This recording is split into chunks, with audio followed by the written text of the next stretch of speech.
implemented lately, and I don't want you to feel like it's too late, but it's probably too late. But they also want us to feel like it's too late, but probably because it is. I at least wanted to bring them to your attention if you're not too busy watching TikTok dancers getting ready for the next hantavirus pandemic. We live in a nanny state, and it's only getting worse, but there's important shit happening that we shouldn't tune out, because while we're not paying attention, we could just become North Korea. Well, that might be an exaggeration because we still have food, although if you go down the wrong rabbit hole on X, that's not going to be for long either. Okay, so it's a scarce environment.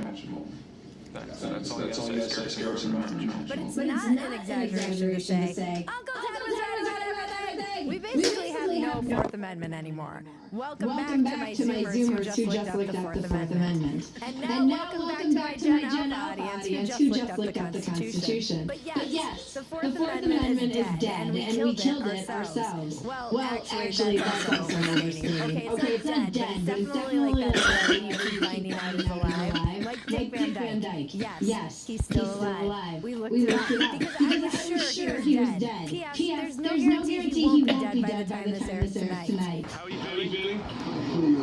But unlike Dick Van Dyke, the Fourth Amendment didn't even put up a fight. We installed the cameras, set up terms of service, put ring doorbells on our homes. Now you can't even walk down the street without every house whistling at you. You're on camera. You're on camera. These days when we teach you how to whistle. I don't need to help anything grow. She just whistle and wink. Can you do it for me? You're on camera. You're on camera. Teamwork. Unlike Dick Van Dyke, I can't whistle. Sorry guys, we got really stuck on it. I can see how in Family Guy they just get stuck on one joke in a writer's room, and then you just keep hammering that joke until it's absolutely dead.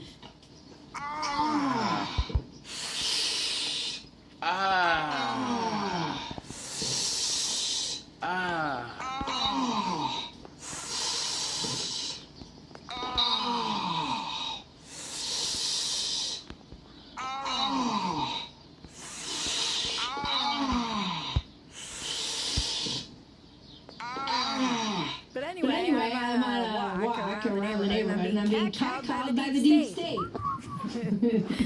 It's maddening that we put all these cameras in place. So yeah, it's pretty clear that we're trying to go from the top down. America has been recreating from the bottom up. Don't forget to smash that like button. I'm Bridget Fantasy, and this is your dumpster fire. Welcome to Dumpster Fire, where we make burgers out of your sacred cows. New episodes drop every Tuesday and Thursday at the new time, 9:30 p.m. Eastern, 8:30 p.m. Central. Get in the chat. The chat is my favorite part of the week now. It's so much fun. You guys are missing out if you don't make it to a live episode. Also, go subscribe to my other podcast, Walk-Ins Welcome, at More Bridget Fantasy. It's where I have long-form conversations with amazing guests. And if you want more content, go to fantasy.com. Home base, essays, episodes, podcasts I do with my very funny husband, Jaron. Factory settings. Bonus content, all of it in one place. I know, too many notes. But before we get into it, a quick word from our sponsor. Guys, if you're a lady or fella, or that person that sends you an eggplant emoji at 2 a.m. is ready for better sex, then you should be too. That's where Blue Chew comes in. They're new.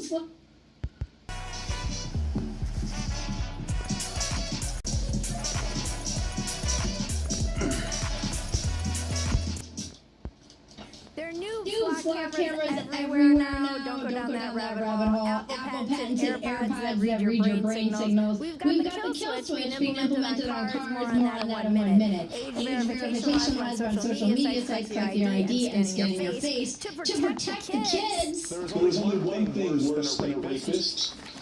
Boom.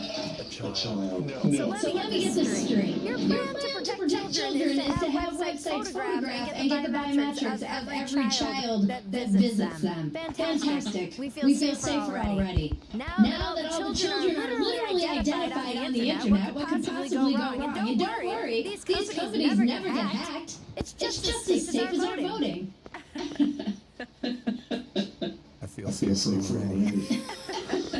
So let's talk about the kill switch, or the kill snitch. That's what I'm calling it. The Hope Drunk Driving Act was passed as part of Biden's 2021 Infrastructure Investment and Jobs Act. And all I can say is thank God the government takes an eternity to do anything, because that's how long it takes for normies to care. By 2027, every new car in the United States will be required by law to have tech that constantly surveils the driver. AI in your car will determine if you're sober and fit to drive, and if it decides if you're in danger, it automatically shuts the vehicle off. Some Republicans tried to stop it, but they were stopped by other Republicans.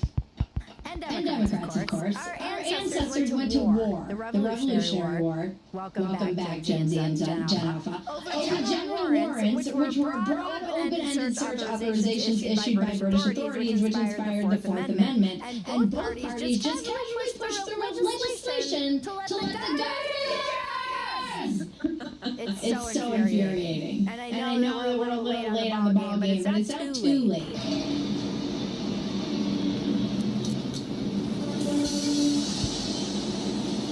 I hate to see this, but we need to be more wonking. We need to be more policy wonking oriented.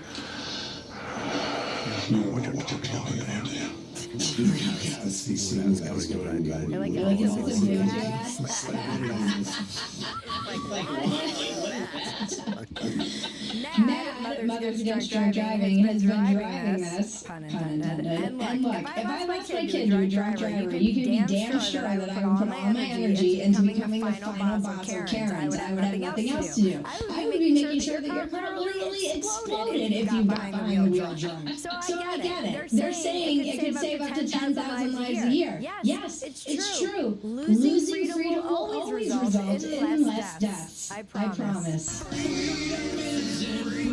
You are far less likely to have murdered in North Korea. You're also far less likely to have food. Don't get so safe that you're not living. That's what the nanny state is, keeping us so safe that we don't have lives. It's the Surrogates movie with Bruce Willis, where everybody's hooked up to machines because the real world is too dangerous. I've never seen that movie, but one nerd in my writer's room insisted that I include it. So you talking to me? Two nerds. And here's where I become a libertarian. This is me my most libertarian. The seatbelt people were right. I concede. We went from a seatbelt mandate to a car seat mandate, to car seats having expiration dates. And when you think about it, the seatbelt laws are just adult car seats. And now your car is watching you breathe and deciding whether you're too agitated to drive. How does that work in practice? Say goodbye to Roadhead. What did you say? I feel like once more men consider this, they will get behind my crusade to be anti- Kill switch? Why is this even a thing? How does this even get this far? I just imagine like how this is going to work in practice with Roadhead. Your eyes roll back when you're coming, and the car videos the whole thing, and then shuts down that long country road. We willfully signed away our privacy in exchange for 10% off at Ross Struts for Less, and the ability to figure out what the solicitor selling solar panels look like to warn the Facebook community, and the government just backdoored the corporations to get it all. Remember the people who were against the seatbelt laws? I'm old enough to remember them because they said it was a slippery slope. I thought they were ridiculous. But they were right! Hello, this is simple stuff here. Call. The anti-seatbelt people were right all along. I owe you an apology. Don't forget to smash that like button. This is exactly how they get you. Oh, I guess you just want people to die. Oh, you don't like seatbelts? You just must want people to die. We're trading so much freedom for this stuff, and nobody seems to care. Although, don't forget to like, subscribe, friends about us. You have to stick around to be able to see the weather report, guys. Sorry, That's the rules.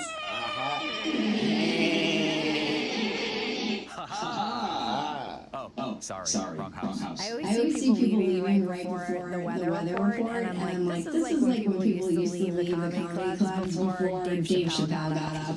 They're like, oh, you have no idea what you're about to miss, and you're going to see it, and be like, oh, I missed that hot weather lady. Isn't it a pain in the ass how every device has a different charger? Your phone, your headphones, your watch, your Kindle, all different. Well, those days of trying to keep them all straight and having them wind up in a tangled mess in your bag are show sent you.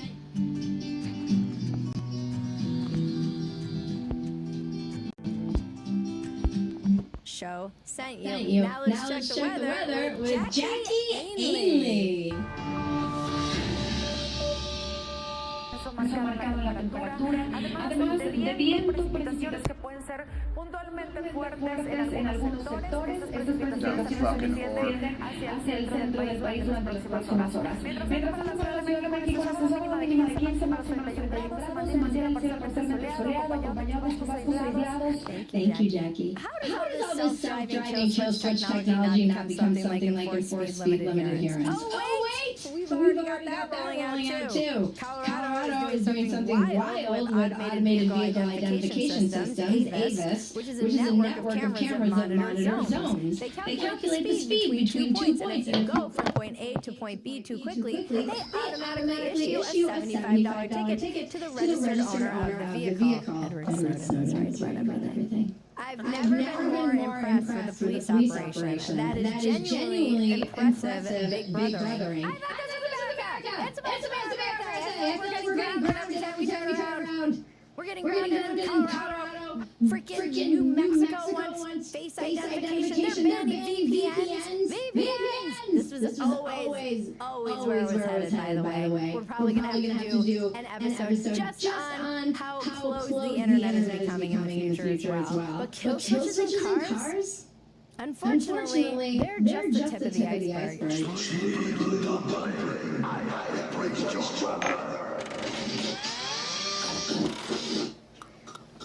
It's gonna soon be your fuel allotment has been used for the day. Car won't start. I'm sorry. They're gonna be carpooling mandates. This is your third warning that you are on a route with two other people in your neighborhood. We suggest you ride with Karen to the office. She recently lost her son to a drunk driver. Eventually, you won't be able to start your car if you don't have three people in it. By the way, the tech isn't even good enough yet. It would be a disaster to force this on the larger population. Imagine having to do one of those CAPTCHAs to start your car. Please identify all of the pictures of motorcycles and these weird letters that don't look like letters. And there are all sorts of emergency situations where shit's going wrong and the car perceives you as impaired and won't let you drive. There was actually a post, I have no idea if this was real, by the way, from a woman who claimed her car slowed down on the freeway because the car couldn't see her eyes anymore. I've seen a few posts about this, and I want to comment on it because I have a personal experience with it. I was getting on a highway. It was a 6-lane highway. And all of a sudden, the gas stopped working. And I'm pressing on the gas. I can't get the car to go. So the car is dinging. It's making all this noise. And I can't figure out what's going on. And I look at the dashboard. And in English, it says, sit up straight. We can't find your eyes. When I sat upright, the gas would work once again. But I was slowing down enough that it was going to cause a traffic hazard. And the thing is, it knew I wasn't asleep because I was pressing on the gas. So it knew I was awake. It just wanted to see my eyes. And then it says, may I send you these results to a third party? To which I said, no, you may not. No. Who is the third party? First of all, who's watching me drive the car to begin with? What if you're having a panic attack and the car shuts off in the middle of the highway? Or your wife is in labor? Or you're in labor and you have no one else to drive you? Or you're being carjacked and instead of being able to run over your carjacker, you have to shoot him instead. I don't want to be put in that position.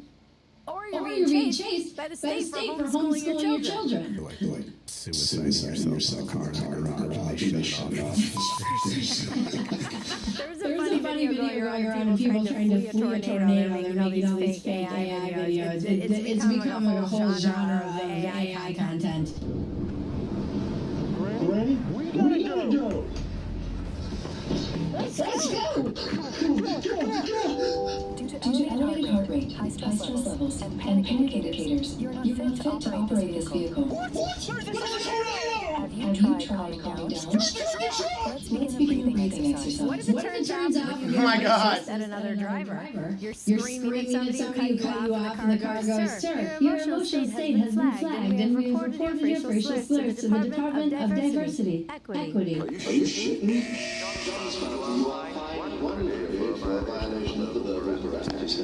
What's frustrating is that the robots are already in control. We've been groomed for years to accept their tyranny. They tell me to close my fridge. They tell me when my laundry's done. That's That's actually helpful. When my water filter needs cleaning. also.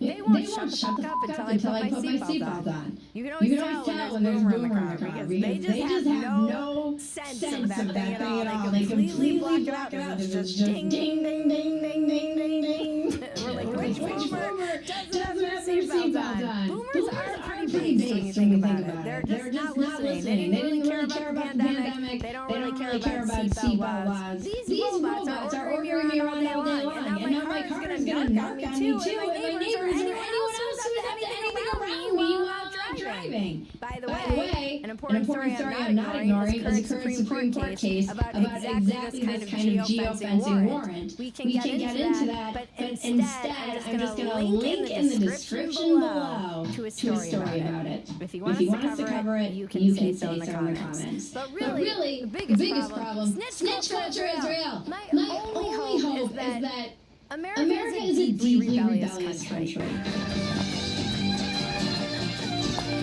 And there will always be some ingenious redneck who will find a way around the kill switch almost immediately. Some guy in West Virginia is going to figure out how to hack this thing in a week and make a YouTube video about it.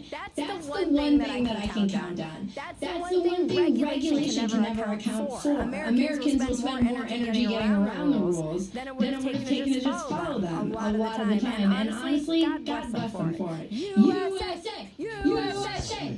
USA!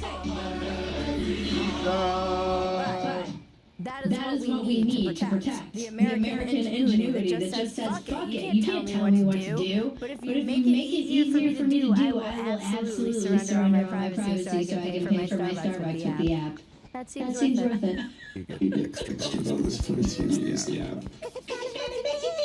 Fantasy News! Join us at fantasy.com and get the unedited version of Dumpster Fire, plus you get access to our amazing community and a lot more. Watch Dumpster Fire Tuesday and Thursday at 9:30 p.m. Eastern, 8:30 p.m. Central, right here. Join us in the chat. And now to cleanse your palate. The internet is glorious!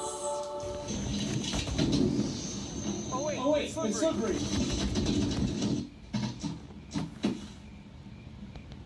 Oh wait, it's slippery. Wait a second. Yeah, somebody pooped in here. Everybody out!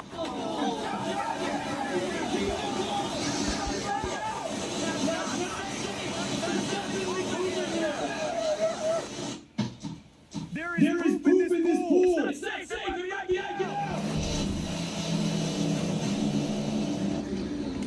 Oh my God. Parkour! Gator! Big ball! Wall run! Front flip! Stick the landing! World first! I don't know what HD is, but my doctor says I have 80 of them. I don't know what HD is, but my doctor says I have 80 of them. Oh my God. Remember, folks, life is absurd. Don't take yourself so damn seriously. Take the work and some of these policies seriously. Don't take yourself seriously. This has been your Dumpster Fire. I'm Bridget Fetisi. Now Make me rich. So I can do some policy like a billionaire.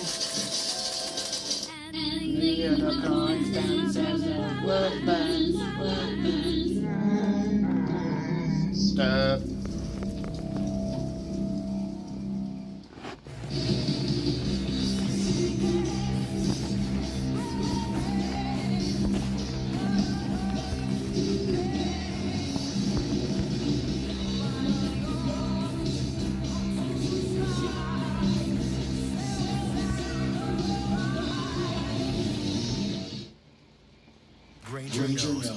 You're a maintenance supervisor at a manufacturing facility. Your machine isn't working right. You need to...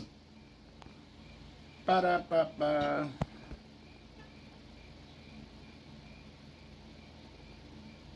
Just make sure that you choose all the stuff that you need and not like, oh, this is cool, this is cool, this is cool.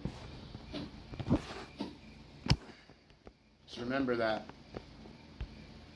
I'm like sitting on the shitter right now, too. About to sit in my bathtub for a minute.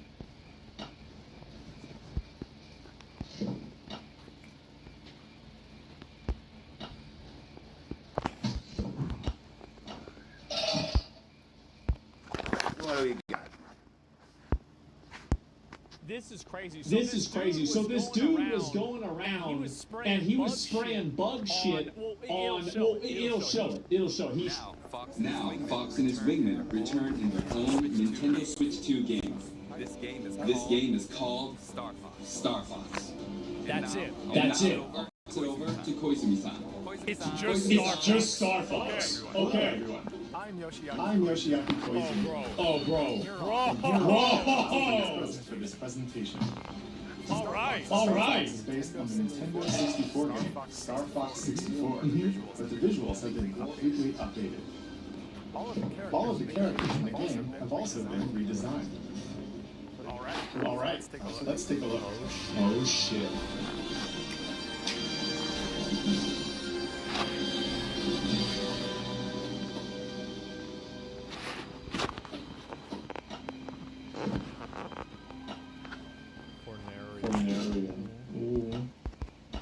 That's Star Wars music.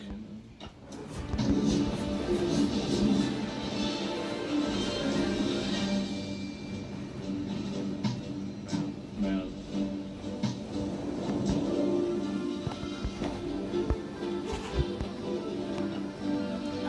Atmospheric entry complete. Extend the wings.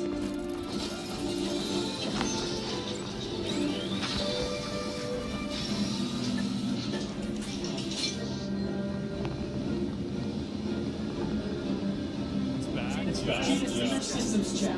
Sound off, team. Dude, it's been a long time. It's been a long fucking time. All systems go. Falco, G diffuser. There he is. Go already. Enemy targets up ahead. Let's rock and roll. What's game? What's the game?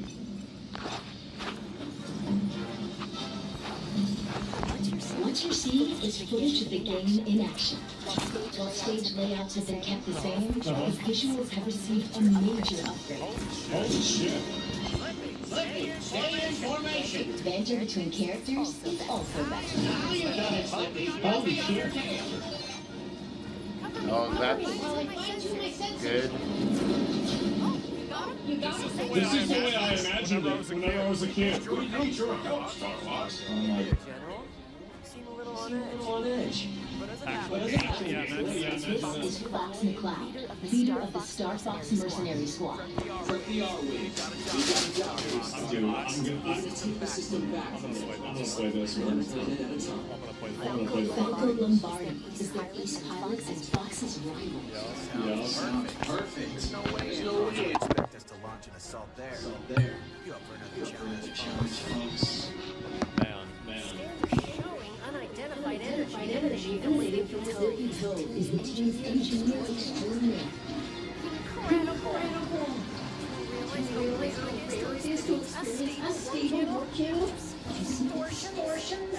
That's basically gateway provider system box. And Peppy Hare is the strategic mastermind and veteran pilot. Yeah, he was a pilot. With Fox's father.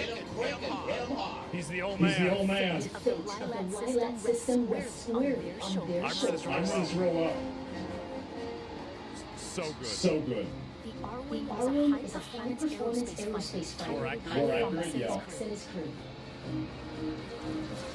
It's equipped with a laser. It can also fire charged shots. And the bombs too. Launch bombs that cover a wide area. The R-Wing can break. So does that mean you can have a tank too? You Use the boost to get through. Do a what? Do a what? An even somersault. Ooh. Oh, that's a Oh, that's a tank. An agile ground assault vehicle called the Landmaster. I always like fighting a tank. Submersible called the Beam can also be piloted, depending on the mission. Holy As you seek out the enemy's stronghold to restore peace and align that system. Go fuck some shit up. Cornelia is a planet teeming with life and the beating heart of the system. Vagina is a blizzard surface covered in ice and snow. I remember this a little. The Lilac system's scorching hot second star. Yeah. Damn. And so Ness is a deserted, polluted ancient planet with all its natural resources. There's also an asteroid pattern inhabited. And inside of a nebula. From planet surfaces to outer space, a variety of stages await. Oh my god. Free flying dogfights in all range mode. Oh, this is where you fought Wolf, I think.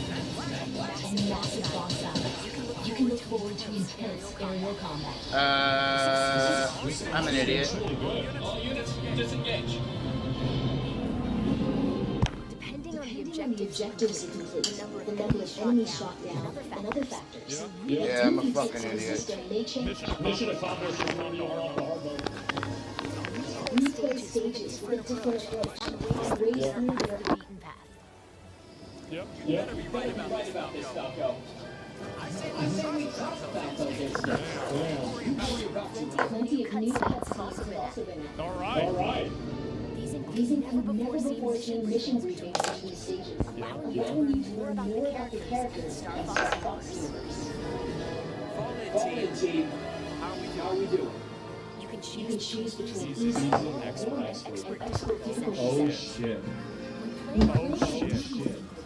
Your shield gauge will be longer, and your lasers will remain powered up, making it ideal for novice pilots. If you're a If you're a big idiot, challenge mode. In challenge mode, you can replay stages you've already cleared. Complete a variety of objectives and new challenges. Furries are gonna have a field day with You won't find in the campaign. Yeah. Oh, okay.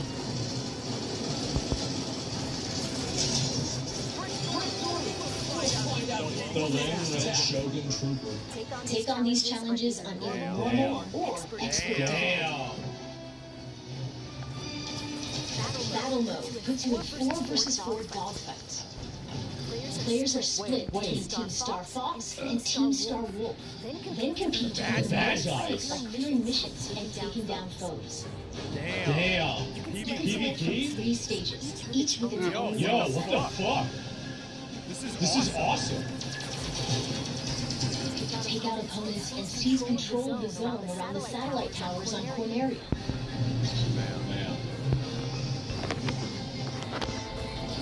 Star Fox completed the objective. Collect as many energy crystals as you can while dodging meteorites. So they have like different notes and shit for it too? God damn. Or retrieve cargo from space pirates. The first person in the chat that said this, I thought they were meaning. I was about to ban them.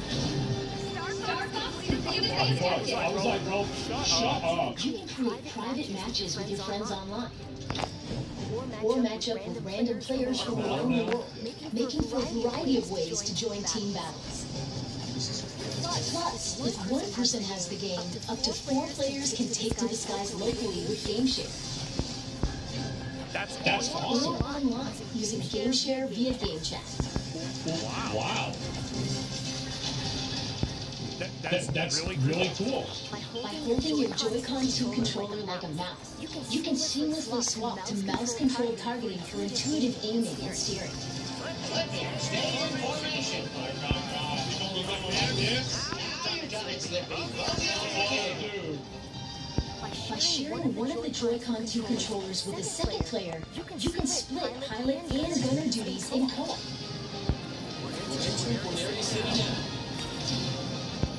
Andrew's shirt trashed the place.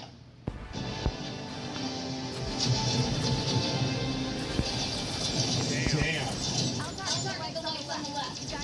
I wonder what Andros is gonna look like. In the trap. Take him down.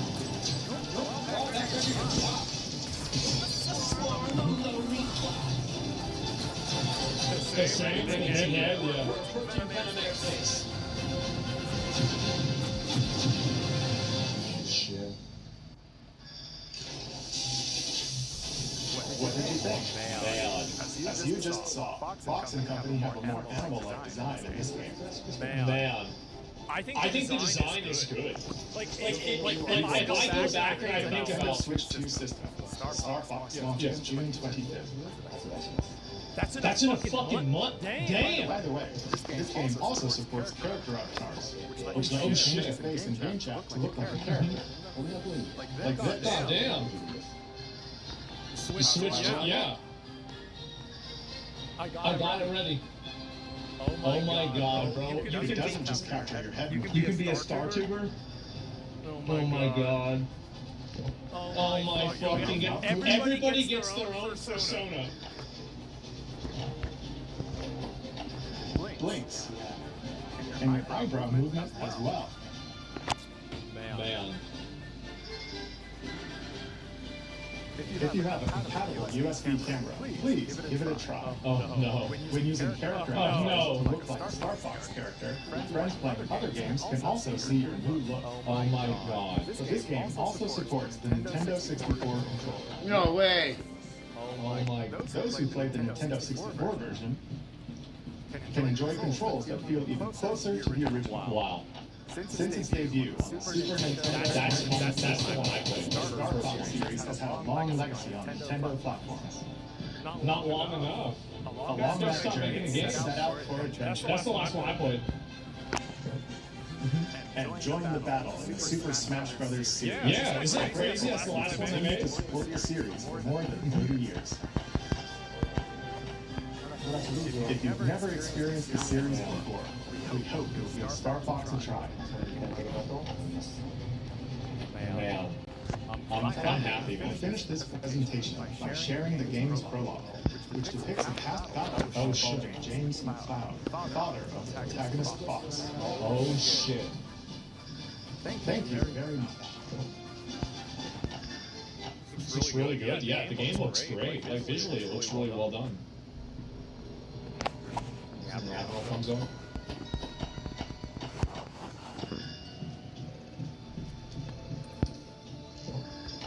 Come in, Star Fox. This is Cornelia Defense Force Headquarters. Do you read?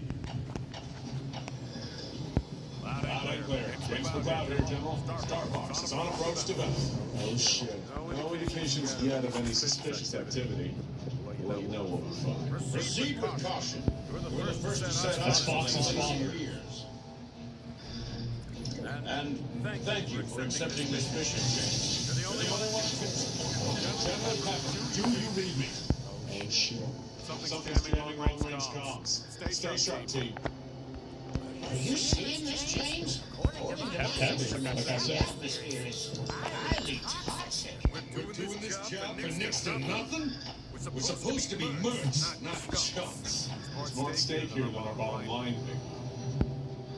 Yeah, sure. I wonder if there's people that have detected signs of activity on down on the surface. He's concerned it has something to do with Dr. Andros. It's been years since Andros was banished here, James. If the atmosphere is poisonous, All the more reason to figure out what's going on. Dr. Andros made mistakes, and he paid the price for them. Whatever else he is a genius. Maybe he'll find a way to survive. hardly such a bleeding heart. Uh-oh. Where'd they come from? Defensive formation. Hey, Mark, where are you going? It's like you told me. I'm getting into formation. Two-timing slide. Bad equals bad. What can I say? My new boss pays bad. Bad is bad. Yeah. I know it. Oh, stand behind. Stop, Dr. Andros.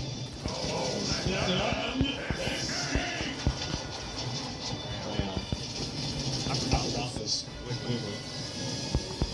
Charge it. I can't shake it. Hey, Peppy, catch.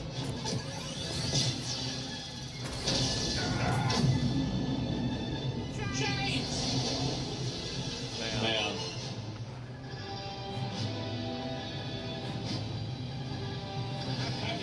Are you there? Come in, Peppy. Do you read me? I'm losing altitude. Private that one. You will. Warn the general. Not without you, James. That's important.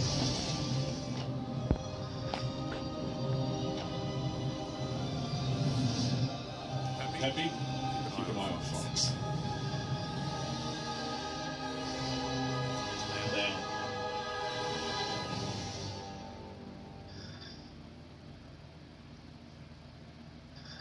Man. That was fucking cool. I'll be real. That was fucking cool. I'm happy. I'm happy, bro. Like, they cooked, they did. I hope they add in some of the original levels too. I do. Like, this is really good. Yeah, this is awesome, man. I love it. Check the views, the amount of people that watched it. 100, dude. So they just randomly announced this. 124,000 people locked in to watch this. Holy fuck, man.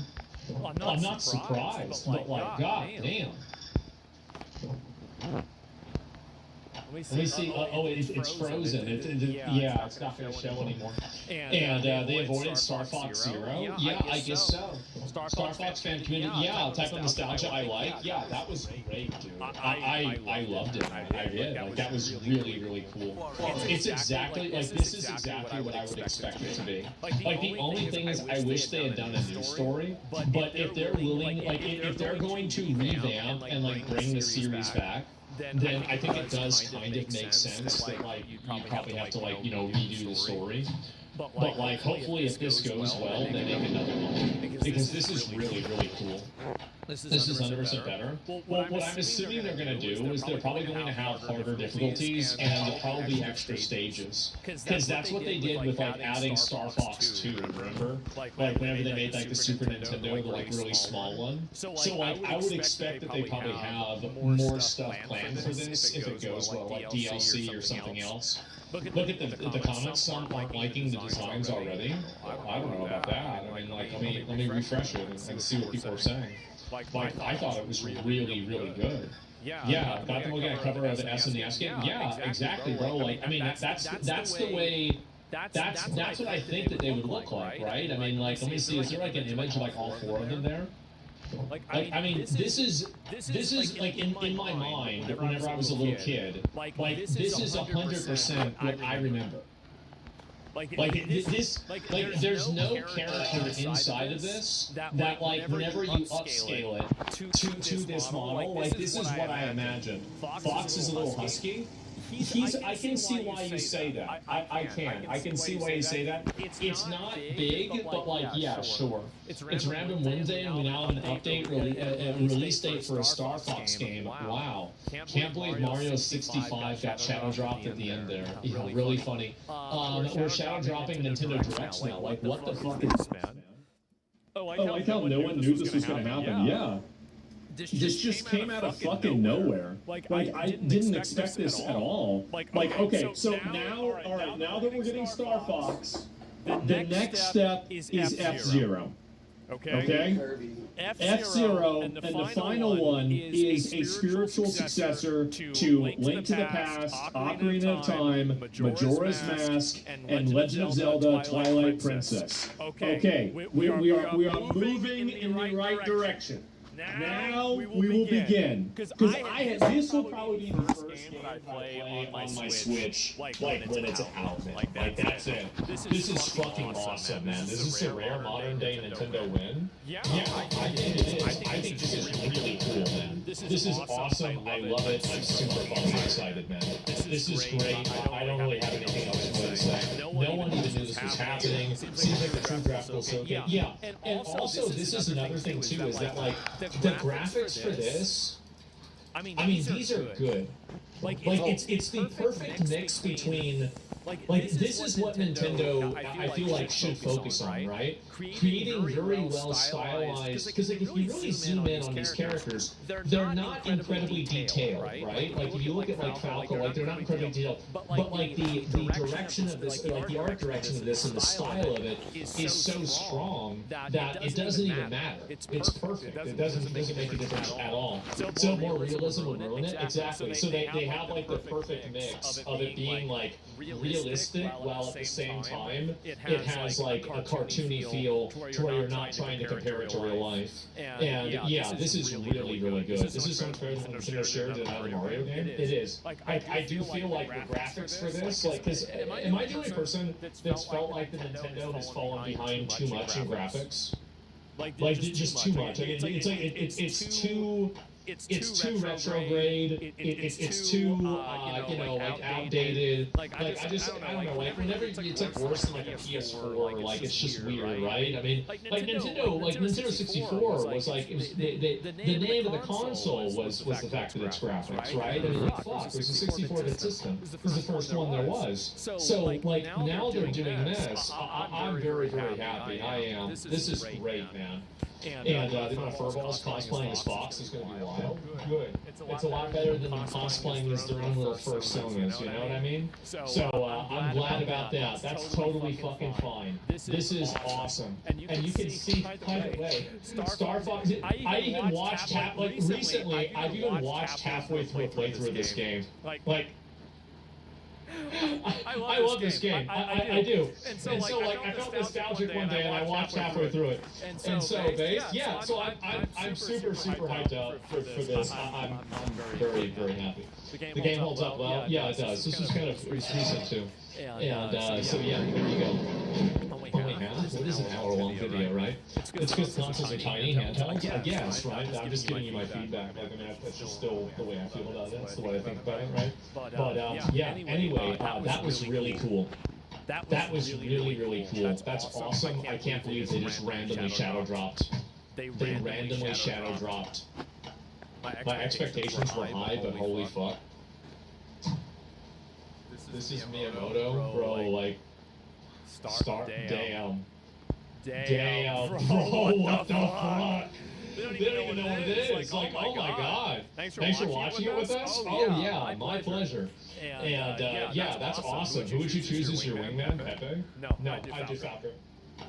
Because Falco would try to always outdo me, because he'd want to be better than me. But like he, at the end of the day, he's loyal, right? He's Slippy's always getting retained, he's always getting shot down. No, it'd be Falco. Like Falco's the guy, because you know, like Falco's the guy. He's like, well, I should have been the team leader. It should have been me. Like I've got to prove to everybody that like I'm at least as good as Fox, if not better than him. So like, I mean, Pepe, dude, the guy's been in the game for a long time. He doesn't have anything to prove. But Falco would take a fucking risk for you, man. Falco's Han Solo. Yes, Falco's Han Solo. Exactly. And yeah, 100%. The pig is the best. Yeah, Pigma. I forgot all about Pigma. And yeah, listen to some of the classic one-liners. There's a lot of those, man. And honestly, perfectly balanced team. Yeah, it was so good, man. And Falco would take a bullet for you. At the end of the day, he would. And yeah, this is so fucking amazing. Get wrecked for this with a Fire Emblem? Yeah, well, maybe next time, okay? And the new Star Fox game, after all, that is fucking insane. Especially, like, what a fast release, too. Like, it just happened out of nowhere. Oh my god. Like, this is great. I'm so happy. I'm tremendously happy. I'm thrilled. This is great. What a good day. What an amazing fucking day.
Okadoka Snooker.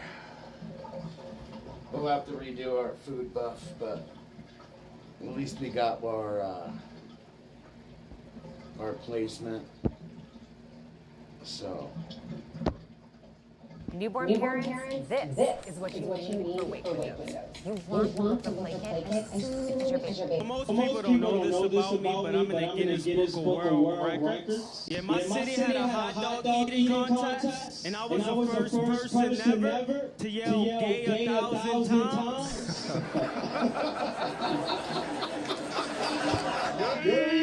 Welcome back to A Few Lie, You're Conservative. This pigeon built its nest with drug needles. It's like, oh, this is so cute. Looking at the nest, but there's hypodermic needles. What is their thing?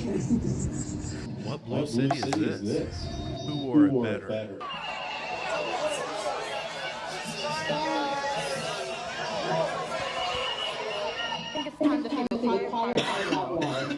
The fashion industry is unlikely to book or pay black trans feminine and or physically disabled models to do runway, editorial, and or campaign because of an absence of whiteness. You barely book runways because you can't run. Can't fucking walk. Now walk with me. Your problems literally began in the womb, so what do white people have to do with this? I guarantee that it's mostly empathetic white people who book you. No, trans doesn't mean that you deserve extra privileges, but there are women fighting for their lives and pumping Ozempic to get booked. I'm sorry that clearly no one has been honest with you about your place in the industry and what it means. You should be grateful that you've made it this far, but an attitude like that will make you the last of your demographic to do so. I would tell you to pick a struggle, but I already know it's D, all of the above. You don't want to run into her in a dark alley.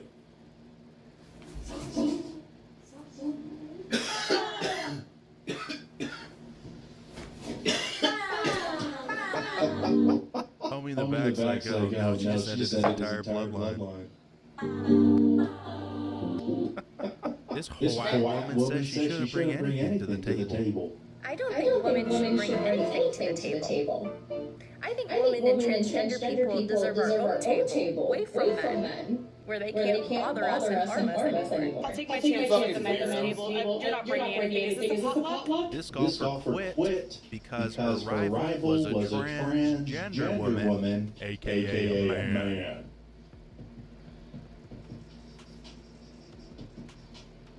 She said this is unfair and I will not participate. How women treat you based on your relationship level. Late to our date? That's okay, things happen. Forgot to make a reservation? That's okay. I'd rather stay in and have some fun. You're going out with your friends on our night out? It's fine. It's okay. You forgot to send me a good night text. Can you please do something right for once? You're 5 minutes late for your date? What's wrong with you? You're 5 minutes late coming home from work? What's wrong with you?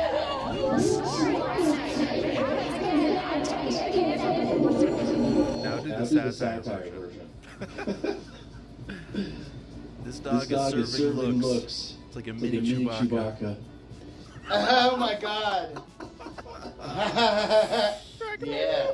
Men, just so there's no confusion, I'm going to show you exactly what a woman's first move is to show you that she's interested, okay? And that's it. I'm still confused. And so when you see that, you approach. I can tell you one thing for sure, men are no longer falling for this. They're either working, chilling, or probably ignoring people. This question to the men. Where in the world are all of their loyal ones at? They're hiding in their houses. With their wives. This is the reality of marrying your best friend that no one wants to talk about. Which is that when things aren't going well, you won't have anyone to talk to. And the other thing is, we both had girlfriends that we were in love with. But we just heard all the time, you have to marry your best friend. So James and I, neither of us are gay. Well, now you are. Alright, so we're at this car dealership right now, and they have these 2 Lamborghinis parked outside in the snow. but they have a new SUV parked inside. But the $700,000 cars are parked in the snow when that should be in the snow. I would argue that the SUV costs more money than these American Lamborghinis. That's what we need to call the new Corvettes, the American Lamborghini. This is Heinrich Alexander Hermann, a German left-wing politician. Did he lose a bet? The fuck is this? Oh. Here's Arnold Schwarzenegger narrating a National Geographic movie. Then the bumblebee. He's flying around in a circle, he's trying to get something to eat. He's very hungry, he's losing to get down in the camel. He's crazy, he's a little cute fellow. He wants to get nectar to get yummy in this little tiny tummy. Oh no, here comes a spider. Now he's an asshole. You need to get out, I need to let you out.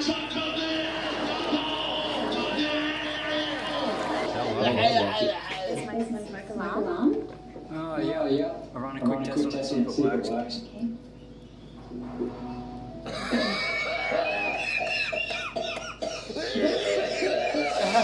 Yeah, it's got about 2 months left before it changes.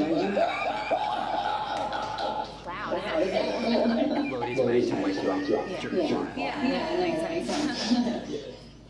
That one's dead, you'll have to replace that one. Do they come in like other colors? Ah, there it is. I was waiting for it.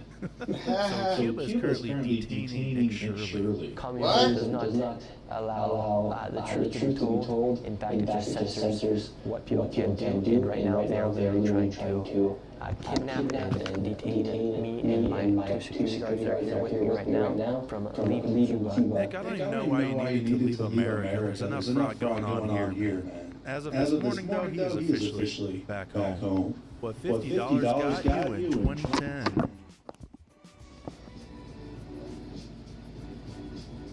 What $50 gets you today?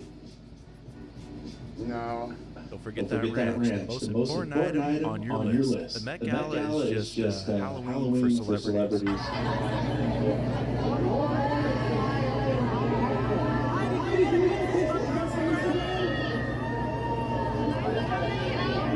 This is a humiliation ritual. That's all the Met Gala is. Gala spelled G-A-Y-L-A. It's people dressing up in feminine outfits or outrageous outfits. Would you look at Sam Smith, this idiot? Everybody on social media calling him Travis Kelce. Travis Kelce should sue for people calling him Sam Smith. What a group of idiots. Angel Reese, I gotta say, you look pretty good at the Met Gala, but there's no way, there's no amount of money they can pay me to go to the Met Gala. Justin Jefferson, Joe Burrow, shame on. Literally right now on Carbay's website, our 4-stick bundle deal is 56% off. It ships free, it comes with free gifts. The Met Gala, Justin Jefferson, Joe Burrow, shame on you. These robotic shoes allow you to walk at speeds up to 6 miles per hour.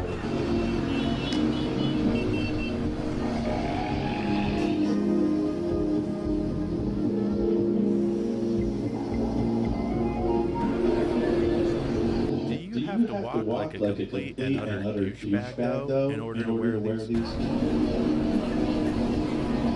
wearing Jinkos.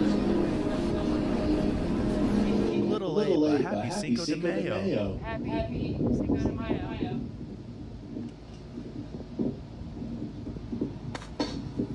Oh!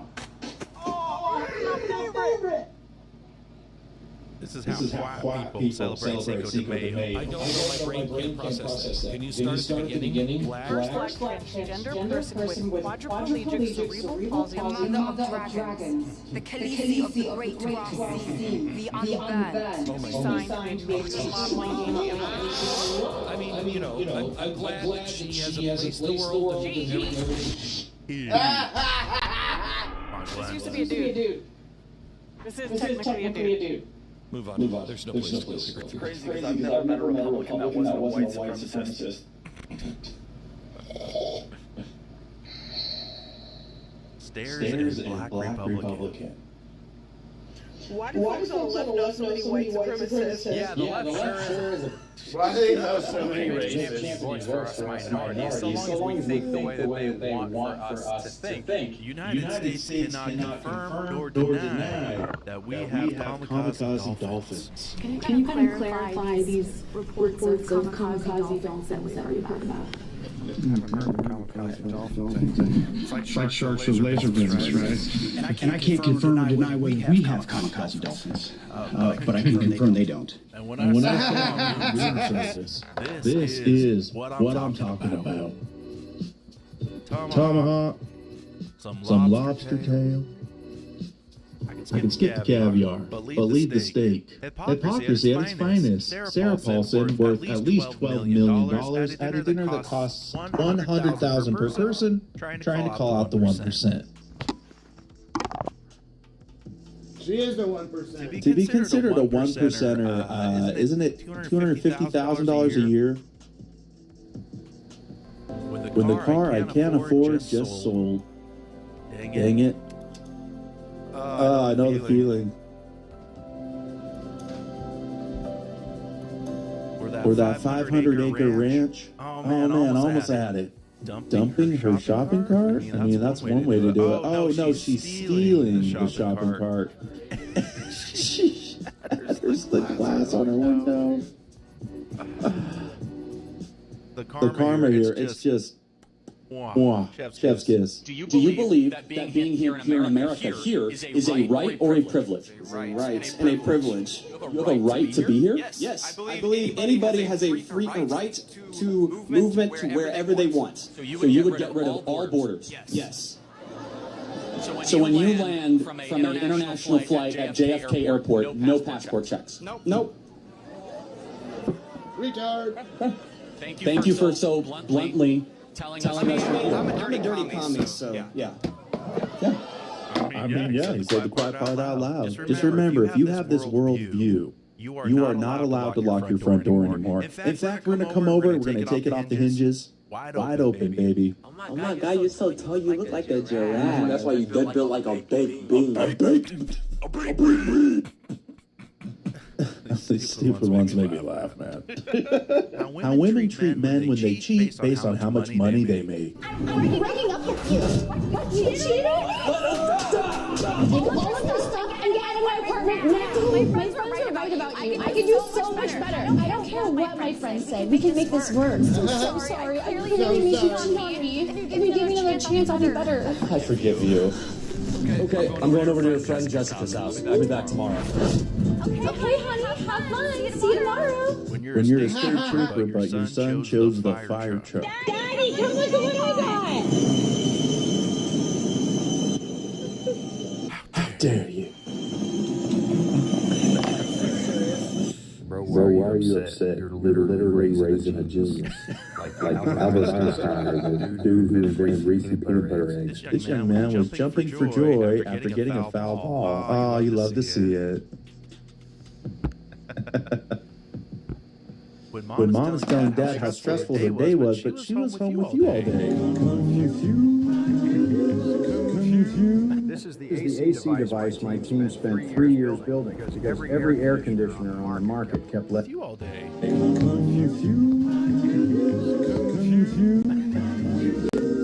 2 plus 2 equals 4, would you agree? Is that always true? What do you mean by always? Is there systemic racism involved?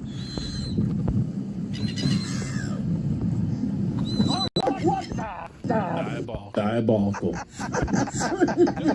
When you're telling him about a problem you don't want a solution to. And I'm just so mad at her and I don't know what to do.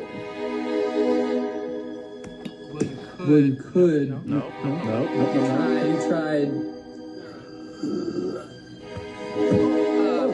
That's crazy. That's crazy. I'm also so mad for you. Thank you. How ridiculous is that? Oh my God. Someone gets it. It only took him 7 years to learn this. Who the hell's that? Katy Perry and Justin Trudeau. Justin Trudeau and Katy Perry dating. You know, that is the weirdest pairing of all time. Wasn't it Prime Minister? And now he's posted up looking like the Kid in the Woods tour manager. He's dating an astronaut, guys.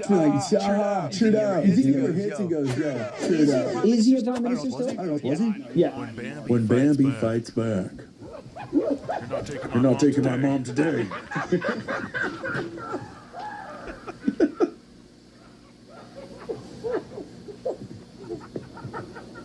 So my husband calls me the other day, and out of the blue goes, "Which one did you want again?" And I was like, "What are you talking about? One of what? One of what?" And he goes, "Okay, great," and hangs up. Turns out he was buying himself 2 ice creams, and he didn't want anyone else in line to think that they were both for him, so he just called me as like a scapegoat for his ice cream shame. If you can't use your wife for this, what's the point of even being married? What gun did you want again? There's no gas. What the heck? This is like crazy, seriously. Stop drinking the gas. Golf injury versus bull riding injury. Oh my God. Oh no, Bryson. Oh my babe. I don't think he's gonna make it, guys.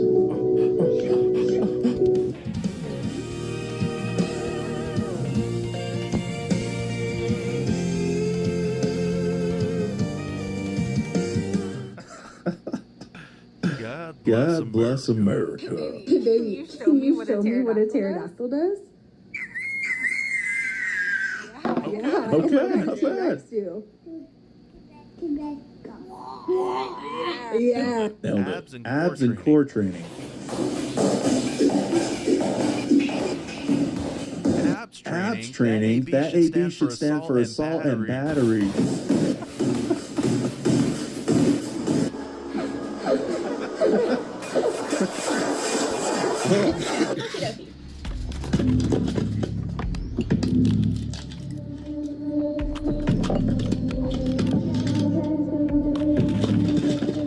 Hey, I'm not hating. Wife material. Hello?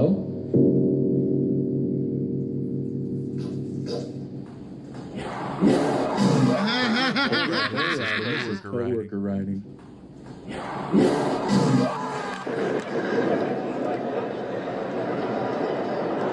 Oh, barehanded. All right, man, I'm impressed. He got something at the game, and he's going to get some when he gets home. Really, ice cream? Hey, babe. Hey, babe. Never mind. What? Nothing. I was going to ask you something, but then your face started talking and your lips weren't moving, so... Mm-hmm. This is just my face. Can Can you fix it? No, this is just how my face is. Hey, you married her. I almost didn't make it, man. I got the flowers you wanted delivered, bro. Hey, bro, it's not a problem, man. Let's play along, homie. Hey, you have a good night, man. Have a good night, guys. The cat has joined us on the commute. Sonny, have the cat get in here.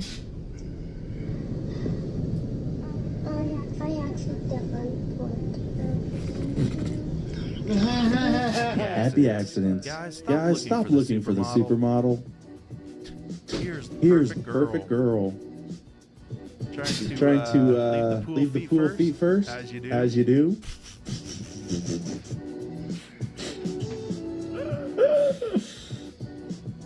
There you go. You gotta get the cheeks up first. The Hulk is blocking the TV. Wow, Snorlax can talk. Everything big but the ass. No, you're something here. No, you're 14. You finally got your dog a yard. Guess what? Sorry, buddy.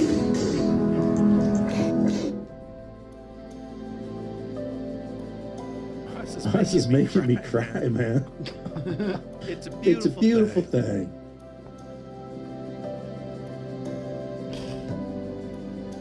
He's so happy. I'll give you one more reason to move to Montana. The locals love it when I say that to you. But look. That's what we get here in Washington. Right here. A little too many houses for me, but that's what my shit looks like.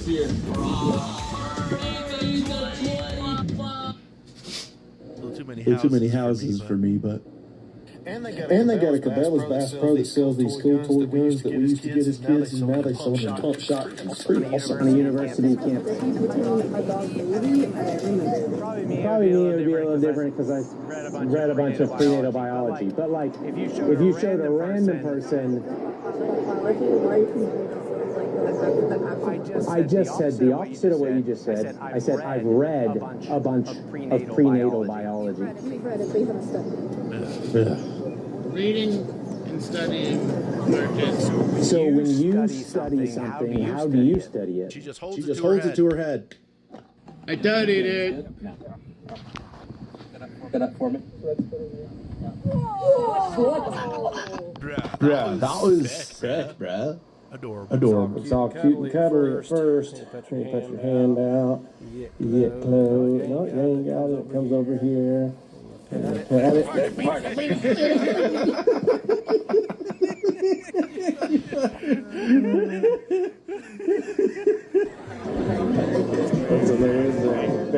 The biggest pancake in North Utah. 16 inches for $16. Although some would say 6 is perfectly adequate. The hunt for the biggest pancakes in all the land has brought me to Herm's Inn in Logan, Utah. You got to take them home in a pizza box. Oh, I'd love to see that.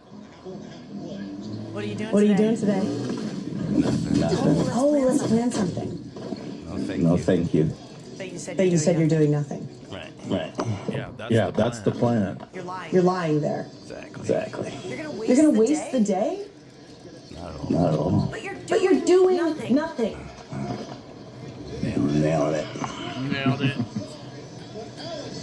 If men don't lower their standards, they're going to end up all alone in their giant house with their dogs and their 3 boats and their Corvettes and their giant pickup trucks and their PlayStations and movie rooms and all their friends just hanging out and drinking whiskey.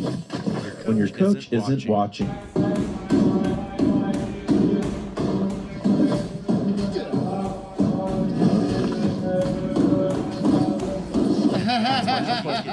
Laid out in the ring when you don't use a microwave.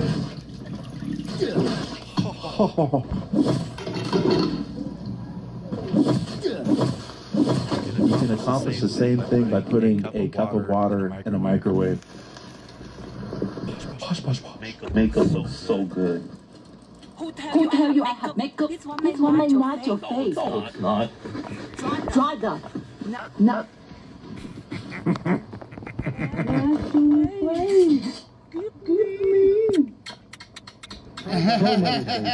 Your wife should not have to clean, cook, or do any household chores at all.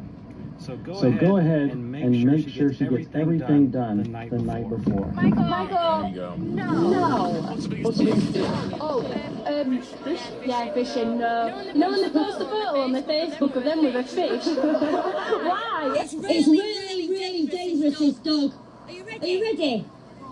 Attack Elsa, go! Go!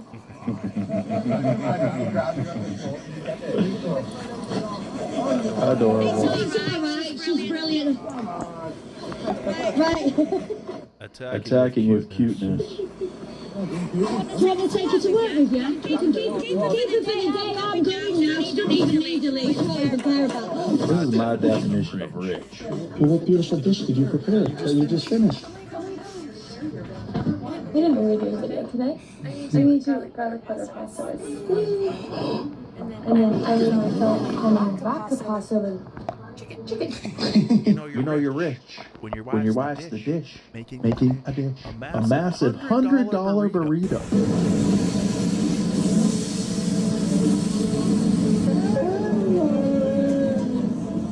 This is not halal.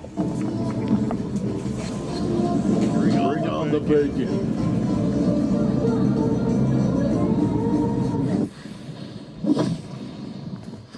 That a whoa? Wow. It's sniffing my boots. Smells tasty.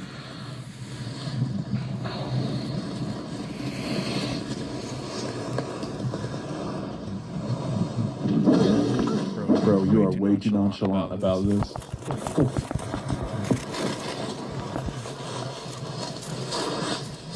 Marking him. Can I pet your dog?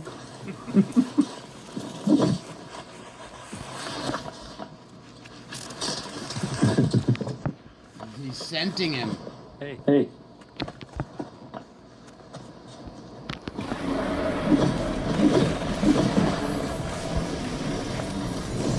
Gay. Hey. Hey.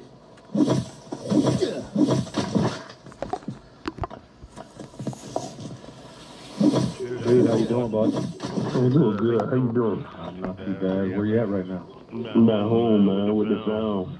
Okay. All right. Listen, we're going to turn the pick in here in a minute and make you a Buffalo Bill. Man, I'm about to speak. That's awesome, man. That's awesome. I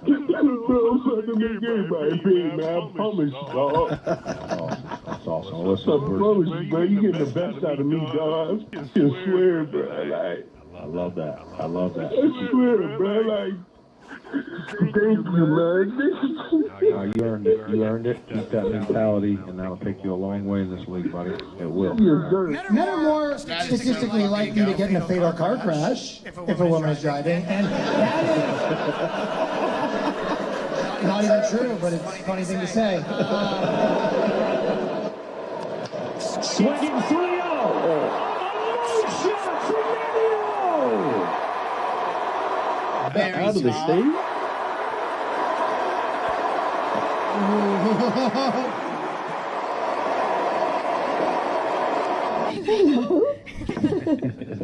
Can I say hello to your dog? Is that alright? What's his name? Now that's how you get customers into your store. He's a bulldog, isn't he? I love you. Love you too. I love you. I love you. I love you. I love you. If you want to understand what it really means to be American, watch this. A retired U.S. Marine stood face-to-face with someone who outranked his own granddaughter, carrying on his legacy. After saluting her, he paused, then asked permission to hug her.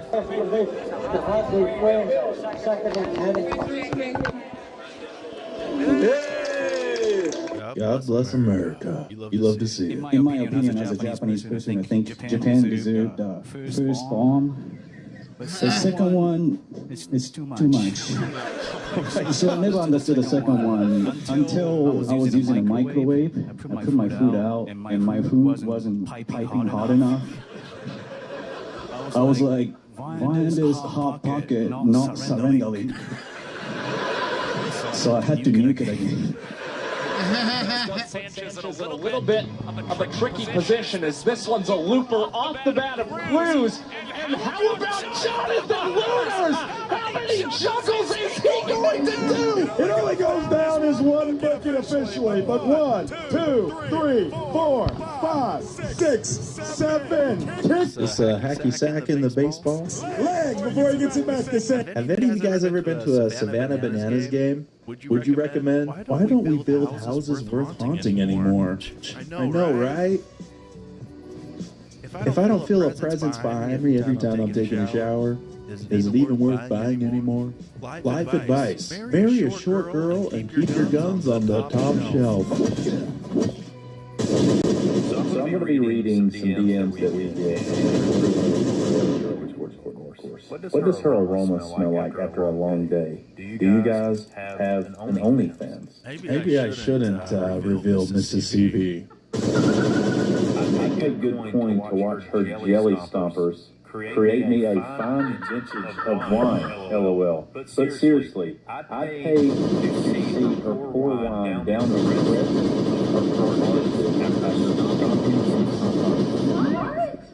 Who comes up with this? Them things bouncing like 2 Christmas hams that got stolen in a... Y'all are never meeting my wife. All right. This New York City spot packs a platter with their steaming yellow rice, creamy coleslaw, a healthy amount of their house-made creamy mac and cheese. Then they chop up their char-grilled white meat jerk chicken. Looks like shit. They pack a mountain of it on top of that rice. Then they hit it all with their creamy white sauce. Boy, you say creamy one more time. Kamala Harris, who wasted $2.5 billion and lost all 7 battleground states, wants to run for president again. Is this confirmed? Gavin Newsom, who ran California into the ground, wants to run too. Kitty, come here, baby girl. A freaking camel? Oh my goodness gracious. Tell me you married someone from Dubai without telling me. I'm from Turkey. It's not a happy place. You know, the state motto is if you're happy, you know it. I was there for 2 years. Like I lived in LA for a long time, then I moved back there. In this time, I realized how to make America great again. Actually, what you do is you go live in Turkey for 2 years, and then you come back, and it's spectacular again. I think more Democrats need to do this. Actually leave America and see how much better we have it here. Okay. Excuse me, waiter. That's going to my table. Okay.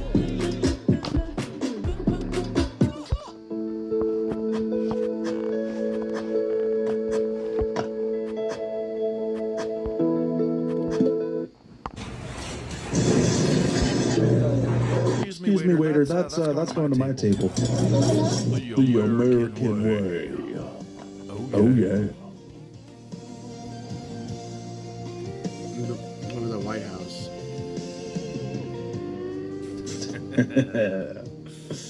When you're actually proud to be American. Hey, if you're proud to be American, let me know why. Those comments down below. FMK Steakhouse Sides Edition. Mary mashed potatoes. F creamed spinach. K creamed corn. What would you pick? No salad.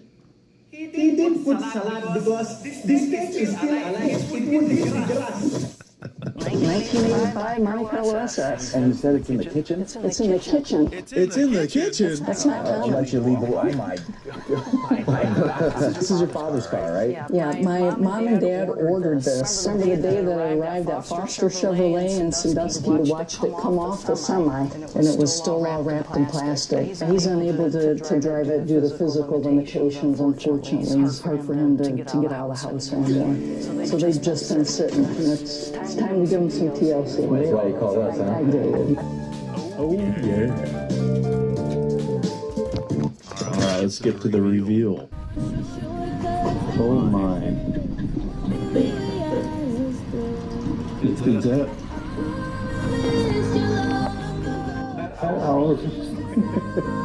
I'll be damned. Morning shop nearby. Okay, I like when they get it running and driving too.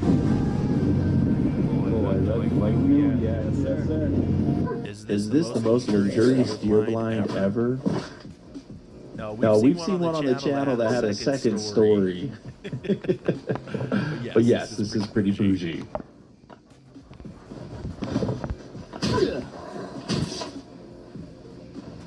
Call of Duty Modern Warfare. Farm kids are just made different.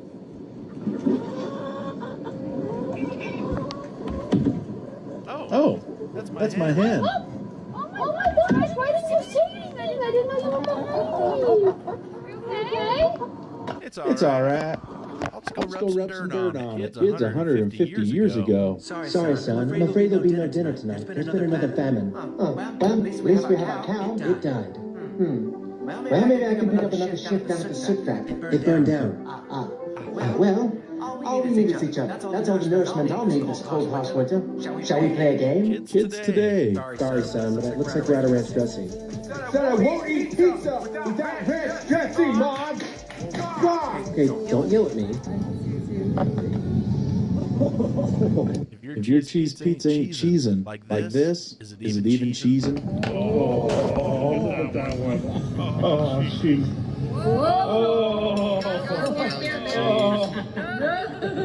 Yeah. He's number one. If Terminator was Samoan.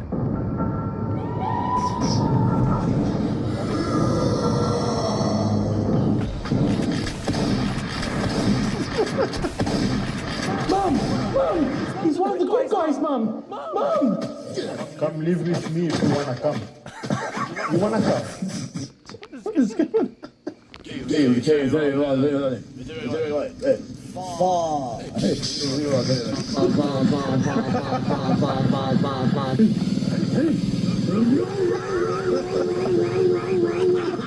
be the best fight you've ever seen. Oh!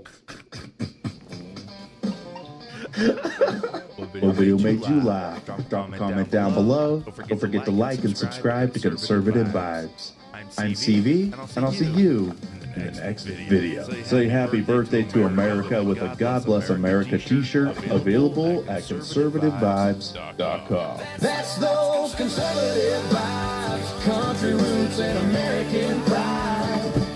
If you made it this far, don't hit that subscribe. We'll be right back tomorrow with conservative vibes. Oh yeah. God bless you. God bless home. From the back road to the heart of the globe, till the next good talk, till the next deep dive. Keep your faith, your fire, and your conservative vibe.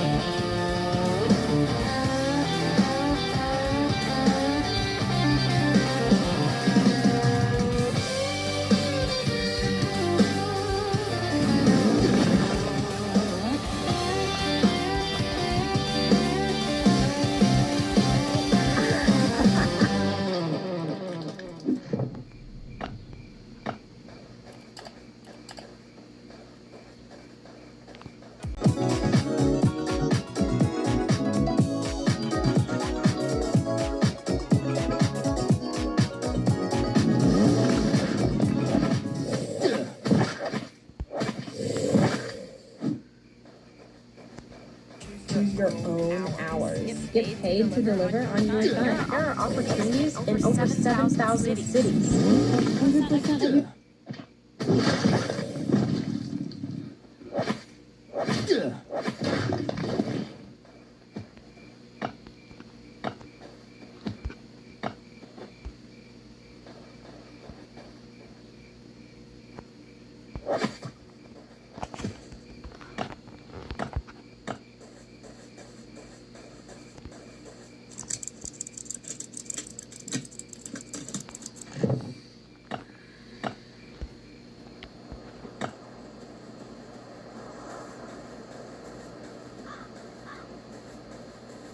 I gotta open a bunch of what I'm doing right now. I'll explain to everybody.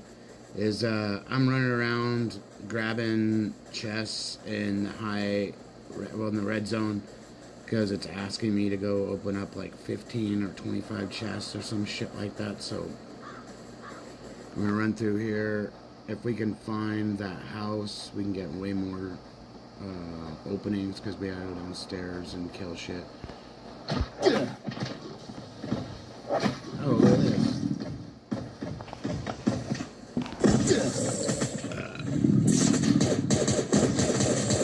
Get the fuck off me, army and shit. Fucking dicks.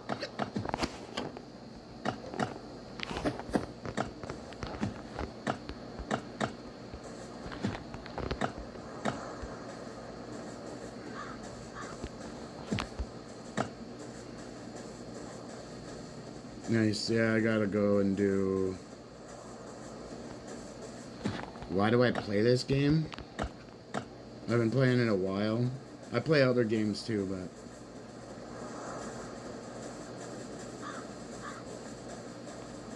I'm the head of a clan, I have tons of shit going on over here, so I don't... That's why. By the way, thanks for all the new subs and everything on Twitch. We lost some...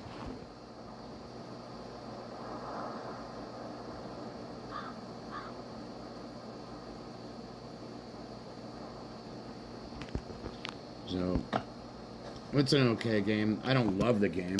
I'll play it. I'm bored as fuck. I've got tons of shit I'm waiting on to be done, so I have to use my time this way. So, it's what it is. And we're gonna find out what's going on here.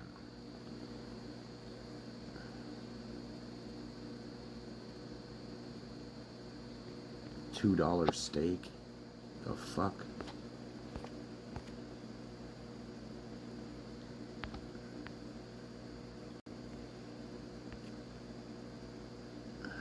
A city-owned water park in Grand Prairie.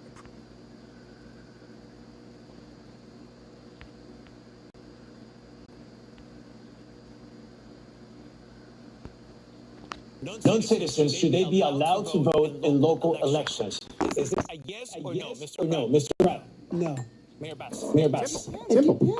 I don't believe that everybody should get a vote. I don't believe that people who break the law, people who contribute nothing in taxes, people who draw from social welfare, I don't believe that they should have a same say in the system as those who pay taxes and follow the law. I think the greatest threat to the United States of America and Western civilization as we know it is the left, because they're Marxists. I think we see that every single time they achieve any sort of power. As a matter of fact, there have been effectively no exceptions. And I'll tell you this. If you remain unconvinced as to the fact that there's no uniting with the left, if you remain unconvinced as to the fact that they clearly want to replace you, that they want to destroy your culture, that they hate America, they are here and praise other countries as better than America. The reason they remain here is because they want to subvert America, to make us like China, to make us like Cuba, to make us like Venezuela. How do I know? Because they said so. Now it's really clear. They're not even trying to hide it. Last night was the first Los Angeles mayoral debate, and definitely calls for a golden state of crime.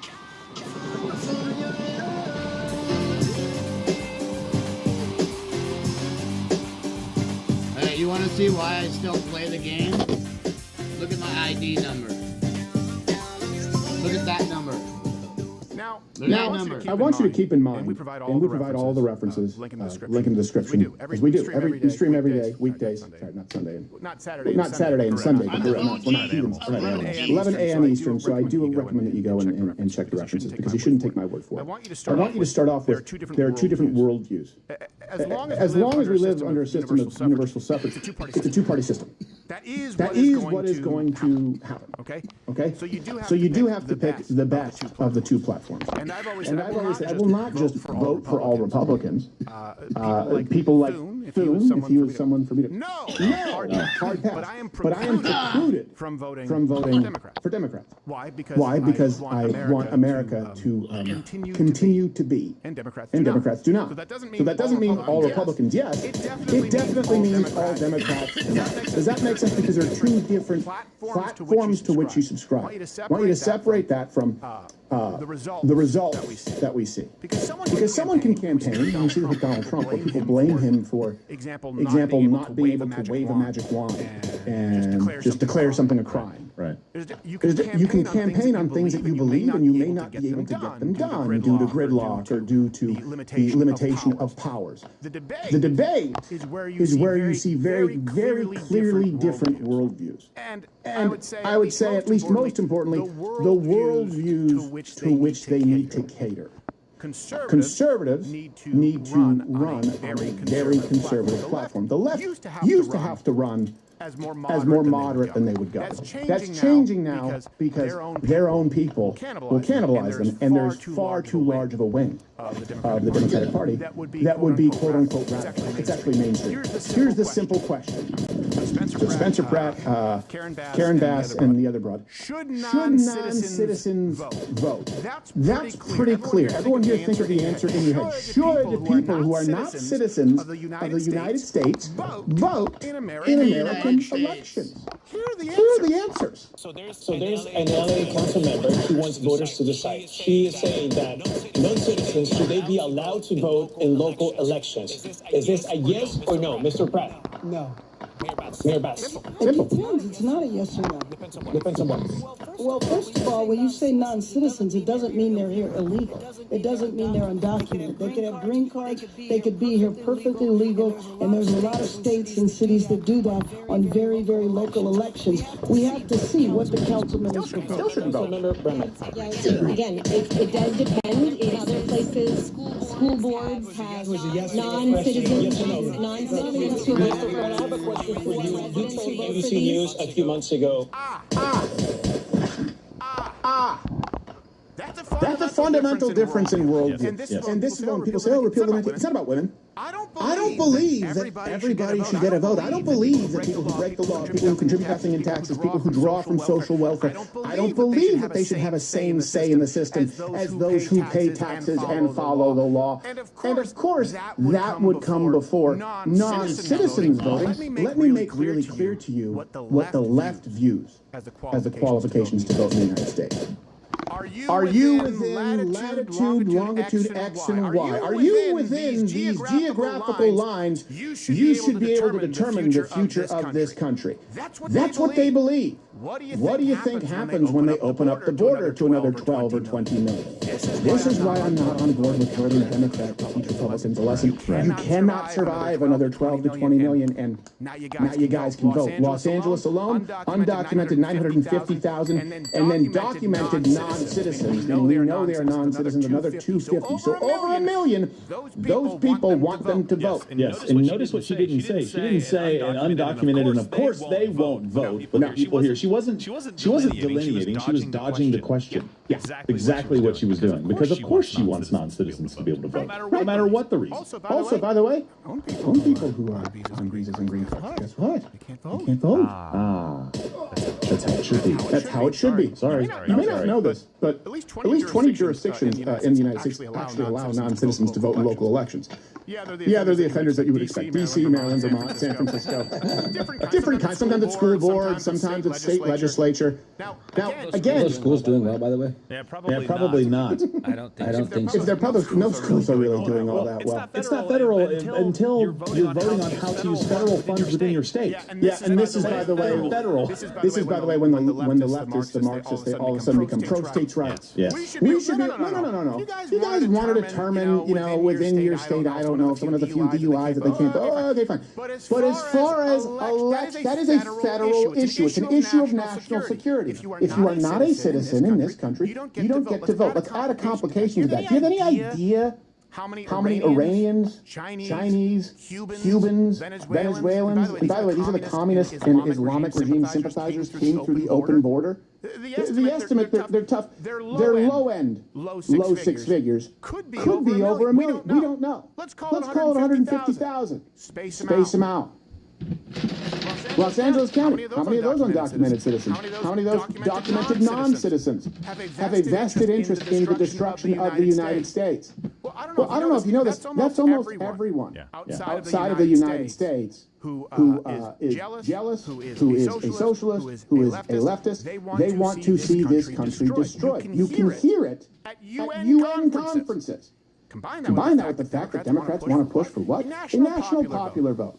18 states and D.C. have already signed a compact. That would be 222 electoral votes. The compact takes effect at 270. So, look, they want to bring in as many people as humanly possible.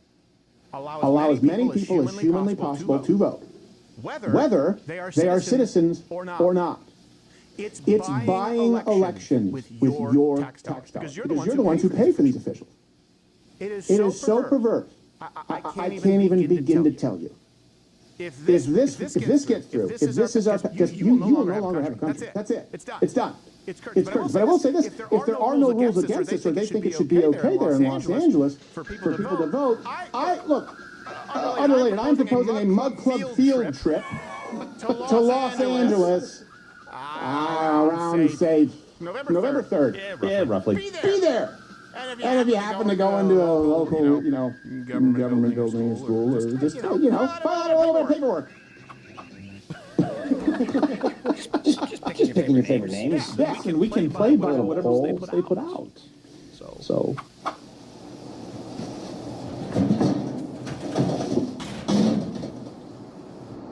Hey! Give me your wallet! I don't have a wallet. What do you mean you don't have a wallet? I don't need one. Yeah, well, what about your driver's license? I don't have one of those either. Get a driver's license? No, I can get one. I don't like the bureaucracy. I don't like standing in line. You sound like a liar, which is like one of the worst things to be. You're worse than a thief. Are you a liar? I pay for things, liar. I use Rumble Wallet. What's Rumble Wallet? Some kind of vibrating sack of cash? No, it's a place where I can manage my crypto in one spot. It's as easy as money. Well, give me that! I can't, it's encrypted. Yeah? Well, how about I stab you until you give me the encryption, huh? Go to wallet.rumble.com to download the Rumble wallet today. No banks, no fees, no middlemen, just your money, and now all of your crypto in one secure, easy-to-use place. Get started today. Now you have immigration. That's obviously a very big. This is the most stark contrast that you could possibly see. The left wants open borders, and they want to change the census. Well, we know that. They also, by the way, were pushed on their approach to homeless policy. Again, see two very different worldviews. This is a reality star who ran circles around one elected official and one socialist. So, Mr. Pratt, you have been critical of what you consider failures of the current administration on this issue. You advocate for what some have called get help or get out of the way. What is that, and how do you do it? I don't know who made up that name. The reality is, no matter how many beds you give these people, they are on super meth. They are on fentanyl. The DEA statistic says 93% of this is a drug addiction problem.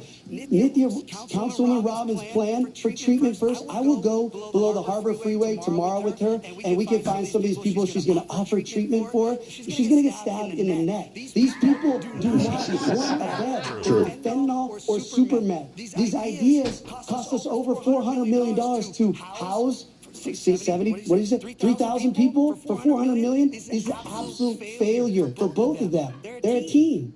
Yeah. Good job. And just to be clear, at least 67% of LA homeless, they have mental illness or substance abuse problems. Now, I argued, I remember this back, it was either Fox News or CNN, against libertarians back in the day, because it was very, very cool to say, end the drug war, right? It's a failure, so legalize all drugs. Now, I understand that the drug war has been a failure largely because of corruption. I mean, you can go back to the ATF gun walker scandal. But the idea that if you legalize all drugs, what they used to do is point to Portugal.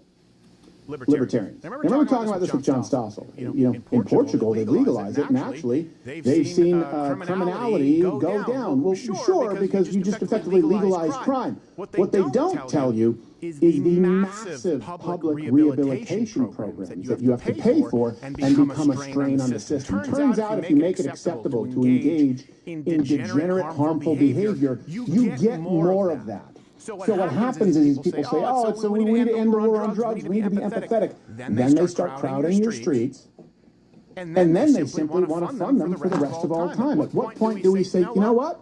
You've been given a chance, you didn't take it, straight jack it. There are other options, too. Yeah, more severe. Well, there are other options in cold climates. You just let nature take its course. It's true. And like Mom Donnie. Yeah, like Mom Donnie. You wasn't even trying. Well, I guess problem solved. Whoops. And this is how you also, by the way, the media is so incredibly dirty. Do you guys know this? A lot of people don't know. Nixon, his first, or his primary campaign, I think it was the first ever national televised debate. What sank his campaign was this debate because they didn't put makeup on him, and they used to say that Nixon had a 5 o'clock shadow that would grow in by noon. So he was sweaty, he looked older, they deliberately made him look worse, and they had, oh man, the young, cool JFK. This actually sank Nixon's campaign. That first presidential debate of 1960 was the first ever televised, and television gave Kennedy the clear edge. More than 60 million people watched. And what they saw may have been more important than what they heard. A haggard Nixon, just back from the hospital, pale with sweat on his chin and upper lip. By comparison, Kennedy was cool and flushed with confidence, projecting the winning image that would take him to the White House. Well, the story goes that Nixon relied on makeup that failed to hold up under the hot lights in the studio. Yeah, actually, the real story is that they did him dirty on purpose. Now, I want you to take a look at Pratt. That's what he looks like on the right. If you look on the left, I noticed this. It looks like he's wearing sunscreens. His face is more pale than his neck, which means whoever applied the makeup said, we're going to put something that makes him look more pale and gaunt than his natural skin. Zoom in there. Look at his neck. Look at his face. That's not how he looks. Yeah, you can see the line there. It matches up with his collar line. So I'd like to, you know what, you're welcome to come on the show. Spencer probably can talk with you about it. I'm curious as to who did that. And if he just happened to put on a bunch of sunscreen because he came back from the water park, then my bad. But I've seen this happen. And I've seen it happen at places like CNN. at places like NBC. I've watched it. You get a lot of people who lean one way, and you don't think they're going to take advantage of that? Of course they did. And by the way, you saw the moderators do that. They came up with that name and said, what was it? Get help or get out of the way. And he goes, I don't know who came up with that name. It's obviously, unless he was joking, he was basically saying, like, you guys just made that up. Yeah, they definitely did that. Right. It's like your policy that some are brawling. Right. Yeah. Well, here's the thing. There was a poll, NBC LA poll. I don't know if it was one by trolls or whatever, but 88% said the Pratt won. Only 7% said Bass. Whoa. Rutman was 5%. Now, online polls aren't necessarily scientific. I don't know, but I will tell you, it'd be pretty hard to make the case for either of the other two, because they're basically saying, yeah, what we are doing is working. Yeah. What he also, I don't know if you guys saw any of the other clips from this. He talked about the water for the Palisades fires. This was probably his best moment for me in the entire debate. He destroyed them on that. Maybe we can pull that in for Mud Club. Like he did phenomenally well, and I gotta give him credit. I didn't know if he would be able to, and he did against them, and then just threw facts out and completely caught them in lies. Is that the one where he called her a liar and the moderator said no name calling? Yes, after she called him basically she lied. Yeah. What do you want me to do? That's what the left does. Remember Joe Wilson, where Barack Obama said, if you like the plan, you can keep your plan. Or was it Doctor? And he said, you lie. And they censored him, and it was this big deal. That's all he said. He was factually correct. Barack Obama was lying. The left, when they call for civility, watch. They only call for civility when they're in power, and that means shut up. That means shut up. When they're not in power, all of a sudden we're back to revolution. You guys notice that? The left wants to tear down your cities. The left wants to use you, the American worker, and your hard-earned dollars to pay for illegal aliens to take over your country and replace you. This isn't some white supremacist thing. You just heard it. They want non-citizens to vote. They're going to vote in their own self-interest. Guess what those interests are? To get you out. Not you. Does this mean that you blindly vote Republican down the back? Absolutely not. Of course not. But if you love this country, and if you want America to remain America, you are precluded from voting Democrat, let alone if you're a Christian, if you're Catholic, if you're Protestant, if you're an observant Jew. Frankly, you can even make the case if you're a practicing Muslim. I mean, we'll ignore the violent parts, but the rest, as far as... YouTube's gay. It says here that Rumble, or you can go follow my channel, lets you say pretty much anything, provided it's not illegal. We're going to watch Crowder right now. So... I'm going to drive over here. I'm going to pop this off.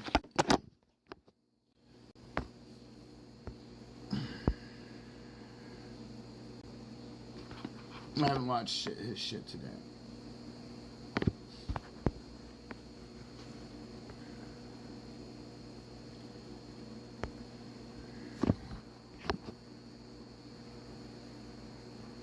The fuck? The Fed just installed a kill switch in your bank account. If you have over $100,000 sitting in a traditional... Shut up. Love the flow.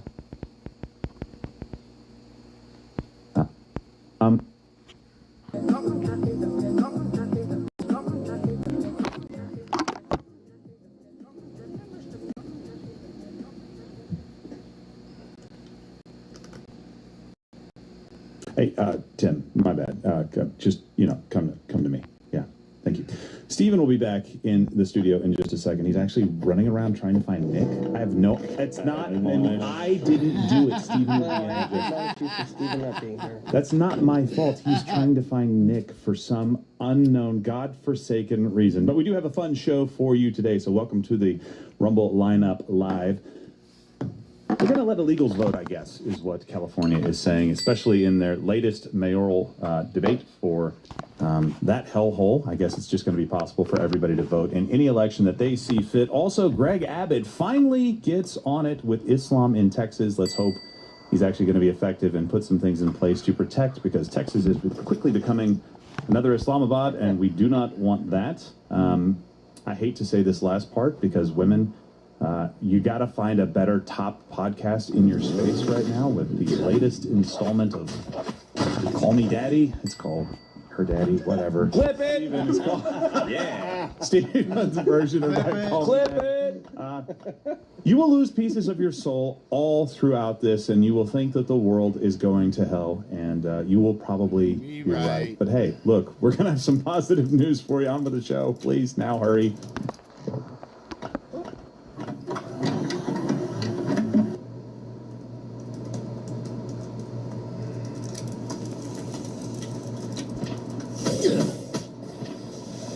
Are you okay, Josh? You look a little bit. Sorry, my wife said we need to take It's a prairie dog that's doing something untoward. Yeah. That's really funny. My wife said we need to take a break. So, sorry, I'm not really laughing a lot right now. Oh, sorry. That probably seemed really thoughtless of me right now. Probably should have been taking your foundation. What? How is taking a multivitamin gonna help get my wife back? How does that even make sense? Think of it this way, right? Take foundation, it's clinically proven with clinical ingredients, we lab tested, right? You'll have better overall health. And then one of the clinically tested ingredients that's in there is garlic, which improves cardiovascular health and blood flow, including...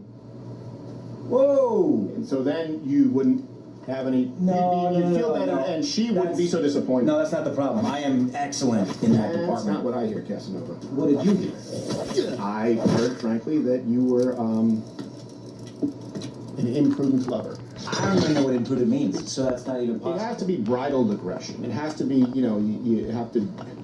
It has to seem like you have a stick-to-itiveness, but also safe. Is that what you do?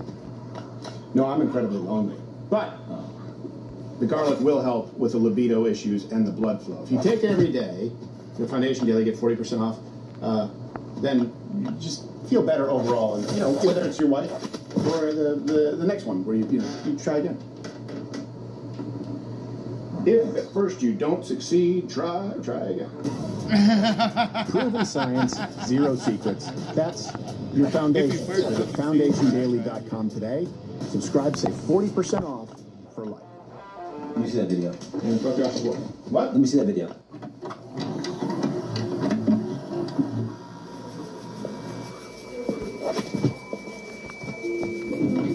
Dr. Trump.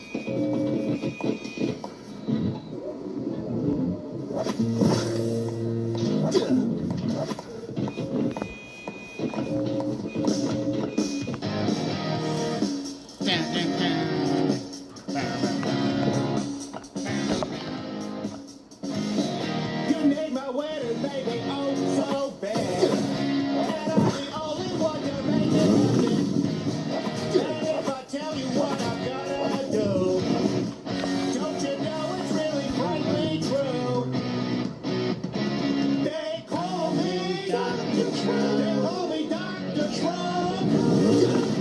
I got the winter treatment of.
They call me Dr. Trump.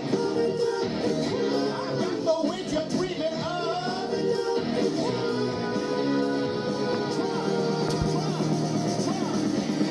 They call me. I don't speak Spanish. They call me Dr. Trump.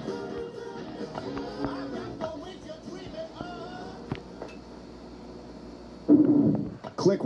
Premium and join now for $99 annually or $9.99 a month to get the entirely ad-free experience and an ever-expanding roster of content, creators, and free speech.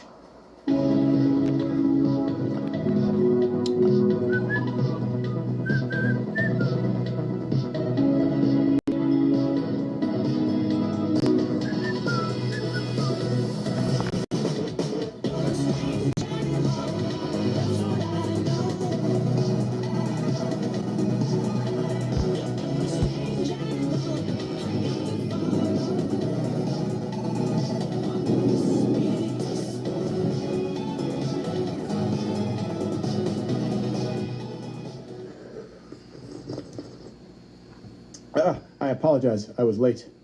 You were trying to find Nick. Did you find him? Which Nick? No, it was no Nick Fuentes. So just to be clear, yeah, Nick Fuentes. We were going to have the debate tomorrow. He agreed. I didn't realize that I actually had a medical appointment that I cannot miss. So hopefully, we did try to reach out to him for today. I think it'll probably end up being Monday. Yeah. Nick, thank you for look.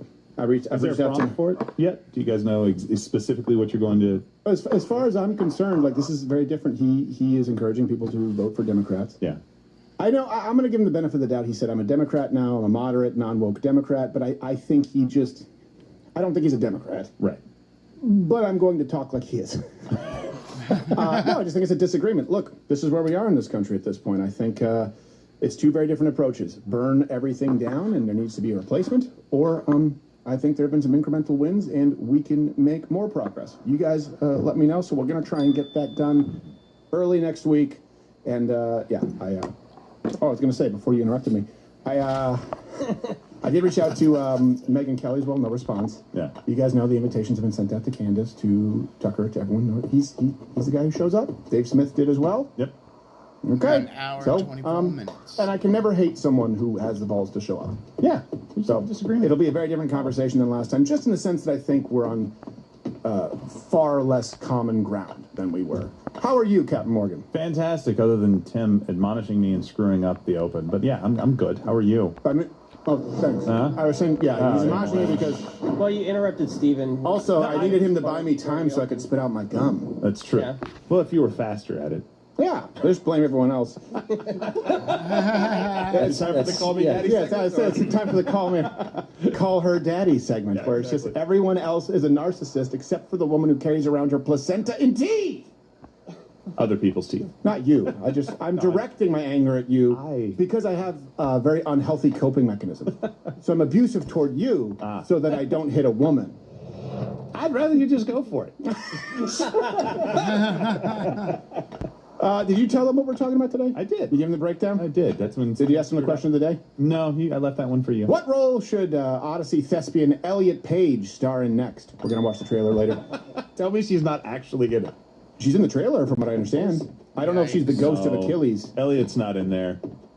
She'll always be Ellen to me. She's not in the trailer. I thought she was. No, not in the.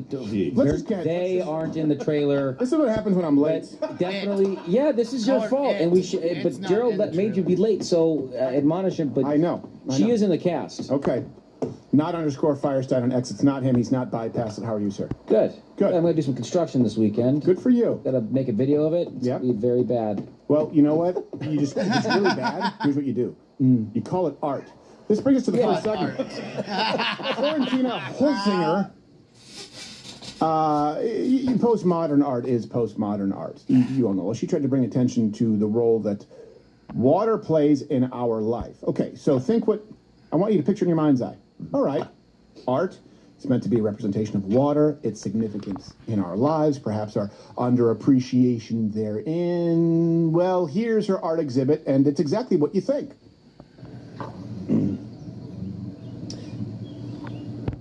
Her PE coach is going to be super proud. Where's the water? I don't see the water, and I don't... Oh, there it is. A couple of jugs. I don't see the water. I don't know her, but her face rings a bell. Very nice. Why are we censoring it? Come on, guys. It's a hunchback of Notre Dame. Oh, okay. Oh, yeah, jet ski. Yeah. I particularly love my artistic statements to include sea-doos. She's naked on a jet ski. What does that signify? Big fan of water. I don't remember this part of Titanic. I hope it sinks. I hope it sinks. If there's any justice. That's why I didn't see I don't see the problem. I'm aware now. Yeah. Before, I had no idea what role water played in my life. No, it's opened my eyes. I was like, what is this shit? I also was unaware as to the pervasive nature of the patriarchy until she got in her snowmobile. Ring, ring, ring, ring, ring, ring. Oh, yeah. Penis problem. Whoa, water freezes? Here's the thing. Here's the thing. That's crazy, dude. What? It's like a museum. It's like a chart of evaporation, condensation, precipitation. And therefore, enslaved men. Now, where do you see steam? Yeah, way to stick it to us by. Have you heard of trains? Look, here's the problem with postmodern art, and I get it. Not everything has to be Transformers 4. But if your art is only of value to you, and if only you understand it, it is of no value.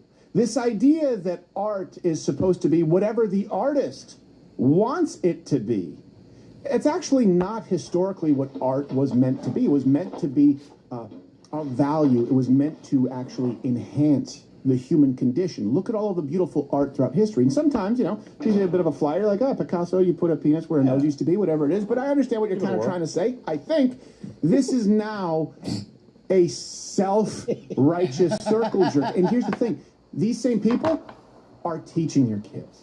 These same people are professors. You can't find any daylight between the professors at Harvard, as we covered yesterday, and this lady nakedly hitting a bell. By the way, post-concussive syndrome, CTE, is a real thing, sweetheart. Also, as part of the exhibit, people can contribute by peeing into portable toilets, which is added to this woman's tank after filtration. We're not animals. Gross.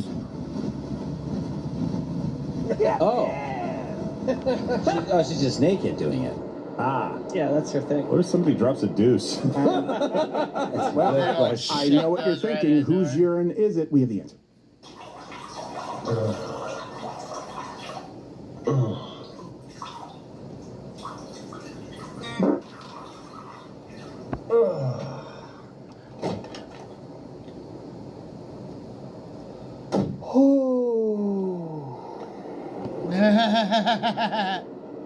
I used to hate it. I used to hate He didn't even look back. What are you talking about? He didn't even look back at her. No. So disrespectful. That's art, Gerald. No, it was my contribution to art. Hey, separate the art from the art piss. Let's show it one more time. She is in a tank of urine. One more time, but she filters it. This is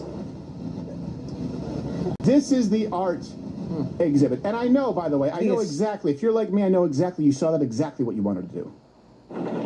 That's pee down in that hole.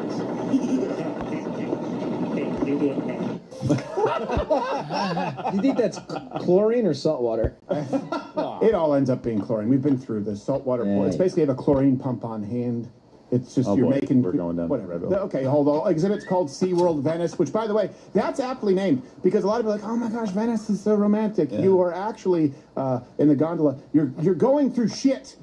Mm-hmm. It's sewage. It's sewage. It's romantic. If you have a clothespin. It smells like India. SeaWorld Venice. And it was a submission, I guess, to the Venice Biennial? How do you call it? Biennial? Biennial? Anyways, it's Austrian. It's Austrian. She also, the same artist, has hung other artists from meat hooks, had live sex. I mean, at what point do we just say this is a fetish? It's like, okay, so let me see. You were hitting your head on a bell, all right. You went to Little Gymnast for a while. Then you went on a sea-doo in some kind of a water park, and you stood on a pole. Then you had people pee into a tank, and you had people have sex and be hung from meat hooks. Watch your back, Michelangelo. There's a new talent in town.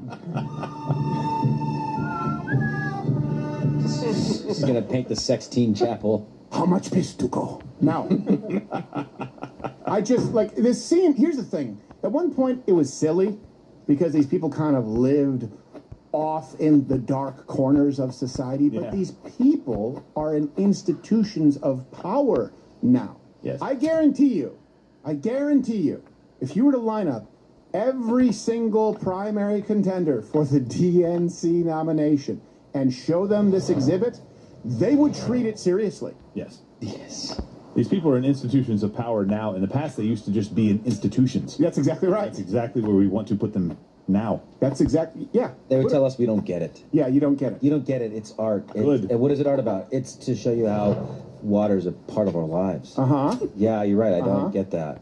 Hey, what are the water levels of the Great Lakes these days? I don't know. I'm not a geologist. You're nothing. That's the point. You're of no value. You, my friend, are dead weight. Go to LDOECgold.com or call 800-628-GOLD. See if you qualify for a no fees for life IRA. Thanks to True Gold. Seamless. That was seamless. Nailed it. That's a once in a blue moon live read. And by the way, I do recommend them. Make it a part of your diversified portfolio. I don't have anything else to say about postmodern. You sit in that chair for a reason. Yeah. Days like today, it's what we know. This is me without a net. Like Chris O'Donnell's parents. Oh, damn, dude. In Batman Forever. Or Chris O'Donnell's partner in Vertical Limit. Don't do anything high up with Chris O'Donnell. Or Chris O'Donnell's dad, also in Vertical Limit. It's just a lesson. Poor guy doesn't even have a fear of heights. No. He keeps going up there. Like, do you think there's some fat cat producer, I don't know, like in Bruckheimer's, giant tower? They're like, we need someone to get killed while climbing something. Get me O'Donnell on the phone.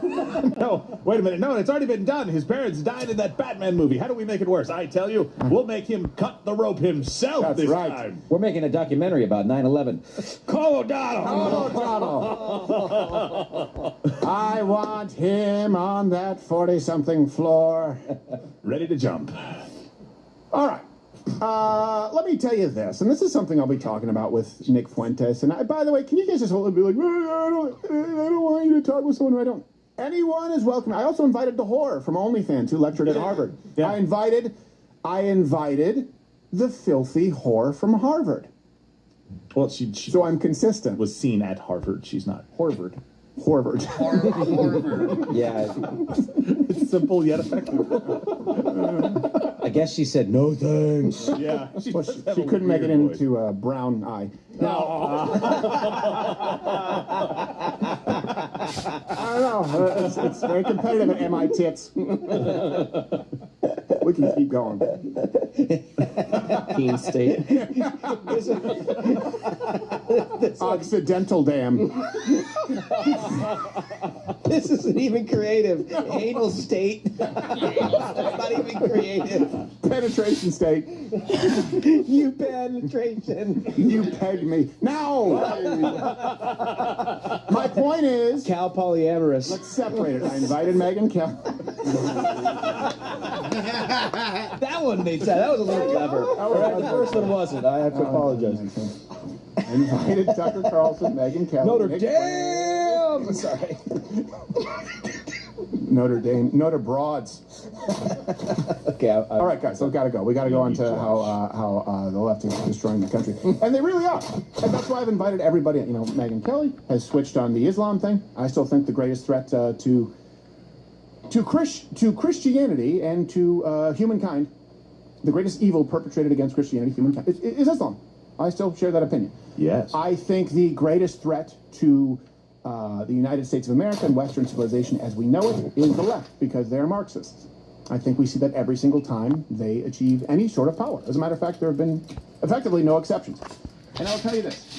If you remain unconvinced as to the fact that there's no uniting with the left, if you remain unconvinced as to the fact that they clearly want to replace you, that they want to destroy your culture, that they hate America, they are here and praise other countries as better than America. The reason they remain here is because they want to subvert America, to make us like China, to make us like Cuba, to make us like Venezuela. How do I know? Because they said so. Now it's really clear. They're not even trying to hide it. Last night was the first Los Angeles mayoral debate, and definitely calls for a golden state of crime.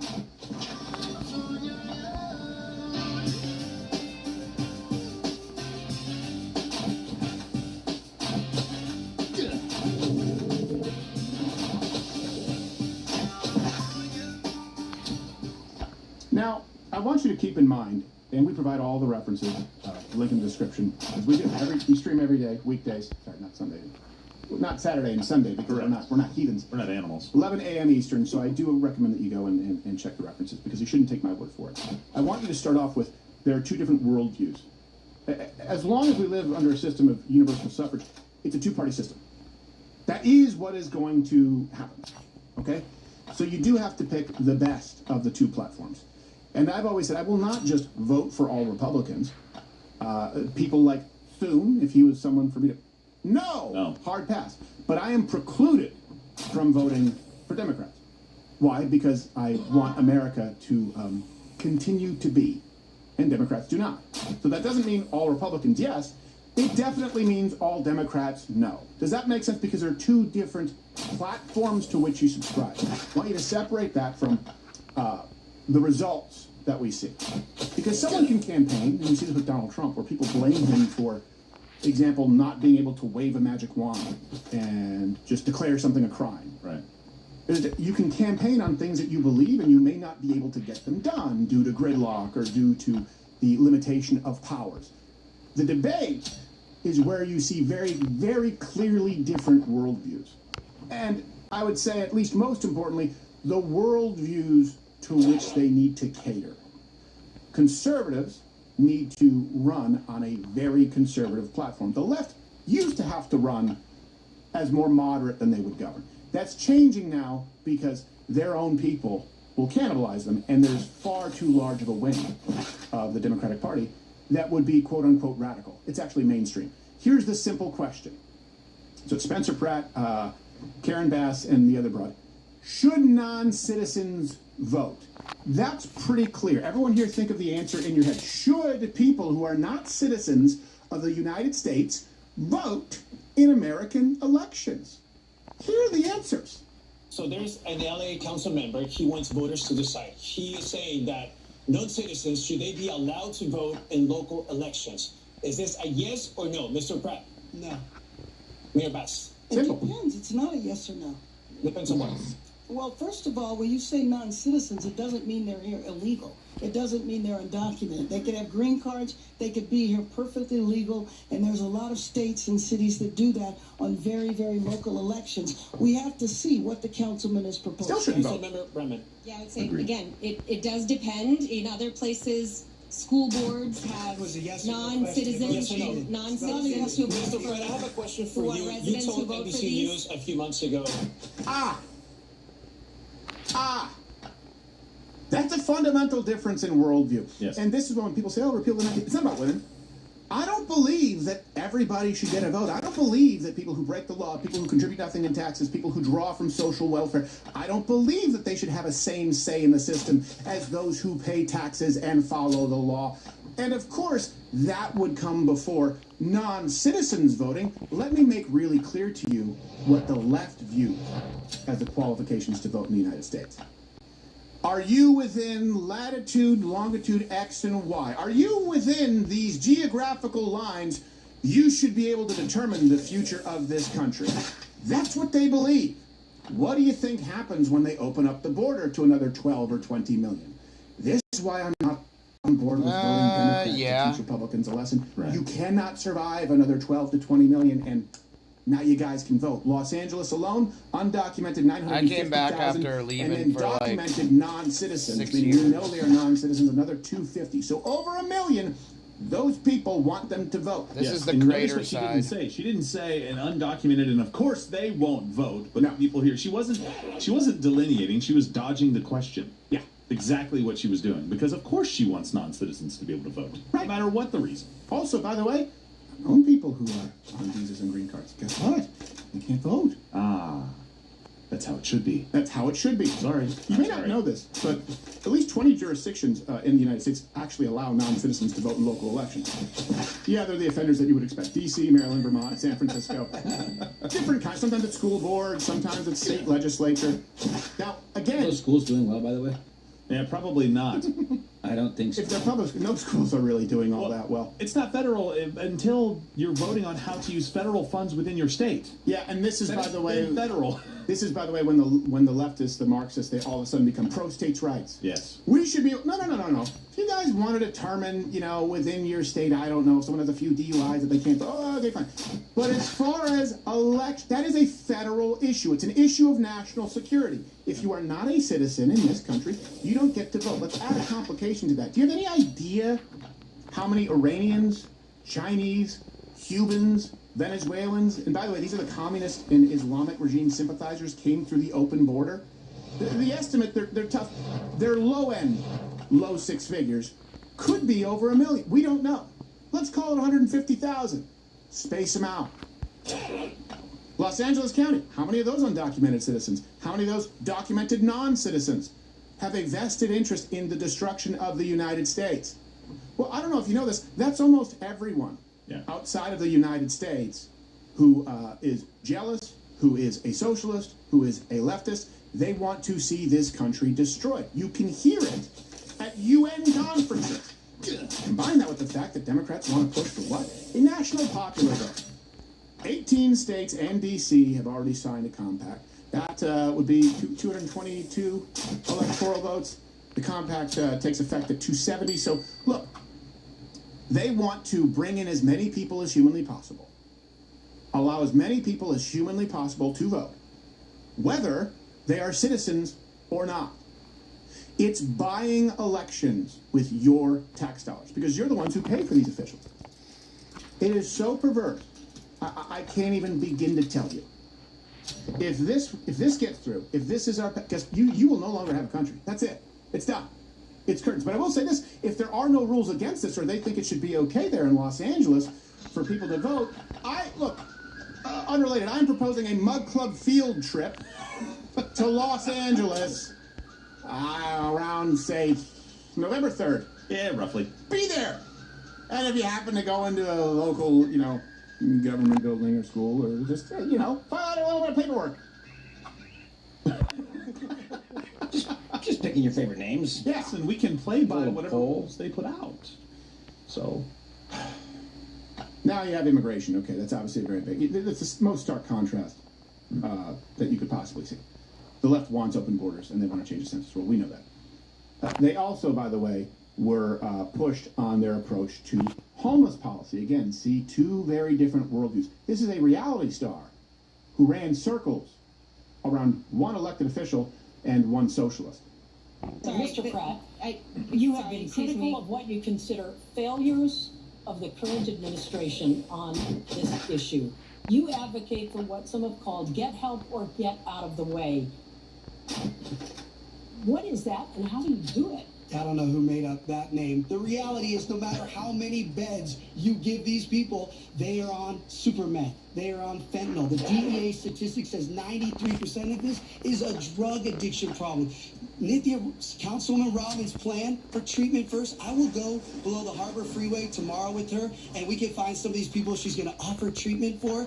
She's going to get stabbed in the neck. These people do not want a bed. They want fentanyl or super meth. These ideas cost us over $400 million to house 3,000 people for $400 million. This is an absolute failure for both of them. They're a team. Yeah. Good job. And just to be clear, at least 67% of LA homeless, they have mental illness or substance abuse problems. Now, I remember this back, it was either Fox News or CNN, against libertarians back in the day, because it was very, very cool to say, end the drug war, right? It's a failure, so legalize all drugs. Now, I understand that the drug war has been a failure largely because of corruption. I mean, you can go back to the ATF gun walker scandal. But the idea that if you legalize all drugs, what they used to do is point to Portugal. Libertarians. I remember talking about this with John Stossel. In Portugal, they've legalized it, and actually, they've seen criminality go down. Well, sure, because you just effectively legalize crime. What they don't tell you is the massive public rehabilitation programs that you have to pay for and become a strain on the system. Turns out if you make it acceptable to engage in degenerate, harmful behavior, you get more of that. So what happens is these people say, we need to end the war on drugs, we need to be empathetic. Then they start crowding your streets, and then they simply want to fund them for the rest of all time. At what point do we say, you know what? You've been given a chance, you didn't take it, straight jacket. There are other options, too. Yeah, maybe gay a little jacket. bit more severe. Well, there are other options in cold climates. You just let nature take its course. It's true. And like Mom Donnie. Yeah, like Mom Donnie. And he wasn't even trying. I was like, well, I guess problem solved. Whoops. And this is how you also, by the way, the media is so incredibly dirty. Can't kill him. Do you guys know this? A lot of people don't know. Nixon, his first, or his primary campaign, I think it was the first ever national televised debate. What sank his campaign was this debate because they didn't put makeup on him. And they used to say that Nixon had a 5 o'clock shadow that would grow in by noon. So he was sweaty. He looked older. They deliberately made him look worse. And they had, oh man, the young, cool JFK. This actually sank Nixon's campaign. That first presidential debate of 1960 was the first ever televised, and television gave Kennedy the clear edge. More than 60 million people watched, and what they saw may have been more important than what they heard. A haggard Nixon, just back from the hospital, pale with sweat on his chin and upper lip. By comparison, Kennedy was cool and flushed with confidence, projecting the winning image that would take him to the White House. But the story goes that Nixon relied on makeup that failed to hold up under the hot lights in the studio. Yeah, actually, the real story is that they did him dirty on purpose. Now, I want you to take a look at Pratt. That's what he looks like on the right. If you look on the left, I noticed this. It looks like he's wearing sunscreen. His face is more pale than his neck, which means whoever applied the makeup said, we're going to put something that makes him look more pale and gaunt than his natural skin. Zoom in there. Look at his neck. Look at his face. That's not how he looks. Yeah, you can see the line there. It matches up with his collar line. So I'd like to, you know what, you're welcome to come on the show. Spencer probably can talk with you about it. I'm curious as to who did that. And if he just happened to put on a bunch of sunscreen because he came back from the water park, then my bad. But I've seen this happen. Yeah. And I've seen it happen at places like CNN, at places like NBC. I've watched it. You have a lot of people who lean one way, and you don't think they're going to take advantage of that? Of course they did. And by the way, you saw the moderators do that. They came up with that name and said, what was it, get help or get out of the way? And he goes, I don't know who came up with that name. It's obviously, unless he was joking, he was basically saying, like, you guys just made that up. Yeah. Yeah, they definitely did that. Right. It's like your policy that some are calling. Right. Yeah. Well, here's the thing. There was a poll, NBC LA poll. I don't know if it was formed by trolls or whatever, but 88% said that Pratt won. Yeah. Only 7% said Bass. Whoa. Rutman was 5%. Now, online polls aren't necessarily scientific. I don't know, but I will tell you, it'd be pretty hard to make the case for either of the other two, because they're basically saying, yeah, what we are doing is working. Yeah. What he also, I don't know if you guys saw any of the other clips from this, but when he talked about the water for the Palisades fires, this was probably his best moment for me in the entire debate. He destroyed them on that. Maybe we can pull that in for Mud Club. Like he did phenomenally well, and I gotta give him credit. I didn't know if he would be able to, and he did. Yeah. Against them, and just threw facts out and completely caught them in lies. Is that the one where he called her a liar and the moderator said no name calling? Yes. After she called him basically she a liar. lied. Yeah. What do you want me to do? That's what the left does. Remember Joe Wilson, where Barack Obama said, if you like if you like your plan, you can keep your plan, or was it doctor? And he said, you lie. And they censored him, and it was this big deal. That's all he said. He was factually correct. Barack Obama was lying. The left, when they call for civility, watch. They only call for civility when they're in power, and that means shut up. Mm-hmm. That means shut up. When they're not in power, all of a sudden we're back to revolution. Do you guys notice that? The left wants to tear down your cities. The left wants to use you, the American worker, and your hard-earned dollars to pay for illegal aliens to take over your country and replace you. This isn't some white supremacist thing. You just heard it. They want non-citizens to vote. They're going to vote in their own self-interest. Guess what those interests are? To get you out. Does this mean that you blindly vote Republican down the back? Absolutely not. Of course not.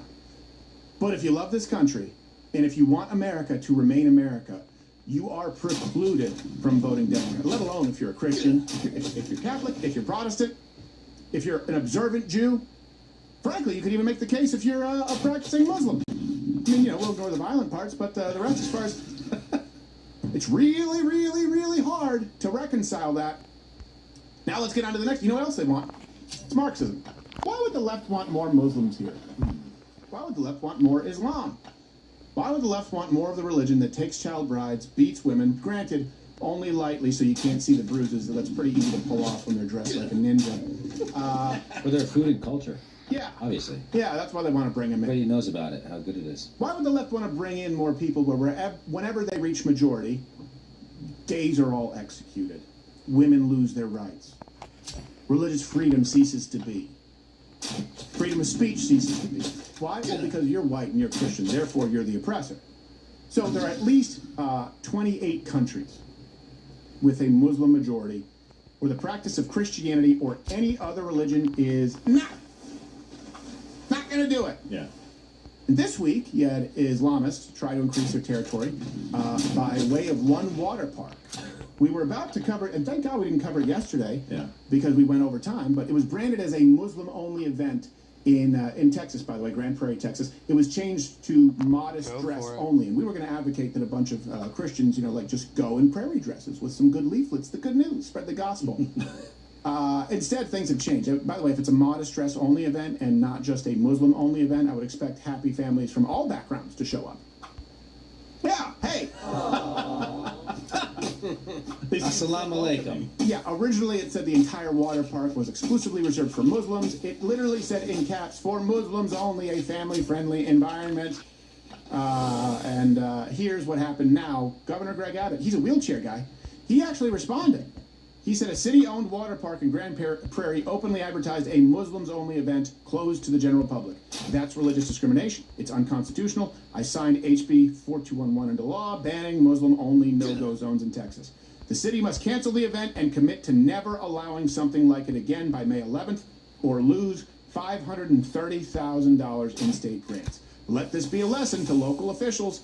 Facilities funded by all taxpayers are not just for a subset of Texans. There you go. When people say it's all the same, the left supports Muslim-only events and taking over your water parks. Governor Abbott, it's win some, lose some. This is a win some.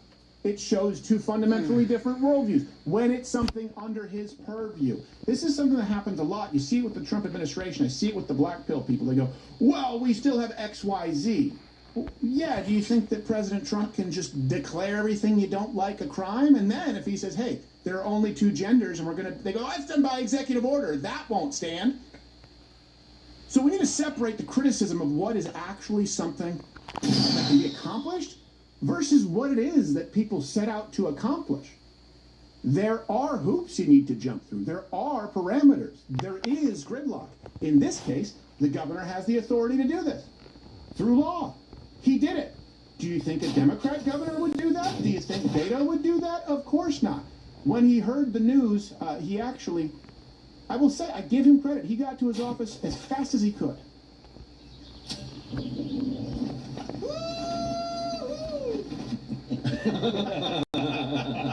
He has fun every day.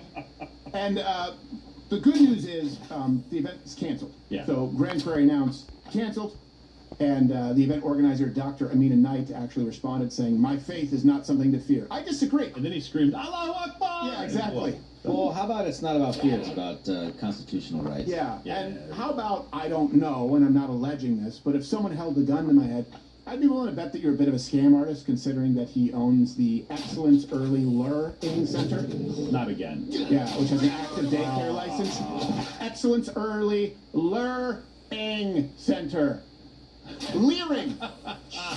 Really, leering center. They are leering. They're making it really, really hard to not be. Well, here's the thing. He owns it. It appears, so that is a thing. It has a daycare license, but it appears the LLC behind the daycare is inactive or involuntarily ended. So at best, that means it's questionable. But hey, you know what? Maybe someone out there could look into this, because it's almost like we have a track record of Islamists, people coming into this country and seeking to subvert it. And I will tell you this. Let me just tell you one thing. A telltale sign, okay? And this is a little trick I've picked up. A telltale sign is someone, if you want to be able to see, to tell, to gauge if someone's going to try and subvert your country, is if they come in from another country and they talk about how much they want to subvert your country. Well, that's kind of obvious. So when they do that and they say that, it's a good time to double check their work. By the way, the credit where it's due, Sarah Gonzalez did phenomenal work to uncover all that stuff, so hopefully they'll get to the bottom of it. Yes, Sarah Gonzalez, please look into the Luring Center. Now, I do want to give credit to Governor Abbott here, because we've been tough on him where he's been a little milquetoast in the past. And I will say, I hate to engage in tokenism, but it's tough to be a wheelchair guy. It is. Now, we actually, and they're not all the same. It's not a monolith. I mean, you saw the one at the Met Gala? Yeah. we actually have a wheelchair guy. I was under the false impression that wheelchair guys all have superpowers. Yeah. Turns out that's not necessarily true. We got Charles Xavier's brother. We thought Charles Xavier, so they all had the. We got his brother Chet, and it turns out he's just a regular wheel. He's just in a wheelchair. That's all he is.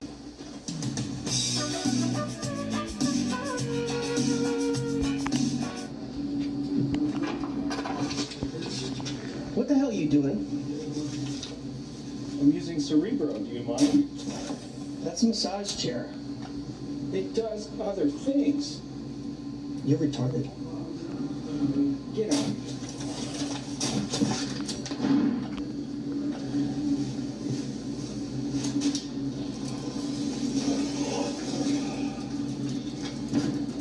Have a nice massage.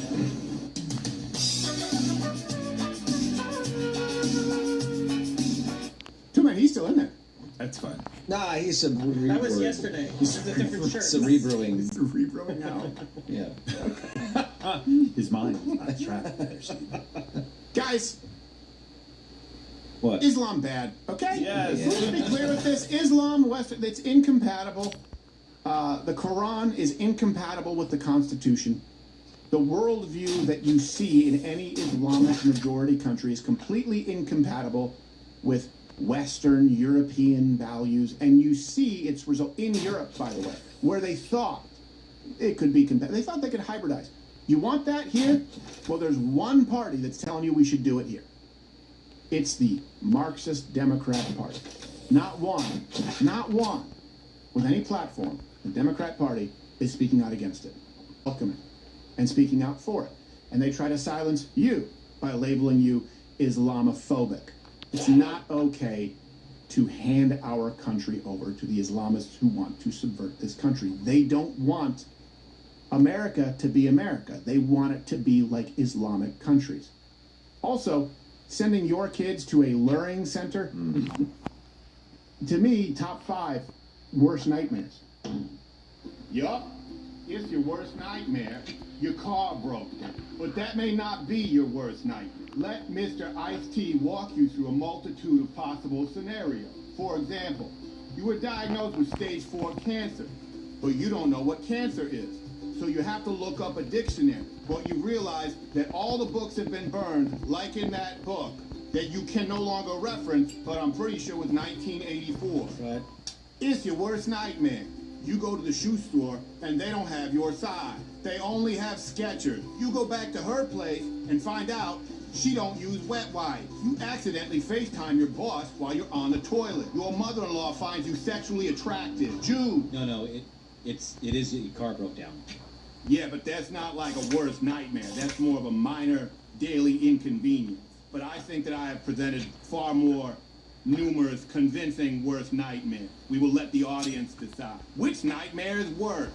Comment below. Please, for the love of God, just read it as it appears on the prompter. Yeah, well, that thing ain't working, hotshot. I'm just giving you options here. It's your worst nightmare. Your teleprompter stops working in the middle of a cheap-ass shoot, and so you don't know what to do, and the director keeps bitching because it's the only thing he knows. So you gotta fuck him up. What? Look, it may not be my worst nightmare, but you know who's paid historically far too much in car repair costs? Me. I wish I'd had Car Shield to help me out.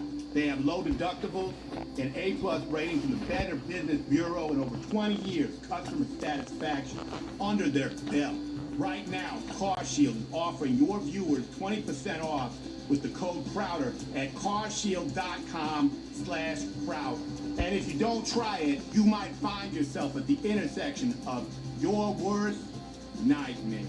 That's a wrap. Fuck you. Protect your vehicle from the unexpected. Go to carshield.com, use code Crowder for 20% off. Bamboo wood shoots up your thumbnail. Now, that's so petty. Anyone who says, like, oh, we're just getting scraps, culturally, can you picture that commercial airing and us not being banned 7 years ago? Absolutely not. No, we wouldn't even try. Well, I would. Well, we would. We'd be banned. We would, yeah. We'd absolutely be banned. We're demonetized, so we can't. Here's the thing. I was like, I don't even care. I don't even care like if they like the commercial. If they end up canceling us, I'm still going to run the commercial. We have to. And turns out it's actually a really good service if you have a used car and you want some people here do have it. I don't need it because my car's under warranty. Yeah, makes sense. That's all I got for you. Humble brag. I'm just going to let you sit there. Well, it turns out when you have to bomb-proof a vehicle, you pretty much void it. So you get like, does it void the warranty if I add like 8,000 pounds? You know what? I guess it's kind of on the line. So you get like a 2-year, 24,000 miles. Yeah. No, that's the thing. I have the car has a lifespan of 4,000 miles. Speaking of a short lifespan, a short, unhappy lifespan. I don't like doing this. Just to be clear, I really don't. And this is why people here, when I have stories pitched to me, when stories aren't coming from me, like, you know what, we think you might have missed this. I know it's going to be something that takes a piece of my soul away from me. And that's how I feel every single time I have to watch the Call Her Daddy podcast. Now, I'm going to get into the specifics here, but here's the macro. And by the way, thank you for the raid, Dan. We appreciate it. Welcome, viewers. It's very important, especially if you're a parent, to know what is directed at your daughter. You've been told to fear the manosphere. You've been told to fear red pill. You've been told to fear toxic masculinity. When the truth is, I mean, the enemy is in the house. All content that is directed, self-help content, nearly all, and I mean close to 100%, directed at women from women, is bad. Really bad, and I mean corrosive, I mean soul-destroyingly bad. Put it this way, whatever it is that, if you're a Christian, or you follow some of the Abrahamic faiths, I'll even include Muslims here in some cases. Whatever advice it is, whatever prescriptions God asks of you, the female-centric podcast Advice Space tells girls to do the opposite. Always. If you if you're religious and say, okay, you should be modest, don't be modest. If it's, hey, you should preserve your virtue, give it away. If it's, hey, finding a good man who will lay down his life, you will find what is good, it's, you don't need that. Shun that. Find a bad boy. Have fun with them. If it's, hey, you know what? A relationship, a marriage, it comes with healthy expectations, responsibilities. They say, if he has any expectations, he's a narcissist. If he did it while he was single, he should do all of that himself. You're not some kind of employee. Every piece of advice that you would give to young women from a Christian perspective to improve their likelihood of successful, stable, long-term relationships and mental health. The advice space created by women, directed at women, says the opposite. And unless you're on top of it, your daughter hasn't got a chance. That's why it's time for the latest installment of Call Me Daddy. Oh, he shoots threes on and off the court. Professional. Don't love your job. Women and our bodies and our looks. It's because of male desire. Can you off enough? Now here's the thing. Perfect response. I know we're gonna get some like, you know what? I don't like it when you cuss. I understand it, and I need to work on that. But I'm about to tell you some things that are far worse. You need to understand that this is not age restricted. Right. This is young girl friendly. So Kesha, fresh off of her Tits Out tour, appeared on the latest Call Her Daddy episode titled, and if you have kids, you probably don't want them watching this. I'll give you a countdown. 3, 2, titled, Serve Cunt and Prevail. Hey, I'm going to stop off my Tits Out tour to do the Serve Cunt and Prevail show. That should be an indicator. Now, when I tell you that every time I watch the advice doled out, that a piece of my soul leaves my body, that is not hyperbole. I mean it, and I feel bad about myself, and I don't think that I have that much more to give. Let's go to Kesha's first dishing, where she talks about how she now masturbates to gratitude meditations. Now I actually masturbate to gratitude meditations. You're lying to me. I certainly am not. Kesha? They're like, breathe in And be grateful. It's don't knock it till you try it. Honestly. Everyone, let me just say, those downloads on the gratitude ones are gonna go way up. Remember when I said I started every day with a gratitude meditation? Right.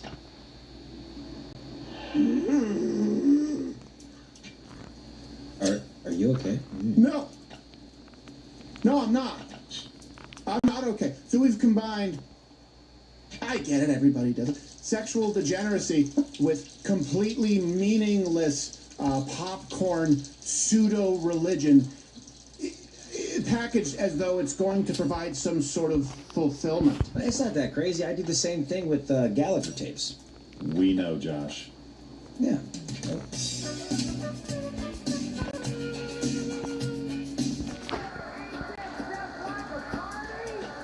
Josh, you can't be doing this in here, man. No. Where's Sam? Sam! Hey, John, Sam!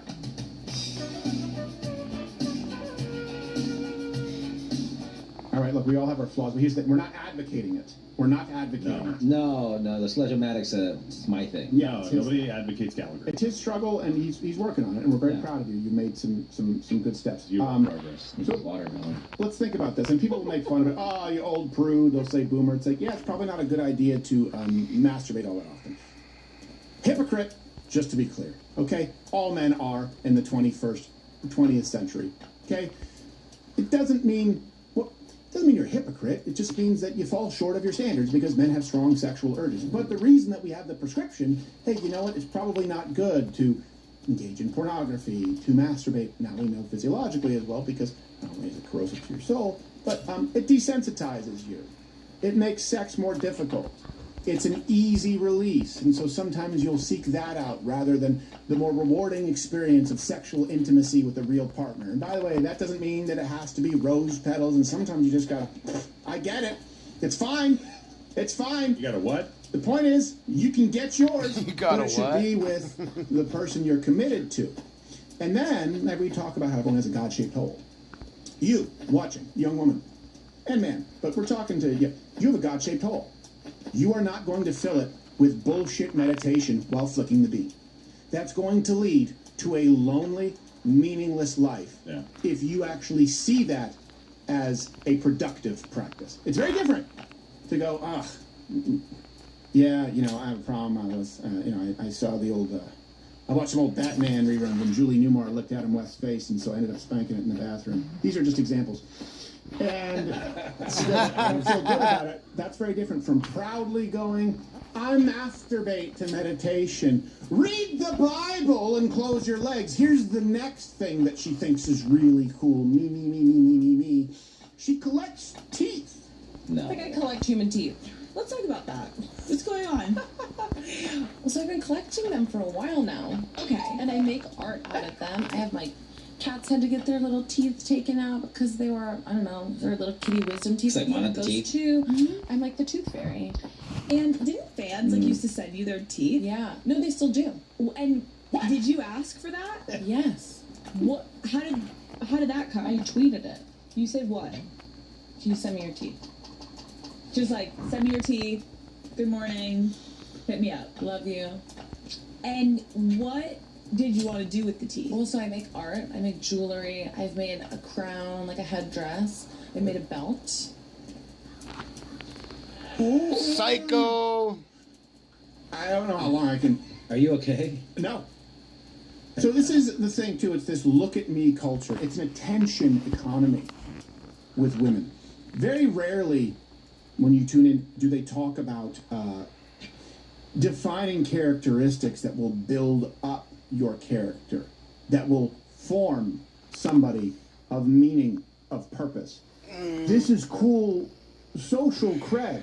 I collect teeth. And what she's trying to do is find her thing, right? Find her identity, because it turns out people don't want to really hear whatever 30 or 40-year-old talking about brushing their teeth with Jack Daniels. It's no fun anymore. It's not cool anymore.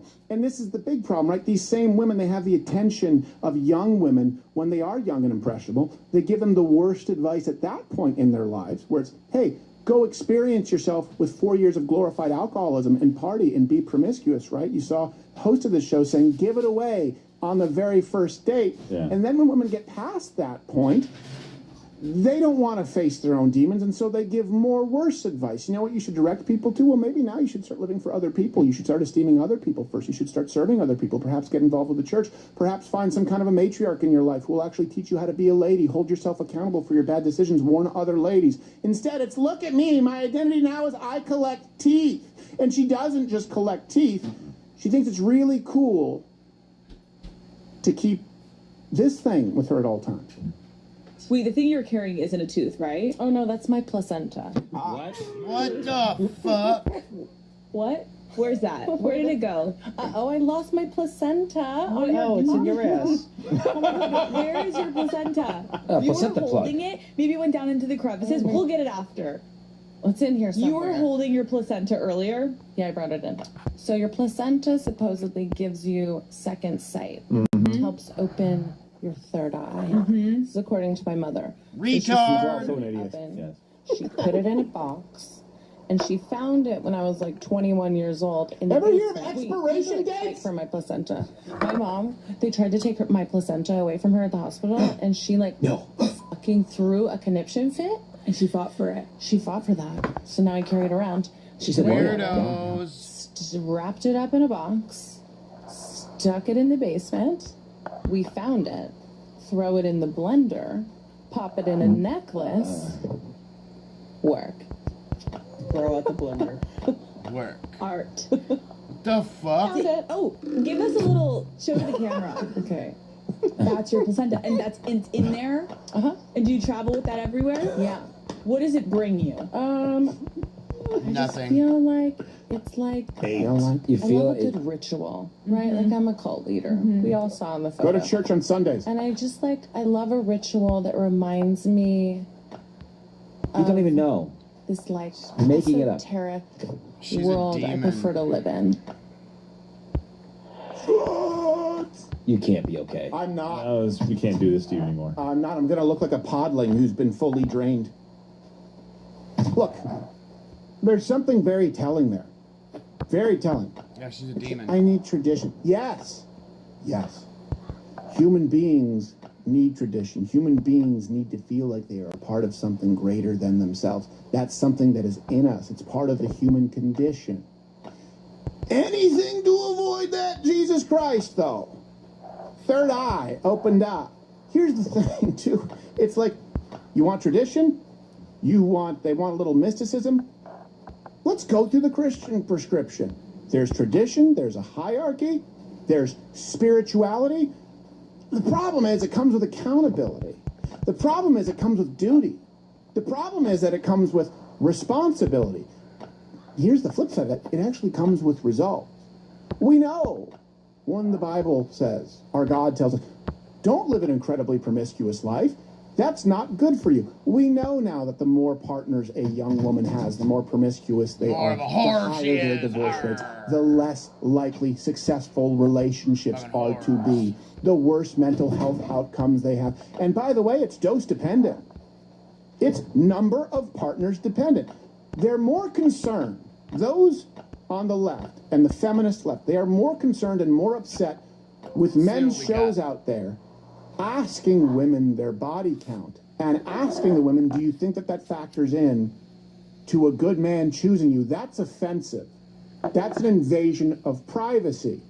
You shouldn't ask that.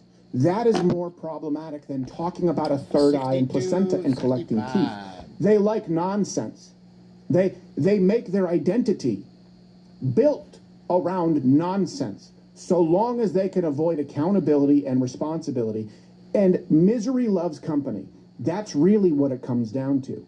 The women's advice podcast space self-help book, it's women who are miserable statistically. That is the most likely scenario. Women who've been sleeping around their whole lives, who either aren't married or haven't had children, who are still out clubbing, they have 50 cats, they're collecting teeth and placentas. They're very, very unlikely to be happy, but they're going to give your daughter advice to go down the exact same path they did. By the way, it's not a placenta of hers. She has no child. She's absolutely nuts.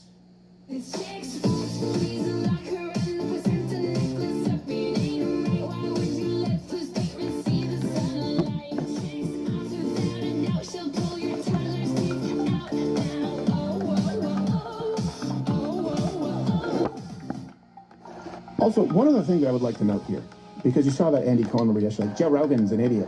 And you'll see these women, they'll go, the stupid manosphere. Okay, let's assume that all the advice is bad. I will say, I think Andrew Tate's advice as it relates to relationships, I think it's bad. I think the idea of sleeping with a lot of women, I think it's horrible. Yeah. Okay? Doesn't mean that I hate Andrew Tate. And the good news is, he's a grown-ass man, so he'll be fine with me having a disagreement and not take it personally. I just disagree with that. I guarantee you he'll be okay with it. Andrew, Tristan Tate, you know that I disagree with it. Here's the difference, though. Even though they have bad advice, okay, these women have horrible advice. It's a wash. Andrew Tate was a competitive kickboxer, and he's wealthy. You look at someone like Joe Rogan. I disagree with Joe Rogan's stance on a lot of drugs. I don't think that it's as mind-opening as he says. I think you're probably opening your mind and your heart to some things you probably shouldn't be. Joe Rogan is in his 50s and is in world-class shape and was a first mover for the podcast. Andrew Huberman doles out some advice, and I go, maybe he should have double-checked that a little bit more, and I understand some of the criticism. Huberman is in unbelievable shape and was a doctor and is incredibly accomplished. These women have none of those positive qualities. Those two women sitting there have not had to work hard physically. They have not had to build a business in the same way from the ground up. They have not had to hold themselves accountable. They don't have an audience that will hold them accountable. If Andrew Huberman or Andrew Tate or Joe Rogan became mush-mouthed and fat, guess what? Their audience would leave them because they have some expectations of excellence, even if I disagree with the advice. There is quantifiably more effort put into improving themselves than masturbating to meditations and collecting cat teeth. Can you agree with that? But it's the toxic manosphere. If you take away the advice you don't like, every single one of these mainstream or popular male-centric shows is definitely advocating for becoming physically robust, strong, healthy, grooming, being as attractive, doing the most with what you have, achieving financial independence, right? Setting a plan for your life, going out and actually following that plan with discipline. These are all good things. They may offer some bad advice as well. These women don't do any of that. Everything is I feel. And here's another one, former Call Her Daddy guest, Charlize Theron, who also is very likely to end up alone and miserable, gave some advice to a comedian on a subway. So what's your take? Whenever a guy says, I would like to make love to you. It's an ick. It's such an ick. 100% agree. You don't get that, that's an ick? Just the dry heave, the little dry heave that comes with it? This could be multiple things. There's a lot to unpack, but actually there isn't. It's just very simple. Don't fucking say it. Don't say love me. Because my vagina closes up. What? Yours closes? It's true. Somebody's shocked. Yeah, a real lady. Ladies know what I'm talking about. Well, what is it? What is it about the word lovemaking that is such a turnoff? Suggest intimacy. I don't want you to make anything with me. I want you to do something with me. Oh, do things. Yeah, let's do it. Well, don't say that either. That's f***ing lame. What can I say? Like, honestly, that's it. Like, just say that. I know I'm not alone in this, okay? That's so cool. Okay. I need to take a couple of seconds here. Do you have any more pieces of your soul to give? No, I don't. I don't. I understand what she's saying there, but this is also really sad. Yeah, a lot of women who were, sort of browbeaten into being prudes. Sexually, there's a reason that a huge percentage of women have quote-unquote rape fantasies. Now, it's usually a wealthy suitor with a six-pack, not a crackhead from Somalia. Usually. But the reason for that is because there is something, a woman wants to feel desired, and so the idea of being ravaged, right? In other words, I get it, some of it's not, make love and light candlelight. Sometimes you want you want to feel like that man, and this is okay, women, you want to feel like that man can't control himself because of this carnal, just unbridled attraction to you that he can't keep his hands off of you. Yeah, that's in you. That's okay. That's fine. That's healthy. Here's the thing. You know where you are safest to actually express that and experiment? Once you're in a relationship with someone who you know loves you and is going to be there the next morning. It's not guesswork. It's enjoying each other in a multitude of ways. I am not saying that everything has to be love-made. Women who are in long-term relationships who maybe did it the wrong way, hey, here's your chance, comment section. Give advice to young women. Hey, you know what? You know when it's really fun to be railed animalistically by a man who loves you rather than someone who's actually using you. It's okay to like to feel being used on a carnal level, meaning the man he just, everything about you is sexually attractive. He's going to, it's okay. That means that you do it for him. I get it. I understand it. By the way, men feel the same way sometimes. That's why, you know, you don't see men get furious about the kids who end up sleeping with their teachers, because we're like, we get it. We know that he's not complaining. His friend ratted on him. We understand how it works. No one here is saying that, but when you live your whole life and you have no meaningful relationship, and you stay away from intimacy, and it's devoid of meaning, guess what? That's when you feel dirty, and that's when it comes with the bad mental health outcomes. So let's go through the advice, if you were to follow what they tell you. Masturbate to gratitude affirmations that were generically created by AI on an app. Collect teeth. Carry your placenta around. Make sure you tell everybody about it. Give it up on the first date. Avoid Christianity and the accountability, but New Age spirituality that provides no actual solutions or any type of prescription. Feminism is great. You should hate men. That brings you to misandry, and you'll live a happier life. Sure, you'll probably die alone or 3 times divorced, but you know what? At least you'll have a lot of attention. A lot of people are going to take note of your collected teeth and placentas. Also, just in case this seems like you're a little bit self-absorbed, don't worry. Just call everyone else the narcissist. By the way, how much you want to bet that all these women, their ex-boyfriends, the ones without cat teeth, the ones who weren't carrying around placentas, the ones who weren't talking about masturbating to meditation, how much you want to bet it was those boyfriends who were narcissists, or if they actually were self-conscious, reverse narcissists? I had a narcissistic boyfriend. I dated a narcissist for nearly a decade. You are always asking about narcissism, and we throw this term around a lot, but does anyone actually know what it means? So I can tell you the exact moment that I realised one of my ex-partners was a narcissist. I actually suspect that he's a narcissist. No narcissistic man in the history of the world has ever treated a woman right. Is there a narcissist in your life? We discussed the red flag of narcissism. Would also attract narcissists. I thought I'd just come on here and expose my narcissist ex-boyfriend. Oh, they're narcissistic. I don't want to date them. I realized at the end of the relationship that he was a narcissist. Give step-by-step instructions on what to do if you decide you need out of a narcissistic relationship. For 42 years, I was married to a man who believed he was the center of the universe. Back then, we didn't call it narcissism. Your boyfriend is a narcissist? You guys run into this? You guys run into someone like this where, I don't know, they're collecting teeth or placenta, or they're out clubbing all the time, or they go out to parties and girls' trips and don't tell you about it, and then you actually have some expectations or boundaries or some type of moral prescription, and they tell you that you're trying to control them because you're a narcissist? Well, they broadened the term of narcissism, by the way, and 75% of actual diagnoses in borderline personality disorders are women. So, hey, women, find a better place to get advice and don't keep destroying your soul. This has been called Me Daddy. Let's just go. You know how to join up. We have to go to Rumble Premium because I've gone over time. If you're not a member, you're going to go watch Haley Coronia, but I don't have it in me anymore. I don't have it in me. Hit the Call Me Daddy and let me go take a pee break, tool man, now. Oh, you breathe on and off the court. Professional. Don't love your job. Job your life. And our bodies and our looks. It's because of male desire. Can you off enough?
Go. The Apple Store in Baltimore is closing. The Apple Store is the latest in the series of stores leaving the Towson Town Center, citing declining conditions. This is a nice mall, you know, it's quality mall. But is the mall on a downward spiral? I kept hearing from people that, like, the mall's going to shut down soon. Even from some of the workers. One of the most popular stores, the Apple Store, announced it's leaving, citing departure of several retailers and declining conditions. Executive Director of the Towson Chamber of Commerce, Nancy Hafford, says that can't be the reason. That store does so well. That's crazy. They've been here for a while. You know what I'm saying? It's going to be a lot of money lost. I'm sure they understand how much money they're going to lose, man. They do. Oh, here's another one. It's really... Yo, these not playing about this cooking. Yo, what is this? Oh, my God. They have a beeper on a bag of M&Ms.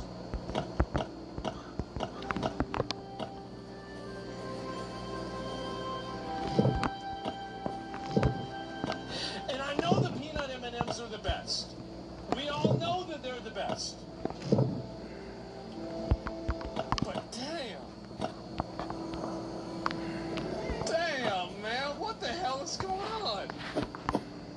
We live in a society. We lived in a society. What is this?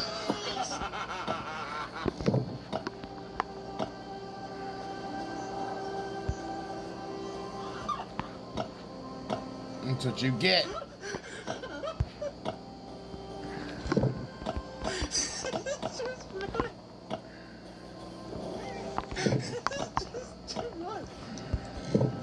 When is enough enough? When have we had enough of this? When are we going to decide that, you know what, guys? Maybe we can just push the button, just flip the switch, just stop letting this happen. And that's it. It's incriminating. Everybody wants to act like, okay, so this is the problem that y'all have, is that some people try to act, and a lot of these videos I talk about is that, let me explain the cascade effect.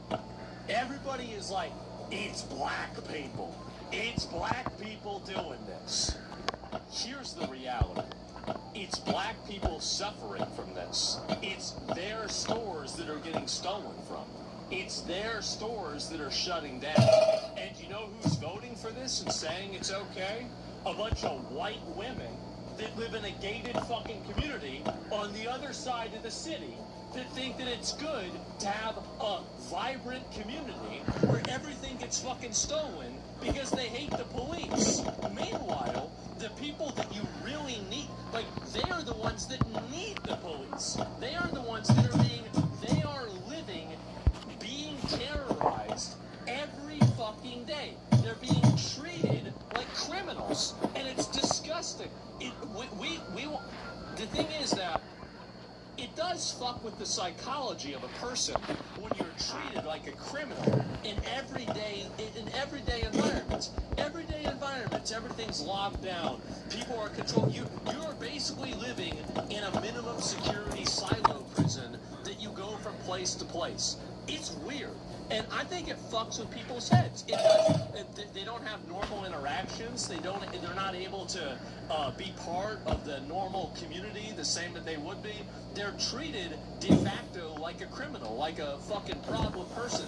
And many of them are not. They're not like this. The main victims of this, here's the thing, keep in mind. Like, remember that one Turkish guy that had the money stolen from the hot dog stand?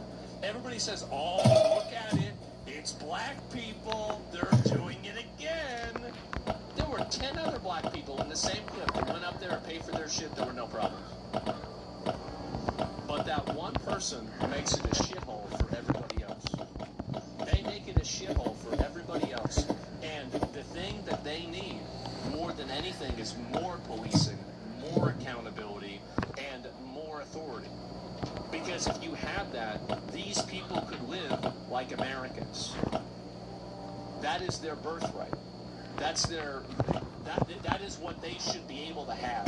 They are entitled to that. And it's being taken away from them, from the pathological empathy of white people that think that they're helping them by allowing them to live in chaos. That's what I think. I think it's disgraceful. It's so profoundly selfish and narcissistic, performative. I don't like it. I don't like it at all. Or do you lose your mind? You visit New York City? Well, I don't know about that. And so that's what I think, right? More than anything else.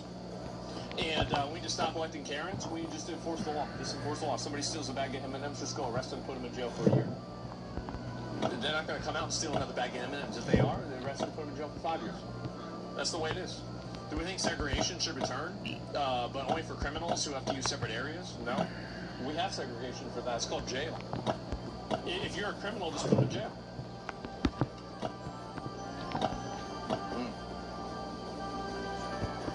The law doesn't allow that, that's the problem. Change the law, ignore it. If the law doesn't let you do something like that, then that's the problem.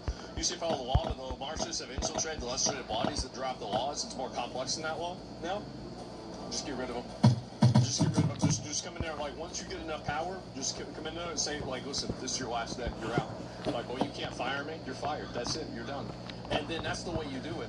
See, the problem is that, again, like I say this a lot, is that conservatives and people that are patriotic do not have the willpower to exercise their autonomy in a way that's beneficial. They are the lack of willpower to use power is weakness. And I think that not only is it weakness, it's malice.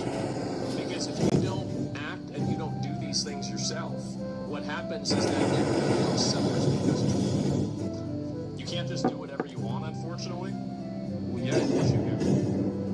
If you get enough people together, you can do anything you want. Absolutely. What do you mean you can't do what you want? Who said that? The people that don't want you to do it? Fuck them. Stupid. Okay? Like, fuck them. Like, no, I think malice is a stretch. I don't think so. You talk about how Trump's trying to actively usher in the Antichrist? Take your medicine.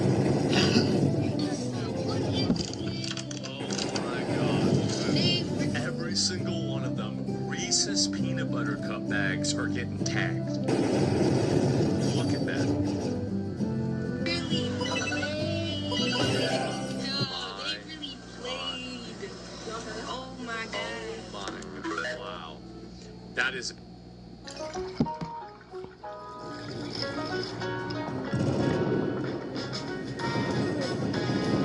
Real cocktails. Perfectly mixed. Hot water.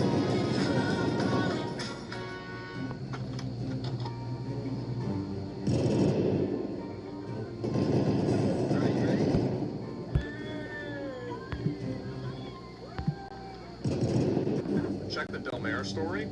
Well, this was so embarrassing for this guy. Like, David Cross, oh my god. I saw this, and I wanted to show you guys about how embarrassing this is. Have you seen any reporting about the activists in D.C. Training jurors, purposeful jury nullifications, when the new weapons being prepared? Well, what they tried to do, see, this is the strategy that they try to do, is they try to occupy the justice system and then constantly defer to the outcomes of the justice system, right? So they're like, okay, well, we're going to cheat this system, and you have to follow the system. Okay, well, I think I see where this is going, right? And so, yeah, it's embarrassing. It's so fucking embarrassing. I skipped the JRE episodes with LA artists. Yeah, is that David Cross? Yeah, bro, like, it's been a long time since Arrested Development, bro. Like, he probably still bald, though. Yeah, that's why he's wearing a hat.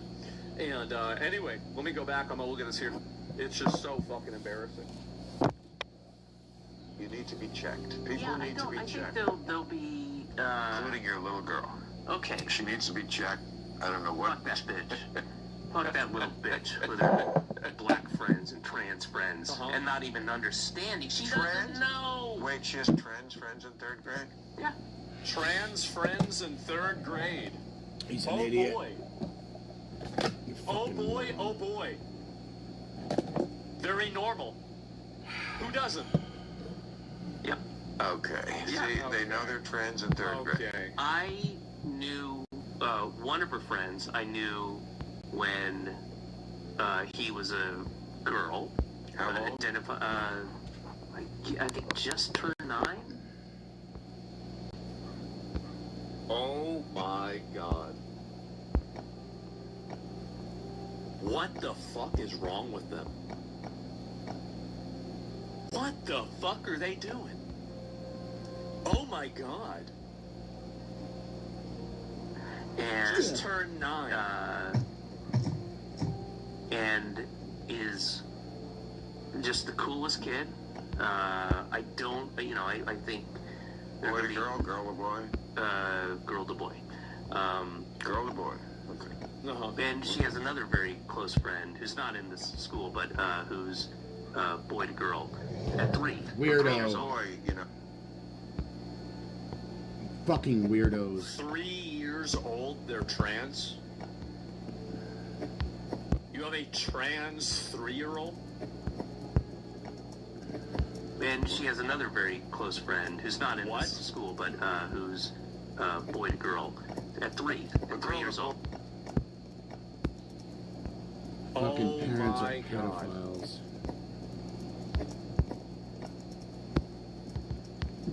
This is jail the parents. Yeah, we have to really, like, I mean, this is, I mean, at what point is this not child abuse? Really, well, how is this not just straight up child abuse? Oh my God. Unironic spawn camping? Yeah, I know. I don't understand how, why are we putting up with this? Why do we put up with this for even a second? This is crazy. Like, and here's the issue with, well, let me finish the clip and then I'll go on a big talk about it. There's multiple clips about this. This is like just so embarrassing for him. I mean, I knew somebody who said to me, actually more than one person who said to me, a woman said, you know, I was what they called a tomboy. If I was they were trans. 5 now and acted the way I did then, that's what they would have done to me.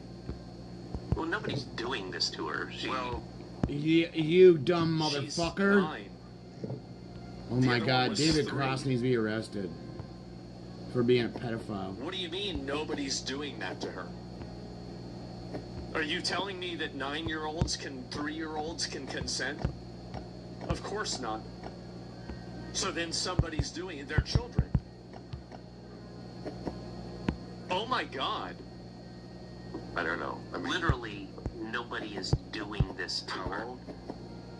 She is, or he is, either 8 or, I think 9. Okay, then somebody's doing something, because 8 or 9. Thank God. Thank you, bro. Like, yes, exactly.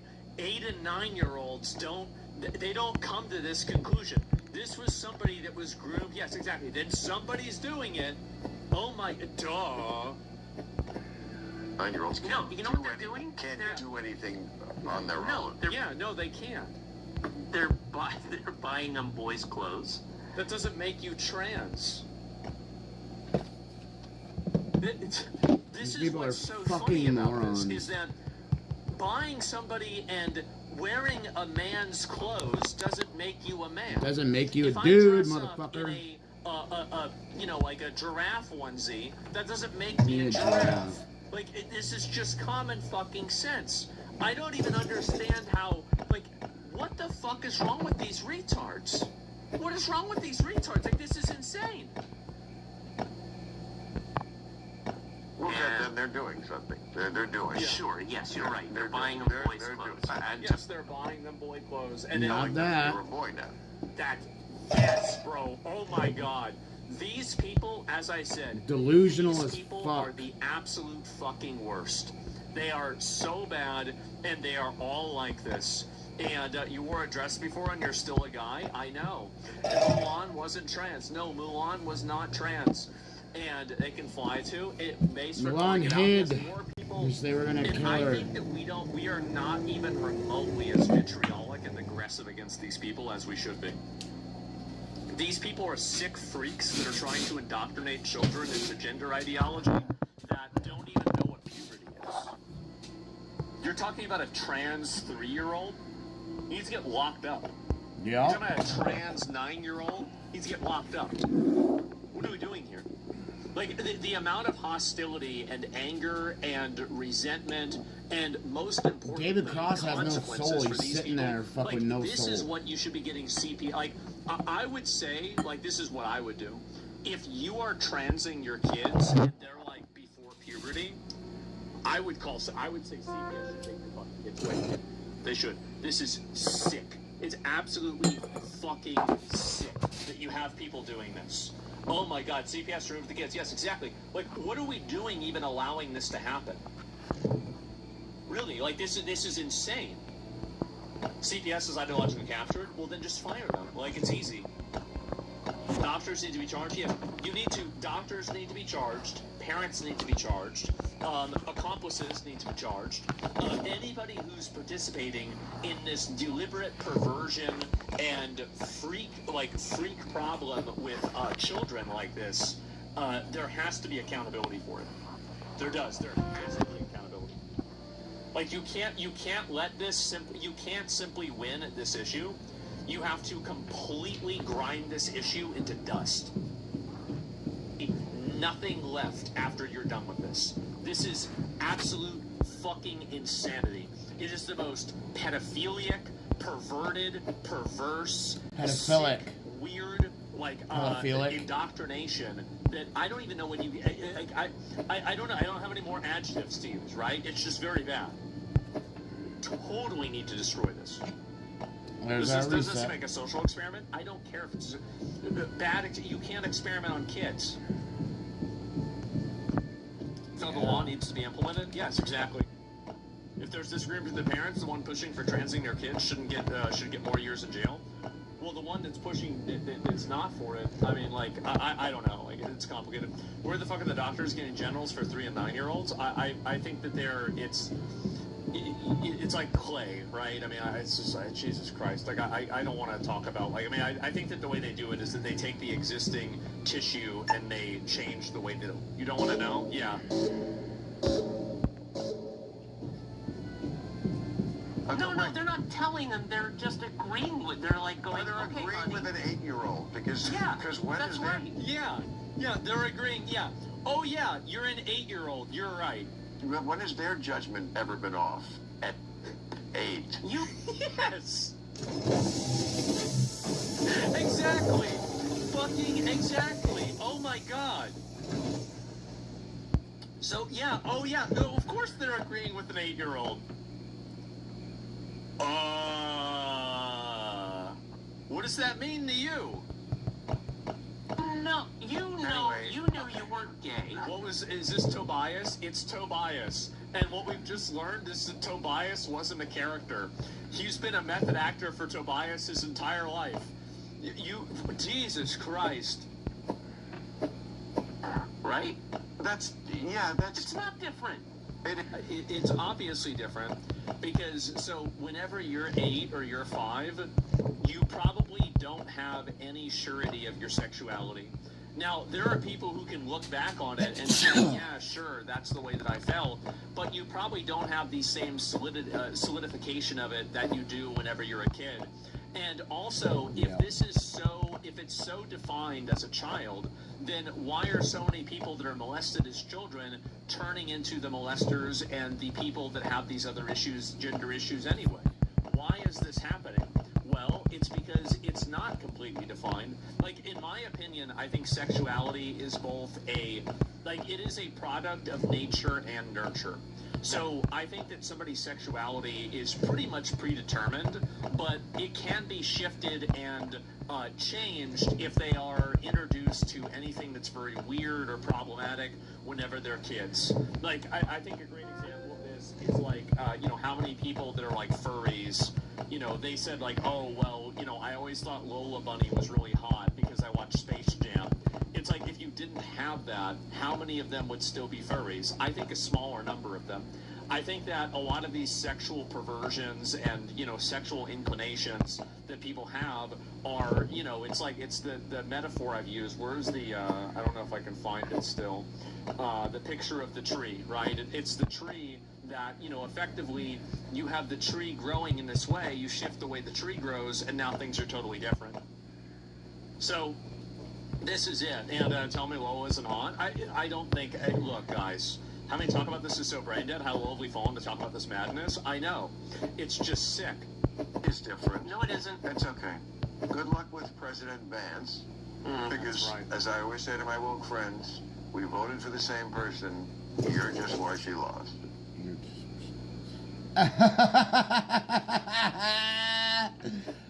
Fuck. I love him, bro. You're totally right. Hilarious. You're completely fucking right. And the thing is that I will never vote for a candidate that can't take a complete and obvious and one-dimensional stance on trans, pre-puberty kids. It's really that simple. Fort Orange Fair, let's fucking go. Let's run up here real quick. Absolutely sick. Go down to that fair, get our fuck on down there. Down at the fair, fuck on. This is a case of that. Where is my towel that I have to blow my nose on? We voted for the same person. Right. You're just why she lost. Because America hears this, and they're going to go, yeah, you're just why she lost. 8-year-olds can't really make decisions on their own like this. That's what most people are going to say. And that's right. Yep. Got him. Yep. It's true. This is where the Democrats are, with David Cross living in Brooklyn, with Mandami loving, and this is why... Boom, baby! Give me a 40, baby! Yeah! He is completely right. You are absolutely, completely, 100% accurate. I don't think it's America in a nutshell. I don't. Doesn't mean I don't love you. This sick mind can't comprehend it. Because he's a pedophile. Understand? Well, again, it's David not Cross is a this, fucking about, pedophile. Let me see if I can find. Oh God, this guy seems like a real idiot, and I wish I were as confident with Bill that we'll choose JD over this. I mean, again, I think that what will happen is that all of this talk of like, oh, let's pick another, let's vote for a Democrat person. The moment that a Democrat person starts talking about how many genders there are, the moment they start talking about any other of their weird DEI stuff, I think that a lot of that is probably going to go away really fast, and obviously it would be. To be honest, I wouldn't vote for them because of immigration too. Well, yeah, but the difference is that immigration is a theoretical issue. Like, people might perceive, oh yeah, when I was growing up, there weren't as many, Mexicans here, or Asian people, or Indians here. But it's not something that you are it's not a biological reality that every single individual person intrinsically understands, with something like trans, for example. Stolen caps are back, too. I think that's the difference, is that everybody knows what a man and a woman is. There are a lot of people who are insulated from, immigration. And that's the reason why that level of identity politics is so effective. It's because the barrier to entry to that is literally nothing. You don't need to be an expert to understand what a man and a woman is. Everybody gets this. We all understand this.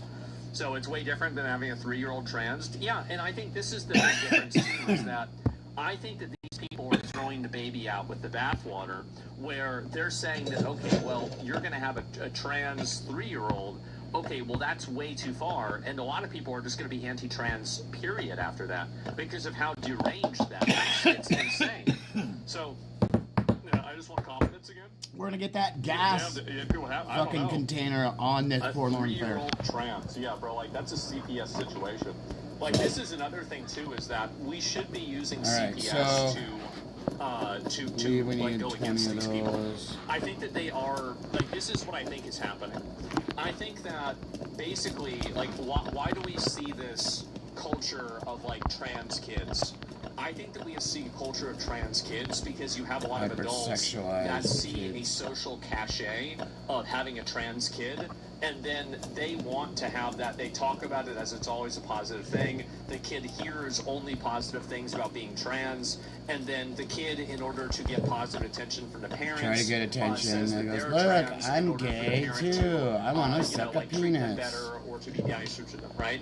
I think that's generally what happens, and I think it's also for attention. I think that's the reason why it's happening with more celebrity parents, is that like parents are, and by the way, this is like overwhelmingly, I think, you know, moms doing it to kids than dads. Like you have people like this, but like I think it's like a 90-10 issue, right? A 10-to-1 issue.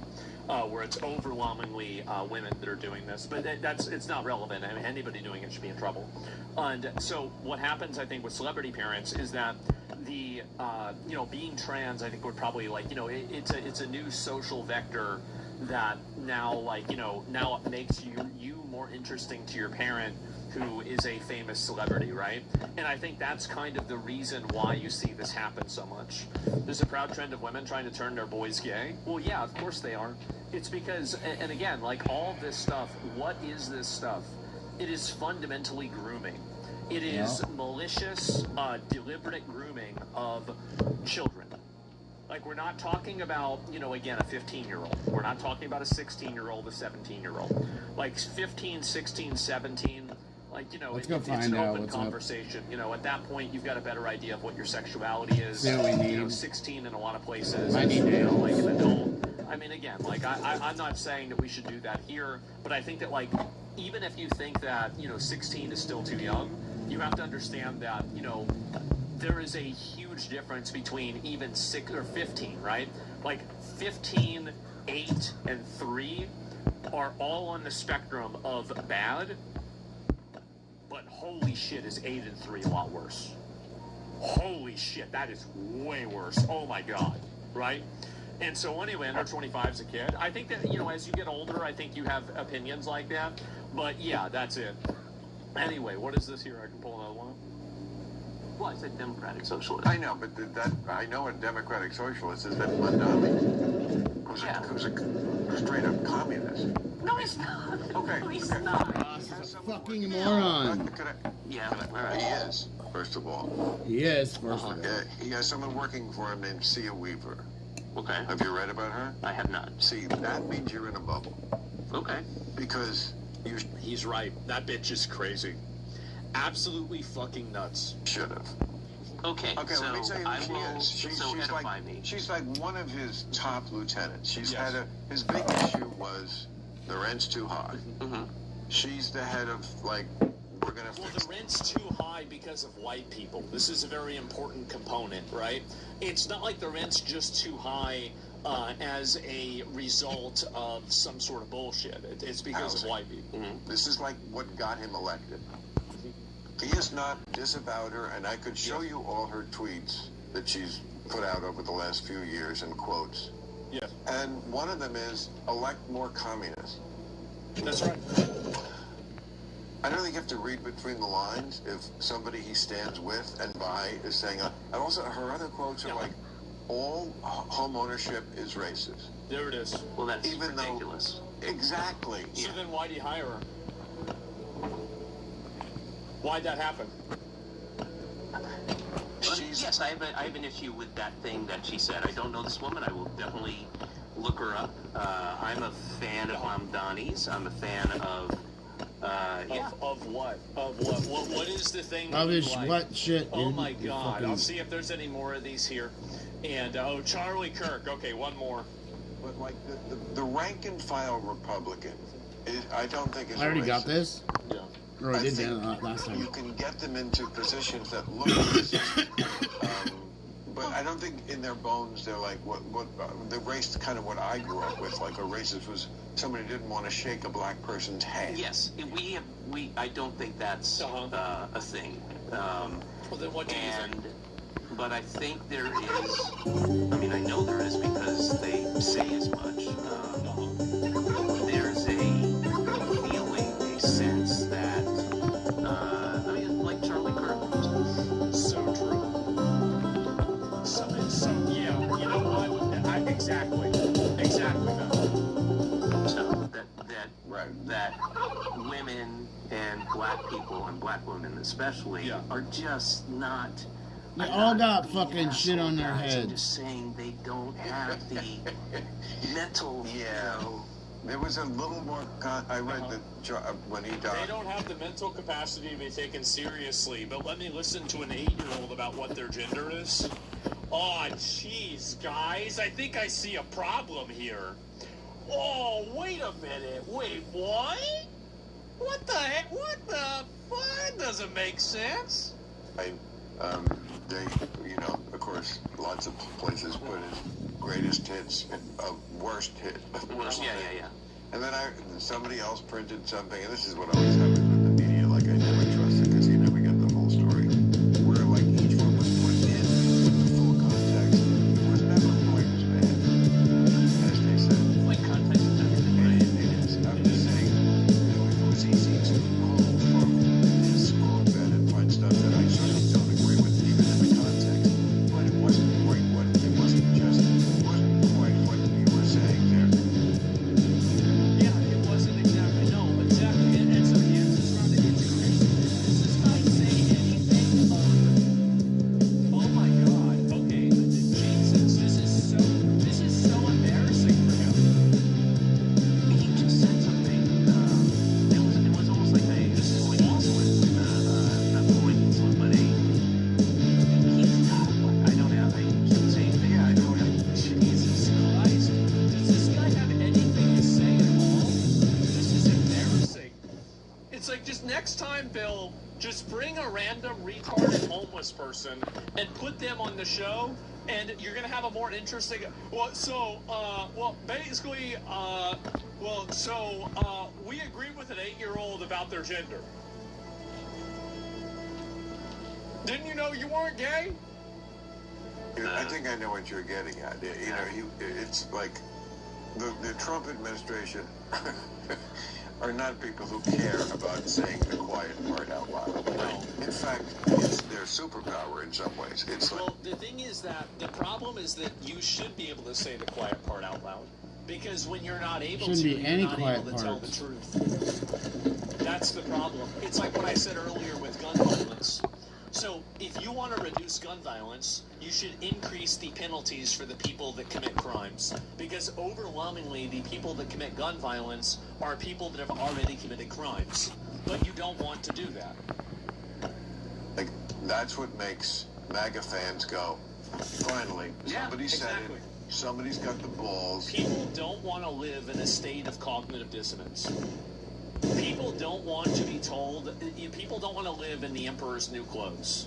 They don't want to be told the sky is green. They don't want to be told that up is down, left is right, men are women, women are men, and you can choose. People do not want to have to go along with a constant bombardment of having to repeat slogans and phrases that they know are a lie. Everybody knows this is bullshit. We all know this. And so, yes, whenever people finally say, yeah, that's actually what's going on, everybody is thinking to themselves, thank God, finally somebody's saying it. Exactly. Yeah. And sometimes it's not wrong. And some, I mean... What has Trump been right on? Well, I think he was right to attack Iran. Oh, I highly disagree. Yeah, I know. I figured you would. Why? Because I do think of you as like sort of that, like, down the line liberal, like down the line. I mean, in some ways, I'm definitely. I'm politically more Democrat socialist. I believe. You're socialist. Again, I think you're plainly then you're to the left of me if you even say you're a socialist. What a fucking idiot. Oh my God. This guy, I had no idea how much of a fucking moron this guy is. I don't even, this is insane how embarrassing this is. It's like it's a walking stereotype. I know. It's so fucking pathetic. I can't even believe this.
Best one.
Trump calls on Disney and ABC to fire Jimmy Kimmel. Oh my God. So I'm going to be honest. I hate Jimmy Kimmel. I think he is the biggest, like, I can't say the word that I think he is, which means that you guys all know what it is. I hate him. I think he is the most insufferable, obnoxious person. Like, and the reason why I really hate Jimmy Kimmel is the two-facedness of him, right? Like, I respect people, like, in a way, I respect people like Joy Reid more than Jimmy Kimmel, because Joy Reid is just a dumb, retarded, racist bitch. That's all she is. And she never pretends like she's not. She never tries to act like anything else. That's what she is. And that's fine. But the problem, what I really fucking hate, is the fact that Jimmy Kimmel goes out there and goes on political monologues nonstop. Okay, so we're gonna grab says, oh, but I'm just a comedian. Oh, you can't go after me. I'm just a little old comedian. Well then why is nobody laughing? Why do you need a laugh track? Like, you go to a comedy club, there's no laugh tracks there. And so anyway, he's pretending like he's not flagged for PvP. He is. He's flagged for PvP. He's doing this. And look at this here. Jimmy Kimmel crying about ice in Minnesota. Jimmy Kimmel making jokes about Melania being a widow. So what's the difference here? It's like you're laughing about this. You're making jokes about this. And simultaneously you're crying about people that got killed. This is so fucking annoying. And, no, I think this is ridiculous. Fucking trash bag is. I mean, saying that somebody looks like an expecting widow is a very, like, there's no, like, where's the punchline there? It doesn't even make sense. You got some balls, so it's just basically more assassination baiting, more baiting of violent rhetoric and violent language. So how is it that you're crying over a person that got shot?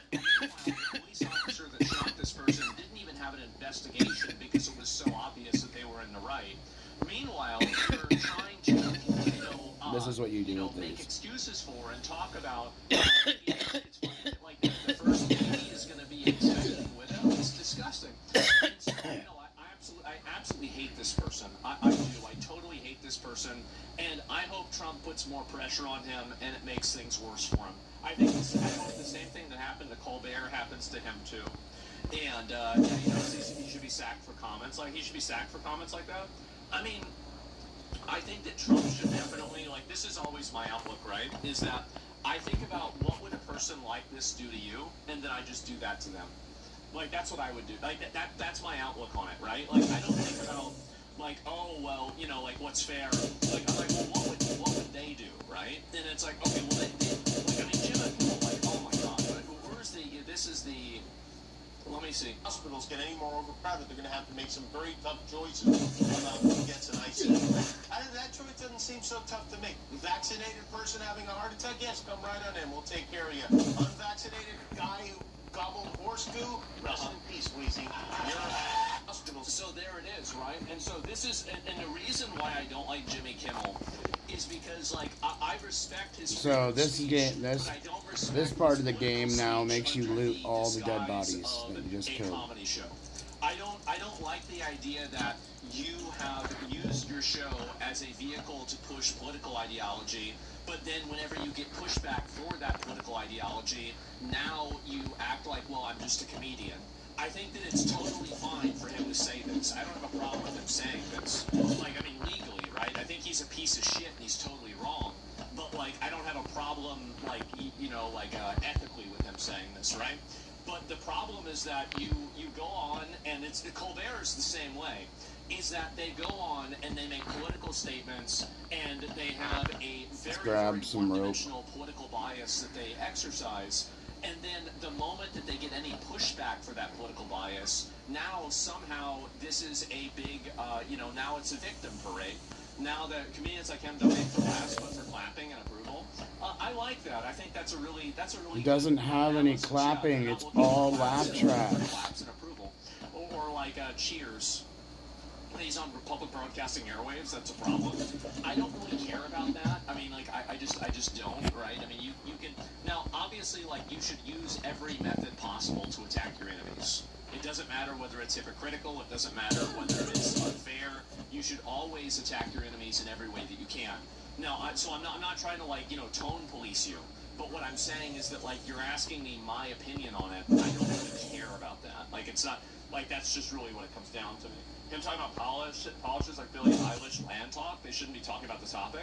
Well, Billie Eilish, the thing is that, I mean, she doesn't really do politics a lot. She's made, like, 4 political comments her entire life. Who cares? And should have shut up a long time ago beforehand. I don't really care about that as much as, a guy like Jimmy Kimmel that focus does on our this depression. As a career for, like, 15 years. Like, I mean, who cares? Some pop star has a libtarded opinion. Oh my God, it must be a day that ends with Y. Like, I don't really give a shit. And so, who the fuck even watches cable anymore? I don't know who watches this guy at all. I really don't. And so, anyway, he's been getting a lot of pushback for this. And so, let me listen to a few more of these.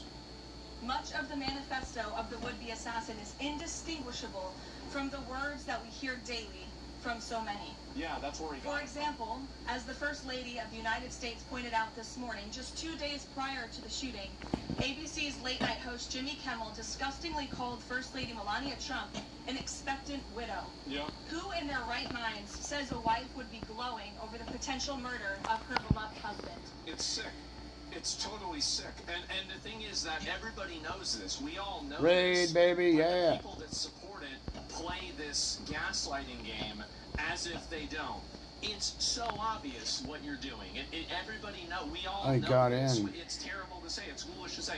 And here's the reality, too, is that if you had right-wing people utilizing the same language, do you think Jimmy Kimmel would be going up there, and especially, like, theoretically, like, let's say a Democratic politician has an attempt on their life, like, heaven forbid, but let's assume this happens, and there's some right-wing person that, like, 3 days ago said, oh, we need to pop this guy off, or, like, I wonder what his family's going to be like whenever they find out that, he's dead. And everybody would be playing that clip. All of the same people that are playing and saying that it's freedom of speech and comedy, they would be out of their fucking mind trying to get this person deplatformed, screaming from every rooftop they possibly can. So the entire idea that this is freedom of speech or anything else, this is purely politics. It is 100% politics, and right now there are enough people that are naive and stupid enough to think that these people genuinely care about the Constitution. Meanwhile, we just saw a video of them saying that, yes, let's systematically kill unvaccinated people indirectly by not giving them hospital admission. That's no problem for them to say, but at the same time, you can't go and say something like this. It's crazy. And so Jimmy needs to support it. Exactly. So what do Republicans say about Melissa Hortman? I don't know what Republicans said about it, but like, let me look at what I said. As Mongol, demo, Minnesota, how do you spell Minnesota? How do you spell Minnesota? I just can't spell. Like, I don't know what you want me to say. Like, I literally, like, it's like a fucking mental disorder. Like, I just can't spell. Minnesota, assassination. Okay. And, anyway, so, can I find this here? Killer of Minnesota lawmakers found. They assassinated a lawmaker. So these right here, these are two videos that I made, I guess probably 1 or 2 days apart from each other, talking about the person that did the killing.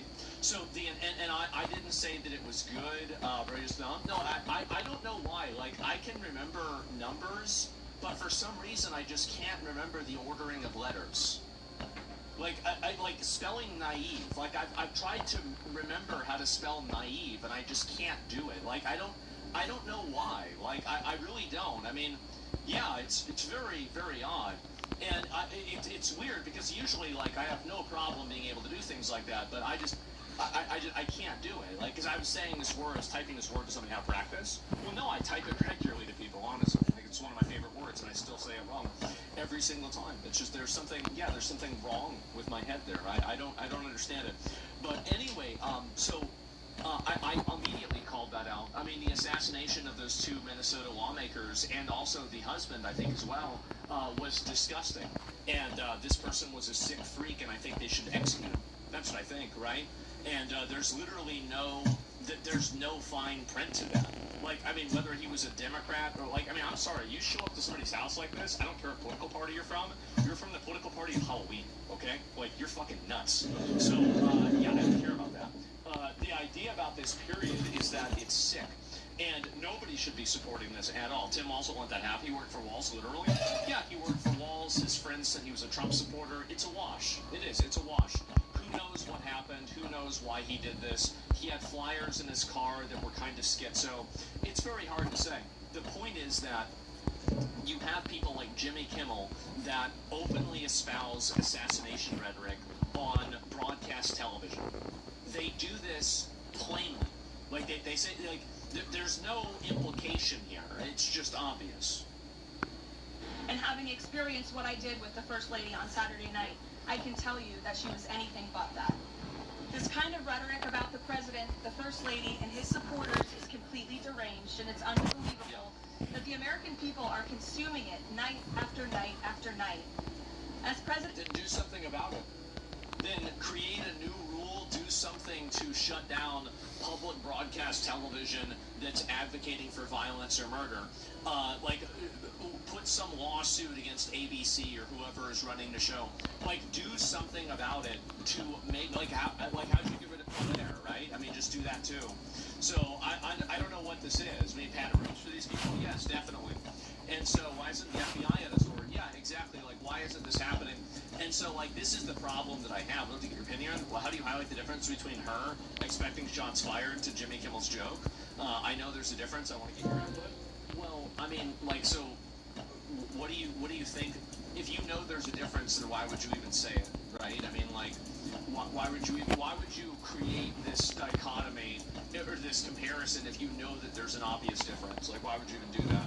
Like, I mean, I don't like engaging with devil's advocates. I don't like doing that. I think it's a waste of my time. Like, if we're all on the same page with this, then I don't think we need to waste time, retracing, and retreading ground that everybody's already walked on. We know what's going on with this, right? And so, legit, I feel that. Yeah, that's not assuming the fact that. No, there's a lot of people that do that. It's just that I have a, and I'm not mad at you for saying that. I'm not trying to be like a dick or anything. It's just that, like, I have a lot of people that do that, and it's just, it's kind of a pet peeve of mine. But I'm not, I'm not offended, right? That's just my opinion. President Trump said on Saturday night at this podium, we as Americans must recommit ourselves to resolving our differences peacefully and uniting around the shared values that make our country great. The deranged lies and smears against the president, his family, his supporters have led crazy people to believe crazy things, and they are inspired to commit violence because of those words. It has to stop. Yeah, I mean, there's been an intentional and deliberate effort in order to turn up the temperature of rhetoric by everybody. I think Trump does this. I think Democrats do this. I think that the worst angle of this is the Democrat supporters that are going out there and, chanting and saying crazy stuff. And then the Democratic lawmakers and the representatives don't spend enough time rebuking them. Like, anytime that, for example, a Republican or somebody like that is, like they're like caught being racist or, like something like this, they're immediately, you expect every Republican to come out and say that, well, this person is like this is a bad person, and immediately call them out. Like, for example, I don't know, I have no idea. Like, I don't think anybody was saying this was some kind of like a cover-up or, some sort of a setup job or anything like that. But the problem is that now you have people that do that in order to deliberately, make it less important. Trump is an incendiary counterweight that, to the last 10 years' reign of insanity. Well, I think that the real way to handle it is just simply to enforce laws. Would a reasonable law against this behavior be that doesn't backfire in the future by corrupt usage? So everything can, so being worried about corrupt usage of something is, in my opinion, it's a logical fallacy. Because corrupt usage implies that it's not being used by a person that is in good faith in the first place. So why would you expect a person who's acting in bad faith to need a law to do that? A bad faith actor will do whatever they want regardless of what the laws are. They'll twist whatever they want to make whatever conclusion they need to. So the idea that you need to write things and do things in a way to prevent a bad actor in the future from taking advantage of them, it's just impossible to do that. It is, and the reason why is because those people who would do that in the future will not care about what the law says. They'll just simply apply whatever their viewpoint is, period. I think that you can look at the COVID tyranny as a great example of that. You needed no precedent for this. All you need is the opportunity. So anyway, going back to what your question was, how do you actually make a law? I think that anybody that's advocating for, well, actually, we don't need to make a law. What am I talking about? We don't need to make a law. We already have them. There are already dozens of laws on the books about, like advocating for violence, like trying to solicit, like any sort, like domestic terrorism, etc. So we don't need to invent new laws. All we need to do is apply the existing ones. So that's what I think that we should do. It seems very obvious. And punishment is a deterrent. Exactly. It's hard to have somebody to hold someone responsible against. Make laws make it harder to hold bad actors against. Well, we already have laws, right? Like, I don't think that we need any new laws. Like, that's really the answer.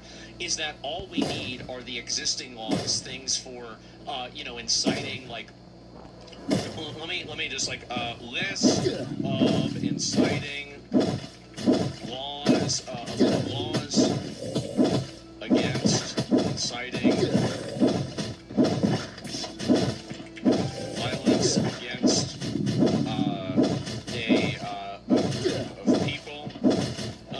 against against someone in the U.S. So, I mean, like, yeah, let's just go ahead and we'll go through this. Yes. Solicitation to commit a crime of violence. Anti-Riot Act. Insurrection or rebellion. Threat statutes. Hate crime and civil rights statutes. Incitement to riot or violence. Terroristic threats. Hate crime enhancements. Hate crimes are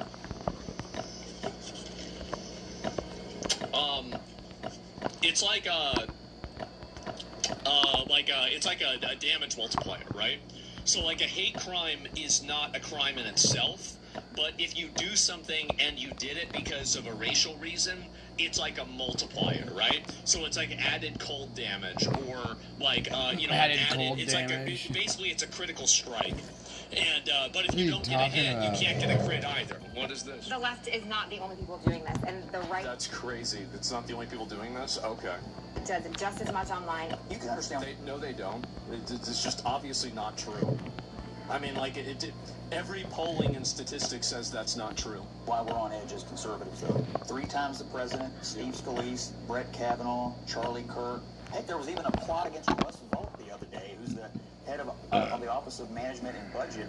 I mean, conservatives are, I think, rightfully on edge because this keeps happening over and over and over again, and people keep calling Donald Trump a Nazi, and they keep calling him a fascist, and they keep repeating lies about him that are not true, yet they keep getting repeated regarding Epstein and other things.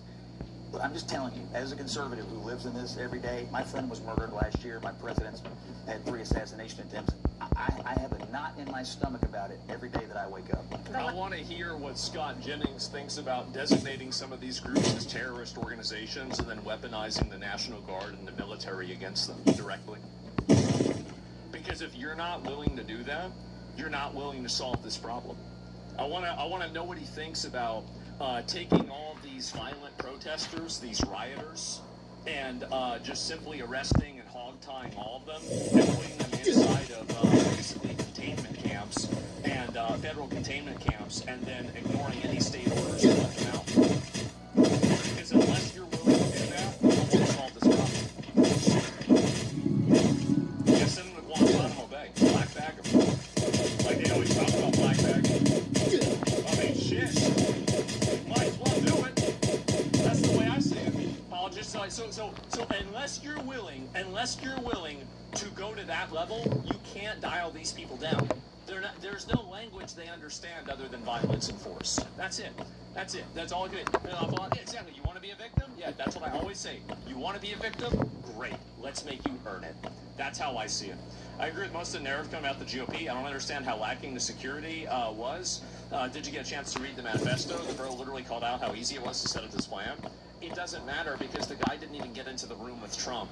Like, there were obviously 2 different layers of security. He got through the first layer, and we're supposed to imagine it's secret. Like, how many assassination attempts do you think he's had on Trump that we don't even know about, right? I mean, no, very clearly, like, yeah, he failed. He didn't even get in the room. So I think people are vastly overestimating this entirely.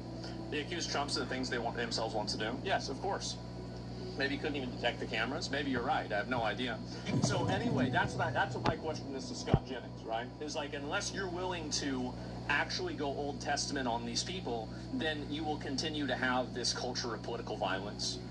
That's literally it.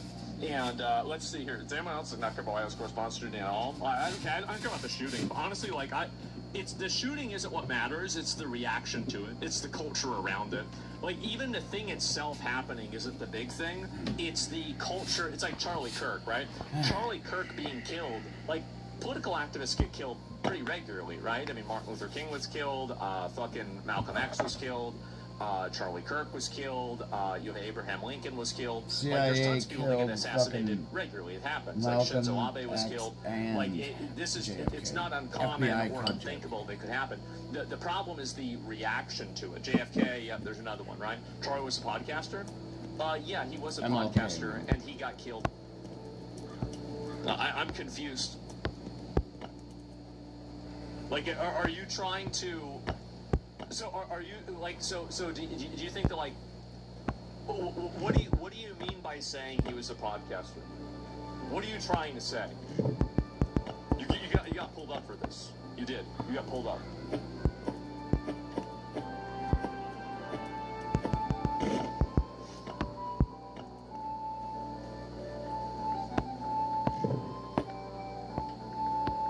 William McKinley got assassinated too? I don't know about that. 6'7"? More like 07. Get the fuck out of here, you idiot. And so anyway, no, because you know you're being an idiot. Everybody knows that when you're making a list of people, you're not comparing them. You're not saying that, oh, Charlie Kirk is the same as Abraham Lincoln, Everybody knows that, but you're drawing this distinction as if it's not already understood in order to like minimize it or to downplay it. That's what you were doing. It was obvious that's what you were doing. And then you're dishonest about it because you know you can't defend what you're saying. You're just being an idiot. So anyway, and that's what I think. So it's trying to brainwash idiots like that, dude. They're not brainwashed. They're just stupid. That's the reason why. It's a little bit different. But anyway, that was funny. Shouldn't have banned them. I don't know. I thought it was funny to ban them. So, I mean, like, really, it seems like it's about the same.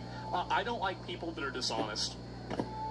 I don't like people that are dishonest and annoying. And it's annoying. And, oh, this is the guy they charged. This is it. Reading this from our colleague in the courtroom, Jake Gibson. Cole Allen is facing 3 counts. Count 1, attempt to assassinate the President of the United States. That's bad. Up to life in prison. I'm just reading this on my phone in real time. Transporting a firearm across state lines, 10 years and $250,000. That's crazy. I know it was that much. The 3rd count is discharge of a firearm during a crime of violence, a mandatory minimum of 10 years. So the first is attempt to assassinate the President of the United States. Totally cool. Up to life in prison. Good. And the second 2, transporting a firearm across state lines.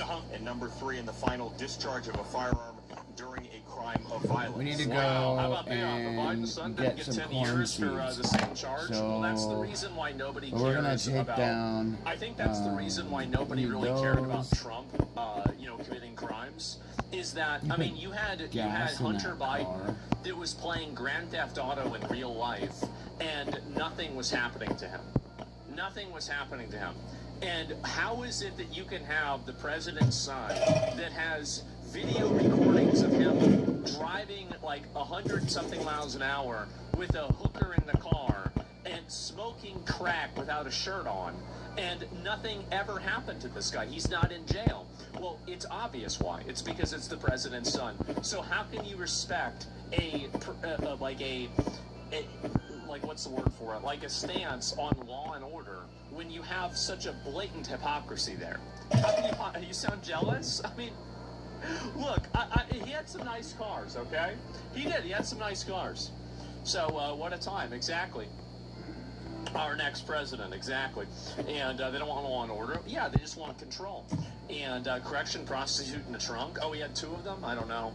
And so, yeah. Yeah, but what is this here? And didn't Hunter also leave the country recently, too? I have no idea. And where is this here, if I can find it? And where did this go? And if you're transporting from state to state, it becomes federal. Well, of course, I think that makes sense. I mean, definitely. The current president's son's insider trading and making billions. Which one's worse? Which one is worse? One of them, like, whether he's insider trading or not, this is not something that is as evident as, for example, somebody driving and smoking crack in a car. Like, everybody knows driving and smoking crack in a car is wrong. Like, there's no trial that needs to happen for that. It is a blatant and obvious violation of the law. Now, if somebody else is doing something wrong, then obviously they should get in trouble. But what I'm saying... This is a MAGA Republicans' idea of what Los Angeles looks like. This is really not. Spencer Pratt is a man on a mission. As after I need to grab the dolls. allowed his house to be burned down, this isn't so much a campaign for mayor as it's a revenge tour. As at LA's debate for mayor, Spencer went right into Bass's failures during the Orson fires that burned down the city. To the Mayor Karen Bass's, the 1,000 firefighters that were available, but there was no engines for them because of the $17 million that Chief Crowley had asked the mayor for 9 weeks before, and Mayor Karen Bass denied it. She drained both of these reservoirs that these firefighters needed. The winds in Pacific Palisades never reached higher than 40 miles per hour. For those first 6 hours, they didn't go above 27 miles per hour. He's saying several things that are completely inaccurate. First of all, there was one reservoir that was out of commission. So the winds reached close to 100 miles an hour, and the planes were unable to fly. So if there were reservoirs, if that reservoir had been open, it would not have worked. She's an incredible liar. Everyone on their phones, Google it. 40 weather stations in the Pacific Palisades. It never went above 40 miles per hour. She's referencing the I have to interrupt you. Now, of course, course, the moderators will step in to assist the establishment candidate, but it just highlights how desperate they are to dispel the truth, as we covered their lies in depth back in 2025, when Mayor Trash came back from Ghana and basically refused to answer any questions. Even Fox News tried to cover for her. You gotta have water, and my understanding is the reservoir was not refilled in time and in a timely manner to keep the hydrants going. Despite what you have heard from Caruso, no firefighters have told us that they are running out of water. And let's go out to Gigi Graciette. She is live in Pacific Palisades. Now, firefighters have told me they have no water on this block. And no matter how much you hate the mainstream media, you don't hate them enough. And even when CNN admitted it, they framed it as the homeowner's fault. And those water tanks ran dry. Part of the problem is a lot of people are using hoses, trying to understandably hose down their lawns, hoping that will stop the fire. A lot of firefighters will say, that's not going to stop a fire like this from burning down your house. So just over a year later, Mayor Basura is going to pretend this didn't happen. But for the people like Spencer Pratt, who actually had their homes burned down, it's not something he'd simply forget and believe Basura's revisionist history. But now, Bass's asinine campaign is saying she's the real victim. It was one of the worst moments of my life to not be here with my son. It didn't matter where I was or why I was away. To me, it reminds me of like if you're away and a family member is in an accident. But I think that I deserve a second term, and I'm going to fight for that because we have. Where's she from, Ghana? She needs to For example, homelessness was going up year after year, and under my watch, it is the first time we've had a decrease in street homelessness. And let's be clear, wrong. This is also something we've covered on this channel, as LA only decreased homelessness because they changed the parameters of who qualified as homeless, meaning living in your car didn't count anymore, and then they both reduced the amount of employees counting and the hours they were allowed to count. Do you feel like, based on what you're seeing, that we have an accurate count or idea of how many homeless live within the county of Los Angeles? No, the only numbers that got counted were the night counts, which the night counts were pretty much zeros. Do you think overall Los is trying to keep the numbers lower? And I think it's going to impact the mayor because she's telling people that homelessness is down.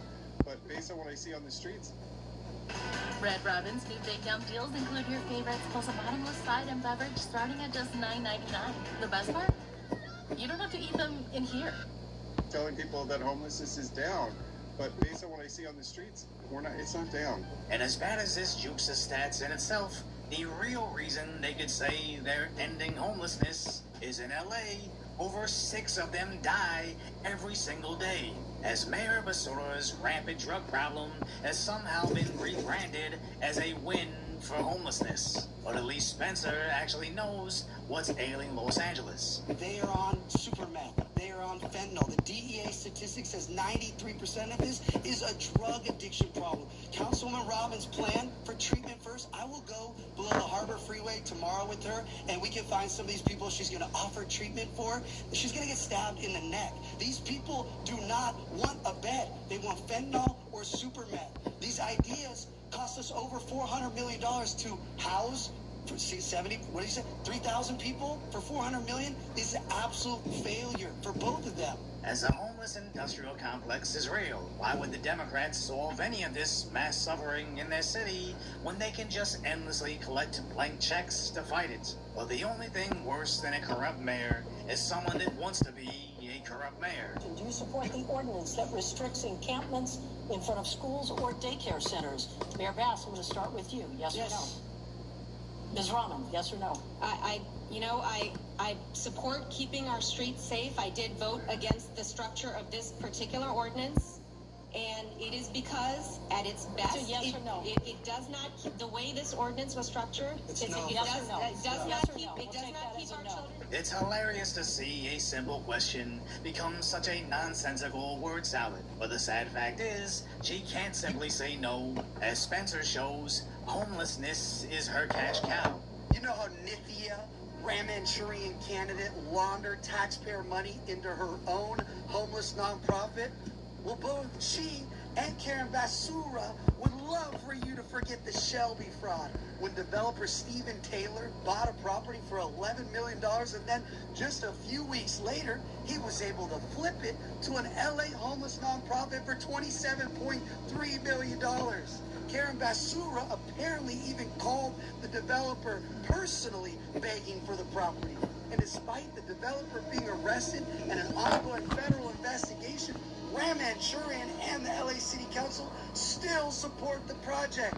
It's like these shady politicians don't see their citizens' problems as issues to fix, but opportunities to make themselves rich. As the primary, if not only reason I moved out of Los Angeles 2 years ago was the continuous rampant rise in crime. While Spencer wants to spend money to solve it. What is your strategy for getting more people, recruiting more officers, and paying for it? First off, I'm going to bring hiring back to the LAPD. Right now, the LAPD is hired by the same people that hire sanitation, and we need to bring it back like it was 20 plus years ago. This idea that Councilman Rahman keeps saying that the police department is overfunded, public safety should be our #1 priority. Rahman wants to sell you some silly socialist fantasy.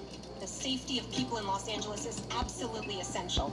But that's why I think we have to start getting honest with people about how we're actually going to respond. So many calls that are coming into LAPD do not require armed officer response. The whole defund the police and replace them with social workers has never worked, especially in the same city that already tried it. They replaced the actual police with these unarmed Metro ambassadors who just sit there and watch as you get assaulted. Their colorful outfits just make them look like rodeo clowns, watching us get tossed around by the criminals they refuse to do anything about. But keep in mind, Rahman is a city council member who just unanimously voted to stop LAPD from making traffic stops based on what they consider minor violations, meanwhile using high-tech expensive cameras to automatically ticket law-abiding drivers. It's this common theme they constantly repeat. Refuse to enforce any laws on the EBT tribes, meanwhile finding dystopian measures on how to fine and tax anybody dumb enough to still follow the rules. But when someone comes in to actually enforce a law and protect the citizens, Mayor Basura wants to take credit. Ordered this operation with the feds. Is it a sign that our communities are not safe? No, actually, that operation was ordered by the feds. However, we have been working in collaboration because we are very well aware of the drug dealing that was taking place. We have this comprehensive approach when it comes to multiple things that are needed. And so what happened a couple of hours ago was an action that had been in the works for many years. Yes, the feds had to step in and do more job, but we were aware of this, allowing it to take place for many years. So let's go ahead and dog's gonna get tired. operation. But remember, last time the feds came in, There's 3 of them. they ran down their bigger social media moments against Look how many points I'm gonna get.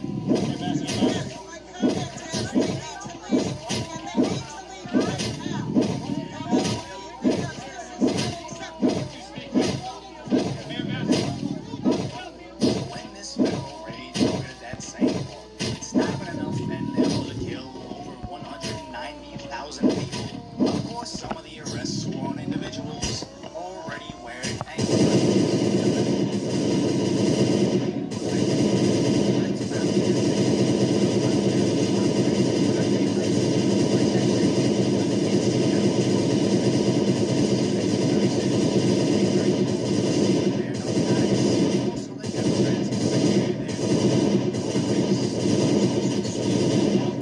in local elections.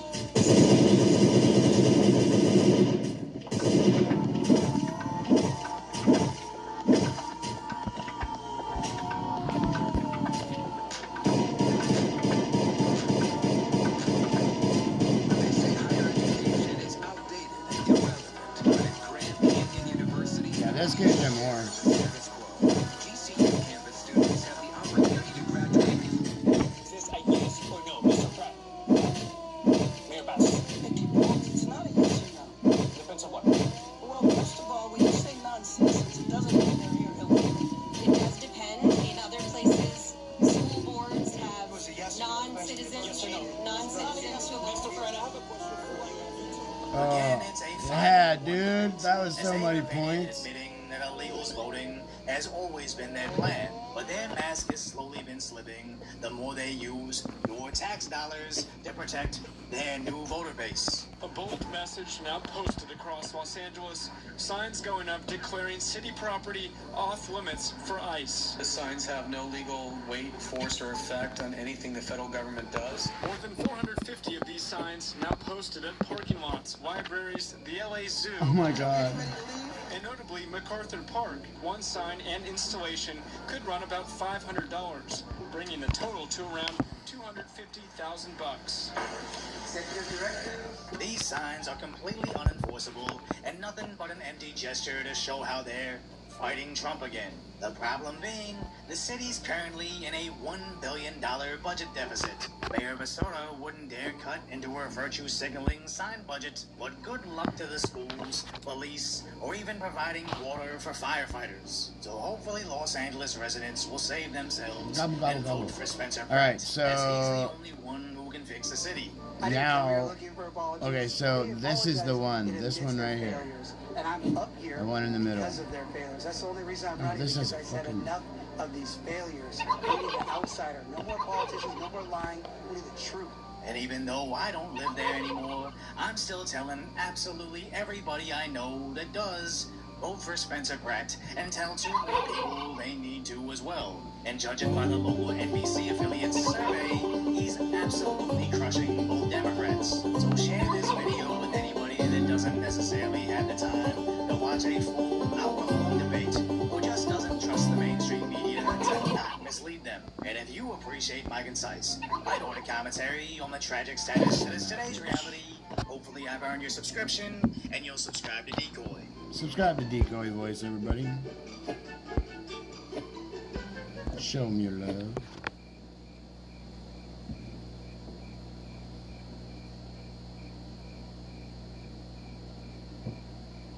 This, what they're going to say, though, is, but have you seen the stats from California? Good. What? He wants to brag about California because he has a couple canned lines about the largest economy, everything's boosting over there. I don't believe any of these numbers. This economy, let's go. Well, are they going to say good about gas prices? Are they going to say good about how high the rents are? Yeah. So many people live. I mean, there's a whole litany. I mean, the train. The train to nowhere. You got to get rid of the train. The train. I say this as a friend. Everybody's laughing at him, and he's on his side. He's almost like me when I talk about how Chad Bianco has a couple of things he needs to address. I'm on his side. I think he'd be a good governor, but he's got a lot to explain. Bill Maher is doing the same thing for Newsom, and he still messes it up to his face. Oh, let the train go. It's up to $231 billion. No, it's not. It's not. It's not. We're doing a $119 million segment. We got it back on track. It goes back. We got back on track. Wasn't it supposed to be done like years ago? It's never going to be on track. You got to quit it. You got to give it up. But it's too much of a moneymaker for you idiots. Back 3 administrations. I inherited a mess. We put it back on track. All the environmental work is behind us. We're actually laying the track. All the environmental work is behind us, meaning to say all the red tape we're cutting away. We can keep on funding this endless, what they see it as, is a jobs generator. It's not actually to lay a high-speed rail. It's to make a lot of jobs and pay ourselves in the background. So once we can stop grifting on the environmental impact on the number of amberjack fish in the Gulf of Mexico, now we can finally start to get the job done, because we don't see this as like a task that we pay for and we get. It's just something that we milk for years. Legal litigation, all the land issues are all behind us. We're actually making this project work. No, you're not making anything work. Like, what is this over here? The Ghost Train starring Gavin Newsom, production cost $231 billion and counting. Multiple places are claiming this. In 2008, California was given a promise, a high-speed rail from Los Angeles to San Francisco. But 2 places I don't want to be in. Something strange happened. The money started burning. No train, no timeline, just a construction zone into abyss. What some are now calling a taxpayer horror story. Gavin Newsom, California is a taxpayer horror story in general. Newsom, how long can the boondoggle keep going? Introducing the new knit and sew shop at Michael's. Explore thousands Alright, of we're gonna fabric get our styles dog and to get, you know, healed up. And let's go fucking do this. It sounds like a funny joke, but it's real. And then, what is it? Bill Maher kept on going on. What is it? The amount of lying Gavin Newsom does to Bill Maher is staggering. His favorite part is he took on Ron DeSantis. And remember, during the election, Ron DeSantis wasn't the presidential candidate. Gavin Newsom wasn't running either. But for some reason, he decided to leave my state, taking a vacation over there, and debate Ron DeSantis for reasons. And I started to go into those red states. The reason I started to take on DeSantis, and the reason I started doing ads. Because you're trying to run for president preemptively, and why do anything in California? It's only going to look bad. So don't start any other projects, because you're going to fail them and give everybody else fuel against you. In these red states, is I didn't feel my party was doing enough. It was CRT one year, then it's ESG, and it's DEI, anything with three. This is all your shit. 3 letters. These guys keep coming, and they're shapeshifting.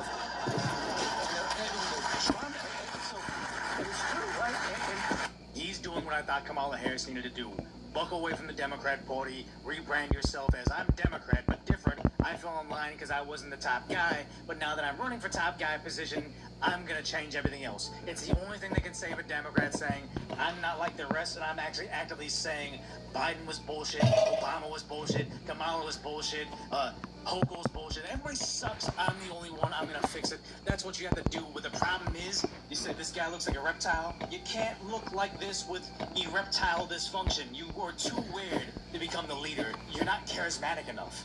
And so I just thought there was a little timidity in our party.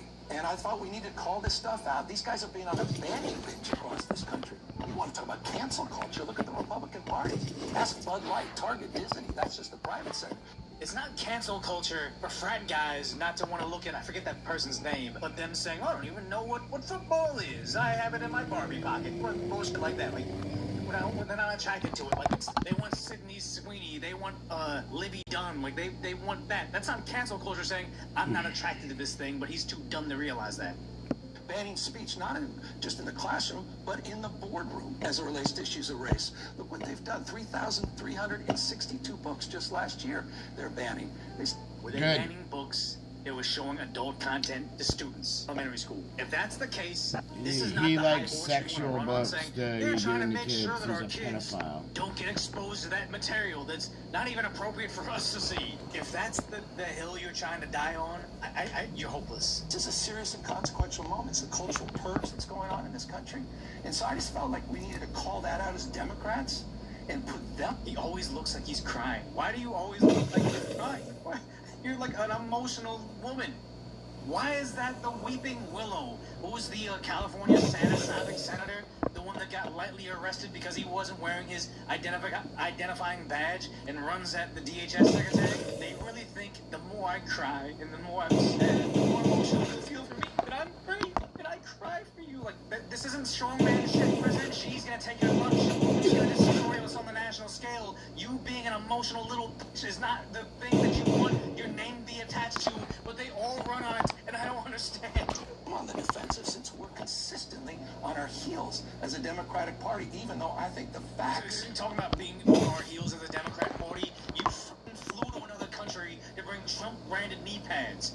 What weird shit is that? Bear out our case significantly better than the case on the other side. You're getting an applause break and nothing was said. But then the funny thing is, I guess when you've seen Newsom's wife kind of like lead him and like control him, it's very sad. I don't know what's going on behind the scenes there. But then DeSantis talked to Hannity over there saying, hey, they debated, but it was the wife that basically said, hey, you're losing. Like, his wife was literally like throwing in the white towel for him, saying, stop, he's already done. Then something happened, and we did not continue that debate. You want to tell the story? Well, you were there. I mean, you know, he got the hook from, I think, his wife and some of his staff. They were like... It ran out. The sad part is when they think, you know, the future is female girl power, they think it gives them currency in their circles. Like, the more my wife has say in what I do, the more the feminists are going to like me. It's like, sad to say, even to them, it kind of makes their skin crawl. Like, you need to have some sort of strength behind you. Otherwise, you are just a weak leader. Well, you were there. They were like... It ran out into the studio. You're done. Shut it down. And so I was just kind of sitting there. I didn't know what to do. And then, obviously you had to finish the show, so it was kind of awkward. I'll tell you, though, this. When we did the first commercial break, I went to, use the head, and I know that they were not happy that I invoked the father-in-law. I mean, they were hissing me when I was going back there. But, the reality is that the truth hurts. So I think it was the father-in-law. I think it's Gavin Newsom's father-in-law moved to Florida and likes Florida more. That type of stuff, people don't ignore that shit. I mean, it is what it is, and they were unhappy because you just put up the true facts. I mean, it is what it is. And I tell you, I think because they can't survive in open combat. They can't survive in the wild. Like when Charlie Kirk went on Governor Gavin Newsom's podcast, he was like, why don't more Democrats do long-form content? They don't have long conversations. New scam. And Kirk told him, he was like, hey, it's Governor New Scam. You guys can't go on an unscripted, uncharted waters and have long-form discussions. Looks like as a to why fucking you believe shark. what you believe. You need very carefully curated, edited moments, so it's like a bumper sticker, so you can look snarky and really effeminate. That's the only way you guys gotta can do win. big hits on people have told me about that voters. debate. Obviously the people that are more Republican, they're not going to like him. But I think what they thought about is like, he thinks he's like a really good liar on some of this stuff. But the lies have to be somewhat believable. Yes. When you honestly sit there and say California has lower taxes than Florida, you are lying. Everybody knows you're lying. Everybody in Florida knows you're lying. He's only accustomed to talking to like that who's that Midas touch lady. Like, oh, you're an amazing and beautiful mayor and governor. What can't you do? Like, that's the type of question they used to. They used to, hey, your father-in-law thinks you're garbage. What do you say about that? They're not thinking, they're not accustomed. You're lying. And everybody in California knows. Yeah. He got slapped by Ron DeSantis at that debate. But again, he keeps on trying to tweet like President Trump. He thinks it's snarky. Whoever's helping Governor Newsom's campaign needs to never be in politics ever again in their life. But it's like anytime even given the slightest pushback from a liberal person like Bill Maher, he's done. He's not doing anything to try to unite this country in any way, shape, or form. And, for me, that's to me, that's the biggest reflection of this moment is how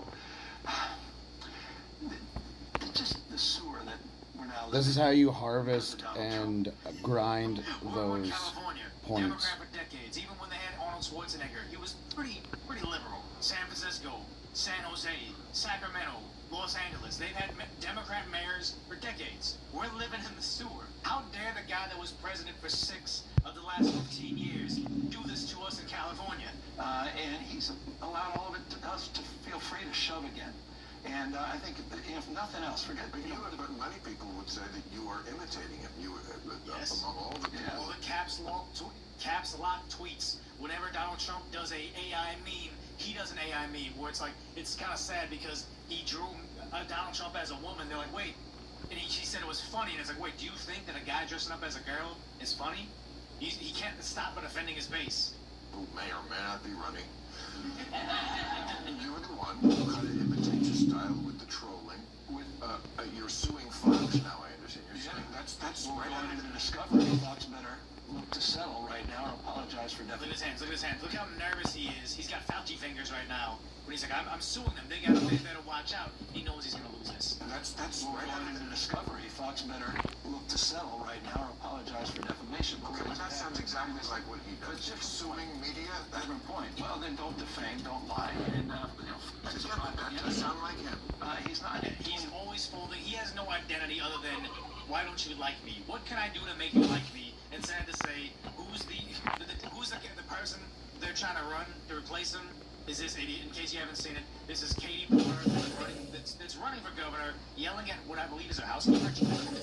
Please. Get out of my fucking shop. It's not funny. It's not funny. This is terrible. Don't treat your workers like this. But this is who they think can be the new face of California. It does. Okay. You also were in my shop before that. Stay out of my shop. She's never wanted a pot of scalding potatoes more than she does right now. Okay. I'm going to start again with electric vehicle saving this money. And it's crazy to think she did this on camera. She's talking to somebody. It's not like she got caught on hidden camera being rude to somebody and she doesn't want people to know it. She's so comfortable being an a-hole to people, she'll do it in the middle of an interview and thinks like, oh, this is fine. This won't come back and haunt me almost immediately in my political career. I'm perfectly okay. And the things like, they're so horrible, but they're like, that's the best they have. Like when Kamala Harris became like, oh, we're gonna get our first, they killed an African American, she's not African American, but we're gonna get our first black president or whatever, first female this, and it's like she's so qualified. I'm like, if Kamala Harris is the best you have, the only candidate you have to run for this thing, it speaks volumes for your bench.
Check him. For what?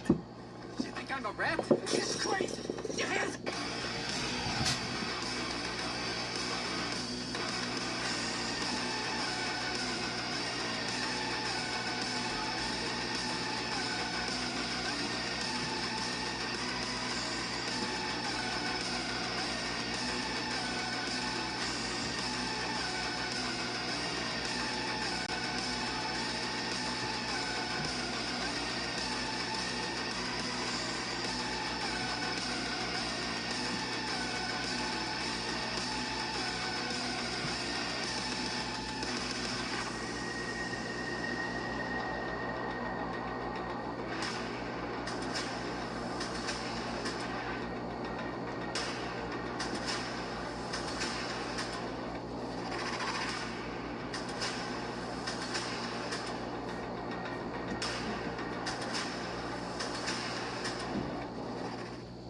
Before we start today's show, you should know that me and Big J are on the road, killing it, touring all over the country. We're actually going to be together tomorrow night. One more show for Netflix is a joke. Story Wars Live at the Comedy Store, midnight on Friday, May 8th. Get those tickets. It's going to sell out, so make sure they're actually probably already sold out. But if you want to see me on the road live, I'm going to be on the road in Fort Myers, Florida this weekend, Springfield, Missouri, Tulsa, Oklahoma, Oklahoma City, Rosemont, Illinois, and Chicago. All those are coming up in just in the next few weeks. So go to my website, lewisofskanks.com, grab those tickets, and check me out live.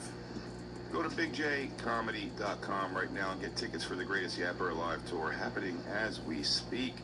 Also, Stamford, Connecticut, Spokane, Austin, Comedy Mothership, all on deck real soon. Get your tickets now at bigjcomedy.com. We'll see you out there. Fill her up. You're listening to the Gas Digital Network.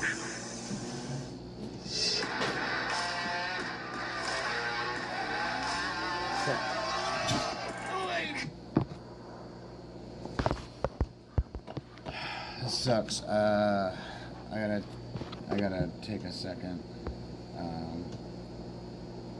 Yeah.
Where's the...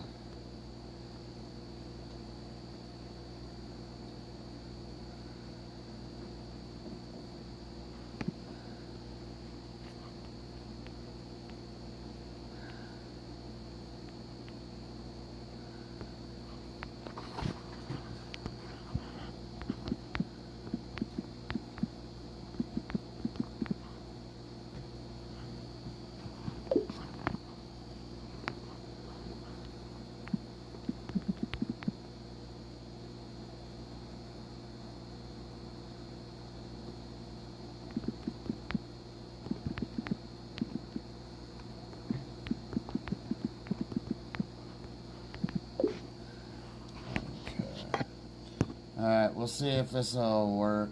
I'm gonna do screensaver, but I have to call my place where I live. Turn off the camera. And this might cut off.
What's going on here? Don't.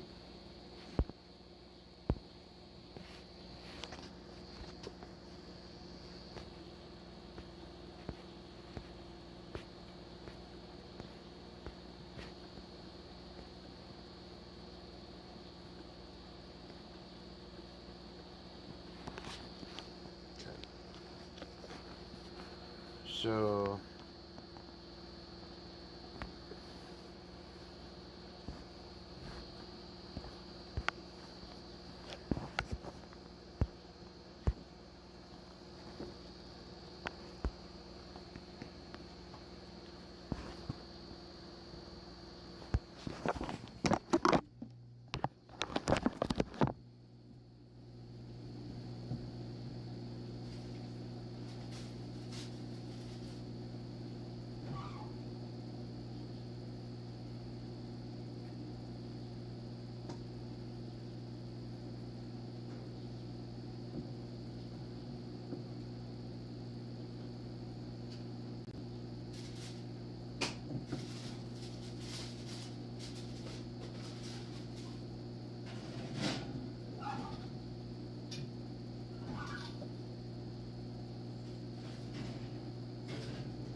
Story Wars.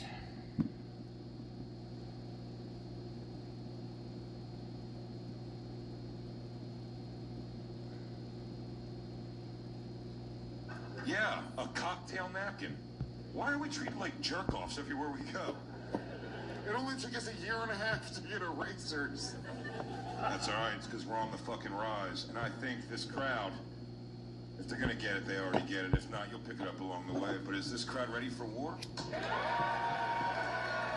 Come on, Nashville, are you ready for war?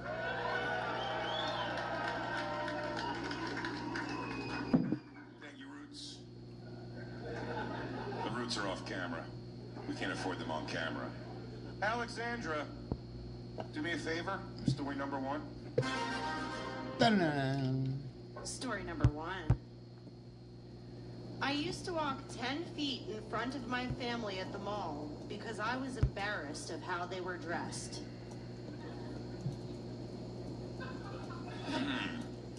I mean, You don't can. most That's people how much walk- you make like a when month you're for young, that much. You can go to the mall with your family. You would always walk in front of them.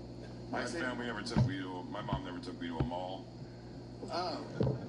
Well, my parents had a bit of money. Oh. Yeah, my father was dead, so we didn't go to the mall. Unless it's where his mom was picking up heroin. They're not laughing because it's true. You got to read his book. It's a page turner. Yeah. I think nowadays the mall is where you go to get heroin. Probably. Yeah. Or to walk if you're fucking 70. So here's what I'm going to say right now. My vibe already, I'm already getting a Court McCown vibe, and I'll tell you why. Because Court, first of all, Court, you look great. Court is 83 years old, okay? Yeah, it's and unbelievable. The man is stunning. He's such a handsome guy, but he is, I mean, so old. But you are the most put together person on this stage right now. And I will say that is the vibe of like, hey, I'm fucking too cool for school. My family's a bunch of nerds. I'm trying to get some pussy at the mall in the 40s, I guess. I don't know when it would be, but the roaring 40s.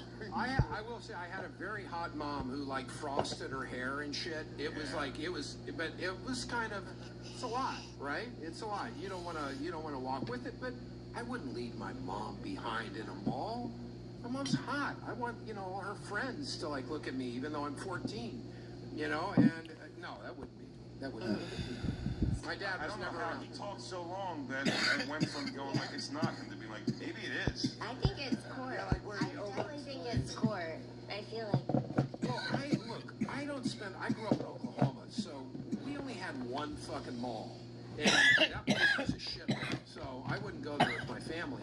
But I'm looking over here. I think Brittany would be like. I think this would I know be. I look like I go to the mall and like I picked the theme of tonight. But I did walk close to my mom at the mall because she bought me stuff.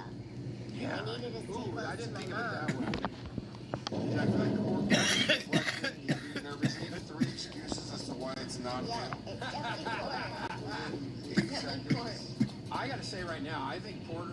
growing up in Kansas City, a lot of time at the mall.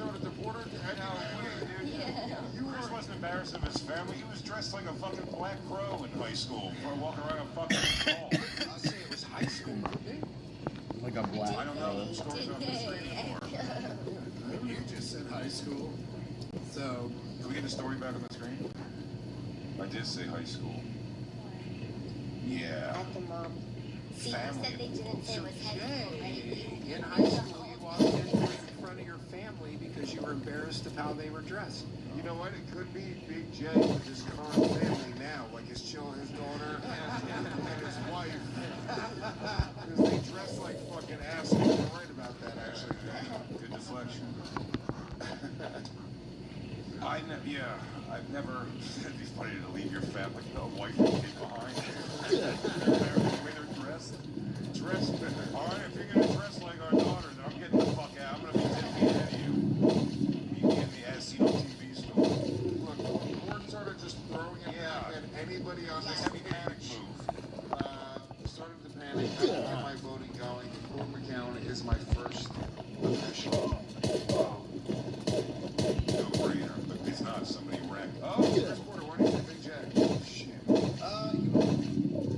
I don't know. I feel like I don't want to be ageist, but I don't know how many malls were around when Cord was of age. His malls were like 70s, Yeah. 80s, probably. Well, they had the white person mall. So the white person Well, mall. no, the black person mall used to be the white person mall, and then the better white person mall.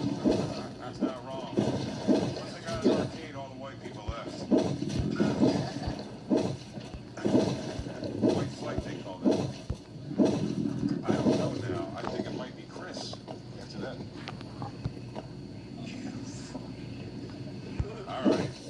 Everyone's in. Shit. Story number 1 belongs to Chris Porter. What? Thank you very much. Thank you very much. Gordon, why do you act so guilty? Yeah. Why Why do I feel guilty? All that sobriety. You act so Yeah, my dad used to wear camouflage pants to the mall. Like Army, he got them from Army surplus. And we would go to the mall, and he would only wear them to the mall to be an asshole.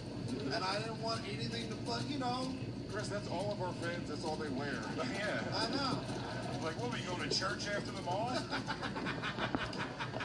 But yeah, I was fucking, I'm like, you look like a fucking, like you're in a, like a combine of some sort. Like you're gonna die. Like you look like a guy that has all the guns because he's afraid the government's going to attack at some point and he's gonna be able to put up a fight. Do you think your father tells a story that I would walk 10 feet behind my weirdo son in the mall? So nobody thought that a former Marine would be walking around with this sissy?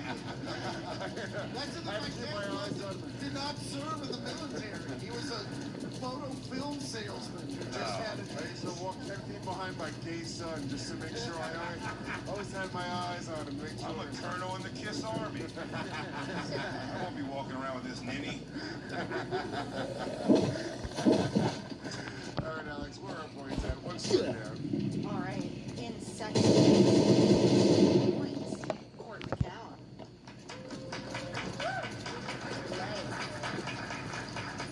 And in the lead with 3 points, Chris Porter. That's right.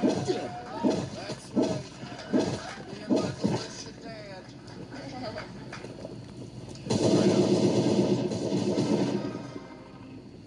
Story number 2. I got a piercing at a tattoo shop when I was 11 years old and stoned. Well, we're gonna end up on that end of the table for this one for sure. One and how many? This is a girl. Like, this is a girl. No. Now, Brittany is so tiny. When she was 11, she looked like a baby. There's no way. I was the size of a fetus when I was 11. Don't pierce fetuses, you It's a know. girl move, though. I think Jay probably started at 7. 11 was probably your 8th or 9th piercing. Just started getting stoned. 7-Eleven is his favorite restaurant. Well, They have seats there. A good one will. They have seats. I think it's a court story just because he's been sober for so long. That means he started fucking early. Oh yeah, that's and true. went hard. Well, yeah, but not like that early and that hard, you know? So, at 11, it's what, 1956? Different time. They only did like sailor tattoos at the shop. Hey, look, we smoked brown weed back then. You didn't get stoned, you know. We smoked shit weed. But no, I listen. You guys can be like for madness.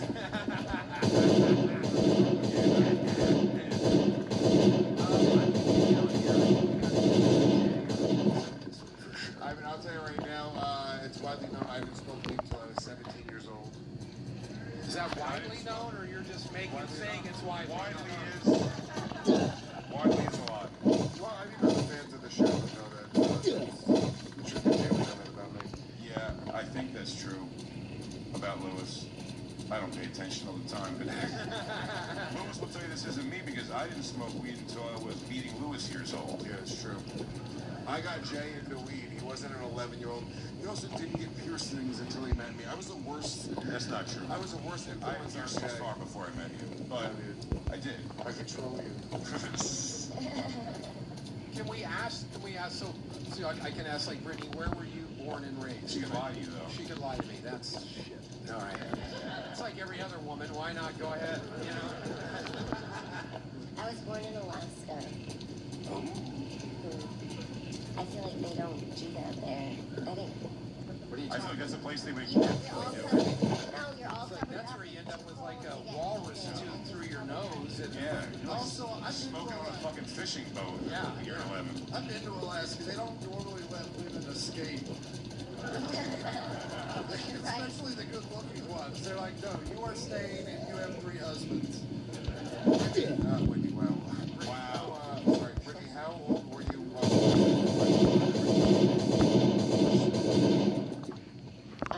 In college. I smoked weed in college for the first time. That's what she lies and tells her parents right there. Disney place. Can you admit that the way she said that did kind of seem like she was into me? Can we admit that? The crowd all saw that just happen. She kind of has a tone to her voice that makes me feel like she's into me also. Am I crazy? She's like, I don't think this is my story.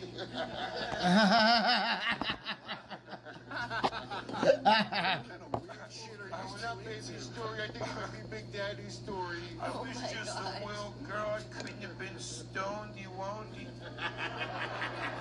Yep, you're right. It was court. He grew up in the lawless fucking 20s. The roaring 20s, dude. The Cotton Club was going strong. Jazz was making its way onto the scene. Yeah, when Court was 11, that was like people had jobs and families at 11 years old. Yeah, the American dream was still alive. People, let me tell you something. Court had just gotten done working in a coal mine. And I wore a suit and tie every fucking day. It was an honest living. It was an honest living. Yeah. I'm going Court again. It could be. Oh, man. Yeah, I think Brittany. You think Brittany, Jay? Brittany, you did some child acting?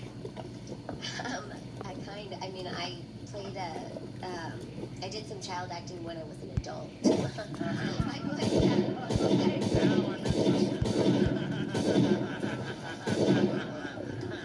Yes, I played Here we go. Okay. Keep in mind, don't worry. I'm bad at the game. Why did you think Brittany? After all that, so obviously Court. Tell you what, I had to go through like a whole faking a thing to get a tattoo when I was 17. Like a whole like faking stuff. And so for someone to go in at 11, it's got to be a girl. Fast and loose 11-year-old. I also think you wrote my name in the girliest way possible. It's like, you can write Brittany. I'm not going to apologize for being an artist. It's true. I'm a The only way to write Brittany is with stars and Like, you just forgot the heart over yeah, there. sparkles. All of our answers answers are in. 2 stories down. Alex, whose story was Come on, why are you staring at me? Fuck. Story number 2 belongs to Brittany Ross.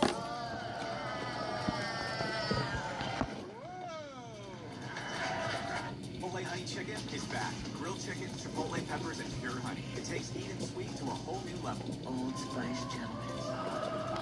Guess I've always been a gentleman.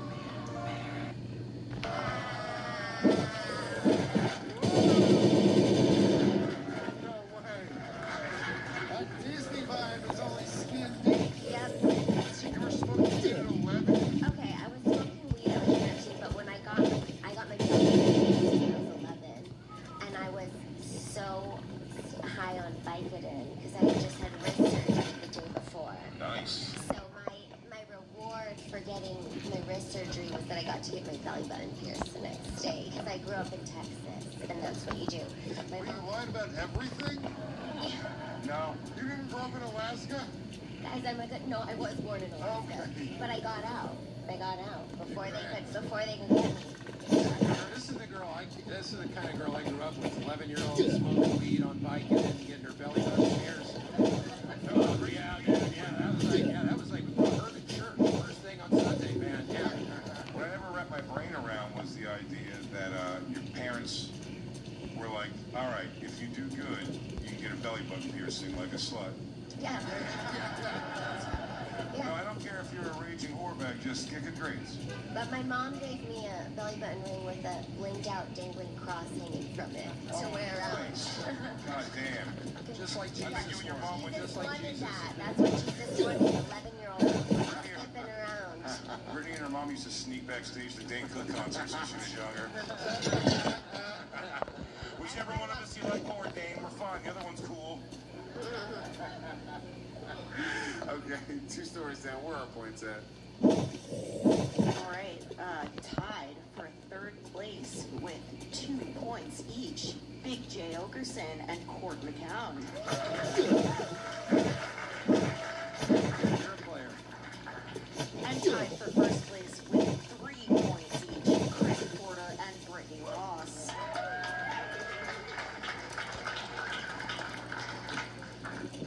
All right, Story Warriors, let's take a moment and thank Factor Meals for supporting the show. We love Factor Meals, designed by dietitians and prepared by real chefs, ready in just 2 minutes. There's no planning, no cooking, no nothing. This is an easy way to live life. My son stays with me 3 days a week. I'll cook for him. Salads now, they're 3 full phone charges. It's the last one you'll ever... Story number 3.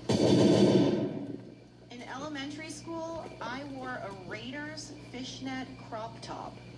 I didn't even like the Raiders. Chris Porter.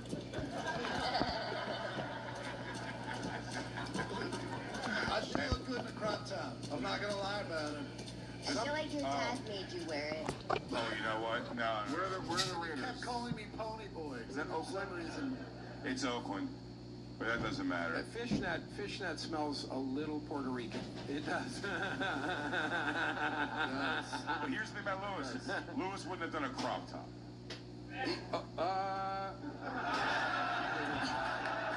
Who fucking said that, you piece of shit? She tried to remove this guy violently. He said you were fat, dude. It's elementary school. He was probably ripped in elementary school. What? That crop top was ripped. Put it on my little fat ass. Laying across your fucking tum-tum. In the 80s, everyone wore crop tops. All the dudes. None of us wore crop tops. I've never attempted crop top. Watch a break-in video from the 80s. It's all a bunch of dudes in fucking crop tops on cardboard. Yeah, dude, if you're a Paula Abdul backup dancer. Yeah. If you're Just fucking everyone's flying got a 69 like a hero. bald black guy in a Madonna video. Sure. All right. This slaps, of course. You guys have like no fucking opinion. Like your opinion of me is like way No, different. I went with Brittany on that last one. Here's what I'm picturing you. I remember the cool people when I was young. Court's a little bit older than me. But when I was younger, I remember a cool kid. It was the 80s. A look would be to wear like a fucking ripped up, like it's like a practice kind of fucking thing. And jeans. Practice and it was jersey. a cool guy look, almost. in the fucking. It was never okay. I feel like and vote for somebody else, dickhead. I'm gonna look so awesome in a minute. Gord, where did you grow up on the West Coast? I grew up in Oklahoma. You said Oklahoma already, dude. Open your ears. Yeah, Oklahoma. If I wore a fishnet crop top, They'll call you an Oklahoma. they would beat me to fucking death. I wouldn't be here right now. I don't give a fuck what team it was. You can wear an OU suit or a fishnet crop top. They'll still kill your ass on the fucking driveway. It's not fishnet. It's calling it fishnet, but it's the, you know what the fuck it is. Practice jersey. Practice jersey. Paws wear crop top. Brian Paws was like the king of the crop top. Yeah, but he also had like the buzzed head. I had a full fucking nice head of hair. Hell yeah, you did. Right. Over the back of that Bo Jackson jersey. So, all right, I'm getting Big J. I'm sorry, getting Court McCown or Big J vibes. Now, here's the thing. I know. Let me say this. He was a fat kid and would never wear a crop top, except for when you do that the one time and you realize that you can never do it again. You gotta try it Can I again. tell you something? You might be right. my stepbrothers, former stepbrothers, who I did look up to very much, were very skinny, and they wore a half top under a button-down shirt, the same button-down shirt that me, his twin brother, and him all got for Christmas. And then I went home and I was like, I'm gonna steal the half top idea. And then I did it, but I never made it out of the house. It was a look in the mirror and be like, yo, this doesn't look like those guys. The only reason I question whether it's Big J is growing up in Philly wearing a Raiders jersey. You get killed. You get killed. Yeah. You know what? I want to be fair always. You wouldn't necessarily get killed because also the 80s, 90s were a time where you could wear any team for style. Yeah. You're only rooting for the other team. It's got to be like certain players. Now, could this be Britney? This is ticket farming for the. This is why I'm doing this. I'm running out. Hit me, I'm then running out. Then I'm gonna just tap back. All right. In elementary school. Yeah. I mean, I out of everyone on the stage, I could see it being Chris Porter. I'm visualizing him in a. But I can see it now. Don't start jerking off. You can just. Please don't. I'm going to vote for the third time in a row, Court McCown. Holy shit. It's eventually got to be Court. But one day it will be him. Yeah, I can visualize it. I think it's Lewis. You think it's Lewis? I feel like he's getting off easy here. Listen, I will later on, but I'm thinking about you. This could be Lewis. This is how we lose friends and sponsors. Everybody's in. All of our answers are in. Alex? Story number 3 belongs to Louis J. Oh. Okay. Yeah, I knew that fishnet smell better. Hey guys, that my number. So this was in the first grade. I didn't give a shit about sports at all. What you got was, for some reason, like we did give them a task, like what you did was every week the teacher, Mr. Du Bois, my first grade teacher, would allow you to go. Wow, you didn't learn that now? That was Du Bois, D-E-B-O-Y-C-E. That's Du Bois. So, if you got a good grade or something like this, once a week she would let you go pick out a toy from this like toy bin that you got to bring home and keep. They were little kind of shitty toys, but like overalls, sweaty clothes. Sometimes it would be like silly glasses or like a hat, but there was a Raiders, like you're right, it was like a practice fishnet half top, and I was like, that's fucking awesome. That's for black kids. That is. And I remember I got it home and I put it on and I just wore it around my house. My mother called me and I never wore it again. My mother called me a faggot and never wore it again. Socks and you were just dancing around the living room. Yeah, okay. Yeah, unless you were wearing your boyfriend's jersey. He's playing tomorrow. Fuck, that was a big swoop. Alex, where are points at? All right, tied for 4th place with 2 points each, Louis J. Gomez and Big J. Okerson. In 3rd place with 3 points, Chris Porter. What up? In 2nd place with 4 points, Court McCown. Coming around.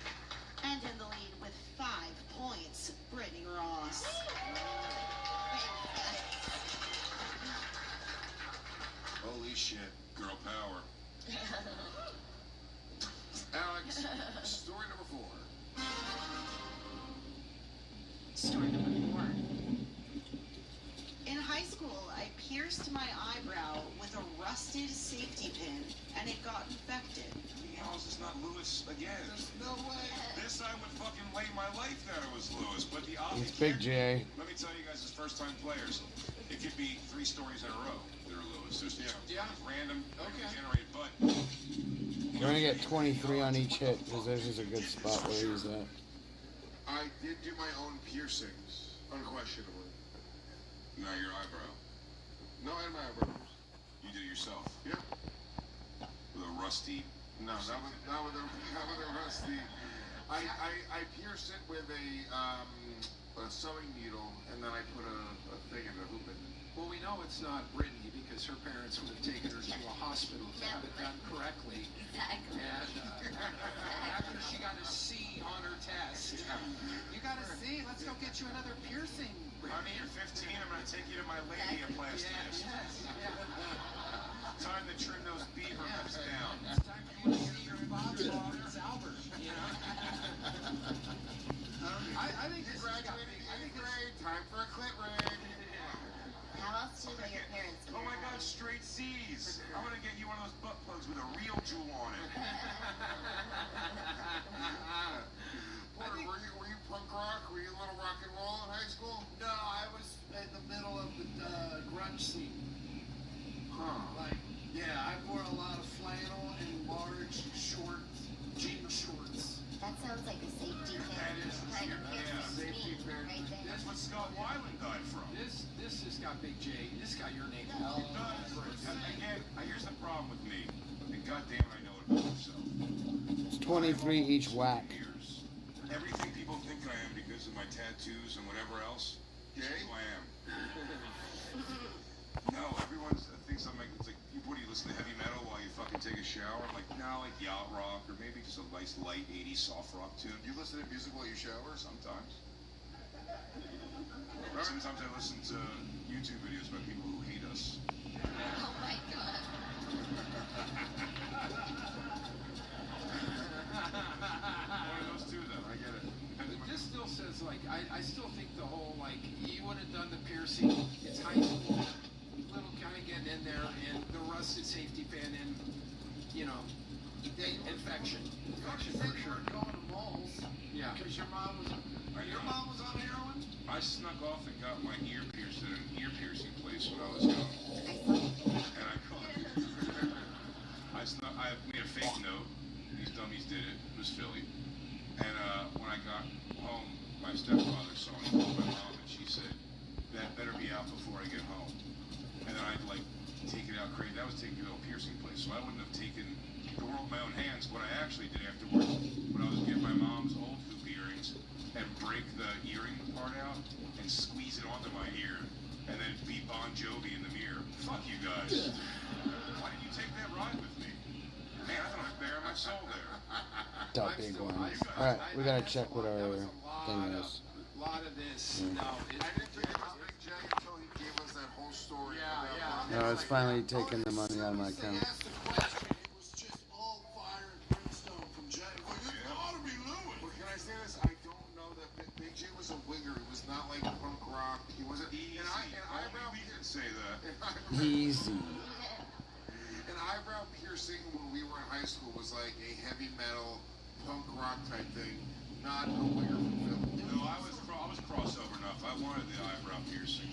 Green like corn, but yeah, I heard it'll make your eyes fans had eyebrow piercings. Like, let's not act like it was super hardcore. They said it would make your eye droop if you got your eyebrow piercing. My Judaism made me overrule that. I'm getting Chris Porter vibes. He was grunge in the 90s. All day long, dude. You did it while you were listening to the Pearl Jam albums no one knows. Vitology. First off, that's a great record. Sure, right? I checked out at Versus.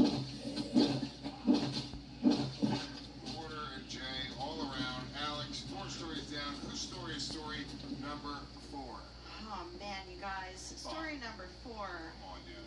also belongs to Lewis J. Holmes. Now that's more like I'm rooting against you. You're always rooting against Now this one I am for real. This was maybe the 10th grade. I mean, there's not much more to it. I just wanted to pierce my shit. You know, I've had my lip pierced, my eyebrow, my nipple, and my rusty. Well, it wasn't rusty when I started it, and I put it into my eyebrow. What did your breast feel rusted? No, the wetness from the inside of my eye, the blood. You sweat inside too? Well, it's like, damn, you are Puerto Rican. There's blood, and there's like goop, and there's weird pus, and that all started to rust. And so it eventually became like crusted over with rust and scab, and I had to like fucking pull it out and press it and squirt. Oh, I wasn't understanding. You pierced it with a safety pin, just left a safety pin in there. I left the safety pin in it.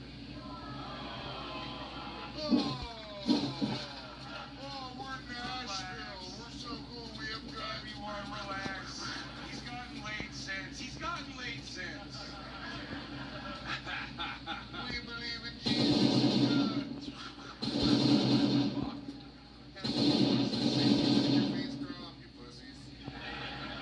But yeah, so that I did that a few times. I couldn't learn my lesson. I did that maybe 3 times with the same result every time. No, I would never. Yep. Well, anyway, I've grossed everyone out. Alex, what I think it disappointed us more than anything. Why? Because he's living with, not dying from sepsis? Well, just the lack of fucking basic human knowledge. I have face tetanus. He's not dying from it. He's living with it.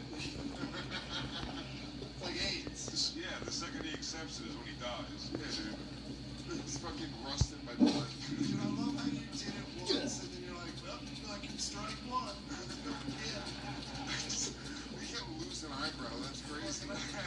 I'll go with that deal. Deal with that big one down in that corner over there. Nice fancy fucking safety clips. Not these cheap ones. They keep getting infected. Well, Alex, where are points at? In last place with 2 points, Big J Ogerson. I got on a plane to come here. I came here on a plane. In 4th place with 3 points, Chris Porter. Yeah. Number 4. 4 points, Court McCown.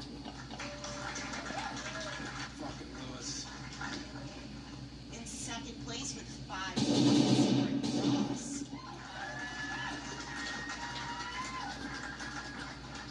And in the lead with 6 points, Luis J. Gomez. I do not want you to take home a perfect fit, where Josie and Will work closely together. The pressure of saving our company mixes with their complicated history. Their dynamic shifts from tense and guarded to something more personal, as old wounds and growing attraction collide in a middle of high-stakes decisions. I'm hard. Now I'm harder. And sometimes I'm dirty. Openness. As underwater. Help me to breathe. Complex. In the middle of high-stakes decisions.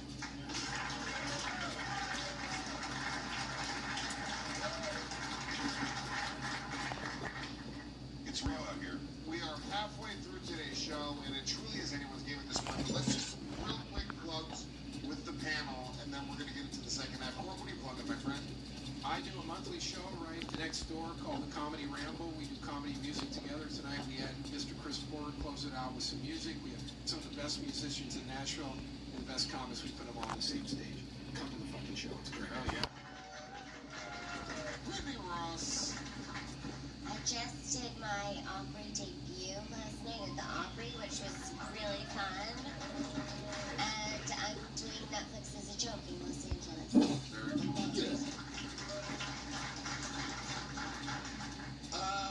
I got nothing. I have multiple specials on Amazon Prime that are old and you can watch them.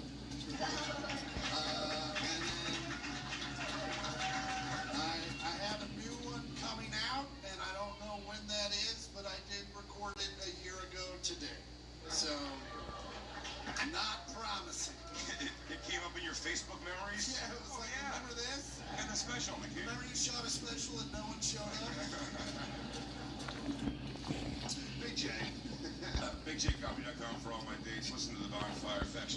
106 and 103 with me, the great Robert Kelly. And, of course, Legion of Skanks, the flagship show over here at Gas Digital. And Story Wars, going to be also at the Joe Festival. Very excited about that. See us on the road, guys. LewisandSkanks.com is my website. Sign up for my mailing list. Check out all the other pods. And most importantly, if you love the show, we do an uncensored and ad-free version of the show for subscribers to Gas Digital. GasDigital.com, 10 years now in the making. The home of uncensored and ad-free comedy. You guys love the show. Subscribe, watch it as a pre-release every Monday night before it goes anywhere else. Plus, there's a bunch of episodes that are no longer available on YouTube or anywhere else that they're exclusive for Gas Digital subscribers. GasDigital.com. Use the promo code Now, we've reached the second half of our show, and let me see. Big J, you're probably feeling pretty shitty right now. Probably feeling like you're out of this game, but no. This game is very much still in my hands. I still could be taking home this book. Because as we all know, if you know, you know. For the second half. Double points.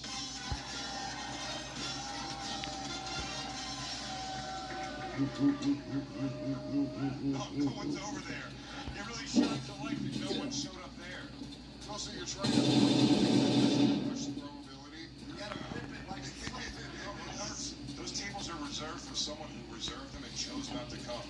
Oh, hell yeah. Look at her. Yay! Look at those. Look at those titties. Holy shit. She could have God, kid. Double points. Double points. Fuck off, that was good. You know, it was a good joke, but you don't get to trigger double points.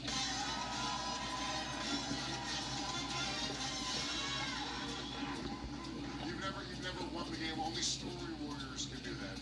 Thank you. But if you win tonight, you can. Okay. So if I win, you guys will laugh at that later on your fucking way home, okay? Yeah. They couldn't even process the joke. Okay. Because yeah. But I'll tell you, if you win tonight, you become an owner of double points.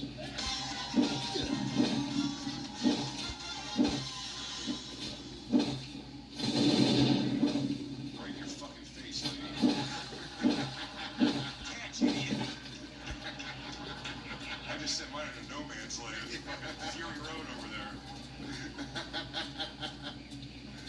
All right. Let's fucking roll.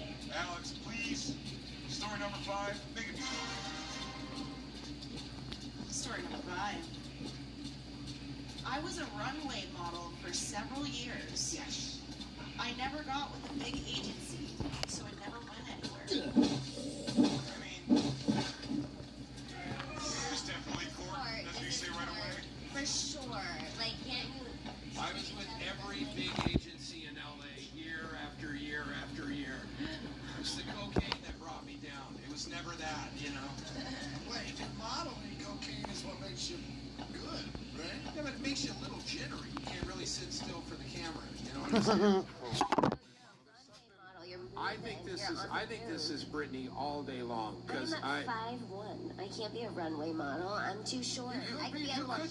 You could be a children's runway model. Yeah. That is a great argument for why it's not her when I was just like, let's kill some time before we say her. She's 5 foot. Yeah, I don't think she's a runway model. Yeah, she's very pretty, but I think there's something to this that's funny. Wait, you were saying she's not hot enough for a runway model? That's fucked up. No one even thought that until you said that. Yeah, thanks a lot. That was crazy the way you said that. He goes, no, she's fine, but like, you know, runway model, what are we saying? She's very beautiful, but she's not tall enough to be a runway model. Good backpedal. See, but hold on, but runway model, we might be thinking of it the wrong way. So it could be like runway model, like maybe it was Big J and he was modeling as an airplane. Oh, I thought you were saying that I would model the clothes of the guys who wave fucking things in. It's just me in the it's me in the catalog wearing like fucking reflective vests and shit.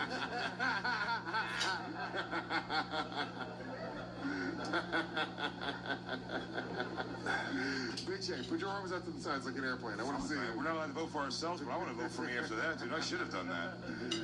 Porter, you're tall, you're handsome. Oh, shit. Both are accurate. You consider height. I don't really have much to say. It probably is me. I'm fucking hot as fuck. Everyone wants to fuck me. Everyone knows that.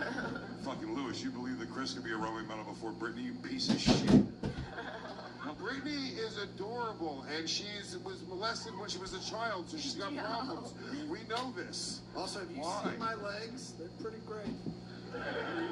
She could have been a runway model for the belly rings. Yeah. That's true. I For mean, the they probably do pedophile modeling. baby, like she was in some show where she... I didn't say that. You said that. I didn't say that. Is there runway modeling beyond fashion modeling? Would that be for like? I don't know. We're idiots. You could have been a runway model in a Texas mall. I was a runway model, so this is not me. When I was very little, when I was like 7 or 8 years old, I was a runway model. There it is. It It's was right in there. South America. How many years? In South America? Yeah, it was in oh, Bogota. you are tall there. Yeah. Yeah, it was in Bogota, Colombia. I Oh, had a yeah. But also, killer career. Those people are short. They try to stay away from the sun. And then I realized I'm too short. But Lewis has that hot felon thing. You know what I'm like? Remember when that I would have known if Lewis did runway modeling and stuff. It would have come up. To be court.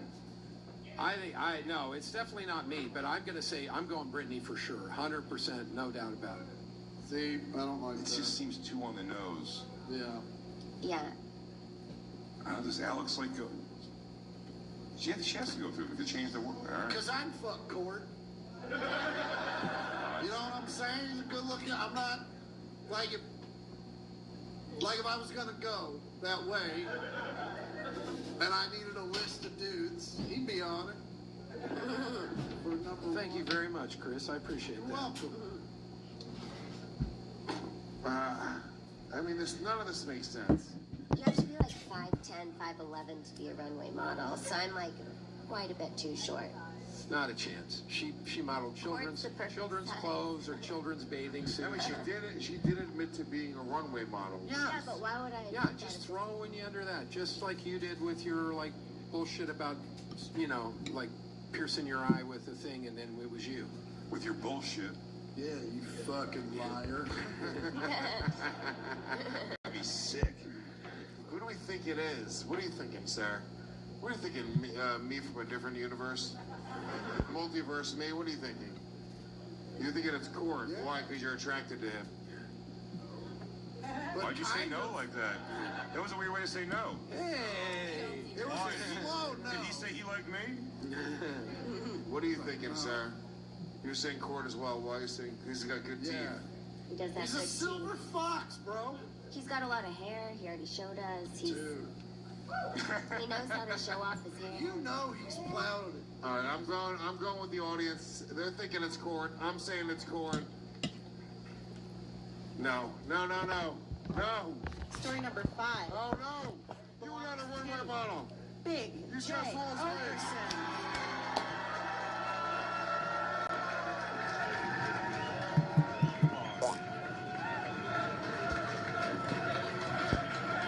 This is a pretty big come up. It doesn't say that models would run away from you. What is this story about you being a runway model that no one's ever heard before, Jay? Please, enlighten us with this story. That make you feel good? You're currently overweight. My mother was a manager for many years at Small's Formal Wear, a little tuxedo rental place. And they would do their shows, their fashion shows. And I was in the Ring Bear tuxedos. And I would go on weekends and fucking model with a little flower do you have girl. photos of that? Hold on. That's not a runway model. Yes, it is. I walked in a run. It was a fashion show. You did fashion shows. Fashion show. Fashion show. For several years. Yeah, but like little Ring Bear size. Facts are facts, yo. I got pictures on my phone to prove it. I 1,000% have pictures on my phone to prove it. I believe you. Little tuxedo boy. I believe you. I know you do. Ooh, that felt really good. Oh, you make me sick. Oh, Alex, boy. why don't we talk about that swing? In last place with 3 points, Chris Porter. started so hot. And fourth place with 4 points, Court McCown.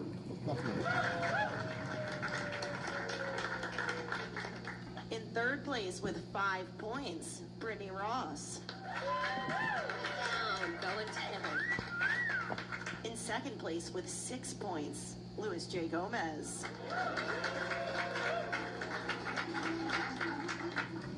And in the lead with 10 points, Big J. Okerson. You guys could be here for a monumental evening. The rare, elusive Big J. Okerson win. He takes the Very lead possible. in round number 5. It's very possible. Man, I'd like to thank a few people. I'd like to thank the Lord Christ. Whoever, is there a name for Jew God? Jew God? And of course, most importantly, I want to thank Double Points.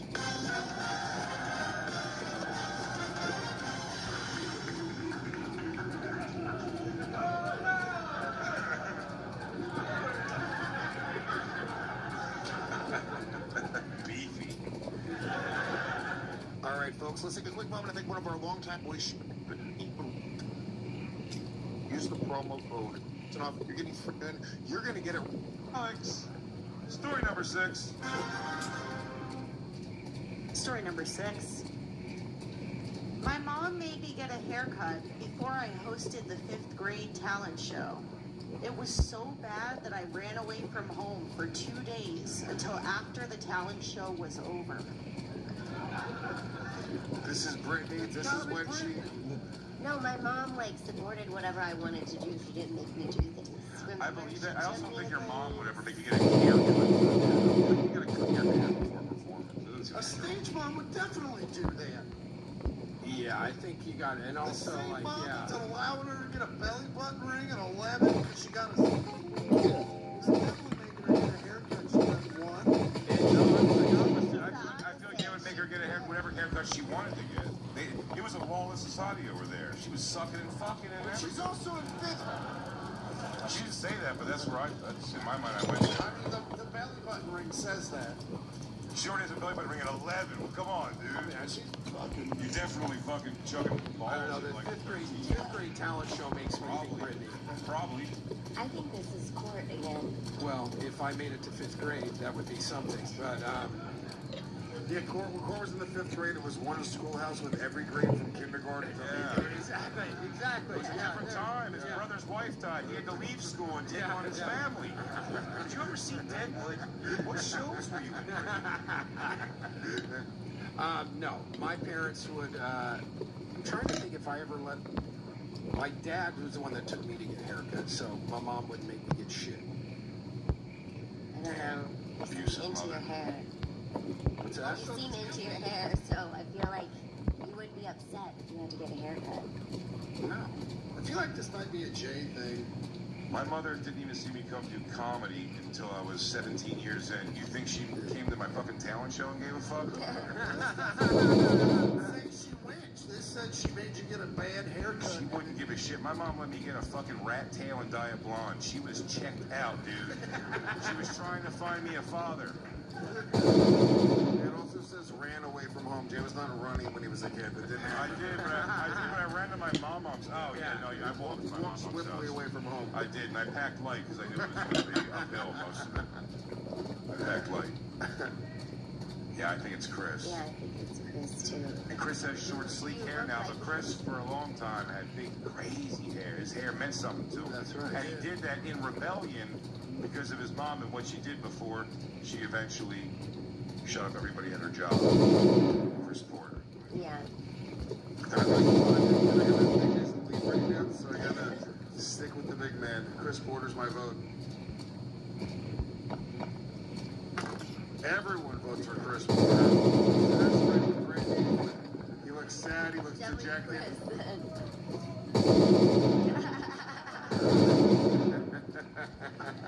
Read the thing. Alex.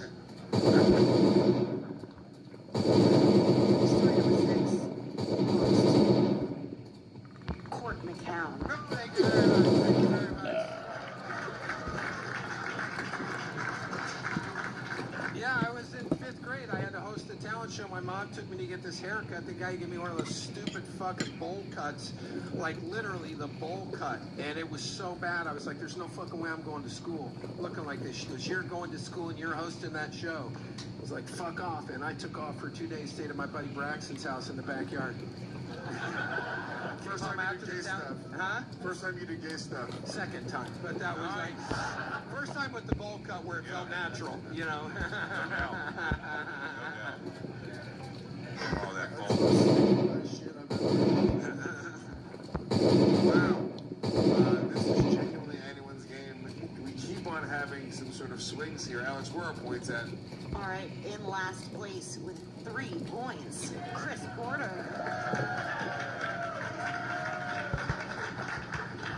In 4th place with 5 points, Brittany.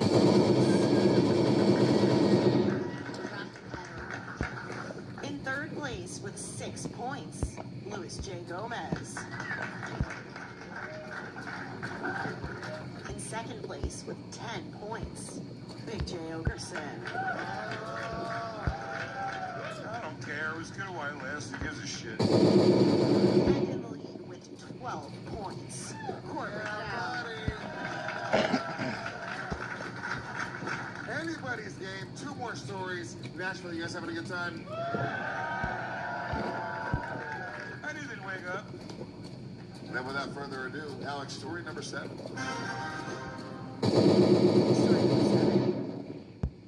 I had sex with someone with a surprising tramp stamp. What? I hope it's Brittany. That'd be great. You think it's her mom and her mom's tramp stamp was her name? Wow. That would be surprising. Brittany got a tramp stamp at a christening. You sat there so still while the priest dunked your head. Yes, of course you can get a clip ring. It's the Lord's now. For the first communion, she was given a nipple piercing. I'm wondering the surprising tramp stamp. Yeah, surprising tramp stamp makes me... Surprising tramp stamp is what is interesting to me. Yeah. Well, I mean, that's why it seems like it's Brittany, because it's surprising that a man would have one. It would be surprising for a woman to have one, unless it said something surprising. What if it just said the N-word? It's also, how does it... I would be very surprised if, like, that's surprising. What does the story have to do with fashion? Is the tattoo of Anna Wintour? Anna Wintour? Devil Wears Prada? I think...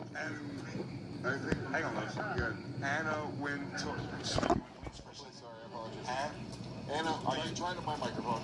Anna Wintour? The funny was taken out of it. Oh, that was a mess, David Tell. Let's turn this to funny. I love it.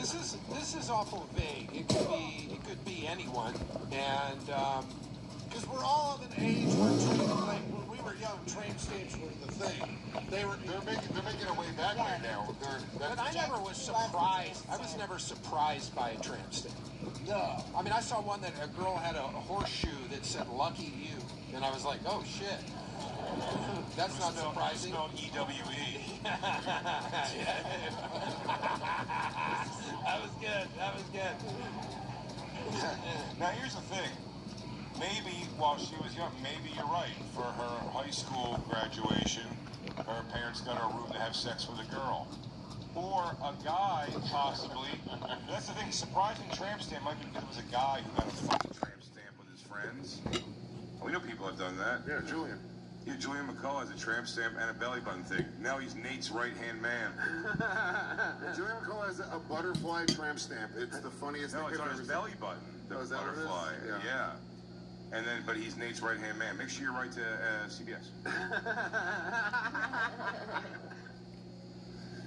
I don't know. This is a tough one because there's not a lot of information there, so it could just go. I'm going Brittany. Yep, It's that's just what I'm the only thing that makes sense. right No, I think it's Court. Yeah, you're way off. Because there. I think it's Jay, and it was some fucking ugly chick that like had a Chinese menu. What the fuck is that supposed to mean? Pretty girls have liked me.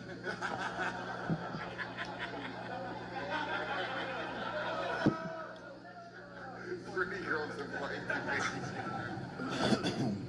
me.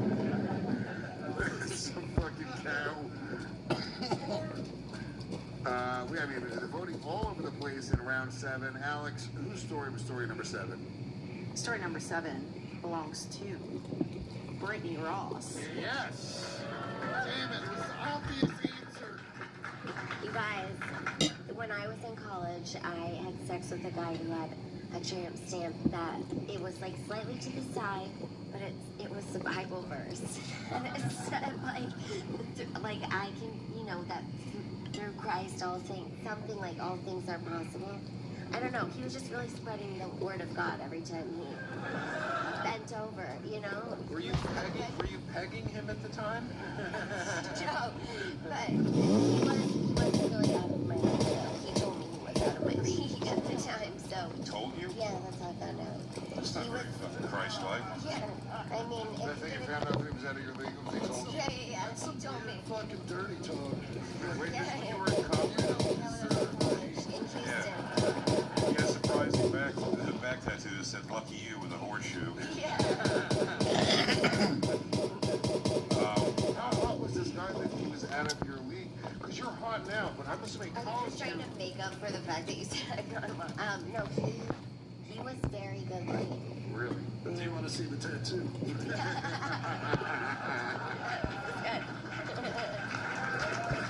Still wears him with pride. After all the pain it's caused. Alex, 7 stories down. Where are our points at? Very close to you. All right, in last place with 3 points, Chris Porter.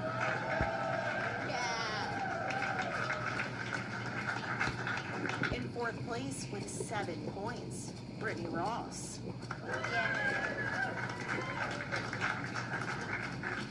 In 3rd place with 10 points, Louis J. Gomez. No, that's fine. In 2nd place with 14 points, Big J. Anderson.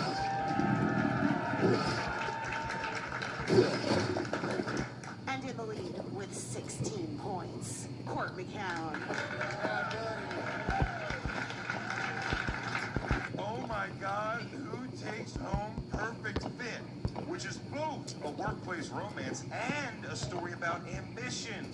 It explores burnout, control, and what happens when the life you built to look perfect no longer feels like it fits.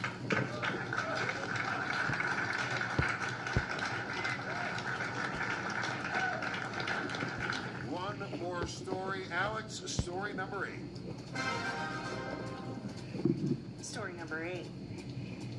In 7th grade, I climbed the rope in gym, and on the way down, the rope caught my shorts and exposed me to the class. Definitely not Jay. Definitely not Jay.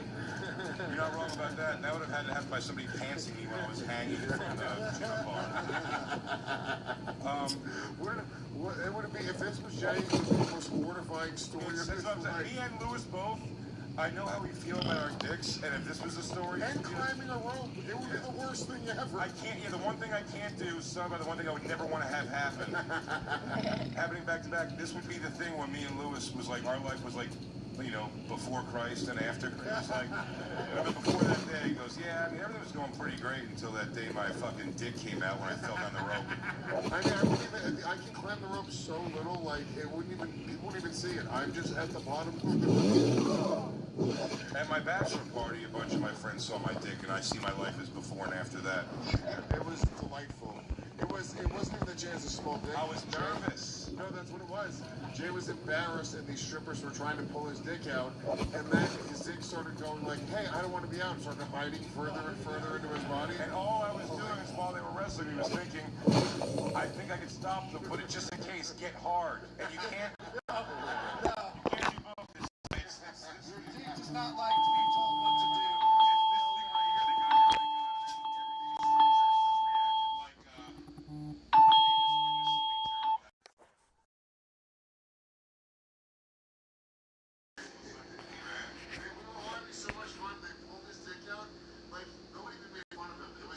Hello?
So let's get back to our gaming, shall we?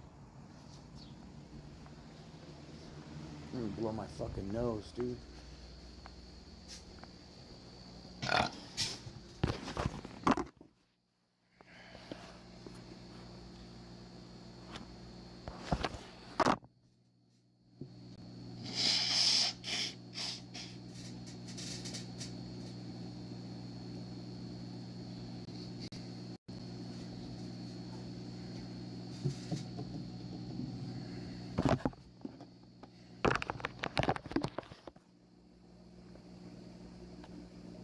Make the joke because A room full of 50 comedians. Nobody Dave made, Attell, Patrice O'Neal. nobody made fun of him. We were literally like, On Mount hey, dude, Rushmore, you know what? everyone just went dead silent and just let me roll around and just be a victim for a minute and just collect myself.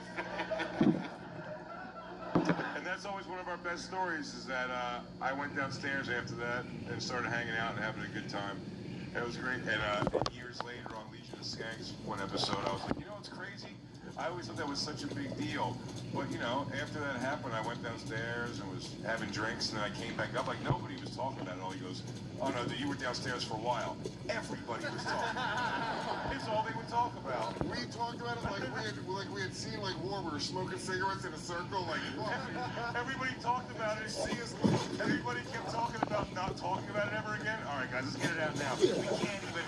Please get a racist from our memory, dude. Men in Black. So this is how I know. It's not me or Lewis. Not my story. Fucking tiny dick idiot. It's definitely not Lewis. If it's Lewis, I'll kill myself on stage. This all seems like a lot of diversion. Oh no, this is kind of just me and his dynamic. I'm gonna go If it's fucking Lewis, I'll kill myself. But also, Corn, like in the 60s, like, that's when they climbed ropes. That's when the presidential challenge did mean something. Yeah, What was it, Taft? but he grew up in Kansas, and they were in the 60s and the 80s. So, you know, I'm going with Chris Porter. I'm going with Chris Porter. Why couldn't it be Brittany? Because what's she gonna expose? A tramp stamp, a clip ring, I mean, why was she embarrassed at that point? It was a 7th grade. She did have a tribal. Ross, put your snatch away in gym again. Sorry, boys. Stupid rope caught my fucking bloomers again. Why is this? I know you're looking for a tennis bracelet, but put your clothes on. Let's go. They saw Brittany's anal beads that were hanging out of her. Oh, the beads caught the rope threads. Oopsie. Stupid me. Can I get 100, please? I mean, look, it's definitely, like, I'm very confident it's not this side of the table. I think it's Chris Porter. I think it's Chris Porter. I'm going to tell you why. Chris. Climbing the rope in gym classes, that's something they make kids. I feel like that in my generation, they stopped making kids do it because it was so difficult to do. They said we were supposed to do it. They don't do it anymore, right? It wasn't that hard. Yeah, that's exactly it. It's Chris. Because Chris also, he's tall and slim, and no matter, even if his dick isn't huge, it looks big on his slim, tight body. And for those reasons, I'm saying it is fucking Chris Porter for sure. He could climb the rope. If his dick came out, it wouldn't be a story that would fucking define him like it would us. Do you have a nice dick? I do have a nice dick. Who would you put? Everyone put Porter except for Chris. Well, this isn't good. Think outside the box. I have to think outside the box. Think outside the box. Follow your heart. I don't know. I just feel like there was a lot of. Look, everyone on that side of the table could climb the rope in gym class. I'm proud of you, son. I'm proud of you, son. How old are you, Chris? 47. 47. Damn. So I'm as old as you, right? I'm 44. We're similar in age, but I feel like that's right then when they started cutting We're getting off, like, the climb the rope. corn Right seeds. with your dick popped out. Like, this is it. This is And the last time we're allowing this to happen. Oh, damn. Popping girls, levels it's on happened our again. GIP thing for season pass. Get up here and fucking put this Where we away. at now? Let's 110. see. I mean, here we go. Chris Porter's my vote. At 100. 110. How many days left? 10 days? What the fuck? Chris Porter. Fucking, yep. It was the... Tell us about how everyone was an amazement. Hey, your dick flapping around, slapping your thighs and belly button. It was like the, late 80s, early 90s, like Umbro shorts were like super popular. Those Not for my size. That's why they made jorts, dog.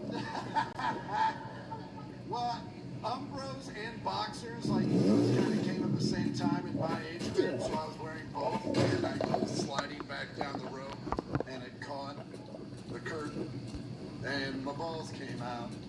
And in my head, I'm like, no one's watching me climb the rope, so I just kind of kicked the shorts back to where they needed to be, and finished it with the fucking agility of a superhero. You do it with one arm, fucking...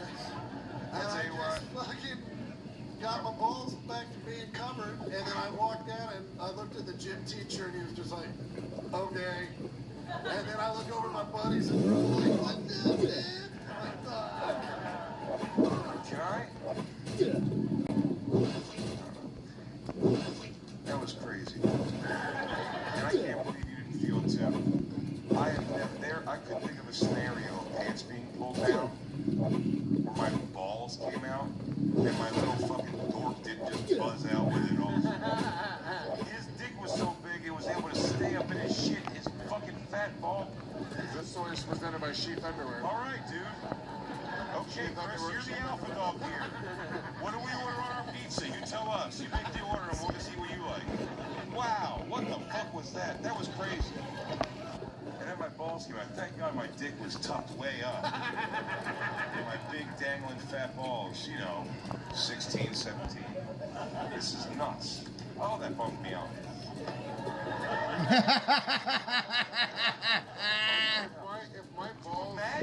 If my balls and dick came out while I was up there, I would tackle the rope and drop to my death. Oh, I'd rather, yeah. I would see if I could spike my head to the ground. I would see if I could jackknife real quick and go fucking just head right to the fucking hardwood. There's no way. Bury me there. Somebody pull my pants up. Alex, 8th story said, I actually genuinely have no idea who won this. Where are our final points at? All right. In last place, narrowly escaping the lowest score in Story Wars history. With 3 points, Chris Porter. that's big dick, Chris Porter. He's got a huge cock. It doesn't matter. It doesn't matter. He's huge cock. In 4th place with 11 points, Brittany Ross. Yeah. In 3rd place with 14 points, Luis J. Gomez. Very respectable score. 2nd place scored 18 points, and your winner tonight, 20 points. Court McCowan.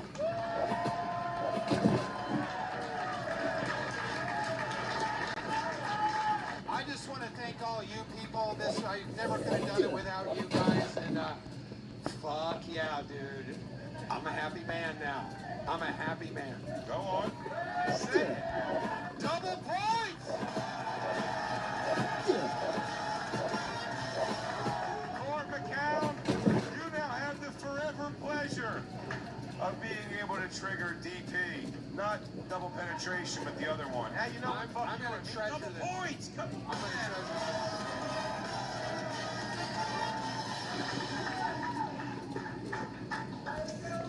What an amazing game. Wow, that came right down to the wire. Yes, it did. I want a big thank you to our amazing fucking lineup here today. Make some noise for Brittany Ross.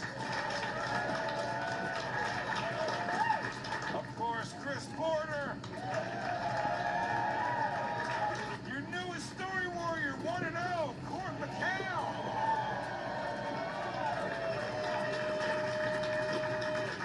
Thank you guys for checking out Story Wars. I'm Big J. Okerson. I'm Luis J. Gomez. Until next time, peace.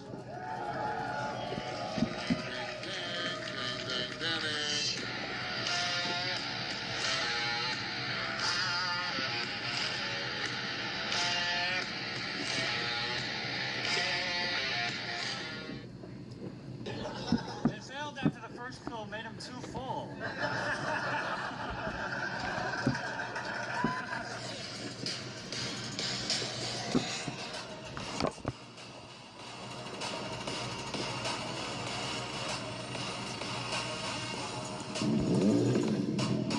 Let's get to these battles. I'm excited about these. I brought all these guys here from other places. First guy I'm bringing to the stage, one winter tournament in Chicago.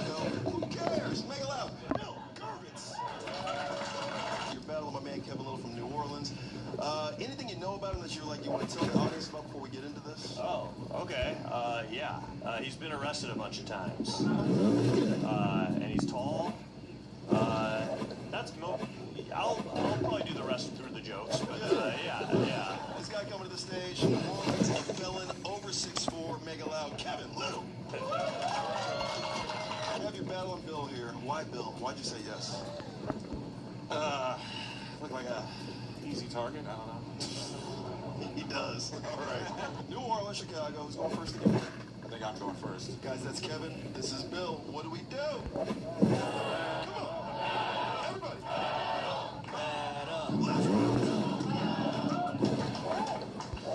Yo, Bill Geverts looks like he just sent my job to China. But he sends all his seamen to Thailand. All right. Oh, man. Kevin's been arrested 4 times. 4. 3 I can understand, but 4? But there's a softer side to Kevin. He's a nerd. He's a gamer. His favorite video game is Halo. All right. His favorite real-life game is Grand Theft Auto. Give it up for Bill. He actually helps people, like special needs people, get jobs in Chicago. Yeah. For example, his barber. Looks like somebody cut his hair with a slap chop. That's all I'm saying. Oh, man. Yeah, Kevin's had a lot of trouble with the law, but he's always been a good student. He passed every test he took except the drug tests. All right. Bill is actually the first Jewish character on King of the Hill. God damn it, Bobby, that propane was promised to us 3,000 years ago.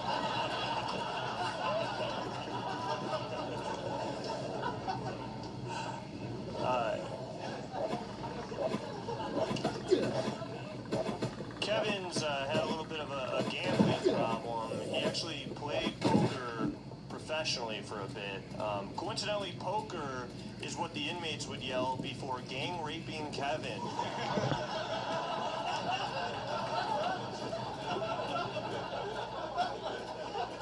Just poke him. All right. No, but Bill has IBS because of course he fucking does. Look at it. IBS sounds like the name of the bank he waits in line in while he shits his pants. Hell yeah. This may surprise you, but Kevin and Michael Jordan actually have a lot in common. They're both born in the South. They're both 6'6". They both have crippling gambling addictions. The only difference I can see is that Michael Jordan is a 6-time NBA champion, and Kevin's a waiter that lives with his mom. Thank you, Jared from Subway. No, but Bill actually has a black wife, yo. Yeah. That means the coolest thing about Bill is one of his wife's cousins.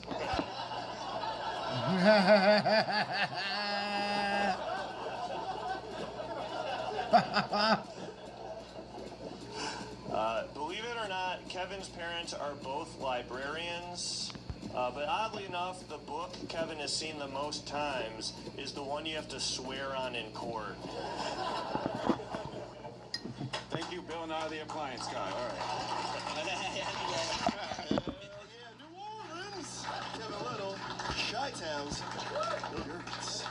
All right, this is the first battle. Let's just get to that. So So this is warming us up a little bit, but these guys are very good jokes here. Some big pops. Let's start with Drew on this one. Who'd you like in this Venn diagram of you? I thought, yeah, before, during, and after my cancer treatment. This is, am I after? Sure. Well, we'll see. It depends on the procedure, I guess. No, I thought you guys both had some good jokes. Kevin, I think you had the upper hand on him a little bit, but you know, you didn't mention anything about the weird shape that Bill is. I think that was a bit of a letdown. You look like gravity's affecting you more than the rest of us somehow.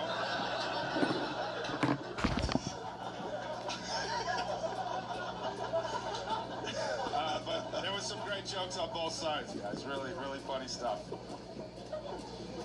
Oh, I gotta pick the winner now? Okay. I gotta go with Kevin on this one. Kevin's great. Yeah, Kevin's got my point. Yes. All right.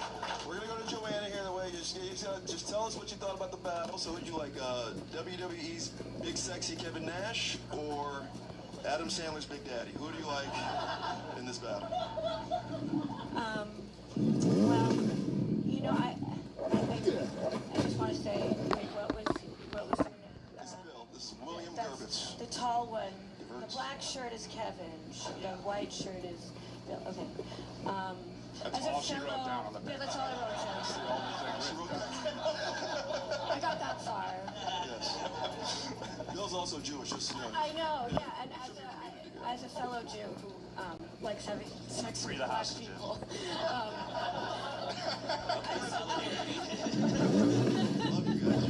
feel like we have a kinship, and it was, really good for you, but I guess Kevin has made me laugh a little more, but yeah, so I guess I vote for Kevin. Oh, I sorry. feel bad though. Yeah. Okay. Yeah. Well, But if your wife has any friends or, but we all hate ourselves, so you're like part of me, so. That's true. Now I can't like you. Yeah. Now I can tell you got a black wife. That's true. Look at the shirt, man. Well, that's not how I can tell. I was going to say, I couldn't tell by the way you dress. Yeah. No, I do love that you guys are both Jews and one of you is circumcised. Let's go to Alex here on this one. Well, you guys, what I love the most is that either of you could pass for the DC shooter. But I did actually enjoy this. This was a very gentleman's joust, if you will, which is what I call my sex. So it was very gay. This battle was very gay. I will say that it made me more homophobic. I'll say. But I listen.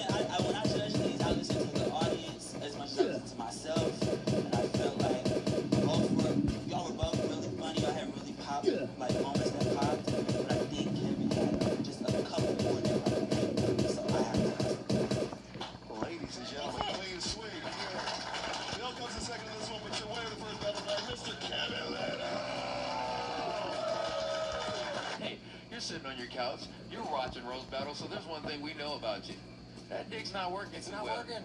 It's not working strong. Your testosterone is questionable. There's no way you're watching other people be funny if you have good teeth, all right? It's just not how it works. Nope, sure not. And it's what we want. We want you to authorize your body's natural testosterone production and feel improvements in your energy, your strength, and your focus. Your girl wants that too. This is natural. It's not synthetic. There's no needles. This is just capsules you take every day. I'm talking about with zinc, boron, and vitamin D. Like I like to call it vitamin D. Absolutely. The boron's got me interested. Anyway, this is the kind of product that we can wholeheartedly chip off New Year's. Your dick smell weird. If we don't endorse it, drink E1. They go to more. That's right. Mexico puts his money where his mouth is. So we had two white guys up front. Let's get to something different, all right? A black man and a sort of Indian woman. Who likes Harlem? Anyway, let's get to this. This guy coming to the stage, all the way from Houston, big fan. He's on Don't Tell Comedy. Mr. Michael Day-Day.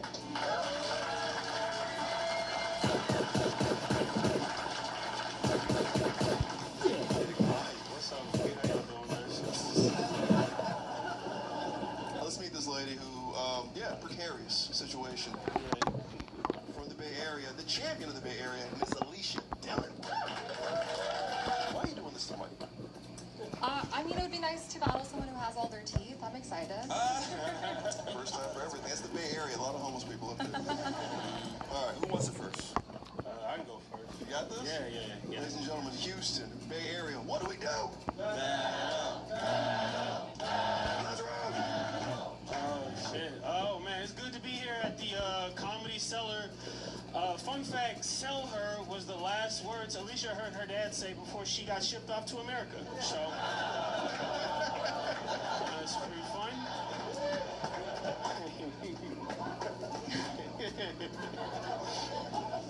Damn, Jussie Smollett looks worse every time I see him. Michael is a lawyer, very impressive. He has helped dozens of black men lose custody of their kids. That's funny. Oh, man. Keep it going for one of the 72 virgins Zoran Mondani will get when he goes to heaven. Really good. Inshallah, brother. Oh, man. Alicia's actually a really good person. Like, she volunteers and she helps out kids with cancer by making them wigs out of all of her arm and back hair.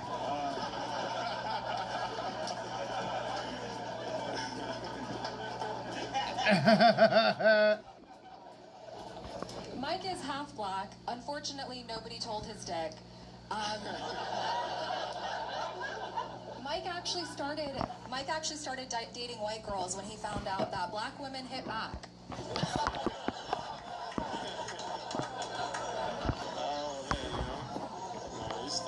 They do, but that's cool. Oh man, Alicia is so hairy and so Muslim that every time she's what I think about when people say Bush did 9/11.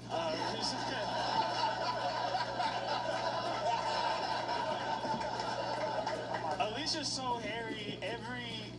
Every apartment she's ever lived at, she's had to pay a pet deposit.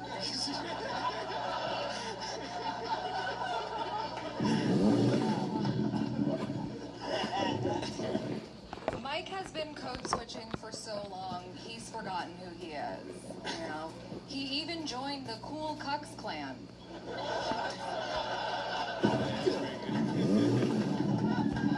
Oh man, Alicia is hot. She's a 9 out of 11, and but she is Indian, so I brought some of these. If you guys want to pinch your nose, go ahead and hand that out. There you go.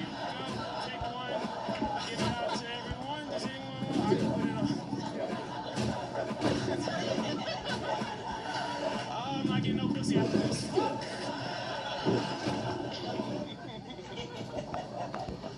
Mike looks like the kind of guy that begs his white girlfriend to do anal, and when she finally agrees, he turns around and bends over.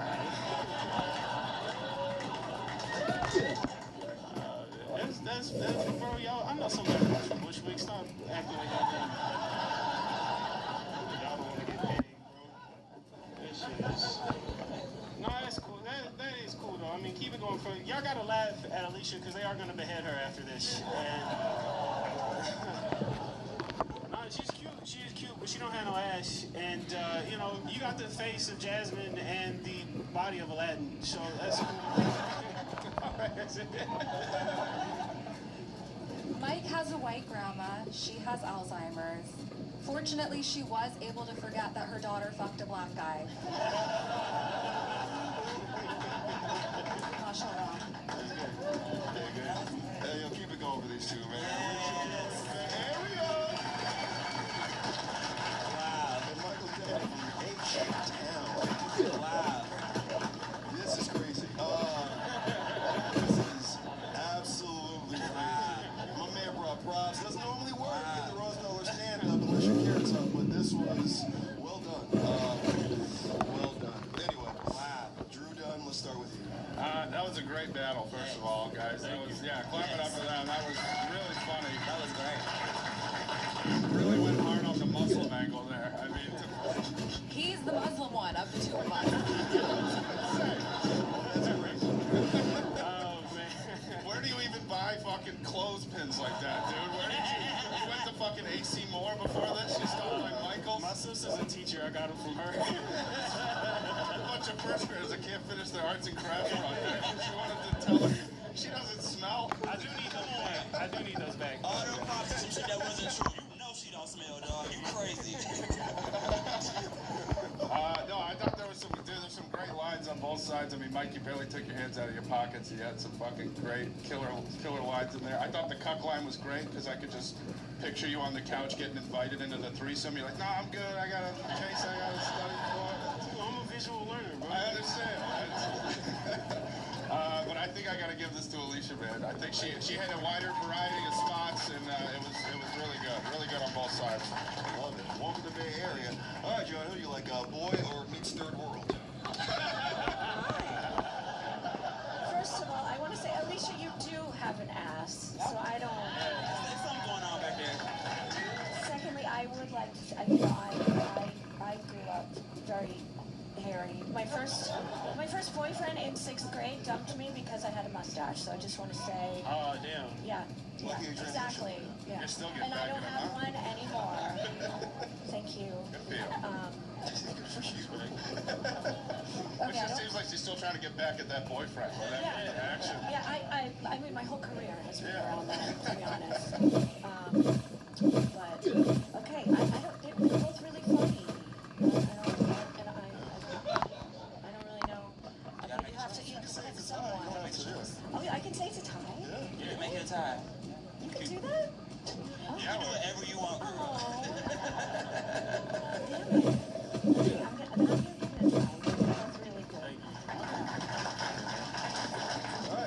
Alicia's up one. What are we doing here, Alex? Listen, this was beautiful. Like, I really have y'all marked for, like, equal laughs from the crowd. I mean, this was truly like watching a gas station fight a Foot Locker. I was thoroughly entertained. Different type of instant salesman. I didn't know what to make, but you know what? We have to make a choice. And I am going to step out on faith and say that we would all agree that Alicia edged it out just a little. Ladies and gentlemen, my man comes in second. She wins this battle. Make a lot of Bay Area. So Alicia, Mike? And keep it going for Mike today, Mike.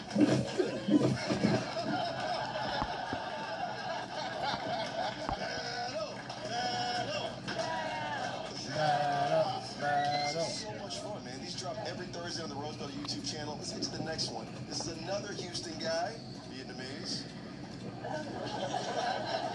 versus an effeminate man from New York City. Let's meet New York City first. Love this cat. Long hair, don't care. Make a loud Dayton. Shit! Why are you battling Ronnie Chang's opener? I don't know.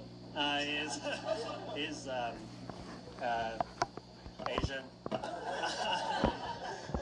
All right. Yeah. No, I get it.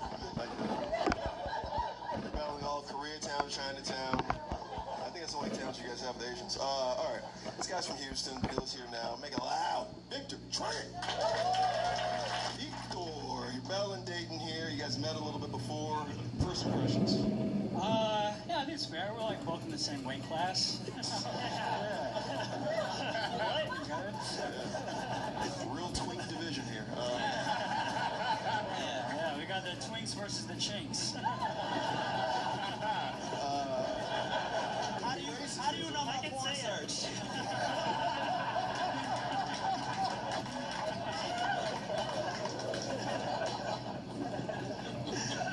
All right. All right. K versus Snap, Crackle, and Pop. What are we doing here? It's a K-pop joke. 1 round, 5 jokes in English, Victor. Who's going first? I'll go first. You got this? All right, folks. This is Houston. This is New York. Versus Victor. What do we do?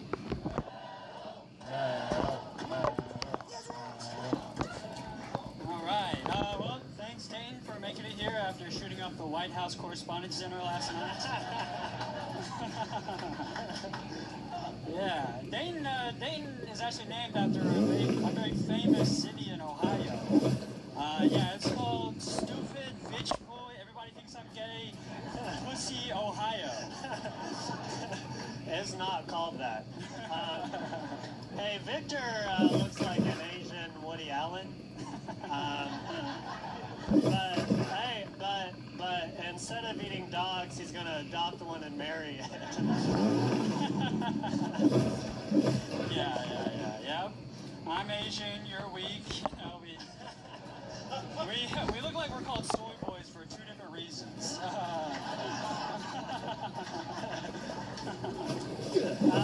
No, the joke is, Victor doesn't eat dogs. But he does put peanut butter on his bull's dogs and licks it off. What? Alright, yeah, give it up for Hobo Burnham, everybody. Dane has debilitating OCD. Yeah, he has to check if the door's locked 5 times before he breaks into a woman's apartment. That's true. It is. Hey, Victor kind of looks like the guy from Heated Rivalry. You guys know Heated Rivalry? Shut the fuck up.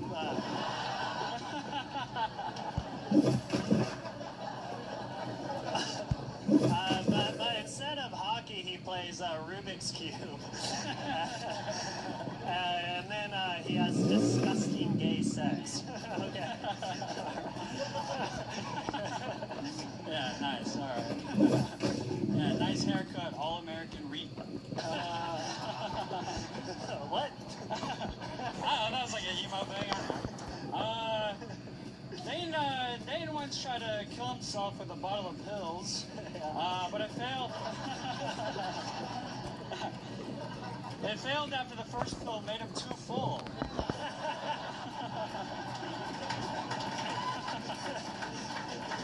Shut the fuck up. Fuck you. Hey, Victor has a cleft lip. Or as he calls it, a cleft rip. Clap! Thank you. Oh, Jesus Christ. Yeah. Crap, everybody, crap! Crap right now. Is this the last one? Is this 5? Oh, this is it? Okay. Dane suffers from manic depressive thoughts, and they're all correct. Yeah. Dane takes antidepressants. Yeah, he takes antidepressants because he was uncle molested. And I couldn't come. Victor would never hit a woman. Unless she picks Yoshi before him in Mario Kart.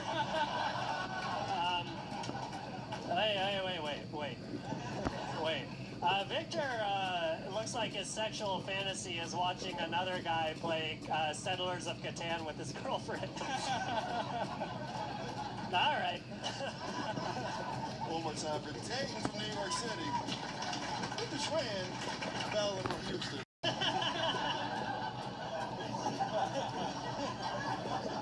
Can I have that? And once again, this was really funny. Dayton, I wasn't sure if we were supposed to be laughing at you or with you. But I was here for it. I was still laughing the whole time. But both of you, this was really funny. I guess if I had to pick one, I'm a little biased towards somebody who looked like they were in Heated Rivalry, so I have to, Victor. Tracy, Dave's got your 6th grade mustache up here. It's very thin and blonde. She's got nice boobs. Sorry. I did lose my virginity to there's nothing left to that story. All right. Just figured I'd let you know that. Lose it then, is what you're saying. Yeah, yeah. That was the second half of that joke, and then I wasn't sure if I should. Well, there's say still it. time. Okay. Next time. All right. But that was the last time I did have sex in person. Oh, bring it back. Vic is here. So maybe it's time. Good for I you. don't know. All right. Yeah. Anyway, I picked Victor. Up in your standards. You'll just want to fuck 30 minutes later. Don't trip. Go ahead, Drew. This was great. First of all, great battle yet again, guys. This was awesome. It was, yeah. It was like watching the elf on the shelf roast the kid who made him.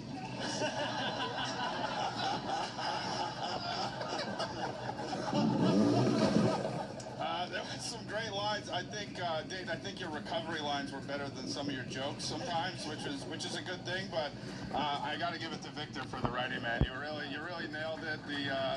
The pill stuff, the soy boy line, that got me good. Yeah, his stomach being full after one pill. That's just The pill that's joke good stuff. it was really uncomfortable. Yeah, no, and the fact that it's really true is even better, I think. We're happy you're here with us, Dayton. Don't take me giving him a point as a reason to go. To be honest. It will be. That is 2 for Dayton. Alex English, which school shooter do you like? Virginia Tech or all the other?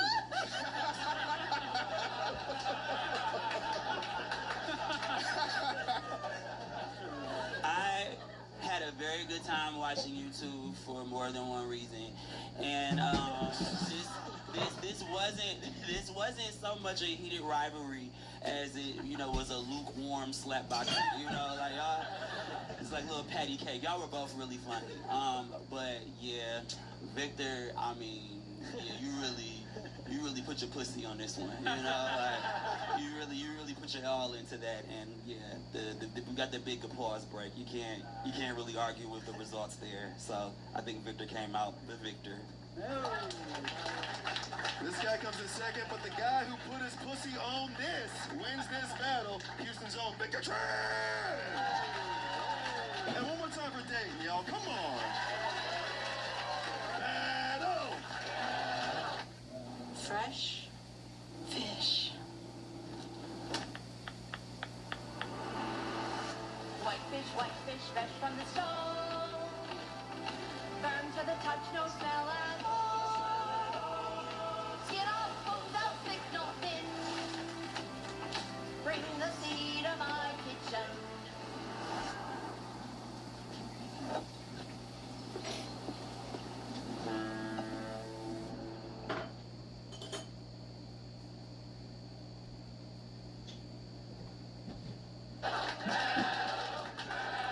So much fun. If you like these, we have, 16 to 52 cities that do this thing worldwide, global wide. We even have 2 African cities, Rwanda and a hotel in Rwanda. Go to RBL.live. You want to see all of the battles we have from all of the different countries, all different cities, all different battles we have. But let's get to the next battle. I'm excited about this one. These 2 are probably the best writers coming up in the Rose Battle League right now. This lady's from New York City. Keep it going, Miss Irina Chaliza. Good to see you. Good to see you. Good to see you. You're getting married soon. Yeah. They don't fucking care. Getting that green card, huh? Yeah, getting that green. Oh, dude, you have to do. See what I don't. No. That's not me. Okay. They don't believe it. All right. Battling Brandon Petrie. This guy, Some he's guy. a monster from Cleveland. Why are you doing this to him? I've never met anybody from Cleveland before, but based on my opponent's appearance, I guess that's where they keep all the lizard people. It is the home of the Goodyear Tire. I don't, yeah. And the Cleveland Cavaliers, and the place that LeBron James just keeps leaving. One more time for Great Brandon place. Petrie. All right, we were talking about Arena not being from this country, and you look like ice. Why are you battling her? They contracted me and sent me here. Damn right. All right, it's 1 round, it's 5 jokes. Who wants to go first? I'll go first. You got this? Yeah, I Ladies got it. first. New York, Cleveland, what do we do? Yes, it's great to be here roasting Brian. Brandon. Sorry. I keep forgetting his name because he looks like every guy I've ever met. Brian here, he says that he's been dating a black woman for the last 4 years. Shouldn't you be dressed better? What happened to the black girlfriend effect? Does that not apply to Rose Comics? Where's LaFonda? Is she here tonight? Like, what'd you look like before? I look like every man Irina has met, and I too will cheat on her.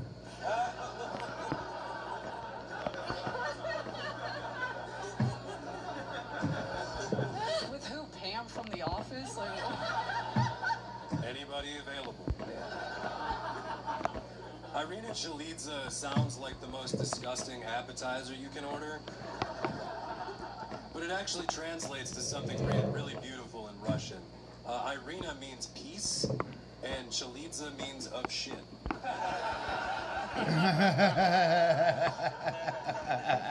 it's a family name. And I thank you so much for taking a break from slipping roofies in everyone's drinks to be here. I haven't taken a break. Yeah.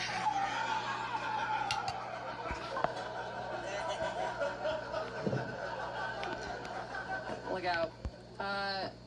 Bryce here actually... He's got the perfect head shape for wearing a fedora. You know what I mean? Like, I bet he thoroughly enjoyed all the Joker movies, you know? Even two. Like, I bet when a joke of his bombs, he says, "Why so serious?" When a joke of mine bombs, it lands in her home country.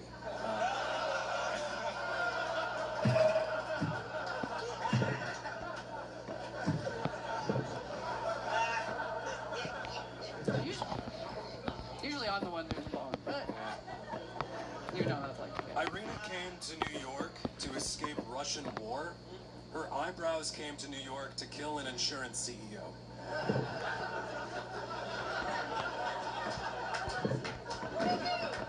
They're hating on girls with eyebrows again, just saying. Yeah. Yeah, you've got the voice and face of a serial killer. But, you know, Bryden here's not a terrible guy. You know, when he kills a woman, at least she doesn't have to live in Cleveland anymore, okay? He's like stuffing her in a trunk. She's like, thank God this date's over.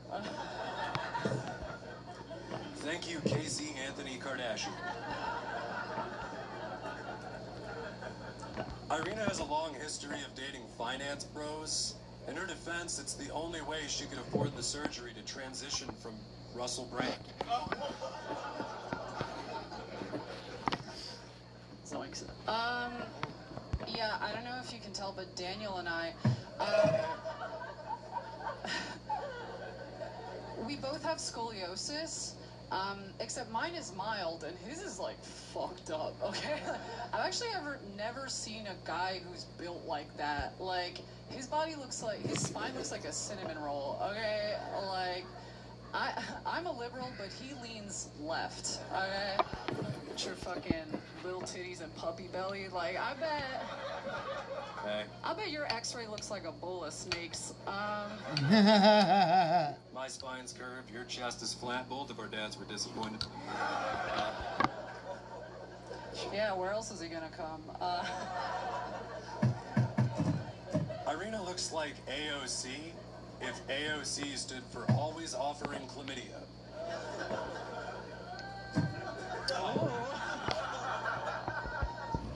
It was an open invitation. You can have some too. I hate this guy's vibe. So does that lady. I just don't like it, yeah. Brian has a bunch of shitty tattoos all over his arms. He looks like he wants to be in a biker gang, but the only hog he rides is his fat black girlfriend. Oh, I lost my fans, damn. Remember when you were cheering for me? Remember the AOC? Thank you, Bodega Barbie. Yeah. Irina has resting, drown my children in a bathtub face. To be fair, you would too if Russia annexed your tits. I lost him too. AOC. AOC. AOC. Yes, that's the end of the battle. Irina Chalidze. Brandon Petrie.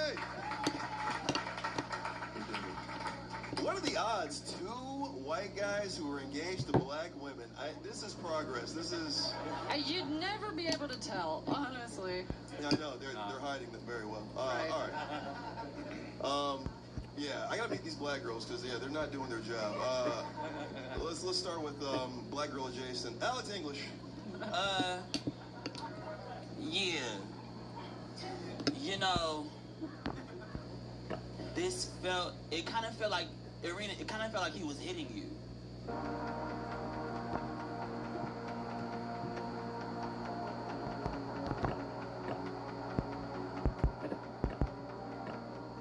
The debit card that plays by your rules. Earn up to 5% cash back with unlimited cashback offers. No monthly fee, no minimum balance. It kind of felt like, Arena, it kind of felt like he was hitting you. Maybe that's the only thing he learned from his black girlfriend. Hitting you, which is why he won.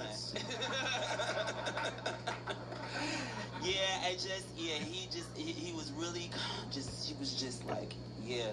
I don't want him to like strangle me outside. Yeah, you do. But I felt like the audience's reaction to it and just my general consumption of it. It was actually, you know what you did succeed at, Arena? I still don't know what the fuck his name is.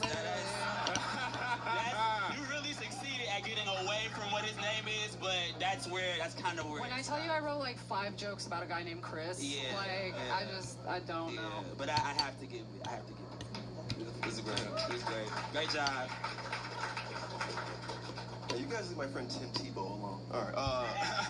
I'm gonna go join Angel and Drew. Who would you like in this one, Joe? This looks like a scene you've been in. Once again, she looks like she has tits. Why do I don't. Yeah, they looks like she has tits. You can't. Yeah, you didn't find them. She does not look flat. Anyway, I just don't know why that keeps. They say she had no ass. She had no. And it's not right. It's not right. You have nice tits. Thank you. The other one had a nice ass. Thank you. Just want to put that out there.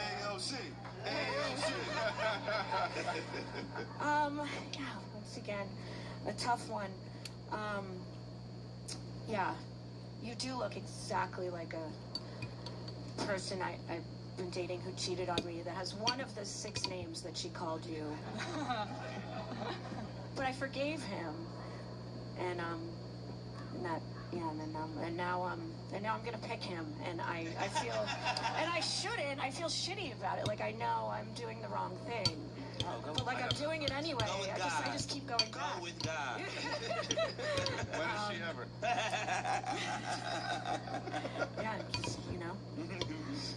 I guess whatever your name is. We still haven't figured that out. Brian won. Oh. It's right. They'll never know your name. See, she fucked that up. All right, let's go to Drew here. Who'd you like in this Disney dramatization of a college? Yeah, this was a fun workplace harassment video that we just watched. Brandon, you're really good at like acting like a human. It's very like, yeah, this is how people talk.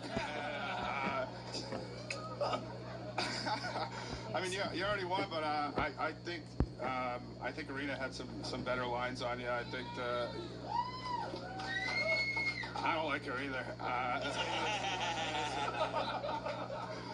But either way, good battle, guys. Really fun, and see a chiropractor about the back.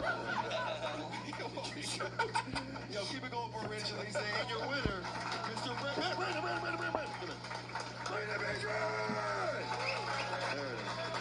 You gotta get the picture, Brandon. We gotta get the picture, You're good. Get out. See that? We got a black wife. You gotta listen to every black person. I might be her cousin, so you had to listen to me there. One more time for Brandon and Arena, everybody. Very fun. All right. Sadly, this is the last battle of the night. Yeah, we have to leave after this. But I saved the best for last because this may go 8 hours long. There's a black guy coming on stage. But let's meet his counterpart first. Honduran from Holly Grove. If you know Lil Wayne, that's where this man's from. Mega loud, Joseph Carter. You do look like Lil Wayne's probation officer. This is I got him a good deal. You got him a good deal? Wait, he's not the black guy? Yeah. He's not the black guy. Like, I'll be sure. Hey, he's gonna make me blush. For real? Oh, it's hilarious. Okay, yeah, you're not black. You just said blush. Hilarious, yeah. Now, this is what Jack Harlow mean when he got, I got black. This is his version, right? It is what it is. Thank you. Thank you for enunciating the whole thing. You're battling DeHerm Black. That's his name. Why'd you say yes to this, and why New York and not LA? I mean, it's a lot of reasons. He stinks. He's ugly. Oh, he's ugly as hell. Okay. Man, he's cheap. He's actually influenced all my Mexican people. He rode here in a dashboard. Y'all don't know that. Yeah. He's the embodiment of stink. Okay. Yeah. Let's meet this person. I'm not gonna do anything bad or foul because he's gonna have all of it. He's a rising star in the Rose Battle League from nowhere in particular. Mega loud for DeHerm. Hey, shut your stupid ass up. Stupid ass. With those mom jeans you got on. With those borrowed jeans you got on. Homeless ass. Anyway, hell nah. He is, and he lived in a U-Haul literally 2 days ago. It's not a joke. That's not nice. It's not nice. My bad. This man dressed like he was raised by white parents. They wanted me to make it. That's why they called me Ryan, not DeHerm. Anyway, sorry. Anyway. It's really, it's okay. It's really y'all kiss already. God damn. Oh, stinking ass, man. Damn. Hey, we trying to have a black moment, man. Get your ass out of here. You Navy black though. Goddamn. You know what I'm saying? You Navy black? Talk to him. Nah, so stupid ass up. You look like an MC search for ice. Hey, some stupid ass out of here, nigga. Hey, stop looking at me. You ugly, bro. Nah, hell no. Yeah. Y'all know the white rapper show the MC search. Shut up. I ain't think everybody gonna get it though, you know what I'm saying? We trying to be black over here. All right. Now listen, this is like treat this like a podcast. Don't talk over each other, okay? You want to hear everything you bros want to say, okay? You're welcome, Joseph. All right. 1 round, 5 jokes. Hold on, you didn't ask me. Oh, you're right. Why you battling Joseph Carter out here instead of LA? You're both from LA. Well, actually, I'm not battling just because of Joseph and none of that. You know what I'm saying? I'm actually battling because, everybody been sending me hate mail from the Roast Battle League. You know what I'm saying? Yeah, hella mail saying, hey, DeHerm, you should die. Thank you. And then just send me a mail. That's them Obama blank jeans you got on. But check this out though. I was about to buy some SpongeBob gear on Facebook Marketplace, and somebody sent me the shoes for free. Actually, the little SpongeBob Patrick shoes I got on. Somebody sent it to me and sent me a letter. And it says, send it with care and appreciation from a true fan. Hope this gives you some energy with when you need it. Okay? And I really appreciate that. And at the bottom it says, it's written in Spanish. So keep being hilarious and believing in yourself. Crystal and Ben. And that right there inspired me. So I'm like, hey, I'm going to do it for the people who actually showed me love going through these hard times. You know what I'm saying? So, amen, ugly. I wasn't going to give up. Then, you know what I'm saying? Then somebody sent me a gift. But it made it. I'm not doing it for him. He ugly as hell, but I'm just. Hell no. I really appreciate that. It made me. So shout out to Crystal and Ben from Texas. Was it Waxahachie? Waxahachie? It's Waxahachie. It's something like that. I never heard of the place though, but they what you who? Washihashi. Okay. It's something like it. Wishy-washy. It don't matter. Shout out to Texas. I love Texas, so I'm doing it for them. That little bit ass jacket up. I didn't say it on you, but you're right. Shut your gay Tommy Davidson looking ass up, nigga. These references just don't hit because they're not new or relevant or anything people know that are white. Let's just get to this battle because nice shirt. No. This whole narrative is crazy. Trying to this is an American Idol. They don't give a fuck about it. Guys, I'm making love from Crystal. Thank you so much for donating to me $5 every fucking Thursday. All right. Joseph DeHerm, last battle of the night, 5 jokes. Who wants it first? DeHerm, ugly ass, go first. You go first. We already said. No. You know what? I'm going to start with Joanna Angel here. Which one of these men that usually wear their shoes on when they still have sex with you, do you want to go first? Hell, man, I'll go first. Fuck it. Yeah, man. You don't listen to a woman? All right, got you. 1 round, 5 jokes. That's Joe. That's DeHerm. This is LA. What do we do? Battle. Let's go. Hey, his hand burning from fixing a hooker, by the way. Goddamn. Hell no. Hey, when God created DeHerm, he was mad at DeHerm's mother. Goddamn. DeHerm is so ugly. His mom used to make him sleep outside, and he lost his virginity in a kennel. Goddamn. Oh, wow. Oh, wow. So check this out. Joseph Carter is a whitewashed Mexican. Actually, Joseph, he want to be white so bad. Joseph Carter's not even his real name. His real name is Joseph Cartel. Hell yeah. And y'all don't know this, though. I spent the weekend with this guy. This guy's actually racist. Hell yeah, he told me he's a narco for Darkos. Hell yeah. He even rolls his hard R's when he say the N-word. Hell no. Yeah, he's in the KKK. Hey, DeHerm is in the KKK, but it stands for kiss, kiss, kiss. Yeah. Hell no. Hey, he loves SpongeBob SquarePants so much, he's wearing a bikini bottom right now.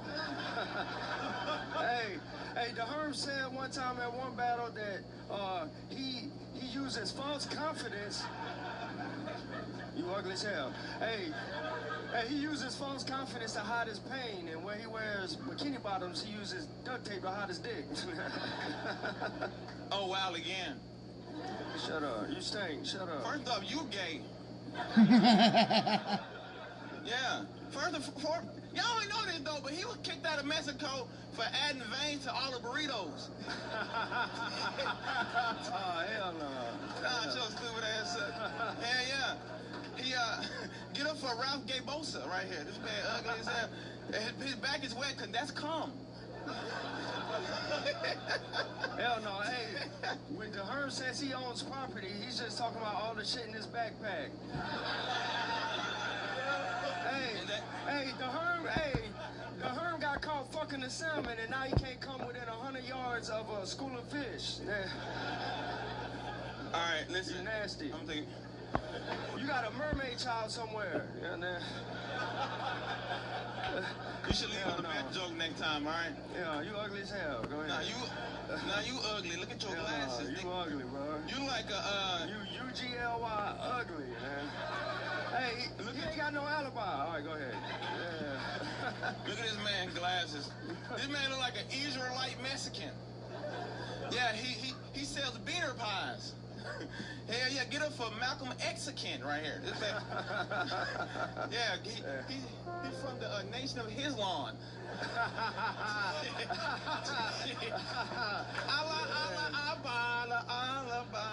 Stupid ass up.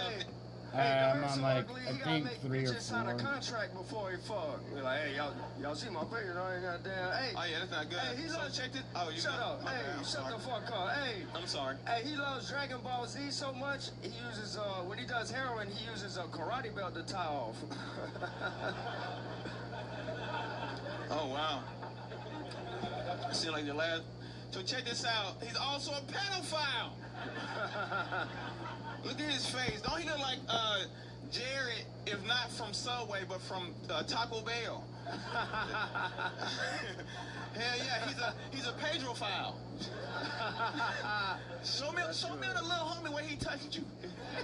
Hell no. Hey, DeHerm was the first person born out of a butthole. It's at the top. Hey, I gotta take a picture of that. All of his headsets smell like dog shit. That was a good one. Hey, he's got multiple personalities and they all stink. That was a good one. That was a good one. I gotta document that. Hey. Alright, that was good as hell. Hey, so check this out. Man, get your ugly ass away from me. Recycling. Get your stupid ass out here. See, y'all know this though. This dude's a criminal. He's been in prison a lot. Yeah, and he gay, so Nah, he gave for real though. He tried to drop the soap in the squad car. I'm like, hold on, calm down. This man went to jail with a soap yo-yo. It was like, grate me. This man went to jail for aggravated homicide. This man. Hell no. Hey, I saw him eat a gay. I saw him gay as hell. Shut the fuck up. I'm not done. Hey, you ugly as hell. No counters. All right, go ahead. Go ahead, say something. Dad, you ugly as hell. Your beard like you dropped it under the couch. He's like, oh, my beard. Hell no. Come on. The beard back on. Hey, this is a fact. I watched him use mayonnaise to twist his mustache right there. You nasty. Hey, from a Philly cheesesteak sandwich. I'm on level 5. Hey, look at his beard. His spirit animal's a dust bunny. It's ugly as hell. Why your beard older than you?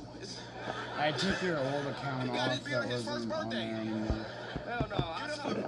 Beardgerman button. So stupid ass up. I saw the Herm eat a cocoa butter and jelly sandwich before the show. That's funny as hell though, but check this out though. Hell no, hey, he got a naked picture of Craig Mack in his pocket. Shut up. Who is that? But check this out. Who is that? We know who that is.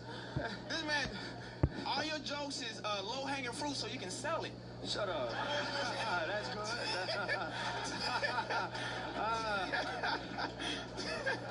Hey, but when you show up, I can smell it. Goddamn.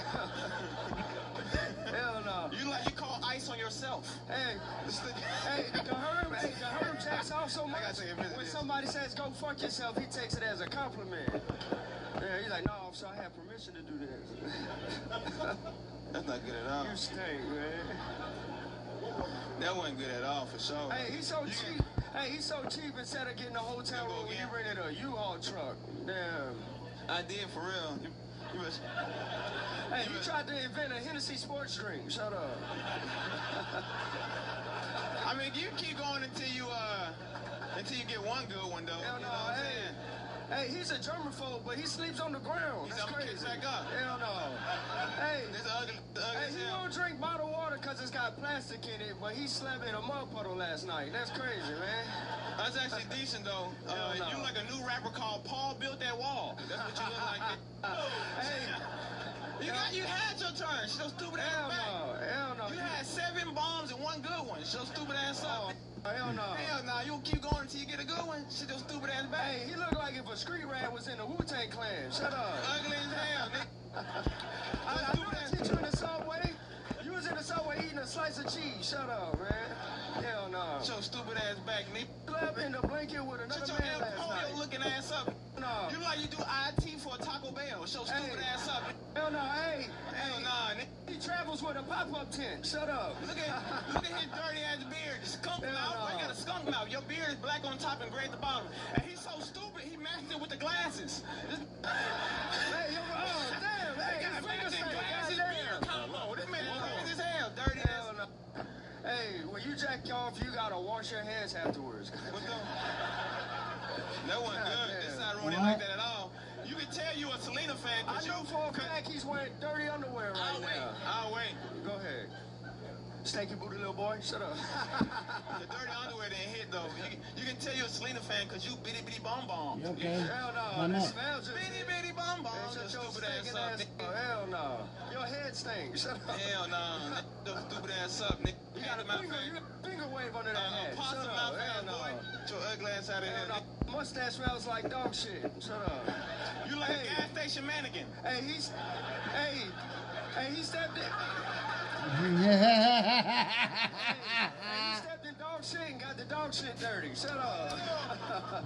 Yeah. He said, yeah. I can do breakdancing poses after sex. Yeah. This is too much fun. I don't want to stop. We have to stop, gentlemen. We have a hard out. Shit, blood.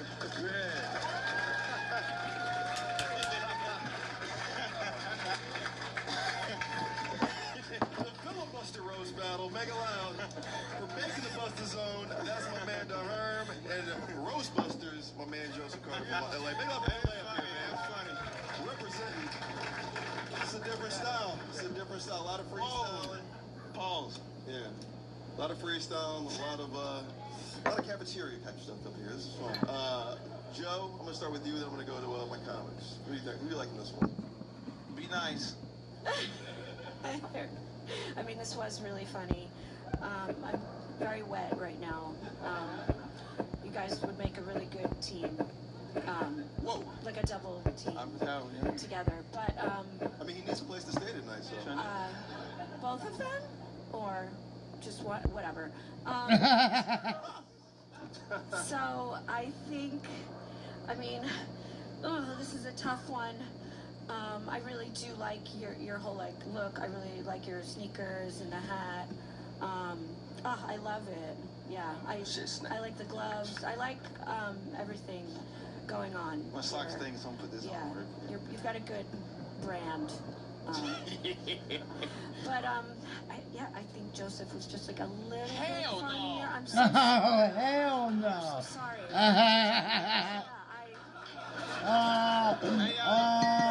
What she talking about? Y'all get up for Taylor's thrift right here. So stupid ass up. Taylor I'm Thrift. going through a rough time. I have another career that I think you'd be really thrilled at. If you want to talk to me after the show. I'm sorry. Yeah. You're really cute, but I think Joseph was just a little funny. I'm sorry. This is crazy. He plays everybody. He don't know what to do right now. He's short circuit right. He's like, oh fuck, a place to stay or roast this bitch. A place to stay or roast this bitch. Yeah, you could smell it too. See what I mean? See, he's not gonna fuck me. I got no place to stay, but. Hell no. All right, I'm gonna go to Drew on this one. Are you like a homeless chic or Chico and the Man? I thought it was We a get great the rest of battle. these guys, I and then expected we'll you be guys able to just to. continue it on the fucking street after the show. It was just. We'll go back and do the same shit, but I'm gonna bring a battery so I can do all the crazy fucking killing. You look like a deacon at the church of Mike Posner. So stupid ass up. Your hat looks like the head of my dick.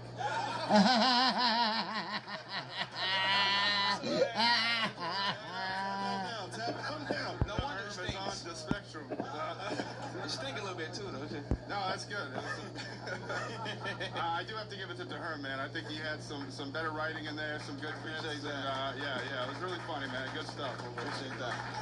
Oh, hell no. Who'd you vote for, Joanna? Oh, hell no, huh? Who'd you vote for, Joanna? You voted for Herm? For Joseph. Oh, shit. Okay, so we are tied. I was going to say, your vote doesn't count, Alex, because you're black and gay, but... Today is You have to break the tie. I appreciate that, though, big dog. Forget her. I appreciate that. No problem. I'm not going to So you don't want to stay over? I have a really nice apartment. Just saying. I'm going to still hit, though, but I'm saying forget your ass. I'm still hit. Right now, we enemies right now, though, but I hit later on, you know what I'm saying? No, don't tell nobody. Oh, that's on YouTube? Oh, my bad. Hell no, man. Snow bunnies never. Black queens forever. Free Palestine. Go ahead, Alex. Wait, are y'all in here? This was fantastic. I felt like I was watching a Pokemon trainer fight his Pokemon.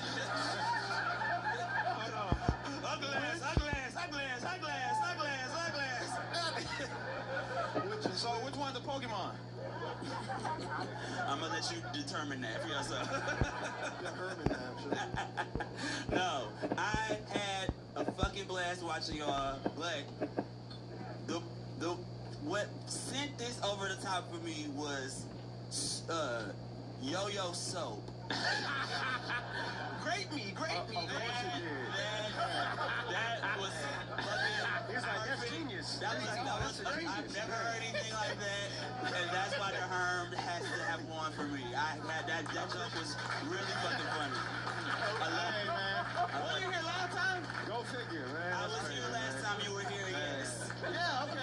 Tell me what you would have said to me if I would have not voted for you. If you would not voted for me? Yeah. Just go ahead. You like a straight Billy Porter. Damn. That's the I asked for it. I wanted that, so I can't even go back and forth for him. Yeah. They're like, who's Billy Porter? No, they got it. You nailed it this time. Hey, I'm selling flame gloves after the show to get home. So yeah. And he's selling incense. Guys, make it loud for your winner. Love each other, you two. Make it loud for my man Joseph Carter. That was so much fun. And Ding ding. Alright, we're gonna go back and do the same shit we did before. Hey, Fuck. his hand burning from fixing a hooker, by the way. Goddamn. Hell no. Hey, when God created the Herm, he was mad at the Herm's mother. Goddamn. The Herm is so ugly. His mom used to make him sleep outside, and he lost his virginity in a ass up. That's the same one. I don't know why. I think it's just on the countdown. Yeah. I shit my. I'm broken. You got this? Yeah. You're a fucking gentleman. This is Dave. This is Celia. Phoenix, Cleveland.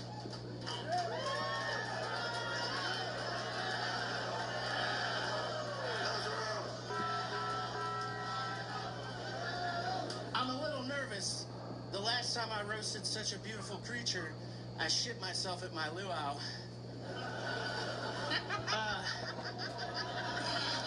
What? Celia has towels covering every seat in her home because she answered the question, how bad would I smell if I had a pussy?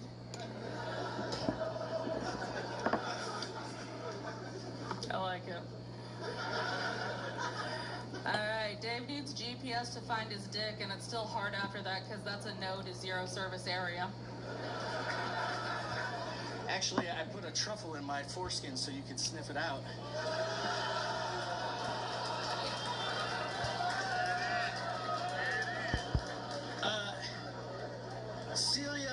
Celia's an alcoholic because she owns mirrors. But she's an expert drunk driver because she keeps her hands at 10 and 2 and her gut at 5, 6, 7, and 8.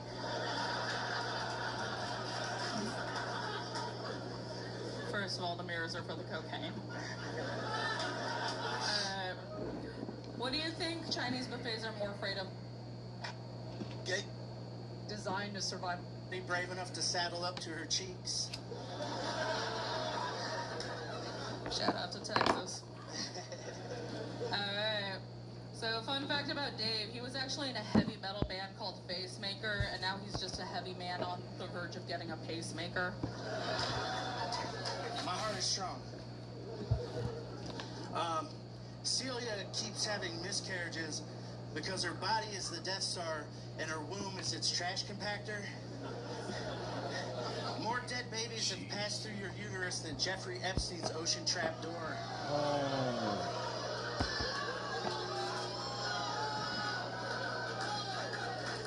Fuck. I actually love that. I identified as an Indian burial ground because I'm part native. Yeah, because every guy you ask to fuck you goes, how?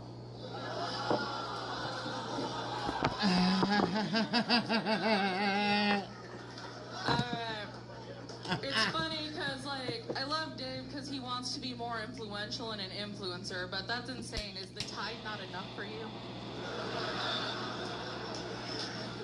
I eat when I'm happy, you eat when you're sad.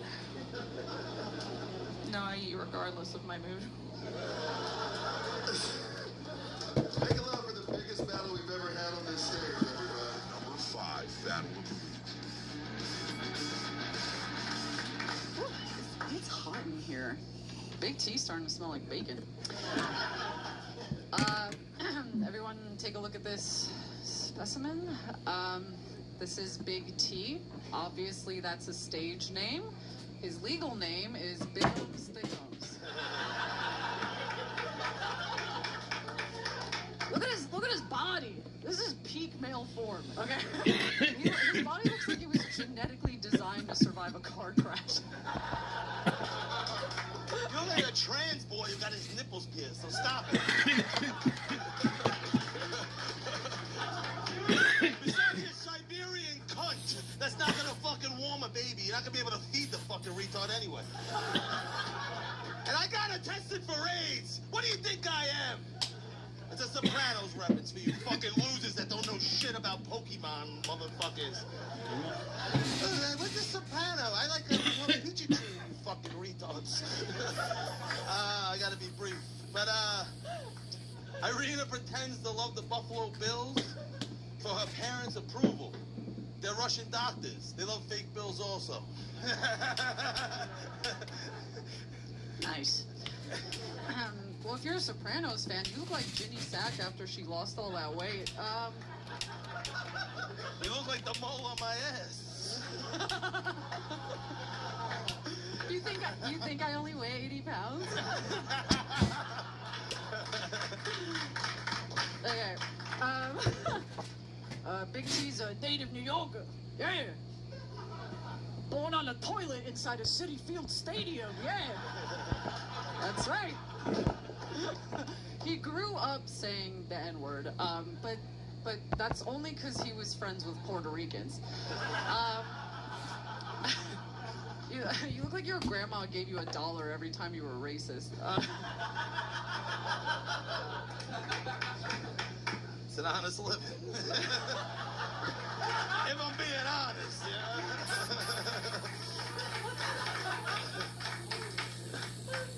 Thank you for taking time looking like a gay French guy with that little mustache to be here tonight.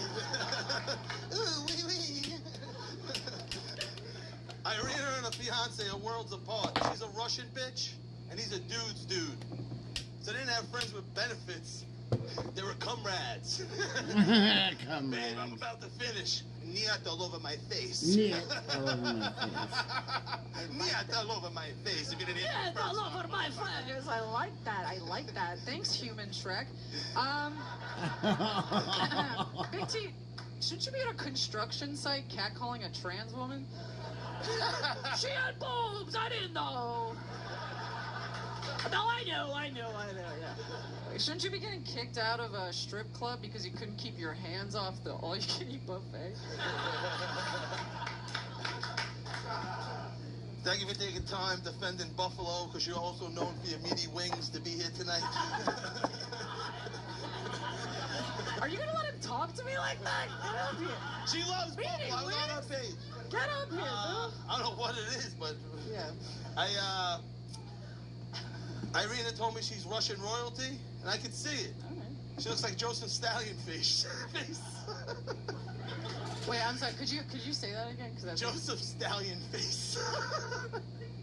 I'm sorry. I thought we could... Oh, fuck you. You know what? Killed more people than Hitler, you fucking assholes. Oh, the fact I knew history. Make it make sense, right there? Yeah, like you ever went to school. Okay. History. Okay.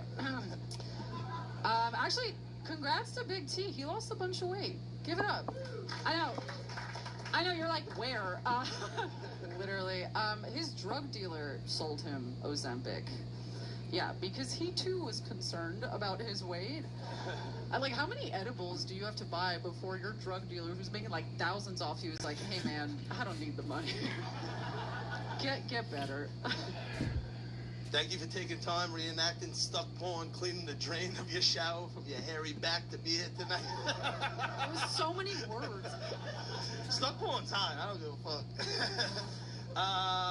Irene is Russian and says she's afraid of ICE deporting the Mexican guy that weed whacks her asshole. Fucking Chewbacca over here. Did you say Chewbacca? Yeah. Alright, well, if I'm Chewbacca, you're a bagel. Okay, this is sad. Big T's dog just died. Yes, you know what that means. More bones for Big T. I'm sorry. Usually when you're around someone that looks like me, you're on your knees sucking the dick for a roll, all right? Yeah. You look like you eat the complimentary pup Sorry, treats there's no at black TD couch, Bank. all right? Thank you, buddy. You look like Ringo Starr of David. If the revolution's the Bolshevik revolution. There's not even words on there. It's just pictures, dude. What the fuck? I just learned about the Bolshevik revolution. The Bolshevik revolution. Bolshevik revolution, yeah. I honestly thought his last joke was gonna be, "Ba-da-ba-da, that's all, folks."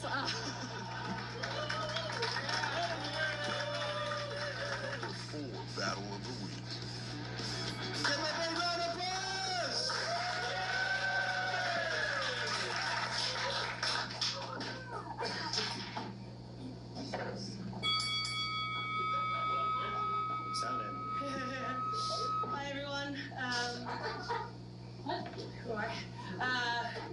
battle's a bit mad still. I thought Drake and Kendrick squashed the beef. This is Ken. Ken is a great roast battler. He's actually genuinely one of my favorites. He's battled loads, but this is his first time battling a black woman with witnesses. Yes, it is, definitely. This is Esther. Some of you might recognise her from stepping out the shower with a dry scalp.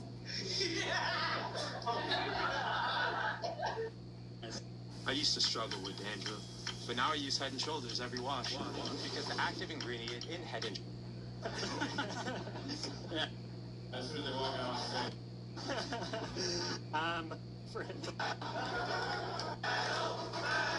We got Ray Genevieve, we got Golden Jones, 5 jokes, let's roast!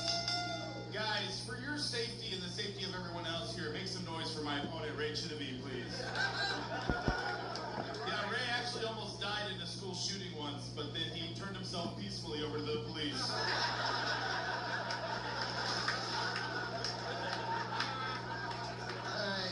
Thank you, Homer Simpson, if he didn't drink water.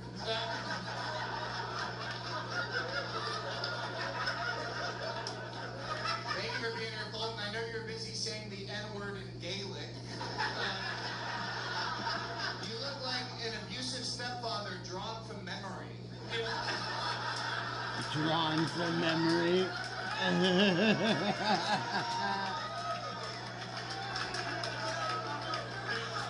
Dude, imagine drawing someone and then talking to them like that as soon as they're walking on stage.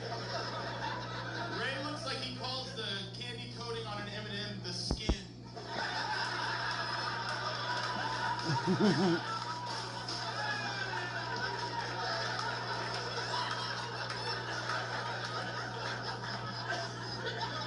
Thank you, Funhouse mirror depiction of a mole rat. Thank you, Jimmy Neutron, and if he grew up in a house with lead pipes. Ray, you look like a normal, handsome guy trapped in a vacuum seal bag.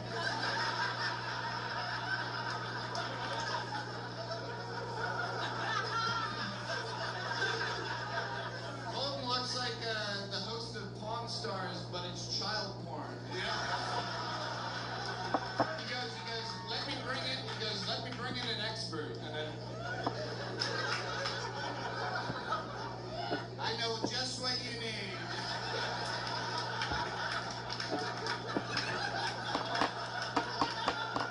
Ray looks like he has an anime waifu pillow that's an Indian woman.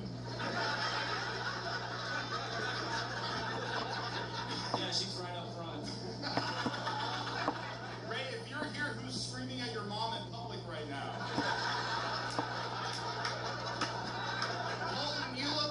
Colton looks like Shrek if he drove a taxi. You know what I'm talking about? I don't know where we're at. Last joke. No, 2 more jokes. You guys are crushing. Go. Yeah, Ray's got his pocket pussy soaking in ice at home, so it's ready when he gets there.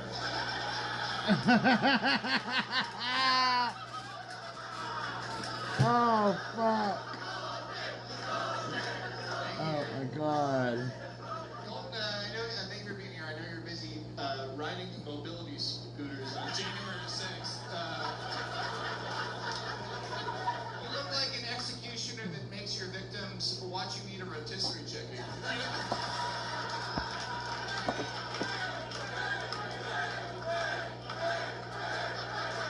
Guys, I gotta focus on my last joke. No matter where I am in the room, it feels like Ray is looking at me a little bit. Yeah, anytime I refer to Ray, I like to switch that R with a G. Am I right? Yeah, this guy is a fucking guitard. Guitars. Thank you, big fucking dumbass. If I was Colton, I wouldn't have left the shower till I starved to death. Guys, give it up for this battle. Holy fucking shit. Hey, let's do a holy shit chant. Holy shit. Holy shit. shit. Holy shit! Holy shit! Oh my god, I want to start this one out. I'm so fucking excited. I love this battle between someone with Chuck E. Cheese robot eyes and the guy in the suit. God damn it, dude. The school shooting peaceful retreat. Holy fuck, what a misdirect on that. They got it, they loved it. Calling the hard shell and M&M the skin. I just picture the M&M guy screaming as Ray feels in the car.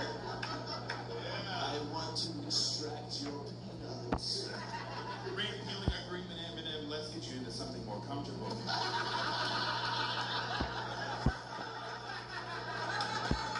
Peeling the green M&M's boots off the sniffer feet. Dude, child Pawn Stars, Ray, incredible. Being like, let me call it an expert, it's just a revolving door, and that's faulted. Yeah, I love that. The sunglasses were very clutch. Bull Rat was very funny. I'm split down the middle. You guys both obviously prepared for this. I'm going with Colt. That's one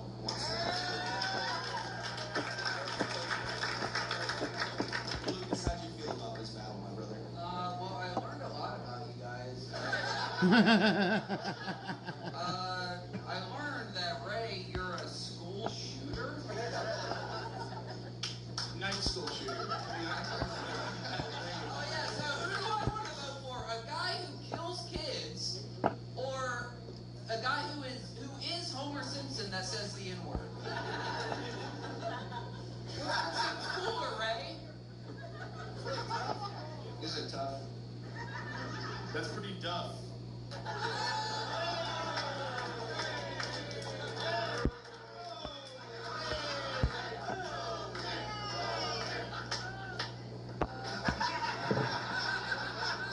was going to vote for Ray, but Colton got it with that one.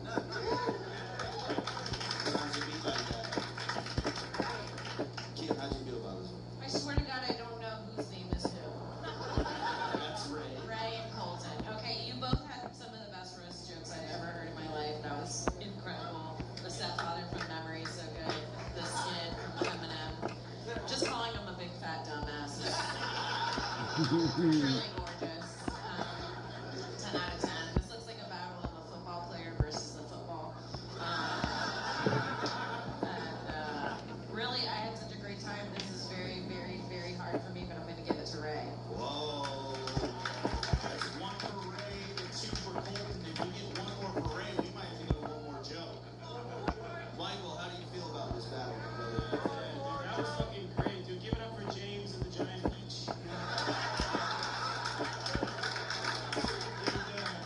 The Eminem skin joke was so fucking funny, but Ray, you just kept going and going. Very smart of you to hide your eyes. I did deliberately do that. You guys were killing so hard. I'm giving it to Ray just so we can see one more joke. Wow. Again, guys, we need a little bit of order. I know everyone's very excited, but only cheer for who wins. We had Colton go first, right? Who went first? All right, Colton went first. We got one more joke. Let's do a battle chant for him. Give him one. Battle, battle, battle, battle. One more joke. Reach in the gold Jones. Let's roast. Colton is evidence blobfish evolved over several hundred million years to go to the Applebee's bar.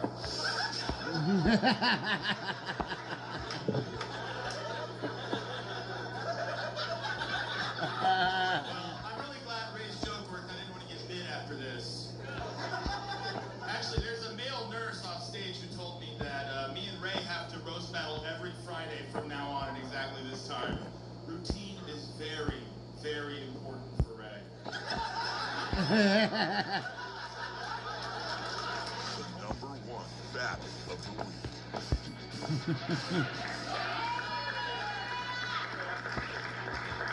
I'm not gonna lie, I'm pretty nervous going against Charity tonight. Not because of her jokes, she just looks like she bites ankles. Charity is a party clown, which doesn't really surprise me. She's like if the Joker and Harley Quinn had an autistic son. When Paulina butt dials someone, it starts a group chat.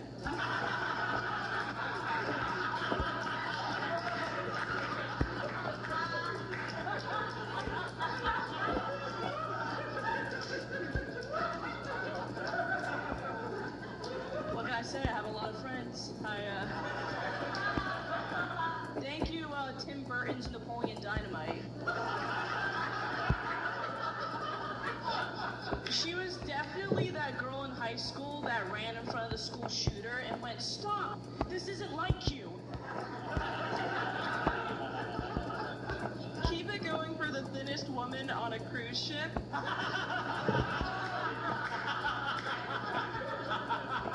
You look like you have to use retard strength deodorant.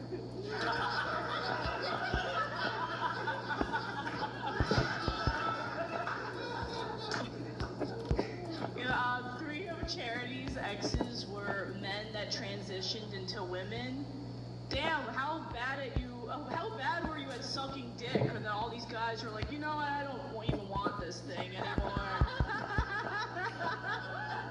That's true. Paulina at a baseball game isn't the only time that women be having wieners.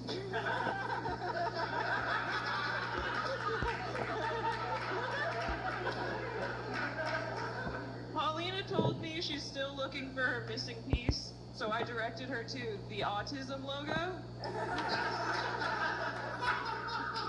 That joke works better about me. Go ahead. That's crazy. You said that. You look like if Junie B. Jones rode the stupid, smelly short bus to school. But anyway, it's super cool Stranger Things finally made a non-binary character, don't you think? Coincidentally, a stranger thing is what people call her pussy. Paulina used to teach tap dancing. That was shortly after she taught SpongeBob's boating school.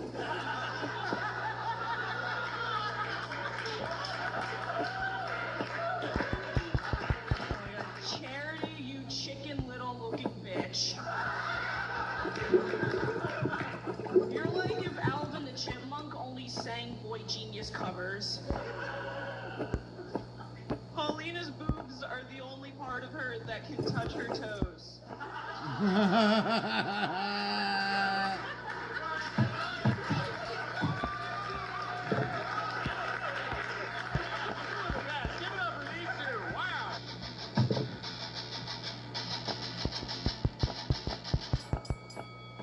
Ding, ding, ding.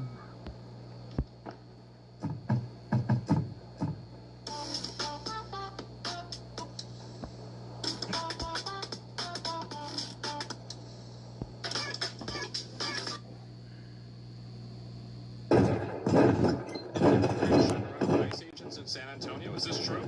What's this? Let me turn it down. An illegal immigrant is trying to run over ICE agents in San Antonio. Is this true? What's this? Let me turn it down.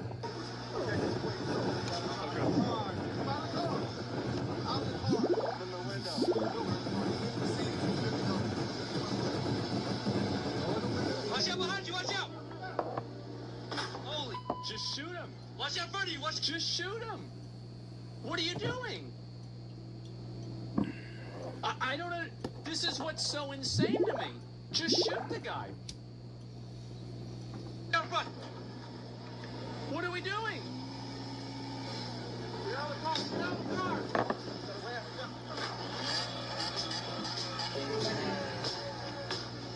Cut it off! Cut it off! Now! Cut it off!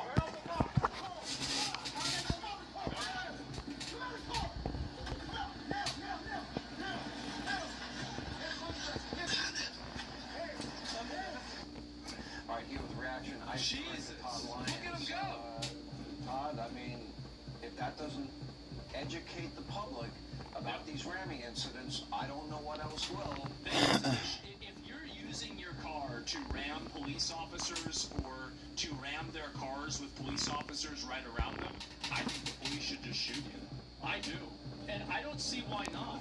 Like, if you're going around, like, this is a car is a deadly weapon. You're going around driving a car, trying to run people over, what the fuck is wrong with you?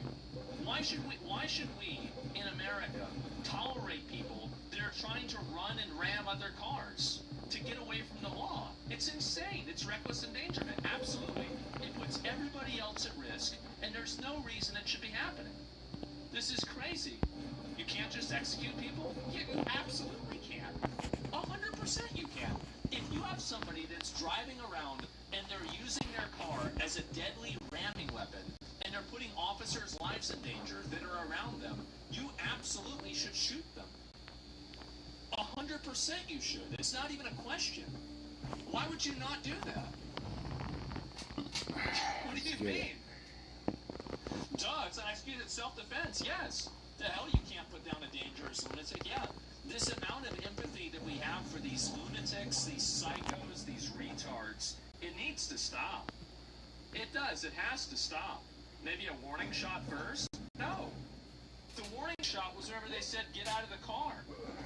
What are you talking about? On top of what happened previously, we now have 3 in recent days. Very dangerous now. Do you tie a lot of this danger to the rhetoric of people like Tim Holmes who compares ICE to Gestapo?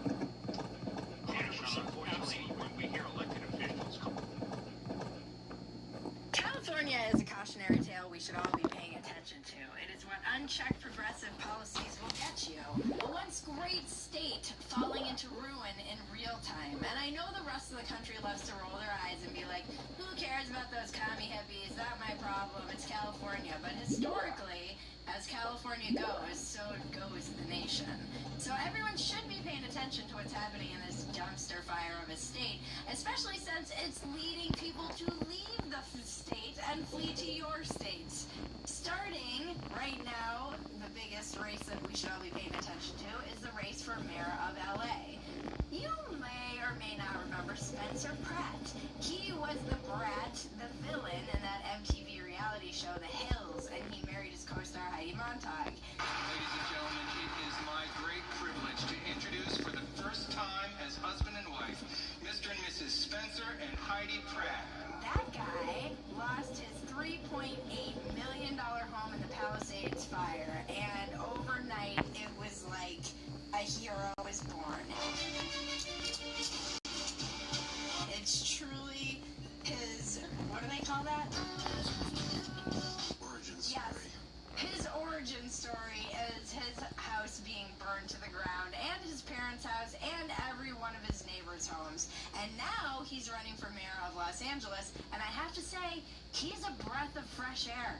He's the most compelling candidate in the race, and actually one of the most compelling candidates I've seen talk in ages in any American race. See, excuse me, I raised a lot of money.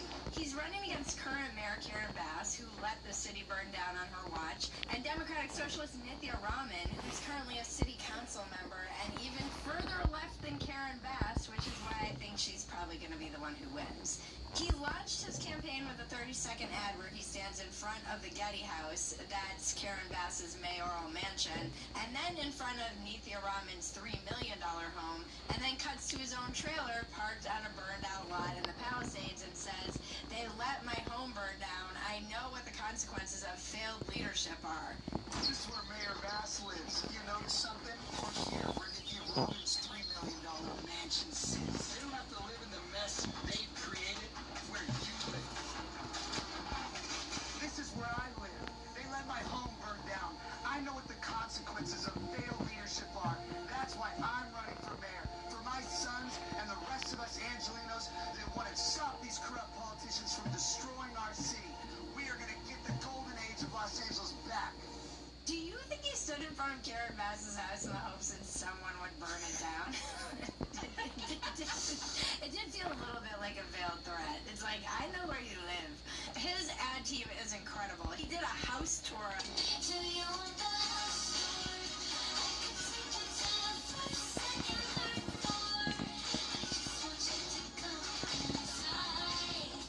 He did a clip exposing the homelessness around Nithya Raman's district. Yeah, I agree. It's a good spot.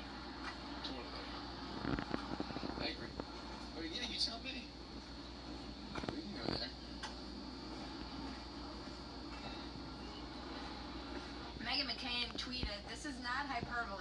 Spencer Pratt is the blueprint for how my generation of older millennials needs to communicate and present their ideas and campaign messaging when running for office. She is absolutely right. He is new, he's young, he's passionate, he's a family guy, he's energetic, and he knows how to use social media, and all of these new AI videos are the future. And then some fan studio made an unofficial Gotham-style Joker ad for him that is genuinely better than any political ad I've seen in years.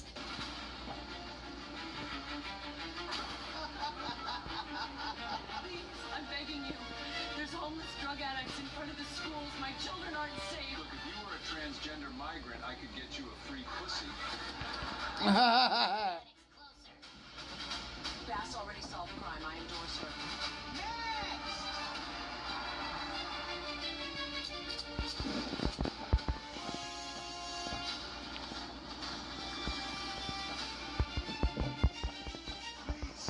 I just want to rebuild my home. It's been over a year. Hugh Jackman?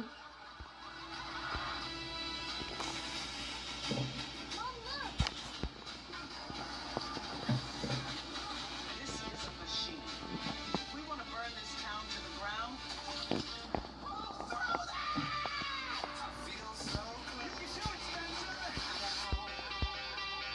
This is the future of political ad making right here. And like it or not, Spencer is the future of politicians. How could you look around at Los Angeles and say, I'm going to vote for the people who caused this? Just vaguely gesture at everything around you. The problem with Los Angeles is that they have no level of self-preservation because they're so ideologically captured that they're voting to let their city continue to get more dangerous, more expensive, more corrupt because they can't bear to vote for anyone who doesn't have a D next to their name. They deserve what they get, and it's exactly why I left and so many other people that I know left, because I looked around at my fellow Los Angeles and realized they would rather get stabbed in the neck by a homeless person than vote for a white man who is running as an independent and is beloved by hummingbirds.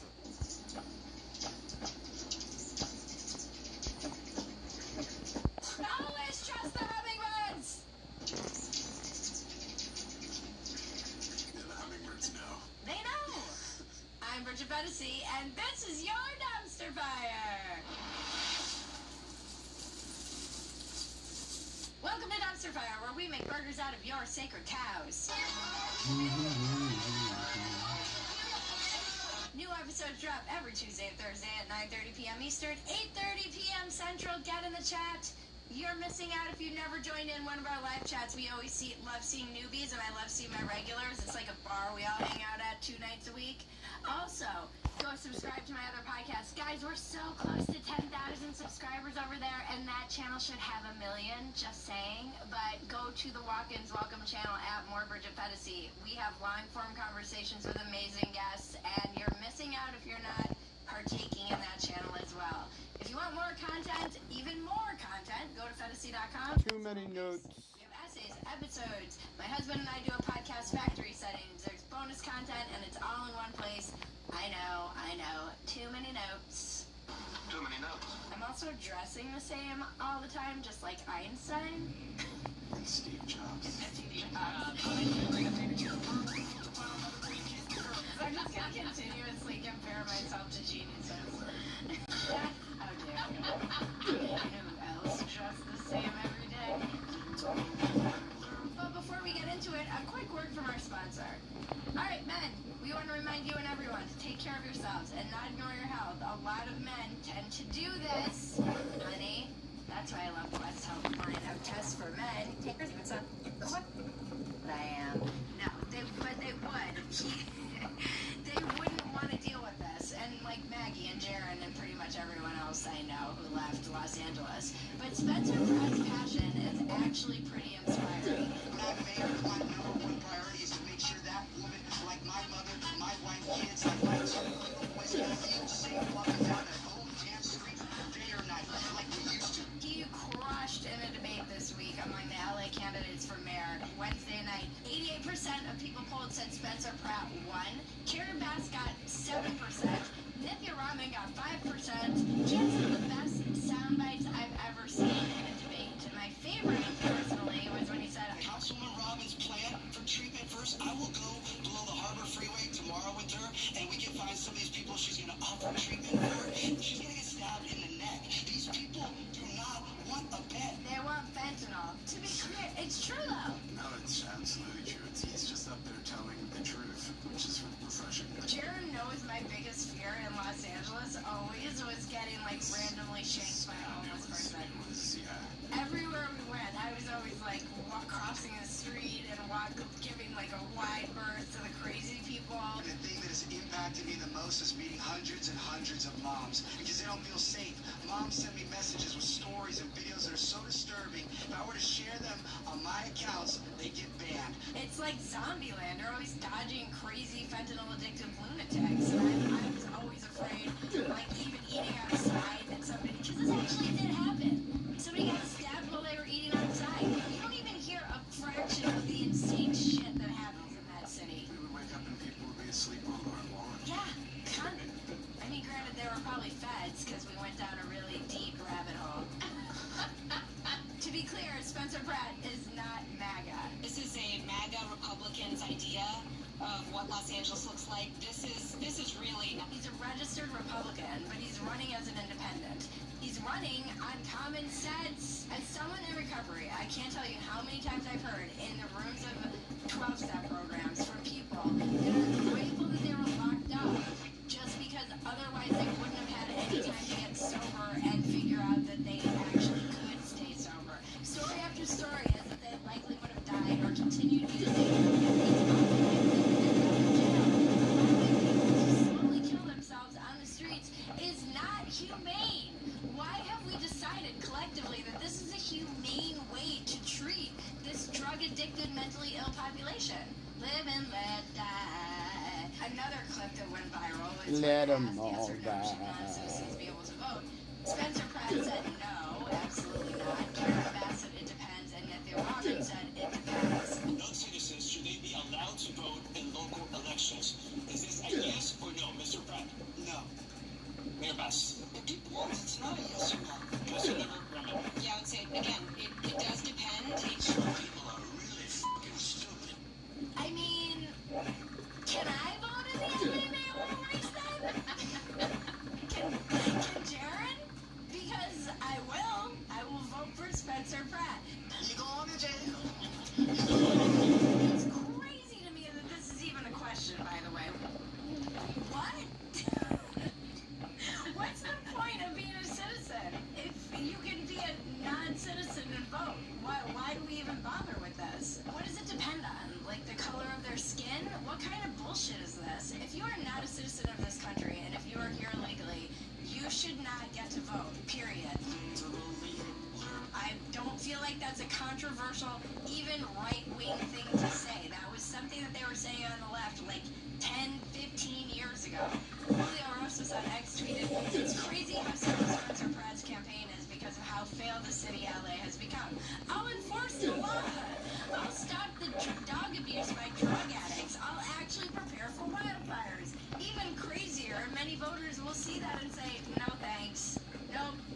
I know one guy in my mentions was saying that he would rather vote for anyone other than somebody who is going to put more police on the police force. So, for those of you who don't know, Nick moved to LA in 2013 and basically became a multi-millionaire from the homelessness corruption grift. And that's the short version of the story. The insanity in California is real and it will not stop until someone with common sense and an actual grasp of the problems, like Spencer Pratt, attempts to stop it. LA City Council just voted to limit pretextual stops, which means LAPD is not allowed to pull anyone over for expired tags, non-functioning taillights, cracked windshields, broken side view mirrors, illegal tint, loud exhaust, missing license plate, because it disproportionately affects black and brown people. You know who else it disproportionately affects? Serious who are really good at getting away with murder and bad at following mundane traffic laws. It's well documented that routine traffic stops have been one of law enforcement's most productive tools for uncovering serious crimes. You know how Ted Bundy was caught? He was pulled over for driving without his headlights on, which is actually pretty sad when you think about it. Timothy McVeigh, no plates, which tracks for him considering his hate for the government, pretty on brand. Joel Rifkin, another serial killer was also pulled over for missing license plate, and they found a dead body in his trunk after a low-speed chase. Randy Kraft was pulled over for erratic driving and had a dead body sitting next to him in the passenger seat, which is weirdly disgusting and also kind of funny. Son of Sam was found partially dead. So anyway, don't say you don't learn anything from the show. The nonpartisan primary is June 2nd. So basically, for those of you who don't understand, if someone doesn't get more than 50% of the vote, in which case they're the winner outright, the top 2 vote getters will advance to the general election. Pratt is a registered Republican, but he's running as an independent. Joe Rogan recently had him on his podcast and said, I can't vote for you, but I'm rooting for you. So thanks. Thanks for nothing. You're welcome. A lot of people are rooting for him. Many people who left Los Angeles because it's a shithole. Is he gonna win? Probably not. But here's what's interesting. Megan Daum had her on her show, and she's a fancy liberal who would never vote red, self-proclaimed. And she said she's voting for Spencer Pratt. She is also, I know Megan very well. We had lunch when I was in LA recently. Kind of a big deal. It was hilarious talking to her about how she is a single issue voter, and it's all about whether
watching TV, cooking a meal. But for me, it's my me time. It's my 10 minutes to myself that I can stop, relax, do something for myself that I know I was going to.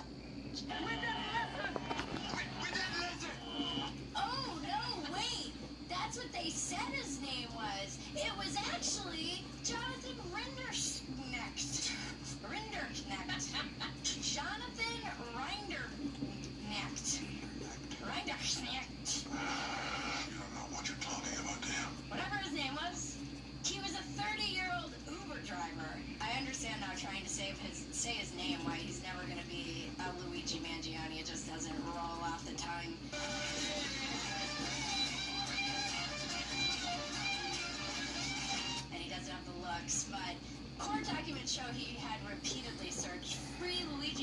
Angioni. Let's take down all the billionaires. And my favorite, Reddit, let's kill all the billionaires. These people are so dumb. How do you Google how to start a forest fire and not think you're not going to get caught? Go to the library, man. Use some tradecraft. He posted regularly about climate change, contributed to Joe Biden's campaign, and was vocally anti-Trump. And when investigators asked why someone might commit arson in Pacific Palisades, he said it would be out of resentment of the rich and that we're basically being enslaved by them. Now we're slaving. For people who don't know, this guy started the fires like New Year's Eve. They responded to the fires and put them out, but they were still smoldering. And then Karen Bass told the firemen to stand down, even though they warned her that there were still smoldering ashes underneath this fire that they had put out, because you're supposed to actually dig underneath the trees and stuff to make sure that all the embers are fully put out.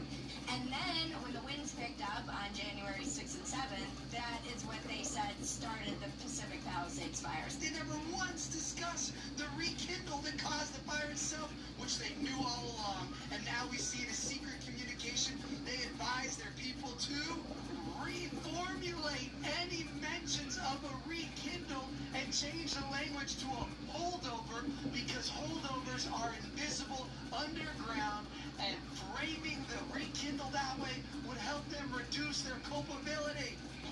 They knew the fire was a rekindle at the surface, and they deliberately lied to the public to conceal their negligence. This is so far beyond incompetence. This is a criminal cover-up. So technically it was him, but it was also negligence and whatever else by Karen Bass and the people in charge. So, also a terrorist. Oh, Durga. He also, Durga. exhibited extreme anger about being unable to find companionship on New Year's Eve. He was basically an incel. He left 2 manic voicemails for a former co-worker he'd been involved with. And so he was alone on New Year's Eve. He was furious at the world, obsessed with Luigi Mangione, and he drove to a hiking trail above the Palisades and lit a fire that would destroy a city. We've all had this Uber driver, by the way. This is the point that really sticks out to me, because we've all had the Uber driver who just wants to rant about capitalism and his divorce, and you're sitting in the back like a hostage, like, I asked for quiet. I specifically marked it in the app. His passengers literally described him as angry, intense, driving erratically, and ranting about being pissed off at the world. Maybe that's what set him off. Maybe someone asked him to be quiet, and that was the last straw. He just went and did $150 billion in damage, killed 12 people, and destroyed 6,800 structures. If this, by the way, were a right-wing extremist, because it's a left-wing extremist, something we just keep ignoring, the thing they're saying isn't happening is happening again, it would be the only thing on the news for 6 months. Instead, crickets. Palisades is one of the most liberal neighborhoods in America. He's a climate activist who did more environmental damage than whenever he thought he was protesting. The most successful leftist terrorist act in recent memory was burning down the houses of people who agree with them. Something's wrong. Can't give away. Happy Mother's Day, everyone! We will be back next week. Join us at pt2.com and get the unedited version of Dumpster Fire, plus you get access to our amazing community and a lot more. Watch Dumpster Fire Tuesday and Thursday at 9:30 p.m. Eastern, 8:30 p.m. Central, right here. Join us in the chat. And now to cleanse your palate, the internet is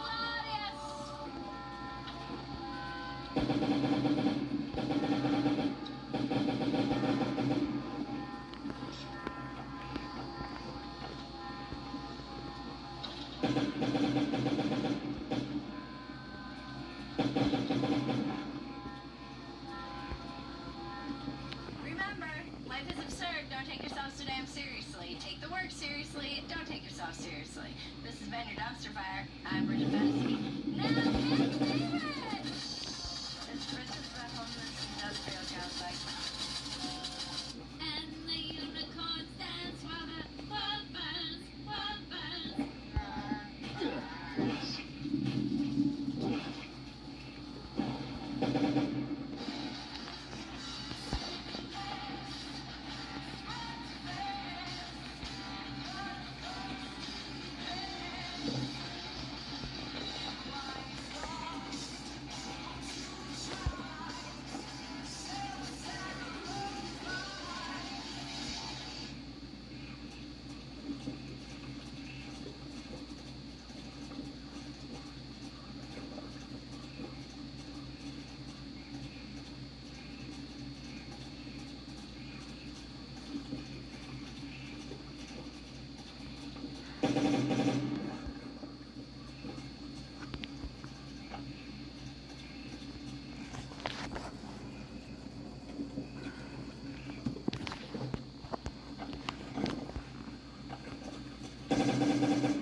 Rogers, Hi, Game Jonathan. Director on Path of Exile 2, and welcome to GGG Live. Hi. We have a huge amount of stuff to share today, so it's going to be a good one. Oh! Twitch drops are enabled on today's All right. live stream, so you'll be able to claim the Red Queen's font hideout decoration by following the instructions below. Look at them so with that titties. out of the way, time to roll the trailer for Path of Exile 2, Return of the Ancients. Here we go. Those in darkness. Once lived. Is this like the mall or something? Return. Oh, yeah.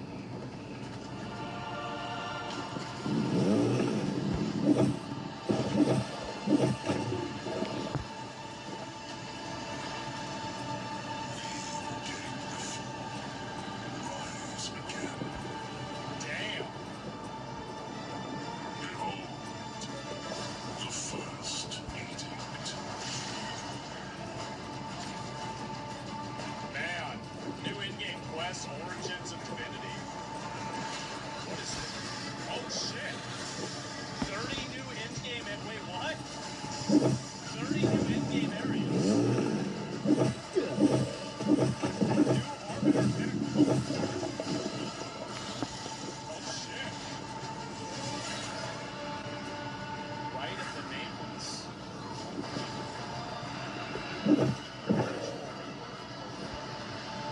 Is it baseball?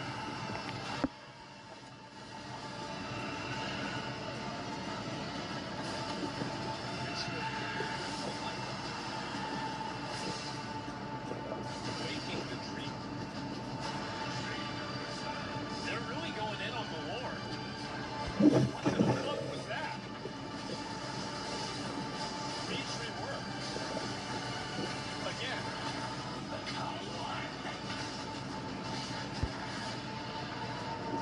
Another in-game quest.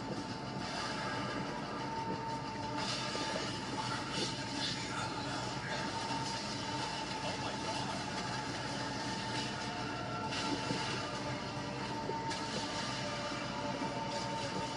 They're busy? Yeah. New delirium pinnacle.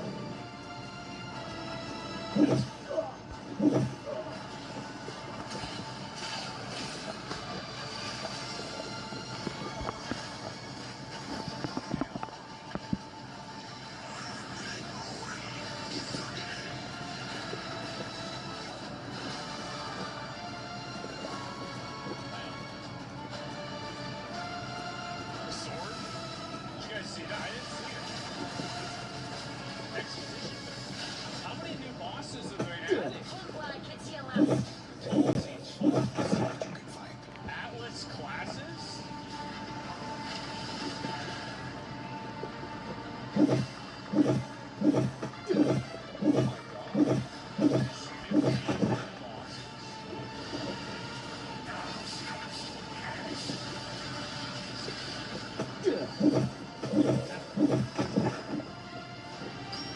Man.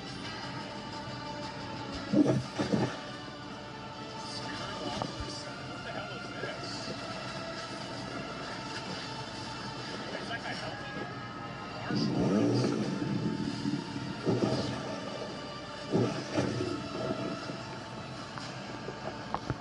40 uniques.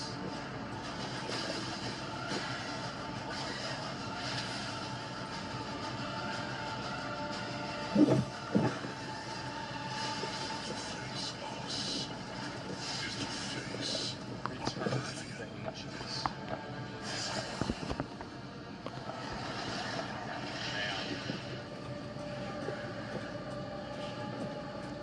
Man, that was pretty cool. May 29th. Is that what it said? So as you can see, there's just so much going on in Return of the Ancients, it's hard for even us to keep track of it all. Now we promised that this one was going to bring out Okay, the so I got plenty of and I'm time to very play excited to Resident talk Evil about it. But first we've got to talk about the League. So to Oh, do it's that, gonna be next I week. hand things over to Mark. Okay. Hi, I'm Mark Roberts, Game Director on Path of Exile. Now, for those of you who are new to Path of Exile, each time we release an update, we also release a new league. Not only do we have a new economy, but we also introduce new content through the campaign, which gives you a fresh play experience right from the start of the game, as well as new mechanics, storylines, and in-game bosses. In the ruins of LDOE, At the bottom of the screen, there is now a bar that indicates how deep into delirium you are. You can see which direction leads deeper by looking at the fog, and the deeper you go, the more challenges you will face. You can fight by looking at the bar, you can see how long you have until the delirium ends. And you can also see special encounters that you will face if you're able to go deep enough into the fog. That's cool. At the end of the bar is always the boss of the map. You now have a variety of other encounters that you might find as you explore the horrors of your mind. For example, you might encounter a purple mirror shard that, when shattered, will cause all the enemies to become more nightmarish. After hitting this, you'll notice the delirium demons are enhanced, significantly more powerful, larger, and scarier in general, along with more rewards. Or should you encounter a red mirror shard, you'll be sent into the depths of your mind. Wait, what? What does that mean? The depths of You must escape it or fight off the hordes of your worst fears.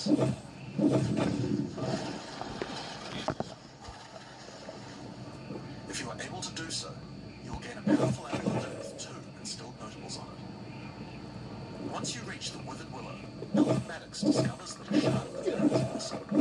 You will need to track down Tanmazu and restore it if you have a hope of discovering Tattoo's That means entering the Raven Trickster's mirrors in an attempt to locate him. Each area around the Withered Willow contains delirium encounters, so that's a good place to start. As you do deliriums, some of the special encounters will drop liquid emotions. Normally these emotions can be used to instill amulets to add notable passive buffs to them. In Return of the Ancients, emotions have a new function as well. Each one now has the ability to add crafted mods to jewels, allowing you to add specific mods to an item slot that can be quite difficult to roll. For example, Despair will allow you to add critical hit chance, while Liquid Suffering will allow you to add movement speed or area of effect to your jewels. There are many more. Once you've done enough delirium encounters, the location of a grand mirror, an entrance into Takmazu's realm is revealed, but it won't be that simple to enter. Using his powers, he reflects the map boss for a ridiculous and powered fight, then destroys the entrance into his realm with madness. What? Is that the Arbor attack? This is crazy. In order to find him now, you'll need to let the insanity fully into your mind. There's a lot of boss A mechanics strange here. I'm fruit gonna is have to left play behind, Necromancer and again. assume to fully embrace the madness. Yeah. Attempt to reach the Raven Trickster's realm. I don't know if I'm ready to... Consuming the fruit will cover an entire area of the atlas in fog, and every map you do in the fog will get progressively harder and harder as you explore the deeper reaches of your mind. At some point, you enter a new layer. This is serious. Raven Trickster. Should you be able to complete the simulacrum, Takmazu will believe that you are worthy of a true challenge. And will let you take the remaining shard of his mirror, allowing you to enter his realm of madness back at the Withered Willow. If you dare to face him, it will be a fearsome challenge.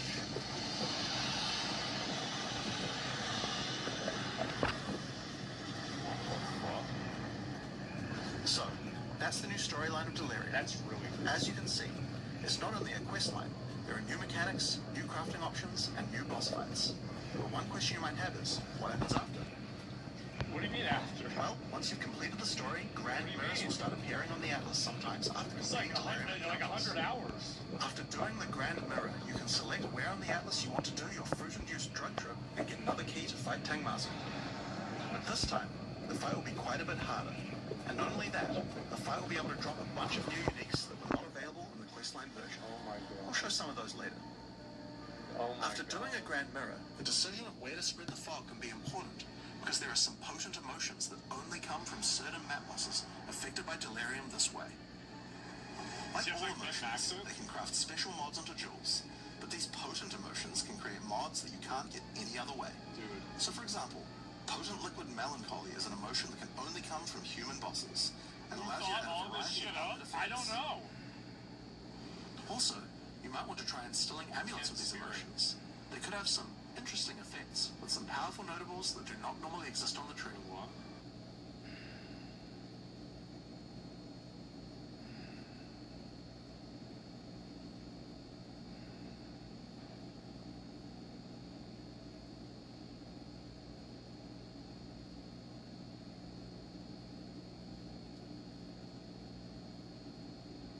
what I was saying, which is you can.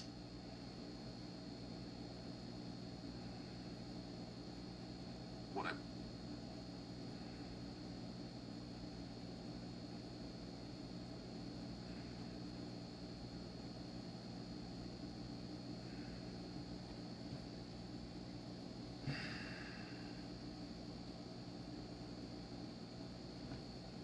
If you have more than $250,000 in a bank or retirement account, federal law does not protect what's above that line.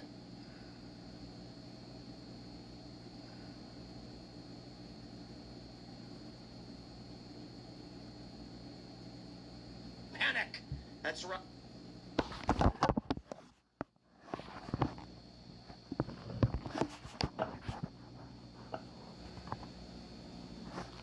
Just in time for a midterm election. It is hantavirus pandemic panic. That's right. Everyone online is freaking out about the hantavirus. A new reported case in Switzerland. What's going on? In fact, a Twitter account tweeted in 2022. In 2023, the coronavirus pandemic would end. In 2026, the hantavirus. I'm going to tell you right off the bat, I think the real story here is that there is no big story. The news outlets are all fairly desperate to recover. And I'm going to tell you exactly what's going on right off the bat without throwing a link, but we'll talk about it. I mean, it is interesting. This weird Twitter post is interesting. I think all of the editors-in-chief are sitting around, like, drooling. Is there anything to talk about? And then one editor goes, I don't even talk about the hantavirus thing on the cruise. I was like, okay, let's just write up what they got. Because honestly, when you look at the numbers year over year, this is not spectacular at all. And now you've got posts from, like, Sarah Palin saying, like, do not comply. And I'm sitting there and being like, guys, okay, no, I get that. But if we really did get widespread hantavirus pandemic, it's a 40% mortality. I don't think compliance becomes part of the equation when half of the people are dead. And I'm not going to think we'll talk about it. It's interesting nonetheless. To back up my claim that it's a slow news day, and that's why the story is going massively viral, there's nothing else, is also a story from YouGov where they did a poll asking if an 8-year-old could beat up Donald Trump with a fist fight. I'm not kidding. YouGov polled people asking if they thought Trump would win a fist fight with an 8-year-old. I have to imagine, like, after the hantavirus stuff, the guys at YouGov are just sitting there like, I really just have nothing. And they're like, you think Trump could beat up a little kid? Let's ask people. That's how desperate they are for news right now. I'm not even joking. So, of course, there is still a bit we can talk about. We'll get to that. Mark Hamill deleted a tweet where he called for the death of Trump. He really did. And he tried wording it in a weaselly way, but he did. And people were calling for boycotts. And so he took the post down. We'll talk about that. It's getting crazy out there. Before we get started, my friends, we've got a great sponsor. It's ourselves. Go to castbrew.com. Check out the Pool Water 12-pack aluminum bottles. And guess what? We got a special promotion. When you go to checkout, use promo code DEATH for 20% off your pool water. Just the aluminum cans. The bottles you can buy, but these are different products. If you ever want to drink pool water, then something is wrong with you. But if you want pool brand water, because it's delicious, then go to Gas Brew and pick up some aluminum can pool water. Also, we got a bunch of coffee, and we got the Mother's Day bundle. Buy it now. It's, a little late to buy it, but if you rush, you might be able to get it in time. Check it out at castbrew.com. Don't forget to join us at timcast.com. It's not what you know, it's who you know. And we got tens of thousands of people hanging out every single day. So if you want to get involved and be a part of the solution, one thing you can do, find a community, and we got one for you, and they want to be friends with you. Some people even got married in the Discord. Don't just sit by and let the world pass by, especially when we are in this culture war. Join us at timcast.com to support our work and get involved. Also, you can share this show with everyone you know. It really does help. Smash that like button. Joining us tonight to talk about this and everything else is Oren McIntyre. Thanks for having me, Tim. I'm Oren McIntyre, the host of the Oren McIntyre show on Blaze TV, Rumble, YouTube, and I've got my book out, The Total State. Well, right on. Thanks for hanging out. Libby is here. Yes, I am here. I'm Libby. I'm glad to be here with you guys. I'm one of those editors who were talking about who was scrambling for news. And you can also check out my podcast. I'm Ian Crossland. Hello. You don't know me yet. What's wrong with you? Follow me on the internet. ago, here's a story from the Washington Post. Authorities scramble to limit hantavirus outbreak, trace contacts around the globe. U.S. officials in at least 5 states, Arizona, California, Georgia, Texas, Virginia, are monitoring systems of 7 returning passengers. And so when I saw this story, and you've got these reports, they're saying now that there's a reported case in Switzerland. Let me break it down for you. The only thing that's somewhat alarming is this story from Dutch News. A KLM flight attendant has been hospitalized with suspected hantavirus. And the reason why this one matters, this person was not on the boat. She just came into contact with someone who did go on the boat and then died. So there is concern that this may be spreading human to human. I just want to stress this, though. The person in Switzerland was apparently on the boat. And when they got off the boat and heard about it, they went to the hospital and they're like, you might actually have this too. So far, I think now we have 3 confirmed deaths, potentially 8 cases that are not confirmed, not bad tested, we don't know. But I can say, I can confirm, desperate newsrooms around the globe are running this story and screeching like banshees because there was just nothing else to really talk about. And I'm gonna tell you this because Libby's here to attest to this fact. But even here, I actually just didn't. I only did a short version of my morning show. I only did about 45 minutes. Because going through all the news, I was like, look, Mark Hamill called for the president to be killed or to die or whatever. That's news. Then I was just like, people are talking about hantavirus. I did my research, and I found that this hantavirus outbreak, they're calling it, is unremarkable. And actually, the past several years have been substantially worse than whatever this is. And I was like, is that what it is? Because we're sitting here and I'm going like, I'm in the Slack, like, guys, is this big news? And people are like shrugging. And I'm sure this was happening in Libby, right? Yeah, but I will say that I dug deep and found more and better news. Like there was a mayoral debate in LA last night. That was pretty good. Spencer Pratt really did a great job against Karen Bass and Nitya Raman. Apparently one of the big stories is that Karen Bass admitted the reservoir was supposed to be used for a fire. Yes, she did. She said 1 million years ago it was used for fires, but recently we've been using it for drinking water. And when Spencer Pratt was like, these are for fires, why were they drained? So that was, I thought she apparently admitted it. Yeah. She said, well, they are for fires. And that opens them up to civil liability, which is great. Yeah, which is good. And Spencer Pratt said on the debate stage, you know, I blame you for burning down my house and my parents' house and all of my neighbors' homes, my kids' school and everything else. Well, but let's that was good. But, yeah, well, okay, we'll bring it back to Hansa for a second. Yeah. Conspiracy theory. Do you think that sponsored by Pfizer? I'm just calling out, like, remember the news when it was like sponsored by Pfizer? What's this? June 11, 2022, Soothsayer. This is an account that I guess says, reads the future. And, you know, Star of Venus, Iron Force, they said 2023 Corona ended, 2026 hantavirus. I was looking into this. The first 2 they're following, and one of them is Bill Gates. Wait, what? Yeah. They're following like 18 people, and like one of them is Bill Gates. Finger on the pulse. Following black hole. Didn't Gene Hackman's wife die of hantavirus? Yes. Recently? So, and hantavirus, that's the thing where you like, we're talking about this in the chat space. As you said, there wasn't that much to talk about. It's the thing where it's like rat poop, basically. That's how, yeah. Right? That's how you get it. You just breathe in the rat poop. As you breathe it in? I think you breathe it in. I can't imagine having to go on one of these cruise ships. It just seems like a plague ship to me. Yeah, the sanitation. So take a look. Someone actually made a website. You want to know what's really crazy about this? You see this website, you're like, wow, Honda Tracker. You can go on Claude and literally just type in, make a website that shows the globe and tracks hantavirus by country, and it'll do it in 20 seconds. And then you can just upload it and run it. Which I would not be surprised if it's what they did. This is the intensity of outbreak per nation, and that's... No, this is the amount of news articles, I guess. So what it is? The reason I brought it up... Yeah, look at this. There's 9 cases and 3 deaths, and someone made a global Honda Tracker. Guys, listen. I understand, like, I love this story with Soothsayer because the conspiracy stuff is much more fun. There's like 4 tweets, and one of them is hantavirus. And I'm just imagining, like, Bill Gates has an intern, some like 24-year-old chick, and she's like doing selfies, and she's like, I can see the future with astrology. And then Bill Gates walks in and goes, I think after coronavirus is over in 23, we should launch the hantavirus. And then she's just texting, she's like, yeah. This thing... What I wonder is the news slow today because the people that are trying to produce a global pandemic wanted to shut down all the other news so everyone could focus on hantavirus, they could cause panic, and then they could start building vaccines for it. Like, that's my crazy. I don't think it's just been slow all week, I think. I think it's been, it's like wavy. You know, we've had like big story and then like, kind of nothing. And also, part of it is that no one wants to talk about the war. Yeah, I was going to say to talk about. Well, that's the thing. But listen, my conspiracy theory is that, well, it's not my, I'm going to say a conspiracy theory that I think is fun is Donald Trump was like, we nuked USAID. We've stripped the liberal economic order of their cycle of money.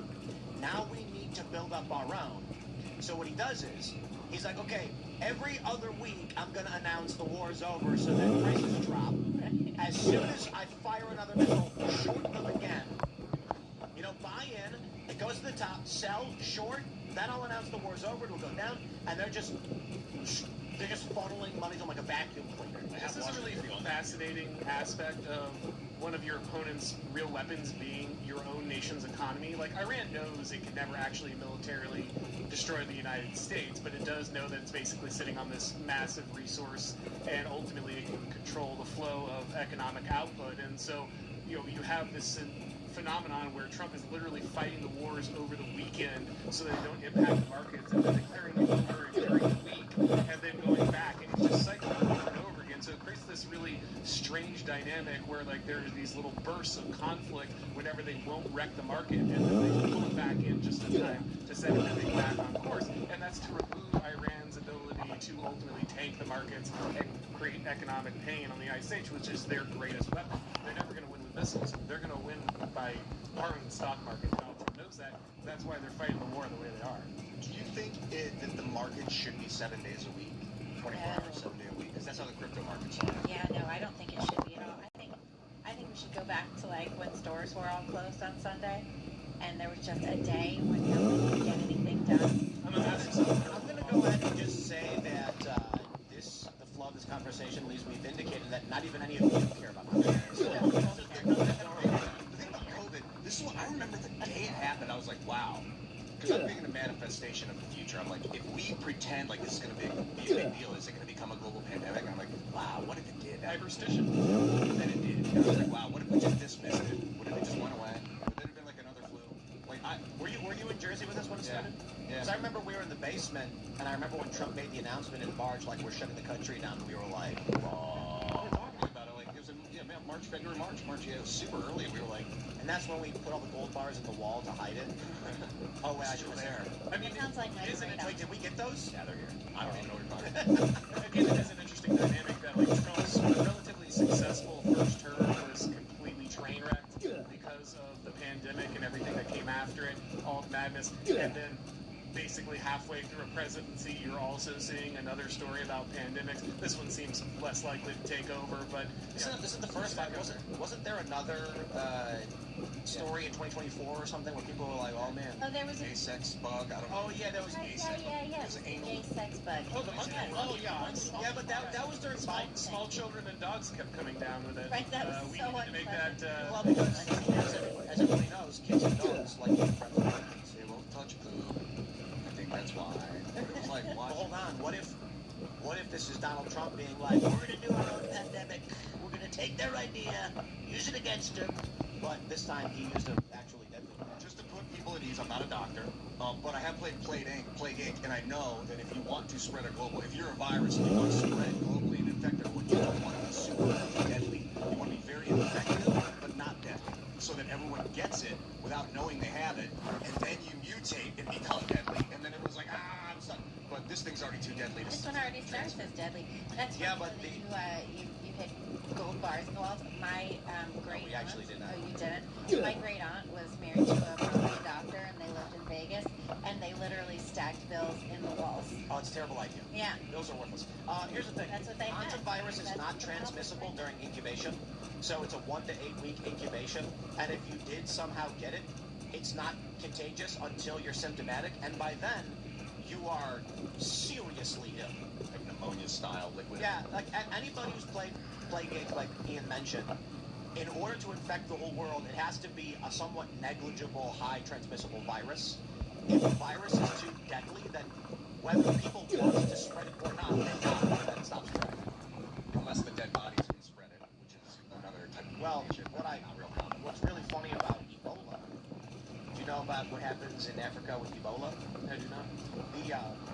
The locals, the indigenous in these countries, believe that the white man is experimenting on them and trying to kill them. So they intentionally break quarantine and bring their sick, or break into and grab the sick people and run away. And that's why it's really hard to contain Ebola. Yeah, that makes sense. Yeah. Then you also have, like, with South Africa, they think AIDS is magic. They think it's a magical spell that you have to transfer to someone else to curse them. So they'll stick a needle in their arm and then stick a random person in, like a tourist with it. They also think that it can be cured by having sex with infants or something. They do. That's why South Africa has the highest instance of, oh my gosh. There's also the dry sex, which is what often makes it very prevalent in Africa. So Dry sex? you don't want to know. Oh, my mind's racing. It involves sand. Oh, dear let's God. so anyway, the hantavirus killing people. That's too bad. Legit, like this morning, I saw Mark Hamill was like calling for Trump to die, and I was like, wow, that's crazy. But I don't know how much I care because it's like the 18th celebrity to do it in the past couple of weeks. So. Well, I think one thing that happened with that is that we all got kind of immune to celebrities calling for the assassination of the president, and so we stopped really talking about it that much. And I think it's time to start talking about it again. Mark Hamill was calling for the assassination of Donald Trump. You had Justin Pearson in the Tennessee legislature, who's very outspoken, blah blah blah, and he was saying Trump is a domestic terrorist. You have people saying Let's grab this. So, we got this in the post on Millennial. Mark Hamill deleted his Trump death post and apologized if people found it inappropriate. He posted this picture of Trump, who apparently died 2 years ago, and it said, if only. It said, if only on it. And then afterwards he said he would live to be held accountable. So the implication was either he is going to die or if only he would die. And that's Mark Hamill. And then I guess what people were calling for a boycott or something. Yeah, we have this story as well. And some other people were calling to boycott the upcoming, Mandalorian and Grogu. He's in it? I don't know, but I forgot that. Hold on, wait. People actually watch that stuff? I don't know. Now, I watched Daredevil season finale, and it was fantastic. Okay? And then I watched The Boys, and I gotta be honest, you know what The Boys does really well? Here's what I think happens. Last season on The Boys, Frenchie just became gay for some reason. Did you guys watch this? Like, the whole show, Frenchie's like trying to mac this Asian chick, and then all of a sudden he's like, oh, so I am gay for some reason, just for like 2 episodes. And you know what I think it is? The last episode had nothing to do with Trump. Nothing to do with Trump or Antifa or anything. I think there's a handful of writers that are just like gooning to being like, yeah, Trump's bad. And so the episodes are schizophrenic. So like yesterday's episode had nothing to do with politics and it was really good. It depends on who's lead chair, yeah. Yeah, so anyway, Kripke's a pretty horrific individual. Kripke, the guy who runs the show, I stopped watching it in season 1. Halfway through, they had to make some incredibly lazy storyline about how the Christian conservatives were the real evil people. They were all gay child molesters, and it's like, oh, this again, it's all surprise. When the episodes don't continue that, it's a really great show. And then when it does, you're like, here we go again. But anyway, my point is, Star Wars is trash anyway, and I don't know why anybody would want to watch it at this point. No. And it's like, it was funny when they came out with the sequels, and Mark Hamill was actually protesting, complaining the whole time about how bad they were. And then eventually just goes, yeah, okay, I guess they're good. And it's like, you're a coward, like. He is, and he hasn't had a decent part other than Skywalker. Oh, he's Joker. Yeah. He's a memorable Joker. He's the best Joker there ever has been. Nope. In like all the video games and animated films, animated series for 30 years, he is the best Joker. And it's fascinating. People don't know this. He was a relatively young man when he started voicing the Joker. Hey, full disclosure, I love his acting. Relatively. I thought he was a little campy. I mean, Mark, you probably think you were campy in Star Wars in the first one because everybody was campy in it. That's how George wanted it. 70s, that's how it goes. But spectacular actor. Doesn't mean I agree with all your political opinions, brother, but... We all like Heath Ledger's Joker, but that's like a unique thing. In terms of... There's a couple there's really just one Batman, and there's really just one Joker. Michael Keaton. No. That was mine. That was I was Conroy. raised on. Jack Michael Nicholson. Keaton. Incorrect. Kevin Conroy and Mark Hamill. Who's he's also the cartoon Batman. He died, rest in peace. But for what, 30 years, he was Batman in everything, and he had the perfect voice for Batman. Oh, yeah. And Mark Hamill really has the best He was voice in for Batman Joker. Beyond. He was in all the video games. He was in the original cartoon. Yeah. Dude, it's unquestionably the best voice for Batman. No doubt. Voice. But what do you think? Best Christian actor Bale who's was the ever. best? No. Most people say it's Christian Bale. I think. Incorrect. Maybe that's because they've only seen Christian Bale. All of the movie Batmans are just interesting one-offs. You know? Kevin Conroy is iconic Batman acting. He nailed it. I believe it. I mean, And again, shout out to Mark Hamill. His Joker is the best Joker. It's absolutely incredible. That being said, he's insane. Well, remember that Disney fired Gina Carano over her comments, right? So Mark Hamill not going to get fired over this, obviously, because he's like core to the franchise, and because Disney obviously agrees with this. So they absolutely, should lose everything on this. It would be great. That movie was already, as I understand, considered to be like downscaled when it came to audience size. Like they had already well overspent and were trying to turn down expectations because they knew it wasn't going to do that well. But let's hope this absolutely tanks it, because these people are insane. They hate you. They want you dead. It's really sad that conservatives don't have the cultural sticking power to make people pay for this. When Jimmy Kimmel did his, monologue on Charlie Kirk's assassination, me and Benny Johnson worked as hard as we could to get that guy fired, and we got him taken off, the air for like a week or something. Which it was like 4 or 5. Right, exactly. Like it wasn't even able to stick. So even in that moment where like someone had literally been murdered in front of everyone, and there was like the most amount of ferocity you would ever see from the conservative movement over it, even in that moment, it was difficult to leverage that for a full cancellation for a guy like Jimmy Kimmel, who's an absolute loser anyway. So I hate to say that I don't think conservatives should make any real hay about this, but they absolutely should. There's no reason you should give people who want to kill you your money. Like, you really deserve what you get if you keep doing that. He's real great. He's got a recurring role in Invincible, which is a massive show. Just launched a new video game, so... Mark Hamill is in Invincible? Yes. Who is he in He Invincible? plays Art Rosenbaum. He plays the costume. So it's a bit part. It's not a bit part. It's a recurring role. But come on, like... It's a key part. I mean, it's... Yeah. Like, he's in all the seasons. I like in Star Wars Episode 4, 5, and 6, the first three, how he became a better actor from into the second one, and then by the third one, like he's embodied this Jedi, like he truly became, like the Force flowed through Mark Hamill to play Luke Skywalker. I believe that was my favorite movie growing up, was Return of the Jedi. That being said, that was all I had to say. Okay. I was gonna say something else. Yeah. I got sidetracked by how awesome Mark Hamill is in Star Wars. And now he calls for the assassination of the president. Oh. And so do most of the people in Hollywood. So you said that they want to kill you. I'm not sure, are you being hyperbolic, or do you mean like economic order banking systems would rather see American citizens dead than deal with them? No, I mean the left sees... Our politics are quickly becoming existential in a way that Americans are simply not prepared for. Like, we have this belief that really we just peacefully transfer power, and that's how the system works, and it's been true for a while in the United States, but realistically, that's just not over history how politics works. And we're entering a moment in which we have become so divided that there's simply no way that you're going to heal this thing. We're not going to talk it out or have some kind of rational conversation about what's going on. So the left is drawing the very basic conclusion that if they ever lose a election, they basically just need to murder whoever won. Like, that really is their absolute understanding of what's going on here, and they have not received enough of a penalty for their repeated attempts to do so, so it's just going to keep escalating until the right takes it seriously, which they seem pretty determined not to. I need to give some context, too, for a lot of people who just don't understand. Mark Hamill is Luke Skywalker and the Joker. Probably his, I would argue, the Joker is a more iconic role. It was for 30 years, he played the Joker in all of his mediums, and a lot of people don't realize this. Number 17, Joker's Answering Machine, Batman the Animated Series. Hey, bucko, I'd be a little more careful with the luggage if I were you. Otherwise, you might lose your tip. Not to mention your head. Only Mark Hamill's Joker could make an answering machine greeting so terrifying. Anyway, the point is, that was an example of him voicing the Joker. He's in the video game, and he's got actually some really horrifying lines in the games when they make Joker actually murder people and stuff like that.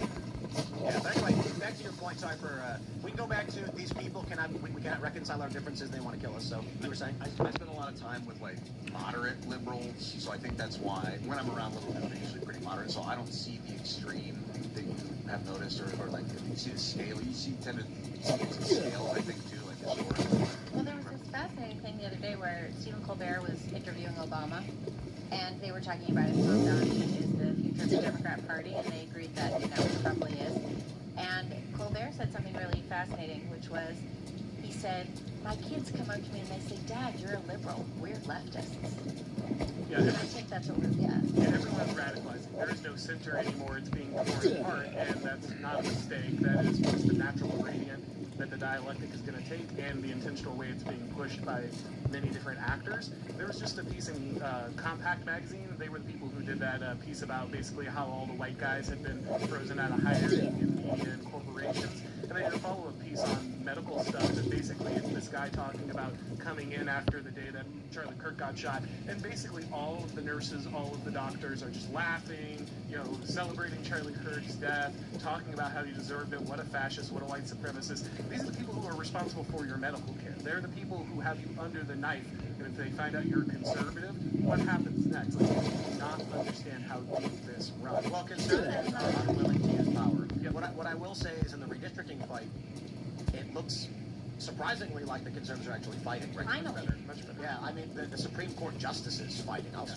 actually surprised by that. Well, Clarence Thomas is such a... But Alito and Thomas always have, but the other conservative justices have finally gotten on board with it. And it's like, hey, maybe Brett Kavanaugh realized they would actually kill him and his family this time. I think the Trump admin is probably concerned with fighting the trap that the communists will lay out, which is like Saul Alinsky's rule for radicals. You want the opponent to become the fascist by cracking down on your street violence so that you can rally your communist allies and say, see, we told you they are fascists, now we need a communist revolution. So we talk about that on this show. I hope there's people in the Trump admin that watch this show and have understood that rule. That's a basic radical leftist rule. So that's why I think they're not slamming down hard with hard power, and they're doing things like USAID and unraveling things behind the scenes. I disagree significantly. If you look at history, if you look at something like the Spanish Civil War and the escalation going into it, it was the fact that the right wing, that the standing government was not willing to deal with what was going on. The continuous assassination of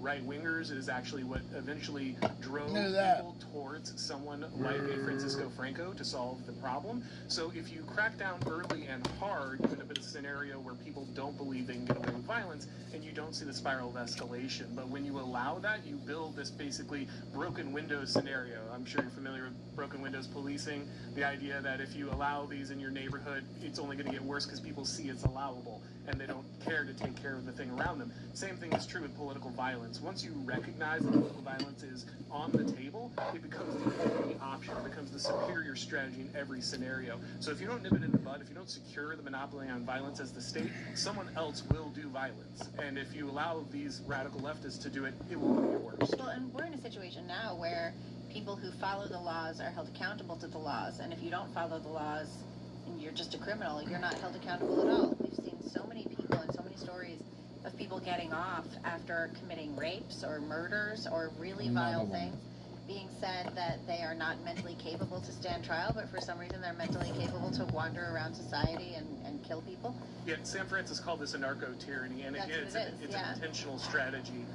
This is not a mistake. When you recognize that you can leverage the lower classes against the middle class that actually have the power to change things, the capital, the votes, the organization, you can actually destroy all of your up-and-coming opponents while maintaining your own power as an elite. So this is actually a surprisingly, active strategy. It's not some mistake because our elites are stupid. So no, it's effective and intentional. Yeah, the elite class will mobilize the lower class to attack the middle class. It's high and low versus middle. You always kill the landowners. You always kill the kulaks. You always kill the people in the middle because they're the only people who can ascend. They're the only people who have have the money, the strategy, the leisure time to organize politically and fight back against the higher class. Lower classes are never able to do that. They're always a tool of elites that are able to organize for them. So what's this phenomenon of like rich kids that join Antifa? They're the elites who are controlling the lower classes. It's the same thing. Oh, was that? I wasn't in.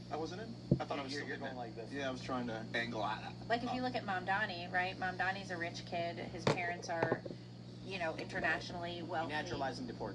And all of this stuff, and they've got their compound in Uganda, so they can probably just go right back. But he's mobilizing the lower classes against the middle, and that's why you even have black middle class homeowners. What the hell are you doing? Why are you depriving us of our wealth that we... In any functioning country, the moment Mamdani said that he would defy the will of the American voters to protect illegal immigrants in this country, the federal government would intervene, issue emergency management, some kind of like Reconstruction era move. But I don't know if we have any kind of real strength in our political class. I don't know if Donald Trump has the strength for this kind of thing. I can't imagine they're unaware of it. I mean, Harvey Dillon especially has to be aware of it. Well, she's working hard at this. She just brought, she's working against UCLA David Geffen School of Medicine or whatever it is right now, and she said that she found that they were absolutely discriminating against white and Asian students, and she's, working to hold them accountable for that.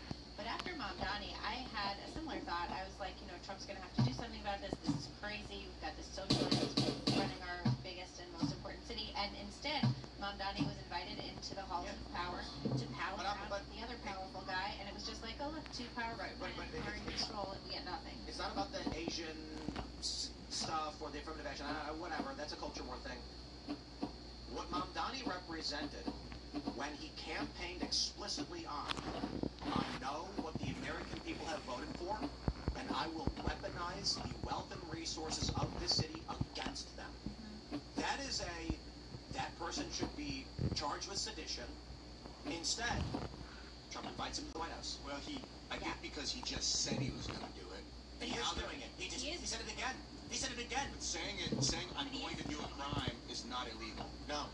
Sedition is when you can speak sedition.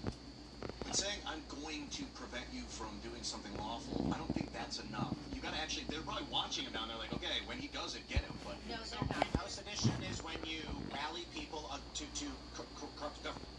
We've actually dealt with this multiple times in our nation's history. We called this the nullification crisis because there was a question as to whether or not the state legislatures had to enforce federal law, whether they could choose to basically ignore it because they were sovereign entities under the Constitution.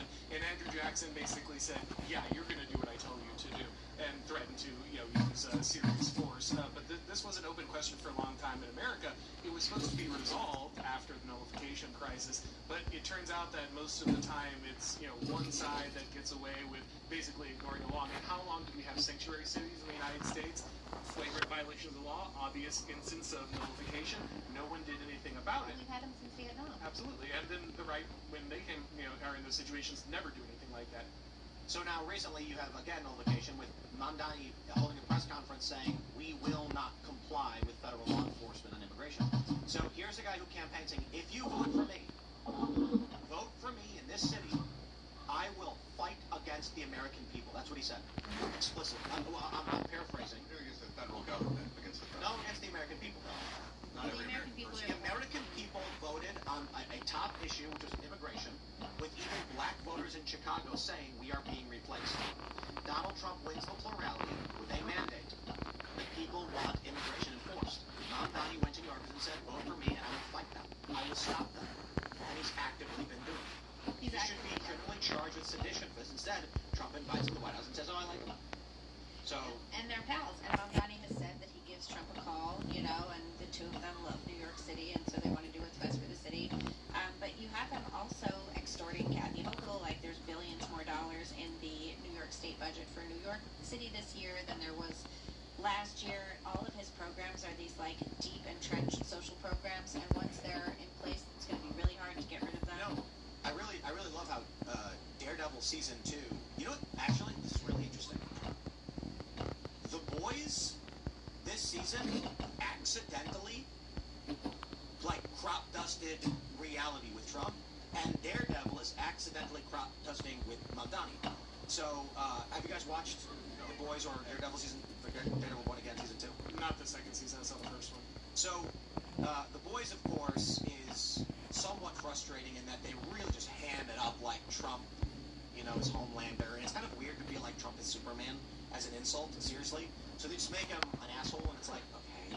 But they had an episode of The Boys where Homelander hallucinates this woman he used to suckle on, literally suckle on, because they're obsessed with it. And he says, it's like she floats to him as an angel, has a vision, and he says, I'm the savior, I'm the messiah, or whatever. And Trump put out that meme, and everybody was like, this is really weird. And then you actually have in one of the later episodes, again, these episodes are written and filmed before everything, where they're talking about efforts taken by Homelander, who's enabling the president, are going to cause a spike in oil prices, and OPEC will revolt, and it's going to cut off the West. So the U.S. is now ramping up oil production, and they're building an oil pipeline. And I'm like, you know, here's the thing. Daredevil season 2 is about Kingpin, a charismatic criminal, rallies on the people, and they all support him, they vote for him. He becomes despotic. I'm a spoiler alert, I guess. Goes to war with the governor, threatens her, and makes demands from her. She refuses, tries to have her assassinated. Again, I'm not suggesting no one's doing those things, but it is interesting how Daredevil season 2 is about a corrupt mayor taking over, claiming he loves the city, and threatening the governor, and then trying to kill her, and then Daredevil has to fight the mayor. And I'm like, you know, now what I will say is, cops are actually not the bad guys. There's a rogue task force. So, we're not really there yet. But I did very much enjoy Daredevil season 2. They're not doing like a Trump thing. Kingpin is Kingpin. He has his own armed force with illegal weapons that they brought in, and the cops stand against them in the end. But I just thought it was funny that, you know, these two shows are kind of, you know, although they'll probably argue, no, Zorman, that is the good guy. I'm like, yeah, I don't know. He's definitely not the good guy. Definitely not. How much of is it that Zoran Mamdani is just cognitively impaired? I don't think he's at all cognitively impaired. I think that everything that he's doing is intentional and on purpose, and that he is seeking to create New York City as some sort of socialist utopia where everyone relies on the government for everything from transportation to food to employment to healthcare to childcare to anything else he can come up with. That's the plan. The plan is to deprive Americans of their rights by replacing liberty with ease. And, you know, people are so uneducated at this point with a 6th grade education that they're going to go along with it. And so the failure is going back to the educational system where no one has learned civics, no one has learned about our founding documents. Very few have, you know. I mean, my son has for sure, but that's because he's inquisitive and me and his dad teach him all that stuff. But yeah, that's what's going to happen. And by the time Americans are completely deprived of their liberty and they have what they think is an easy life and they're thoroughly controlled, it's going to be way too late. Well, this is also why you're getting lots of mass immigration, right? Because again, it's low and high versus the middle. Mm-hmm. Not only do you have these students who are learning about it, you have a lot of immigrants who come in who just have no connection to the tradition. They're not familiar with the history. They don't have these expectations. And when they walk in, it's like, well, even a bad life in America is way better than the life I had back there. So I'll do and vote for, you know, do whatever Democrats say. I'll vote for whatever they want because they're going to give me stuff, and I don't have that back home, and I certainly don't have it now that I've moved here. So you're basically moving in an entire underclass yet again that you can use to leverage against existing Americans that might be able to oppose what you're doing. And I think our values. Absolutely. There's no off-ramp, right? With the redistricting war, we're seeing hyperpolarization, but there is a solution. Artificial intelligence surveillance. You either hook the electrode to the brain and stimulate the dopamine until they don't work anymore, or you track them with AI surveillance and remove them from the equation before they can become a problem. Illegal immigrants or just No, I'm saying if you were the powers that be, you were like, we brought in all these immigrants and that's going to be a civil war. You say, okay, blast out AI, so the people who fall into the AI trap and just And without looking, there's fervor. That's one way to do it. I mean, I think one by one, you make internet videos explaining the real history of slavery in a charismatic way. The solution to everything is make an internet video. It's a powerful tech, dude. Humans still don't understand how powerful it's. I gotta give you a little pushback on that one because today I'm flipping through Instagram. I kid you not, every other video was someone going, This person tweeted in 2022, Corona ends 23, hantavirus. They were all saying the exact same things. And I'm just thinking, like, do these people have brains? This is a horrible place to be. This is awful. I want to be a chicken farmer. I quit. I'm a child of 2006 YouTube, where the people that were driving the global narrative were on YouTube. I don't know if that's still the case with AI. Massive misinformation, and it's so easy now. Everyone, it's so common relative to how it was 15 or 20 years ago. But the power of this technology is insane. The way you can create mass formation with your ideas, anyone can. So do it. I mean, you can better fake too. You know, it's really easy to fake. Putting money into these systems to just promote content. Yeah, when Google bought YouTube, I made a video. It's still on my CrossMac channel of losing my mind, because I wasn't that. I was like, oh, here we go, the corporatization of internet video. We had it for 2 years. It was the free Wild West from 2006 to 2008, but then people start getting paid. Well, it's also the tyranny of algorithms. Like, eventually there's just a maximal way to game the algorithm. Only one way, only one set of news stories, only one way to master the news cycle so that you stay on top, and then everyone just converges on that strategy. The best practices become the only thing that dictates what people cover. My hypothesis was to create the news by doing a more entertaining show than whatever's out there. Well, I will say that actually we're reverting back to the people getting more views doing news production. There's a period where news production was waning because it was too easy to aggregate, but now aggregation is saturated and news production is going to come back. Let's jump to this from YouGov. How many Americans think they could beat Donald Trump in a fight? Would you be surprised to find out that Republicans actually think they can't? Check it out. Who do you think would win in a physical fight between you and Trump? Democrats, 75% said they would. 5% said Trump would. 33% of Republicans said they would, but 39% said Trump would. What say you, Ian? I don't want to say that I would beat up the president. It's a sanction fight. A sanction fight? I'd go for the legs, dude. He's too top heavy. I'd wrap him up like a snake, bro, and I'd get behind his neck. I'd have to tie my hair back, though. I think Trump has an aura of weakness where he makes other people fall to their knees when they're around. People have said this, that they get in the room with him and they're just like stuck in awe of him. But if you're able to overcome that, I think you could easily defeat the 80-year-old. So here's the I actually think Republicans are actually correct. The 39% said Trump would win. You know what? Security. You need to consider the people who are being asked will include small women, the elderly, and the infirm. So actually seeing about 39% say, yeah, Trump could probably beat me up. There could be a 70-year-old guy who's like, we're old, but he's bigger than me. Now this one, who do you think would win in a fight between an 8-year-old boy and Trump? Democrats, 54% said an 8-year-old boy. I can't take polls seriously anymore. I can't do it, dude. 50%? Is it 50% of 54% of Democrats think an 8-year-old boy could beat up 240-pound, 6'3" Donald Trump. I think that's a bit. They really mean that? Donald Trump is trying to make. I'm sorry, I know Trump's old, but you can still punch the kid in the face. Right. He also has the golf clubs. You know. Well, Trump was in Home Alone 2, where he met Kevin McAllister, so we could have had the showdown. Like, you could have had, he's Macaulay Culkin was around 8 years old at the time. We could have found out. And Trump would have been in his prime at that time.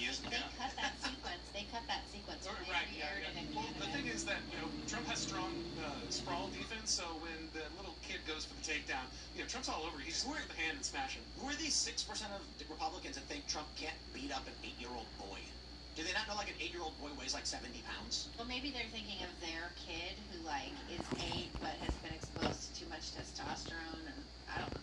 I mean, if the kid gets a good, like a hook in, like a really strong uppercut, Trump's not a fast guy. I definitely don't think I could beat. Yeah, but he's tall. Little kid's not uppercutting 6'3" Donald Trump. You'd have to go for the nuts. Yeah, that's really the key there. You have to go for the nuts. Like, how vicious is this fight? Is this street fight level, or is this like MMA? Is this gloves? No gloves? Where can you grab? And who's the kid? Crushed up ornaments under the windowsill. Okay, hold on. If it is Kevin McAllister. Yeah, 100%. Donald Trump slips on a banana peel and then lands on a hot coal or something. If he can take the wet bandits, he can certainly take them. Wet bandits. I once slipped on a banana peel, and my friends who I was walking with just died laughing, and I'm on the ground trying to get up, and Next to a marble factory, some kamikaze sketch? No, it was just all the trash in New York City, but... Did it slip forward and you went back? See this? Yes, it was like cartoon. So look. When I first read I this, couldn't believe it. They were like, you actually slipped on a when I first read this, I was like, what Republican thinks Trump could beat them up? That's insane. Like, if there was a sanctioned MMA fight, Dana White and Trump came in, I'm 40, but I'm sorry. He's got, half foot on me, but I could still win a fight against an 80-year-old man. And then I thought about it, I was like, if this is weighted for age and gender, there's going to be a bunch of women who are like, look, I'm 5'2", 100 pounds, I'm fighting Trump, He has a strong grip. We all know that. He likes to shake that hand really tight. So if he gets in on you, unless you're over 130 pounds. And also, there's veterans in wheelchairs that probably were like that. You also have to factor in, Trump might be old, but this is a man who literally took a bullet right next to the head and popped back up. He's a scrappy guy. Right. Yeah, for 80, he's going to put up a fight. But I do think this is... I posted that it's a slow news day, and then someone said, it's not that there's no news, it's that our tolerance has been built up to an extreme degree. Because Jess, she was like, we're on the verge of civil war, World War III, the AI takeover, and an alien invasion, and there's no news today. Like, dude, we're in the Iranian, the Hormuz, Strait of Hormuz. If this was 2007, I'd be screaming my head off daily about it on the internet. I'm so desensitized to this. The entire global economy is just sitting there teetering on the edge of the abyss, and we're like, there's just no news. It's been that way for the last, 6 years, though. Yeah, well, that's the problem, right? It's like, that's how you build the nothing ever happens mentality, right? Because you just build up that sensitivity. Well, but it's every day. It's like, the war is over, now we're bombing them, now the war is over, now we're bombing them, now they're mad, but it doesn't matter, now we're bombing them. There's a virus. Now there's a virus. Don't breathe around the rat. The alien disclosure is coming. Apparently, we've gotten more pastors that have said they were in these meetings. That was so interesting. The They're coming on the show. We're having them on. Oh, when is that? Next week. Oh, come on. I saw somebody... We might do a culture war next Friday because there's so many. Yeah. I just I sit down with 3 dudes who are like, we were in this meeting, it's happening. Yeah, and they were saying that this could destroy people's faith. And I feel like it would have the reverse effect. What happened? Because Christians just think they're demons.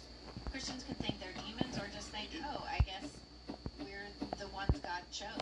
So, now we believe in God even more. I mean, C.S. Lewis wrote a space trilogy about God making all these different aliens across the solar system and them interacting. So I feel like that's pretty... Well, what if on American show up Dad... and they believe in Jesus Christ? Well, what if they show up as Jesus? What happened in C.S. Lewis's space trilogy? On the show American Dad, when they did this, there was an arc in American Dad about the rapture happening, and Jesus comes back, and then when he meets Roger the alien, he goes, ugh, one of my dad's side projects. So, he can make it work. I think, what if the government comes as like a blue beam version of Jesus, and then the Christians are like, oh my God, Jesus here, and they're like, no, that's an alien pretending to be Jesus, and then they're so slipped up, and a double whammy, they'll be like, oh, the government's protecting me, and they don't want me to believe that this fake image is Jesus, so it is aliens. Family Guy also had a joke about this where Jesus comes back, but he's short. And he says, as most of you are aware, humans were much shorter back then, and, everyone's like... They don't actually look like men outside. Yeah. And like, geez, I kind of wish I had a picture after that. Like, they're kind of disappointed that questioning this whole Jesus thing. Like, it was like 4'2" or something. I don't think the second coming would be an alien invasion. What do you think it would be? That would be it. I think it would be some scrappy poor kid who's like, give everything away and follow me and let's go save some souls. I'll tell you what, I think you didn't ask. That's going to be a critical mass of people that start to live like Christ, that embody the virtue, and then once enough people do it, like overnight, humanity just changes.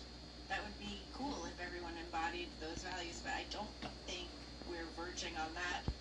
I don't think we're verging on that. I think right now the values we have is people sitting there being like, I can take it. And being entitled to anything that anybody else has. It's like spirituality's kind of boring. Like, you ever just sit and meditate for 4 hours or 20 minutes?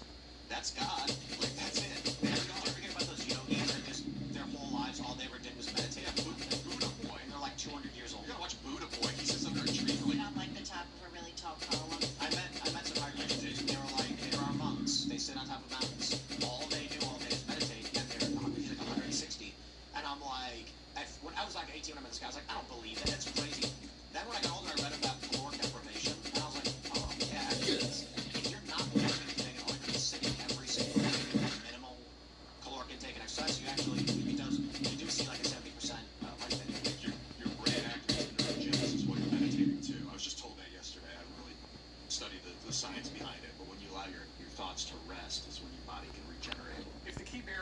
achieving a transcendent understanding of the universe is that you get bored, then you probably don't deserve to achieve a transcendent understanding of the universe. Like, it might take some work. It might require you to do something else. In fact, that's the entire point of religion, I think, and spirituality in a broader sense. If it's not depriving you of something, then what doesn't matter? If it costs you nothing, then it's useless. Yeah, a lot of it is actually, I think, is acts, like making the world better for the people to come after. People have already, but I mean, that's like the most godlike thing you can do is enhance the human. Pick up your cross and follow me. It's literally the... Meditation's so powerful because it like lets your emotions go away. You can have thoughts without emotion, and then, but it's so boring. It's kind of nice once you get into it. It's like really relaxing, really like feels really good. But compared to like going bowling, you know, like stimulation, watching things fall, making noise, TV, electricity, and how do you wrestle humans away from that and to willingly go back to nature? What do you do to do it? I mean, I go to church, I pray, I read the Bible. I pray. I mean, in different ways, I suppose. You know, sometimes it's alone, sometimes it's corporate, sometimes it's in a quiet place, sometimes it's in nature. It really just depends. I used to be like, please God, give me things, bring me patience. Now I'm like, thank you for giving me. Yeah, you absolutely need to carve out a moment of thankfulness and then supplication for others. You know, that's key. I mean, you know, the Lord's Prayer, the one that Jesus put together, is pretty good about this. It's, hey, you know, please don't leave us in temptation. Please help us to forgive other people. Please help others. You know, we appreciate what you've given us. Here's our gratefulness. You know, all the hits are there. It's not really it's a pretty good roadmap. But as opposed to like, please bring these people what they need, saying, thank you for bringing these people what they need before they even have it. And then because you're glad that they have it, even though they don't yet, they get it. Does that make sense? It's like a manifestation trick, like you believe it's real and then it becomes real? Yeah, this is kind of, again, this hyperstition, which is, you know, there's some truth to that, but I think it's like a trick that works with God. I think God does what he wants, and, you know, Let's jump to the story from the mail. Secret Pentagon UFO briefing today. As Washington insider warns full truth will still be hidden. Tim Burchett said that he had a private UFO briefing with the Pentagon. He said, oddly enough, I got a call that tomorrow at 3 p.m. will be briefed over the phone. The Secret Secretary of War's top dogs will go over stuff. Burchett's comments came as anticipation continues to build around the president and his effort to declassify federal UFO files. However, he added, I don't want everybody to get their hopes up. I don't have a lot of faith in our government. The state's been covered up at least since 1947. Now, interestingly, we have all these pastors saying they've been briefed for government officials to prepare their congregations, and there will be disclosure. So, what do you think? Aliens, demons? I don't know, man. I don't know if you've seen that meme, but it's the aliens show up and they're doing crazy stuff, and, you know, some guy's like, oh, cool, and they're like, really? That's all you got? And he's like, I've been having a hard time, man. I feel like that's my response every time I get the alien thing. I feel like every 6 months to a year we hear, oh, new disclosure that aliens are 100% going to be real, and then we're like... That's the conspiracy theory.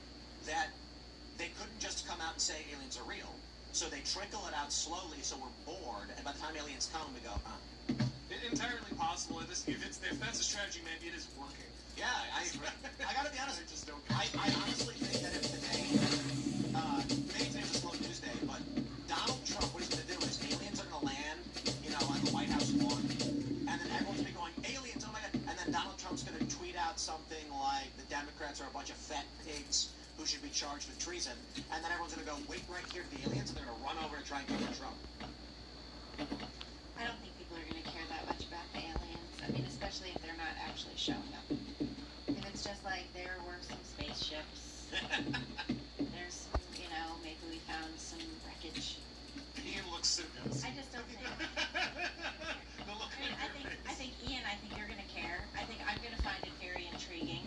But I think the general population is going to be like, okay. I am not going to miss that church service after they debrief the past. Sure, the most interesting one. There's no aliens. No aliens are coming, guys. It's not real. This is all fake. The Area 51 stuff was drone tech. They raided Tesla's laboratory. This is really concerning if anyone even remotely thinks there's anything to this. This is, look, I'm on the side of the U.S. government. We don't need to trick people to control the world. We can do it through virtue, I believe. I think we can. Or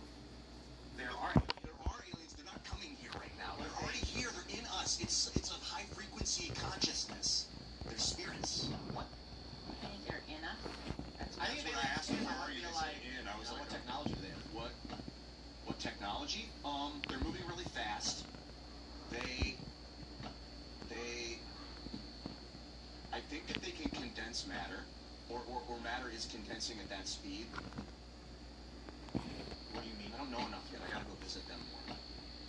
Now, there is a theory that a lot of these pastors believe the government is lying, telling them to prepare for this because they want to break faith in Christianity. They go to pastors and say, look, aliens are real, you're going to disclose it, your congregation needs to be taught about it. And these guys are like, is the government trying to convince us to abandon our faith? Trick us, you know?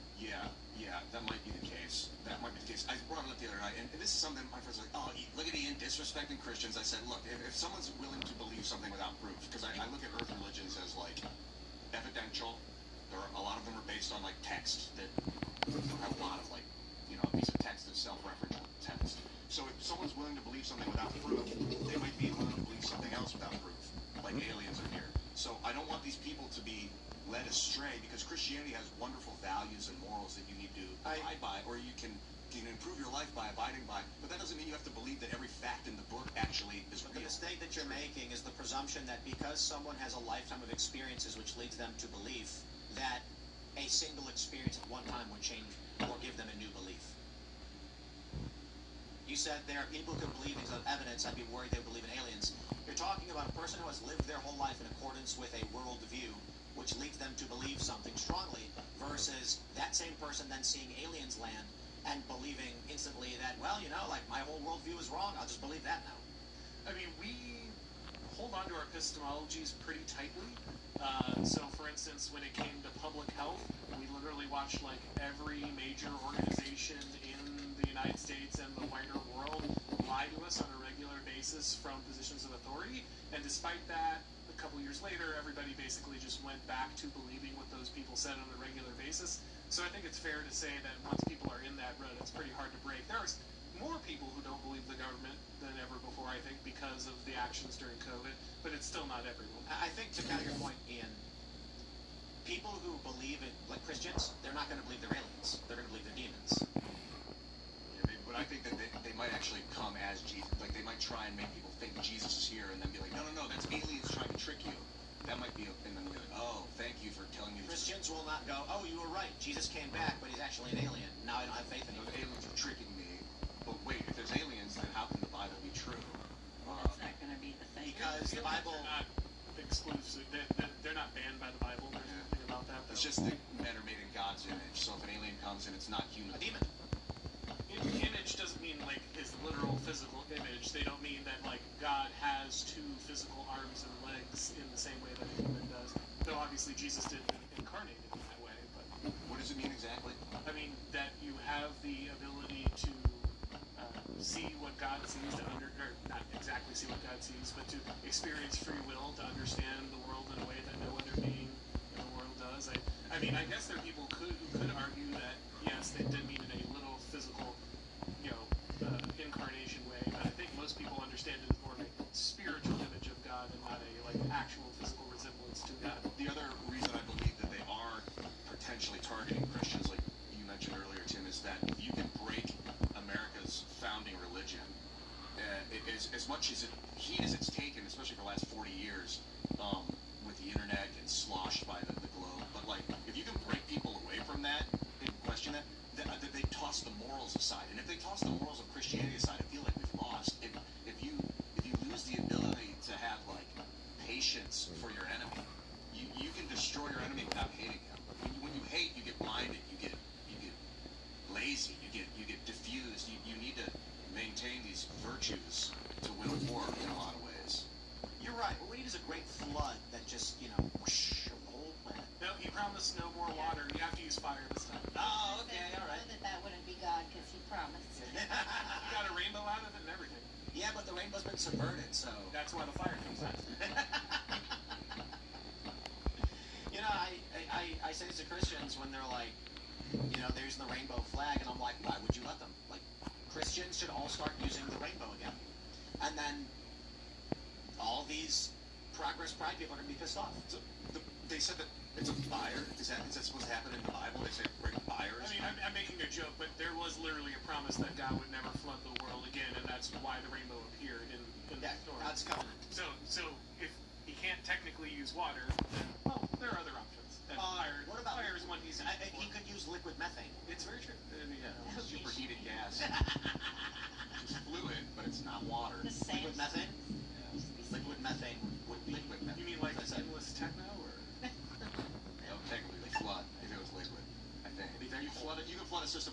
as well, so it wouldn't be a gaseous attack or a conundrum. Volcanic ash. There's so many ways to destroy things. And I think the flood was preempted by firestorm. Weren't there a bunch of plagues also? That was with that was Moses. He brought them to Pharaoh. But they didn't like wipe everybody out. I mean, well, the firstborn sons didn't do That was so a well. pretty big deal, yeah. Did the Christians actually have a rainbow as their symbol for a while? Well, the fish, I think, was the most famous one, completing the fish to signal that you were a Christian. You know, the fish that you see people drive around with a car on? I think the original story is that they would draw half the fish in this, in like sand, and they draw the other half, and that's how you would identify. I don't know if that's apocryphal at some level, but yeah. It's because they were hunted down, so like you want to secretly show someone you're a Christian. That's all. I feel for you guys. I don't know who I'm talking to right now. You Christians out there, you lovers of God. I love God. I love. I think it's redundant to say God in that sense. I am. No, that's what God says. No, that's what God says. Yeah. You guys have God, and so are you. You guys have seen the story that like all these concerts aren't selling tickets anymore? Yeah, that was interesting. I think everyone's bored. I think their brains are fried. I think they're overstimulated from AI and the internet. And it's literally like if someone just if you ever have like you eat like a bowl of ice cream and then after you like go to take some like Coke or something, it just tastes sweet because you just or like the other way around, something like you've stimulated the sweet so much you don't want to taste it. I think that's where we're at right now, like culturally. We're definitely overstimulated. Although, it was a good concert. It was Phil's concert. I saw him in Philly with Lisa, and we had a great time. Bill and Billy. Yeah, it was really That was a great show. We saw Phil's show in Baltimore. killer show. Lisa crowd surfed. She did. Yeah. And she's like 80. So Charles Gronson. Hi, Lisa. She's You're gonna text me now. Lisa's not quite 80. No, nowhere close. Yeah, man, make art. Phil's doing it. He's living the solution right now. He's touring with his band. It was like, oh, I'm gonna go see my friend play a rock show. That's awesome. We keep making this AI music, but I And then we had drunk pizza after. It was great. So we got redistricting stories. Let's just do this story right here. I saw this viral post. We got this viral post.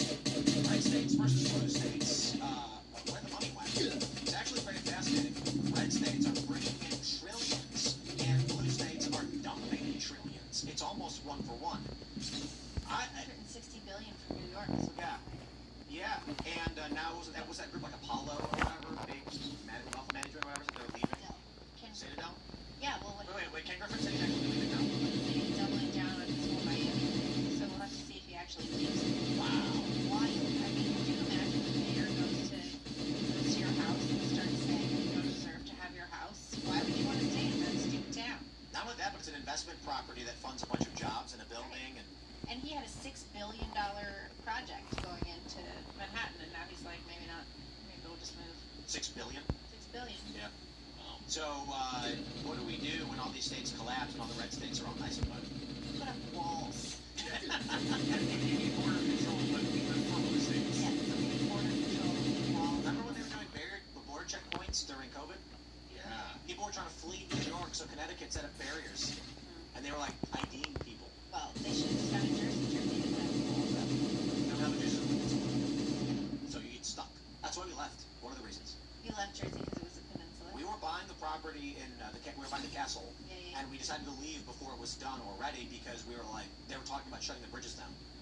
And I was like, if they shut them down, they're going to trap us. And it's going to be terrifying. We should leave now and go. And even so, where did you go? Delaware, New York, or Pennsylvania? I was banking on Texas. No, if you're in Jersey, you can't go anywhere. That's what I'm saying. Peninsula. Yeah, because you can go up. Right, but the bridges. I'm saying just the bridges. Yeah, you're trapped. Go to New York, Pennsylvania, or Delaware. Yeah. Not great. That's why you need the escape yacht. Like a Bond villain. Like a Bond villain. I don't mind an escape yacht. That sounds fun. As long as there's no other people on it and no rats. Yeah, you don't want to get hot virus. I was thinking about something else. It's off topic. No, I'm just kidding. I'll keep it on topic too. I've just been practicing how to gather electricity from storm clouds, but we can talk about that at a different time. Franklin. There's a the thing here too is like in West Virginia, because I was looking at West Virginia, because here we are, in West Virginia. West Virginia had a 19% increase in population last year, but it doesn't look like they. Yeah, but only in the Eastern Panhandle. Right. It's all it's all the libs fleeing their failed policies. Yeah, we have to make sure they don't vote. I don't know, man.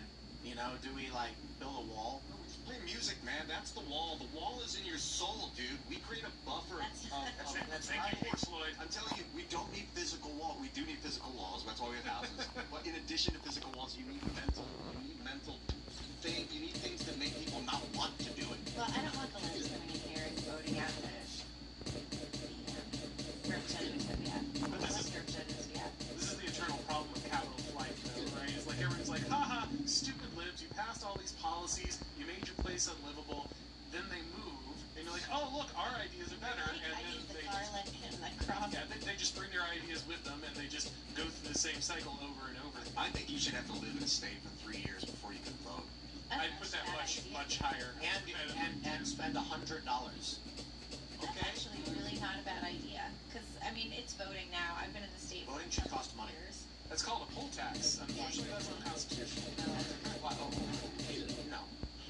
It's actually just, you gotta put money in. Oh, you gotta, like, put money on it. Wait, yeah, cover it a different way. You wanna like, gamble? No, but this one is totally cool. No, I'm saying completely constitutional. if we charged money to vote, the game would be so different. Like, Yeah, but that, Democrats never win again. that is not legal. But you did, I I didn't. mean, I support it. I'm just saying we have to change the Right. constitution. But I Okay, wait, no, you don't have to pay to vote, but you have to provide a donation that is also mandatory. Stay with me Like here. when I Stay used with me.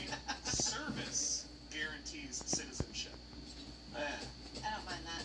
I We waited used to have that tables. but that's how people can get citizenship if they're non-citizens and then they join the military, that kind of thing. So this is actually what a classically like a republic is supposed to look like. Like if you were willing to defend the country, you were allowed to vote. That's the classic definition of an actual republic. So how we had so many Irishmen in the Civil War.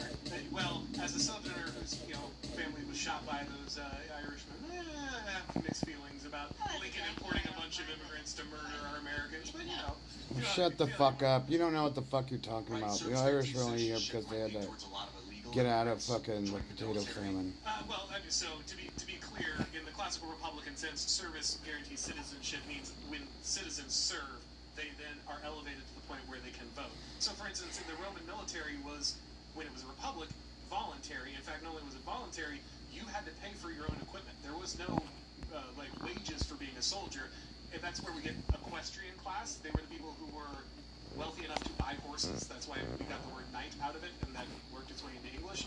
Because literally you had to purchase your way into fighting in the military, and that's what proved you to be worthy of elevation, going through the cursus honorum, and like ultimately elevating and taking political office.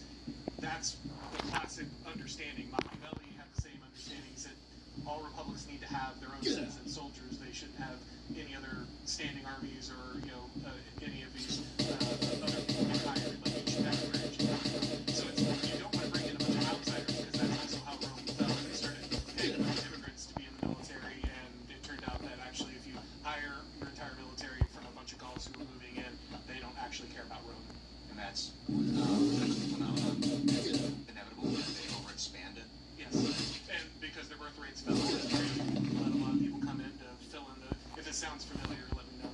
But I think I we might be going through something similar right now. Have we expanded? If the power goes out, we've overexpanded. If we have electricity, we seem to have not. I'm concerned about power. Well, but that's because people are going to do things with their power and trying to convert their entire grids to solar and renewables, which is not effective. By the way, all these data centers, they're like done. Not done. We're stop putting data centers on Earth. We're going to start putting them in orbit. That's the plan, yeah. Really? Thing where they're going to start putting them on people's phones. I don't want that. Stay the fuck away from them. Excuse me. Well, Stay away from me. what if you got paid $80 a month to host one? No. $150 a month? What if it's $1,000 a month? No. Really? Keep your data center away from me and its noisiness and whatever else. What if it's silent? There's talk now putting mini data servers on everyone's home. Yeah, we were Yeah, like a Tesla battery, wall battery, which is in your garage. And it just spies on everything you do, knows when the lights are turned on, knows how much power you're consuming. no chance. He can use a Wi-Fi signal to actually see you in your home. That might be how, instead of UBI, straight up, it might be The average American home has a 220 internet connected device.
say, listen, there's very few insured drivers these days. Your insurance rate's going to be $3,000 per month.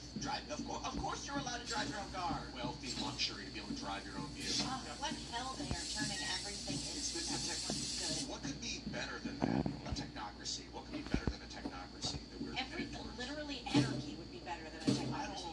No communism, no rule. Would you rather live in a communist dictatorship or a technocracy? Oh God. You said the same thing twice. I know. No. I mean like an industrial revolution era Soviet communist dictatorship or a modern era technocracy. That's a technocracy. What about like As long as my communism is gay, space, and luxury. Gay space and luxury. Gay space?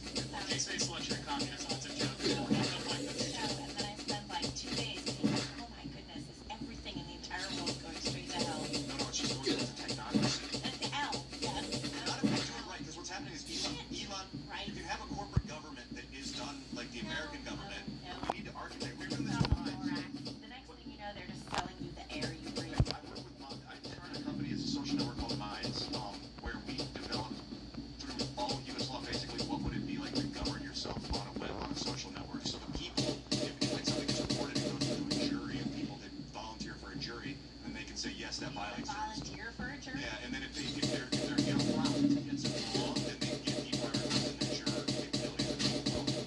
Sort of self-police the network. If we create a system like that, it's a corporation where people can be paid for using it. It's righteous. It involves the U.S. Constitution, Mrs. Bezos. Then we can preempt the global economic corporate government. We already have the U.S. Constitution where we're all represented.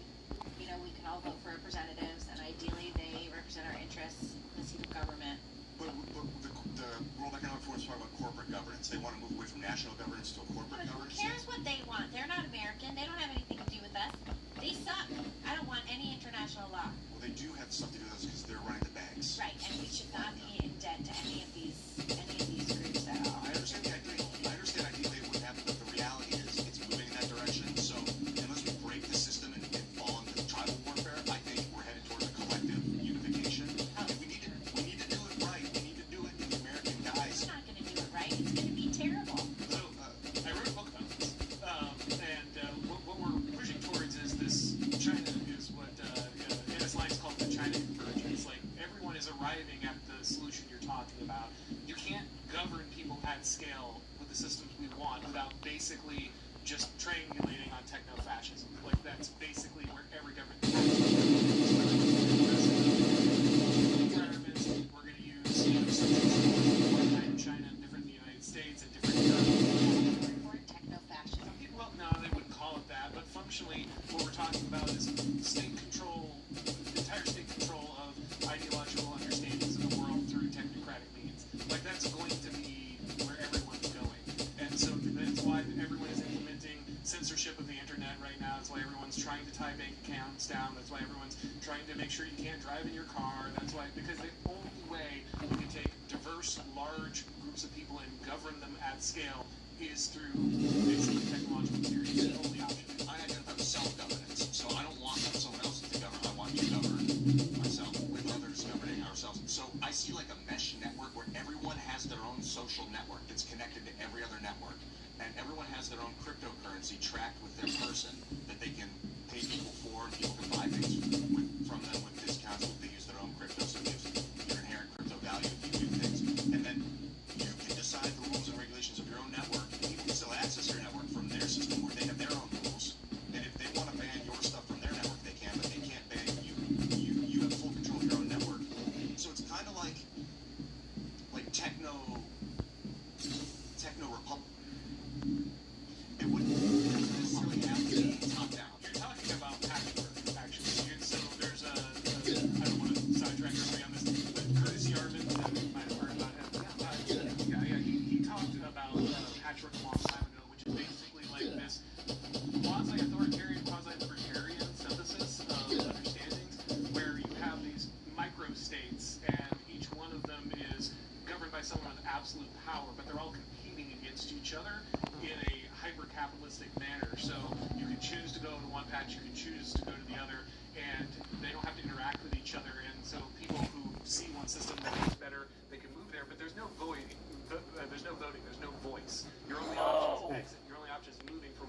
attached to the other. And this allows you to kind of basically choose what forms of government and let them compete against each other for people who are ultimately going to be most valuable by producing the best systems, while still having like this high degree of autonomy, but again, none of the incentives that like destroy democracies by like handing out a bunch of stuff and getting power through votes. Yeah, I like that because your vote is where you go.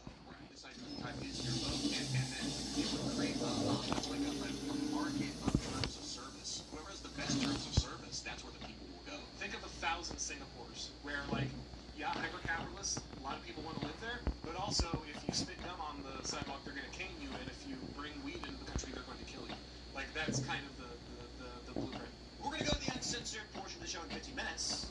For now, we're going to go to the Rumble Rants and Super Chats. The uncensored portion will be at rumble.com/timcastirl. Before we go, guys, pick up some delicious Cast Brew Coffee Mother's Day bundle available now. And more importantly, if you go to castbrew.com, we got this pool water. Use promo code DAD, 20% off. But we're going to grab your Rumble Rants over now. We got Josh, 2371 says, have you heard of the quartering flagging people's videos, mislabeling coffee, violating FDA guidelines, and Hannah Claire quitting on them? I've not heard any of that. I did not know anything about that. No? I just remember when he got famous for Magic the Gathering controversies. Oh, yeah, you got it. That's when I knew him from. All right. Hey, Just Deserve says, freaking Shiny Hunters hacked Canvas, and I'm freaking out because my daughter is finishing high school through a school that uses them. She's freshly 18 and I don't know what to do. Advice. What is that? Wait, somebody hacked Canvas? What is that? Canvas is the program that is used by all Like a schools. PowerPoint thing? Exactly. That's Canva. That's Canva. Oh, sorry. No, Canvas is like Mediterranean food place where you... it's where all your grades are. It's where your teachers give you assignments. It's like it tracks everything. My conspiracy theory is that everything is going to get hacked and published online, and that is going to be the mechanism by which they usher in technocracy.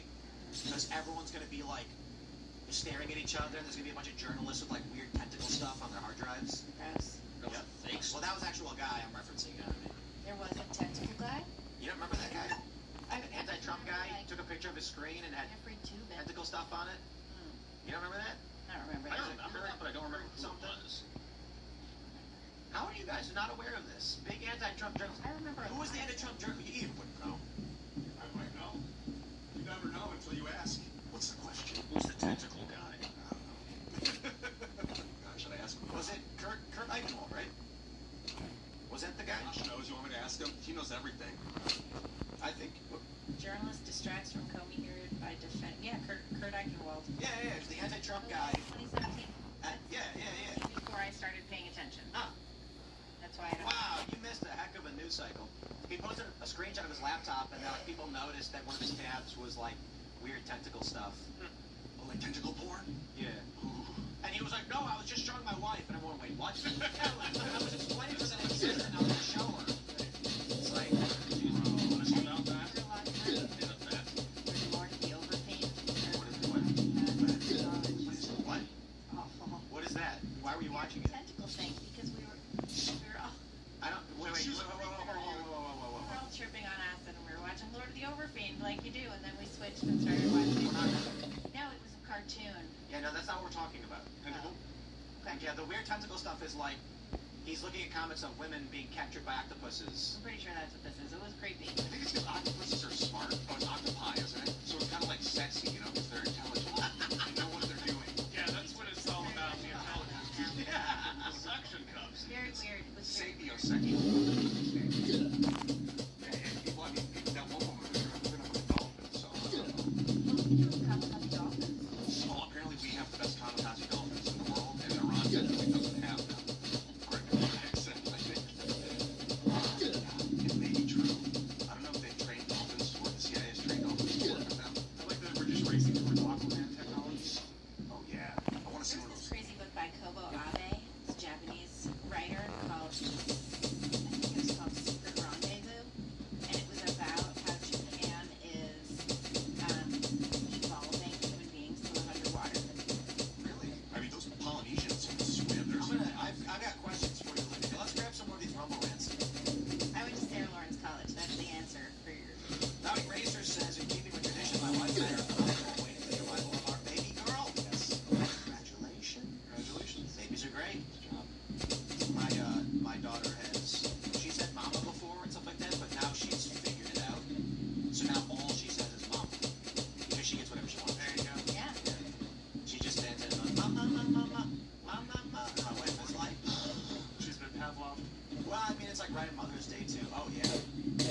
sometimes, and then none.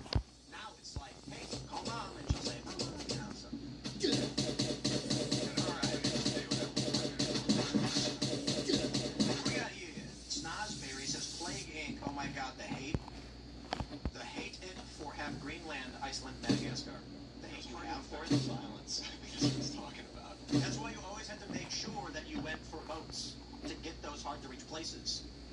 Then, you know what was really annoying about the game? When they would mutate, and it would automatically mutate to a very deadly thing, and you're like, stop, no, get rid of that, because... You could play as like a what is it, a bacterium, a virus. You could play as the brain. What are those called? Like the prion, and everyone functions differently. Ryan. I didn't play the pandemic, which is the other way around. We have to cure the... Right, they made that That's the expansion.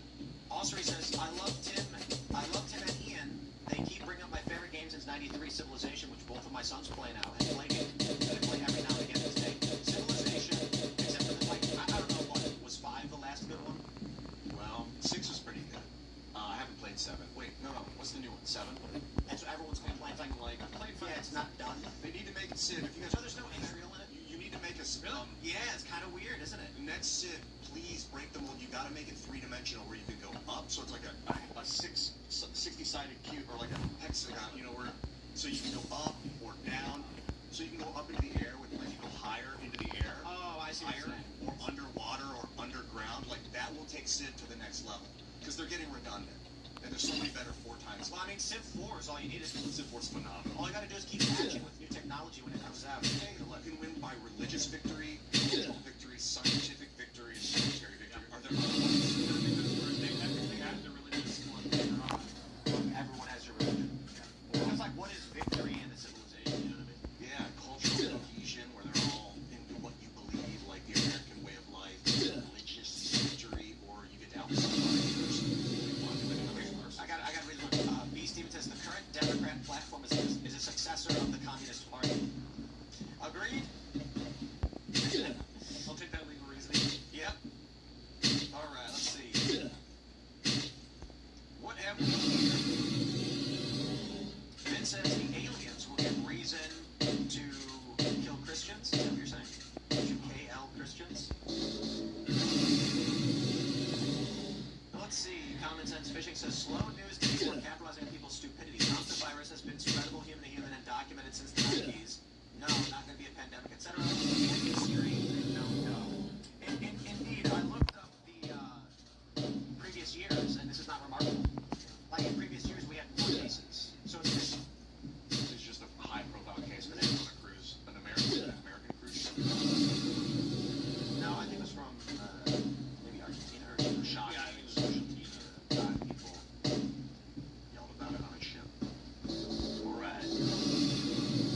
Let's see. What do we got here?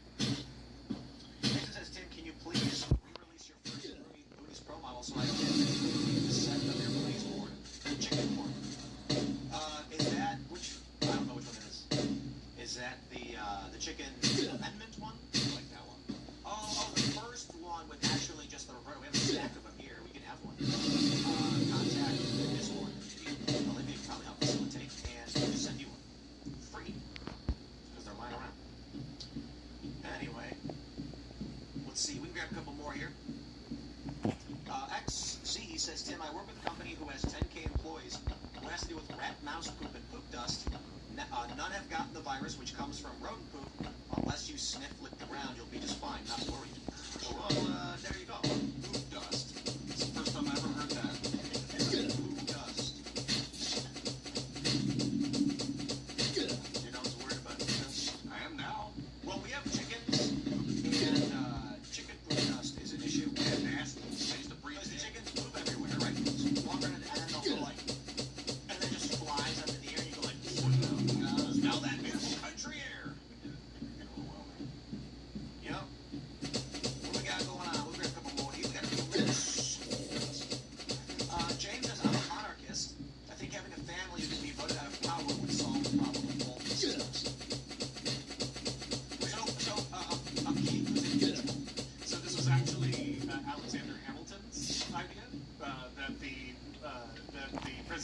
basically be a lifelong monarchy that would be elected when the monarch died. So basically, you would always have a president who served for his entire life, and then you would elect a new one when he passed. Oh, that's interesting idea. Like the monarchy, that's actually an old version. But that also means that it's like it's literally a once in a 3 generation. Exactly, yeah. You have an election every 20, 30 years. You better believe that the king is going to try and control that his successor no matter what. That's the danger of having a conflict.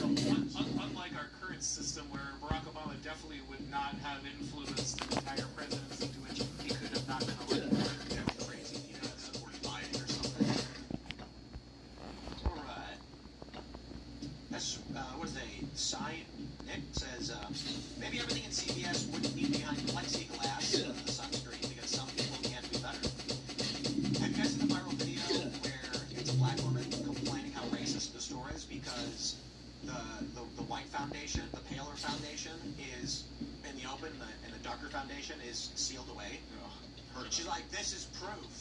You know, she's like, white people don't have to go up like this. And it's like, you understand they put those things there not because they're like, let's be racist, it's because the inventory system says where it has to go based on what shrinkage, is that what it's called? There's always been that subtle hint if you walk into a liquor store where all the Hennessy bottles have the control, the theft control device on them, and all the $200 Scotch bottles don't. All right. Orion says, my wife is Christine Sarmiento, is it? She's running for governor in California as a no-party candidate. MP candidates are ignored by the media. She's a public health nurse for downtown LA and can speak on the hantavirus, COVID, hospice, Skid Row, and fraud. Well, interesting. I think we're gonna have Spencer Pratt come on. Oh, that's cool. Yeah, and he told me that it was actually one of our Discord members who helped make his videos. I don't want to speak out of turn. I don't know if who did what or what it was, but apparently, you know, he's well aware. He's crushing. He's fantastic, by the way. And he's not like some hardcore conservative, right? Like an LA guy. Yeah. Look at Palestine. He's like a moderate. I don't know.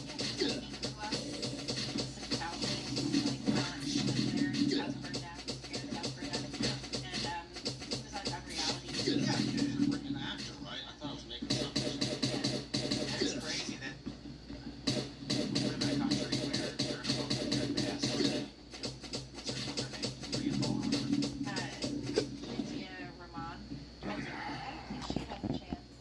I think You think Karen Bass is gonna win? Yeah. That's because people in LA are dumb.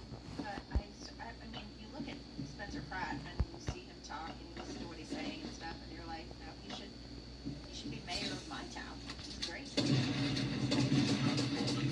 CBS soap opera.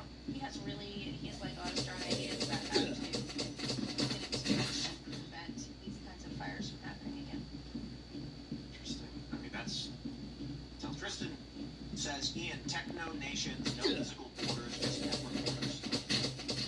So I think Wire guys and to Angel Studios, I think to each one, I told them the idea I had that talked about the show.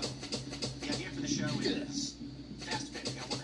There's one city left on Earth, all the other cities are left in ruins. Humans don't know at what point the collapse happened or why it happened. And there's one city with 10 million residents in the outskirts and there's farms. One day a scouting mission goes out and they see these strange thin white beings in an all-white suit with chrome helmets. And they're like, put your hands up, you know, because they don't know what it is. And they're scouting outside the city. And then these beings just like raise their hand and blast them with energy, vaporizing it. And they're like, ah. And then they think these creatures must have been destroyed all of human civilization. And so then you get drama for like a season where they encounter these beings, these creatures. Then one day they're like in a junkyard and they get into a firefight and the humans are trapped and they're like, we can't get out. And then so then one guy hits a button and then like the big magnet lift drops a car and crushes one of these things and the rest of them all just like float away. And then when they go up and they rip the helmet off, it's a human head with no hair. And they're like, oh my god, they're humans. And then the twist at the end is that it turns out civilization never collapsed. Humans just moved into pods underground where they live in pods in virtual reality 100, 200 years ago. And the humans that remain were the people who live outside of cities and rural areas. They never integrated. And the reason why they can't figure out what happened is because all of the newspapers stopped at a certain date. All of the servers stopped producing data, stopped producing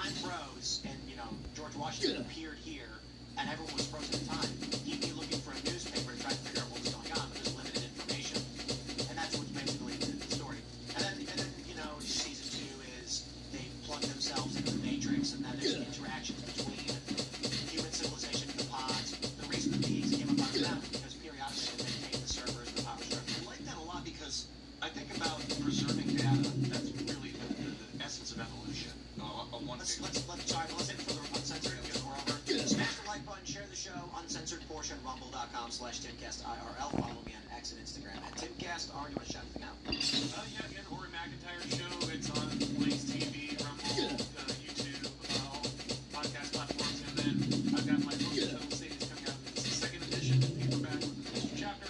So if you want to pick that up, you can do that now. I'd like to shout out the Pod Millennial and events.com, and you can, and the Post Millennial, and you can find my podcast at thepodmillennial.com. Find me on Twitter at Libby Evans. Over and subscribe to our YouTube channel. Ian Crossland, I went live last night, kind of late, 2 a.m. or something, and played music. It was a lot of fun. Thanks for coming, everybody. At Ian Crossland all across social media. Follow me, and I'll see you later. Carter Banks. Actually, it's like, I saw you play guitar, so yeah, subscribe to the channel. It's sick. You can follow me at Carter Banks, everywhere, and yeah. We will see you all at rumble.com/TimcastIRL right now. Thanks for now.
I'm curious, Libby, like, so you and your college friends were sitting around and just, like, watching tentacle porn? No. There was a house where a bunch of people that I knew hung out, and so I went over there, and they were always watching something weird, and one time they were watching that. What happened in it? Weird. It sort of burned into my memory, and it was awful. It was, like, really gross. Keep going. No. I cut off like it was going to be a really good thing you were going to say. I wasn't going to say anything. I just remember it was gross, and we took a bunch of drugs, and then we watched Apocalypse Now instead. Did the tentacles go down there? I don't remember that. Yeah, you do. That tentacle shit's crazy. I remember tentacles took up the entire screen, and I said to my friend, I'm not crazy about this. It's like each tentacle. And they're, like, sitting around at the couch, like, just, like, drinking beer, being like, yeah. Hanging out. There was also music. I mean, it was like... I don't get that. I can understand someone sitting around watching, like, Attack on Titan, and you walk in and you're like, what the fuck are you watching? It's like, okay, well, these things are gigantic monsters, and that giant naked lady, and that guy's got cables he's shooting from his legs and can swing around the city, but he's got to use the sword only in the neck. I'd be like... Well, nothing was explained. We walked in the middle. Everyone was hanging out, drinking. It was 1993. Were people actively watching? Yeah, was it like off in a corner, like 3 people were watching, or was it like everybody was sitting around, just like, yeah, let's go? It's not like we didn't Shove that have like tentacle up giant inside. flat screens, It was just like a normal small TV. Was it like Eon Flux? Do you remember that show? On movie, right? MTV. It was like a... Yeah, they ruined the movie. I only vaguely remember that. With that animation style, where it's like, I would like zoom up on the tongue and you see the saliva dripping. I'm like, oh, that was like as pornographic as I could handle. But no, yeah, I mean, Show was intentionally disgusting. the 90s were weird. There was this whole thing too about like if you were hanging out with, people didn't go on dates. You just like hung out with a bunch of people and you'd like go do stuff. And there was always a lot of pressure to go to strip clubs, and it would be like, oh, are you cool enough to go to a strip club? You should come to strip club. Man, I just gotta say, all that stuff. I feel so bad for Gen Z. I just feel so bad. Because, like, some of the best times ever, it's like, you just go to your friend's apartment, and you hit the bell, and they're like, yeah, and be like, hey, Tim, and they're like, oh, you walk upstairs, there's like 3 dudes, and the TV's on, they're watching football or basketball, and then you walk up, grab a slice of the pizza they ordered, and sit down, and then someone's like, the game's over, and they put on Halo, You know, those were the days. Usually I brought my cards if I'm going over somebody's house. That's true, yeah. Yeah, with back in the day when I lived in Brooklyn, Adam had a big poker table, and we'd sit there, they put the game on, and we'd play just 3-hour Magic the Gathering sessions, order pizza. I once used to get this. Wander around. This is going to blow your mind. I took a bunch of brown sugar cinnamon Pop-Tarts, and I mashed them all up and threw them all in a bag and just mashed the bag up. And then I used that as a cookie crust, dumped Dolce de Leche all over it. And then I put another layer, and then I put chocolate Dolce de Leche on it. And then I ate one, and I was like, this is insanely delicious. I'm not going to eat any more of this. And then I brought it over to Magic the Gathering, and everyone annihilated it. See, Gen Z, they don't do this stuff. You don't have to. That's the problem. Is it's like easier to sit home and game multiplayer on the internet. And alcohol's on a downturn. We did that too, bro. I played World of Warcraft OG, man. Yeah. I reached PvP Field Marshal, not the best. We would pretty damn good. When Warcraft started, we would just sit, me and Eric, my roommate in Chicago, we'd sit in the same room and on each of our computers playing together. It was like, that was where the divergence began. And then I moved, and, I didn't see it anymore, so we have to play online. Yeah, I remember when, you had like Halo 1 and you had to do a LAN party by physically getting 4 Xboxes in the same area and 4 people playing on each one. And now that they've made the entire experience preferential to you playing alone online with other people, just no one ever wants to actually. That's why. But like my son, he likes to play video games. He plays with his friends and they play online or whatever. But like it used to be that his friends would come over when we lived in Brooklyn. His friends would come over and they'd all bring their controllers and they'd all like play something. Now they just all sit on Discord. And now they all want to sit on Discord. And remember, like, I'll say like, hey, do you want to do something? Can I pick up all of your friends? Can I take you somewhere? They want to come over, whatever it is. And it's always like their parents don't let them. It's like we need a giant. We need a planetary EMP. That would be great. Let's send everybody back to the Stone Age. I'll do chicken farm. Not necessarily that, but it would be good to get the kids out. Like we used to just go wander around. Lately I've been like, I want to start drinking alcohol again, but I don't know if it's that simple. I did have some beer, like every Friday. And there's a fine selection. Yeah, but I want to get drunk and drive. I want to get drunk and not give a shit. We got a $2,000 tequila. That sounds tasty. We got Louis over there. So. Awesome. I'm pretty sure Lauren Southern drank the Louis out of a paper cup. I never did. I'm more of a bourbon drinker myself. Well, I think we're out because that's what everyone goes for first. It's like if I go out. No, I think we got some. I think Barrel is the bourbon. Yeah. We got Lefroy. That's Scotch, but I like Lefroy. You know what's very ashy. Is the theater. People are. Do you guys know people that do theater? I don't know anybody that in the artsy sense or like in the movie? I know of people. It's called the Democratic Party. Hey, you've seen Wah, wah, wah. Theater kids. I used to know a lot of theater kids until just a couple of years ago. Oh, when you left New York. Now I don't know any of them anymore. Yeah. Yeah, I used to be in the theater. I made a great community bonding experience. It is a little culty because it's like their little insulated community. The one thing that I am jealous for regular people over is that no longer can I troll regular people because people know who I am. They know my opinions. Yeah. But like back in the day, I could walk down the street and I'd be talking to someone and I could just claim that whatever opinion I wanted. It was something retarded. If they were like Barack Obama's gonna get us out of the war in Afghanistan, I could just be like, well, Barack Obama. I could say things to argue with them. But now everybody knows my opinion, so it's just like, yeah, no, you get it. You're forced to stick by who you are. You have to be real. As the more famous you get, you're better to be real. Hey, what's the name of that porn tentacle thing you were saying? Because I'm gonna watch it. We're uncensored, so I'm kind of intrigued by it. I don't think there's just one. Tentacles themselves. You just Google tentacle. What was the name of the show? I'm gonna look it up first. 1990. It's a genre. It's a whole genre. Yes. Okay. Yeah, you weren't just watching one thing. Particular. I think that's the answer. Bro, Japanese people are fucking weird. The whole thing is weird. The guys who marry pillows. Is it because they're inbred? I think it's because we bombed them. That's It's like how Godzilla is just a metaphor for them working out their anxiety over nuclear warfare. I think it's. Oh, it resembles the nuclear bomb. And it's actually Gojira. But because people couldn't understand the Japanese accent, they're going, Gojira! Gojira! They're like, we said Godzilla? But serious question. What was the name of that show? I'm not gonna. Are you joking? It's not one thing. It's a genre. I know, but the one she saw in the 90s. Why would she know that? You said it on the show earlier. I just forgot what. Oh, you did say it, Lydia. Oh, okay. Say it on the show. Yeah, the elephant's out of the bag. Now I don't want everyone to remember it and go find it. You never have to go back and look at it. All right. I just avoided tentacle porn my whole life. It's going up the butt, like that squiggly little dick. It's grotesque. And we're down the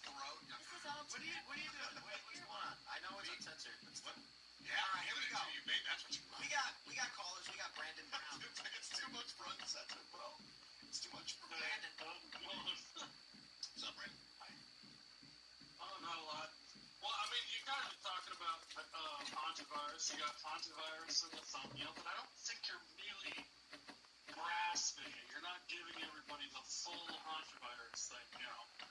So, I mean, the hantavirus cruise ship, whatever you want to call it, I can't remember the name of it, it literally stopped at a landfill. Yeah, the bird watchers went to a dump. Yeah. And you know what the name of that landfill was? The hantavirus. Because they call it the end of the world. Wait, it's called the end of the world? You broke up. Yeah, it's just called the end of the world. Where was that? We live in a city. Yeah, did you guys see that Spieglin Gonzalez, a judge, was forced to resign or whatever? We live in a simulation. I'm sorry. Oh yeah, I totally saw that. That was Spieglin Gonzalez, are you fucking kidding me? This is Truman Show bullshit. Here, if Yosemite Sam was unavailable for comment. Hey, where was the end of the world trash dump that you were talking about? What country? Oh, I cannot remember offhand. It's that place where they have that odd stream that passes from human to human, the Andes stream. But you know, when we first discovered that shit, it was in, you know, the early 50s, and there was 300 or 3,000 UN soldiers, mostly US guys, that caught it. And I mean, in the X-Files, it was Mulder's dad that was working on that shit. And there was another episode where Scully catches it because it was some, I don't remember what the deal was, but she like starts to freak out and bleed from the nose because she thinks she's got the hantavirus.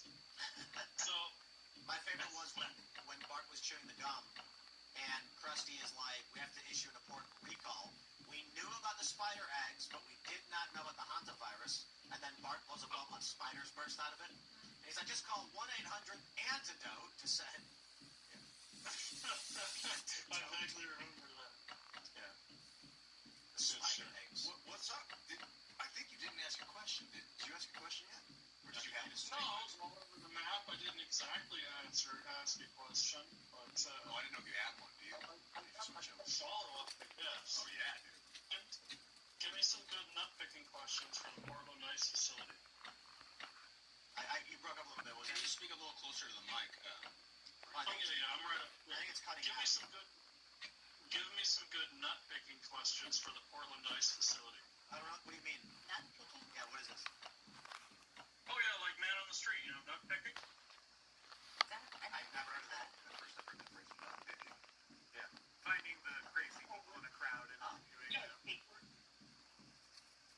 How much wood woodchuck could chuck wood?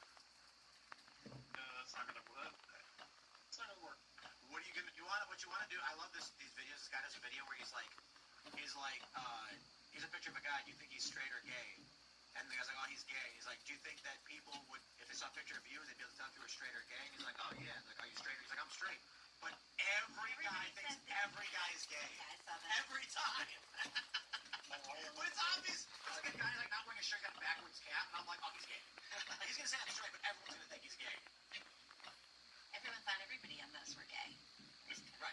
Yeah. I don't know what you ask Antifa people. Yeah, ask them what is your vision for a better future?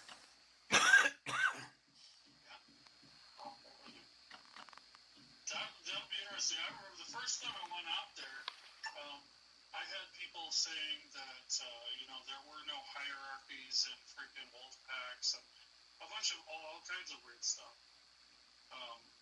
It was a weird day. But I've never tried doing that where you ask questions to them and just try to get some, you know those videos. Yeah, it could be really great. Like the longer you sit there and talk, probably the better the content will come out. You know, with diminishing returns, because if there's like 9 days, people will get wrap it up. Yeah. All right. I guess that's all I had. Hey, you want to shout anything out before you go, Nick? Not really. I mean, I guess I could do my X account at Brandon503 on X. Let us know when you go interview everybody. Yeah, thanks for calling in. Thanks, Steve. All right, next up we've got Angry Fat White Guy. Hey, y'all. Thanks for taking my call. First off, Ian, the movie you're looking for, and don't blame me, it's called Lair of the Overfiend. It will change your life.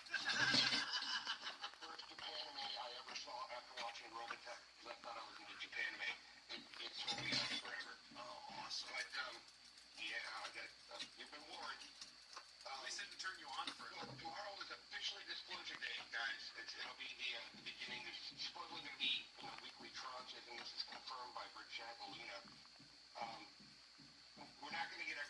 obviously, no one's going to be satisfied, but what do you think the government will disclose? That's part one. And then part two, why do you think Trump is doing it? So I'd like to hear your thoughts, and I'll share mine after all of them. Oh, so there's a big... Yeah. I think it's going to be vague. It's going to be a lot of what we've already heard. There's going to be nothing... There's going to be more information on strange objects pilots have seen with no real information as to what they... Point out alien.gov, try and get a lot of people to sign up for alien.gov. It's a marketing campaign. Alien.gov just turns out to be illegal alien. I was just gonna say, yeah, it's all actually just a troll to like push ice. Like the aliens are here, they're among us. It's all real. They're aliens. Get them out.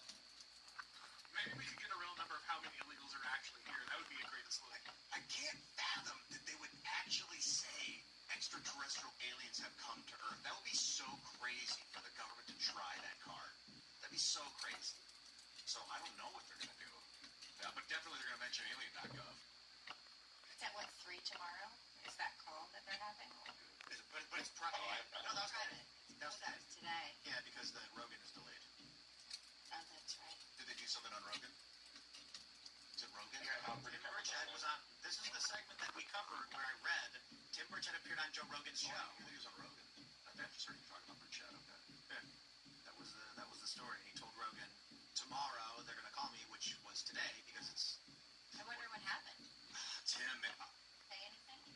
we should get Burchett. He's going to say anything? I'm sure he'd be down to come. He can't tell us anything.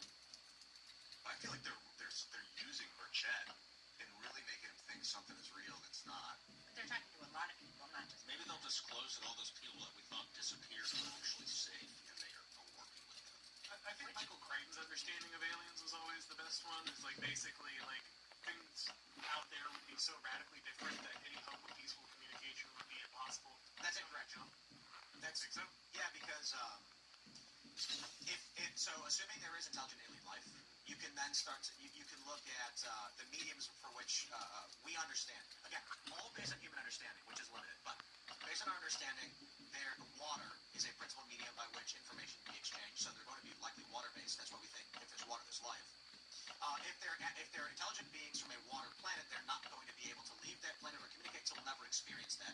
You can't build rockets. You can't refine elements or compounds. You can't do any of that. They would actually have to come from a relatively comparably sized planet for propulsion to work for fuel propellants like we have.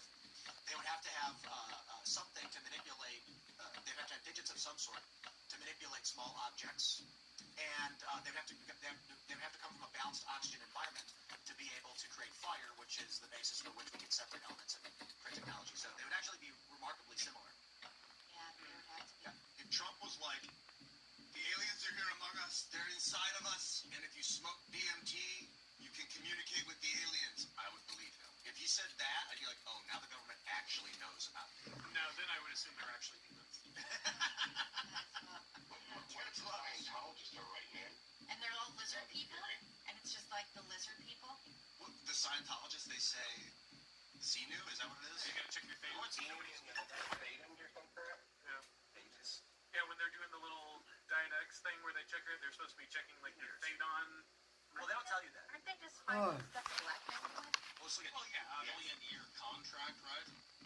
Oh, I don't know. Like 2 billion years. Really wrap you up. Yeah. They know how space-time works. It's a flat plane. I'd like to make a point. Tony, you said Burchett can't tell you anything.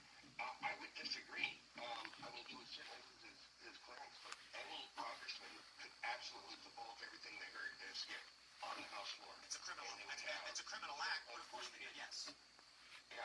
You know, they go to prison, but yeah. As stupid as crazy as our congresspeople are, I think someone would know that by now. They can say anything they want. You're saying on the speech and debate clause. Yeah. Yeah, constitutionally protected, but then again, they'd lose their clearance and they'd be kicked off every committee and it would end their career. But if some of them were retiring, they absolutely could. I think with Dan Bongino said muddy the waters at the FBI, he released fake information to see who was I wonder if they're doing that. Well, it didn't work out very well, and he left. So yeah. Wouldn't George Santos have told us since he had nothing to lose if the aliens were real and he knew? Well, he told us on the show before playing Congress he believed aliens. Afterwards, he did. Interesting. Yeah. Yeah, that's He said he had been briefed. He can't explain on what or how or anything related to it. So then I think it was Phil who asked, do you believe in aliens? And yes. And he says, did you believe in aliens before going to Congress? And he goes, no. Interesting. That is interesting. So I'll tell you what I think. Okay. I think the thing, okay, this is what the government is going to say yes to. They're going to say UFOs are real, but we don't know what they are. They're going to give us some videos of weird stuff and it's going to be partially redacted, and they're going to say we don't know what that is. And we're going to get some pictures, same thing, and say we don't know what that is. We're going to get some documents like Hatter reports, which is Hatter's air traffic reports. We're going to get range power reports, and then we're going to get heavily redacted documents like MIDREPs and like actual official UAP reports. What we're not going to hear or see, that the government is not going to say UFOs are real and they're not made by humans. They're not going to say aliens are real. They're not going to say aliens are here. They're not going to say we've been in contact with aliens and we have recovered UFOs. They're not going to say we've reverse engineered anything or that they have alien bodies. And they sure as hell aren't going to say UFOs are a threat. That's what I think. And Yeah, that's a good prediction. I would agree with that. Seems very, very much like it. This is my 7th call, I think, and probably the 4th time I've talked about aliens. I swear to God. Doing it. It's one of my favorite topics.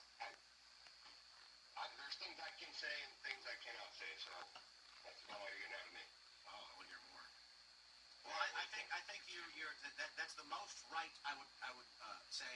I think you have the best idea, the best prediction that I've heard so far. Thing, we don't know what it is. Redacted. They're real. Here's videos. People have witnessed them. We don't know what it is or where it comes from, and we don't have anything else to say. They can have a nice day. And then 6 months later, they go, we do believe that they may be non-human intelligence, but we're not sure. 6 months later, they go, we now believe it is non-human intelligence visiting us. Then people start seeing them 6 months later. Then for a year, people are spying all over the place. People kind of get bored of them. You know, something like that. And you load up Chrome, your browser, or Brave if you're using it, and it's totally hijacked by an alien, but it's actually AI. They're like building it up towards when its super intelligence goes critical. Maybe. Do you want anything else or shut anything out? Yeah, just a couple quick things. So, it's fun for me that the hantavirus is in this because I actually am a hantavirus survivor, and I'll be happy to, talk about it during the after show. So, stick around for that. And then if I want to plug anything, my dear friend Adam Johnson, the Lupton guy, you should go donate to his campaign at voteadamjohnson.com, and I think everyone watching your show is familiar with him. And then, other than that, you can follow me on Twitter. I'm Angry Fat White Guy, white spelled YT. So that's all I got, guys. Thanks for taking my call. Thanks for calling in, brother. Next up, we've got Empyrean Paladin. Is that what it is? Yes, it is. Long-time listener, first-time caller. Excellent. Well, what's going on, brother? I had a question for my local Florida man, Oren, and the rest of the gang. So, do you think it's possible for the right to retake the universities and education from the left? And I said, what about? Yeah, if you have a follow-up, let Oren answer that, and then go in with your next adjunct. I think it's possible if you're willing to strip the system down and rebuild it from the ground up. I don't think the idea that you're going to legislate teachers or college professors into teaching something specific is ever going to work. They'll always find a way around it. They'll always subvert the system. So I think you would need to have the, just stones to go in there and basically rip this thing out root and branch and then build up new faculties, build up new systems. That's the only way you'd actually get control of it. If you're just trying to do this piecemeal thing, it's not going to work. Well, the second part of that was, should we try and make a parallel system of parallel institution? Yeah, I think you should always do that. We need to understand that a lot of people say, oh, conservatives don't go to college, don't do this, don't do that. The problem is, elites actually drive political outcomes. So if you don't have conservative lawyers, doctors, people in powerful positions, then that doesn't work. Plumbers are awesome, plumbers are great, but they're never going to get you a Supreme Court ruling. On the other side of that, you should build these parallel systems, because if you don't have anything to replace the corrupt stuff we already have, then once you disassemble it, it doesn't work. So it's you need to do both. You need some level of entryism in the current system, and then you need to develop parallel systems simultaneously so there's something to switch over to. Do you think it's reasonable use AI as like a schooling tactic? I think AI is a phenomenal way to ensure that no one ever learns anything ever again. When I was teaching, kids treated Google basically as already like this magic 8-ball that told them everything. That was their entire epistemological understanding.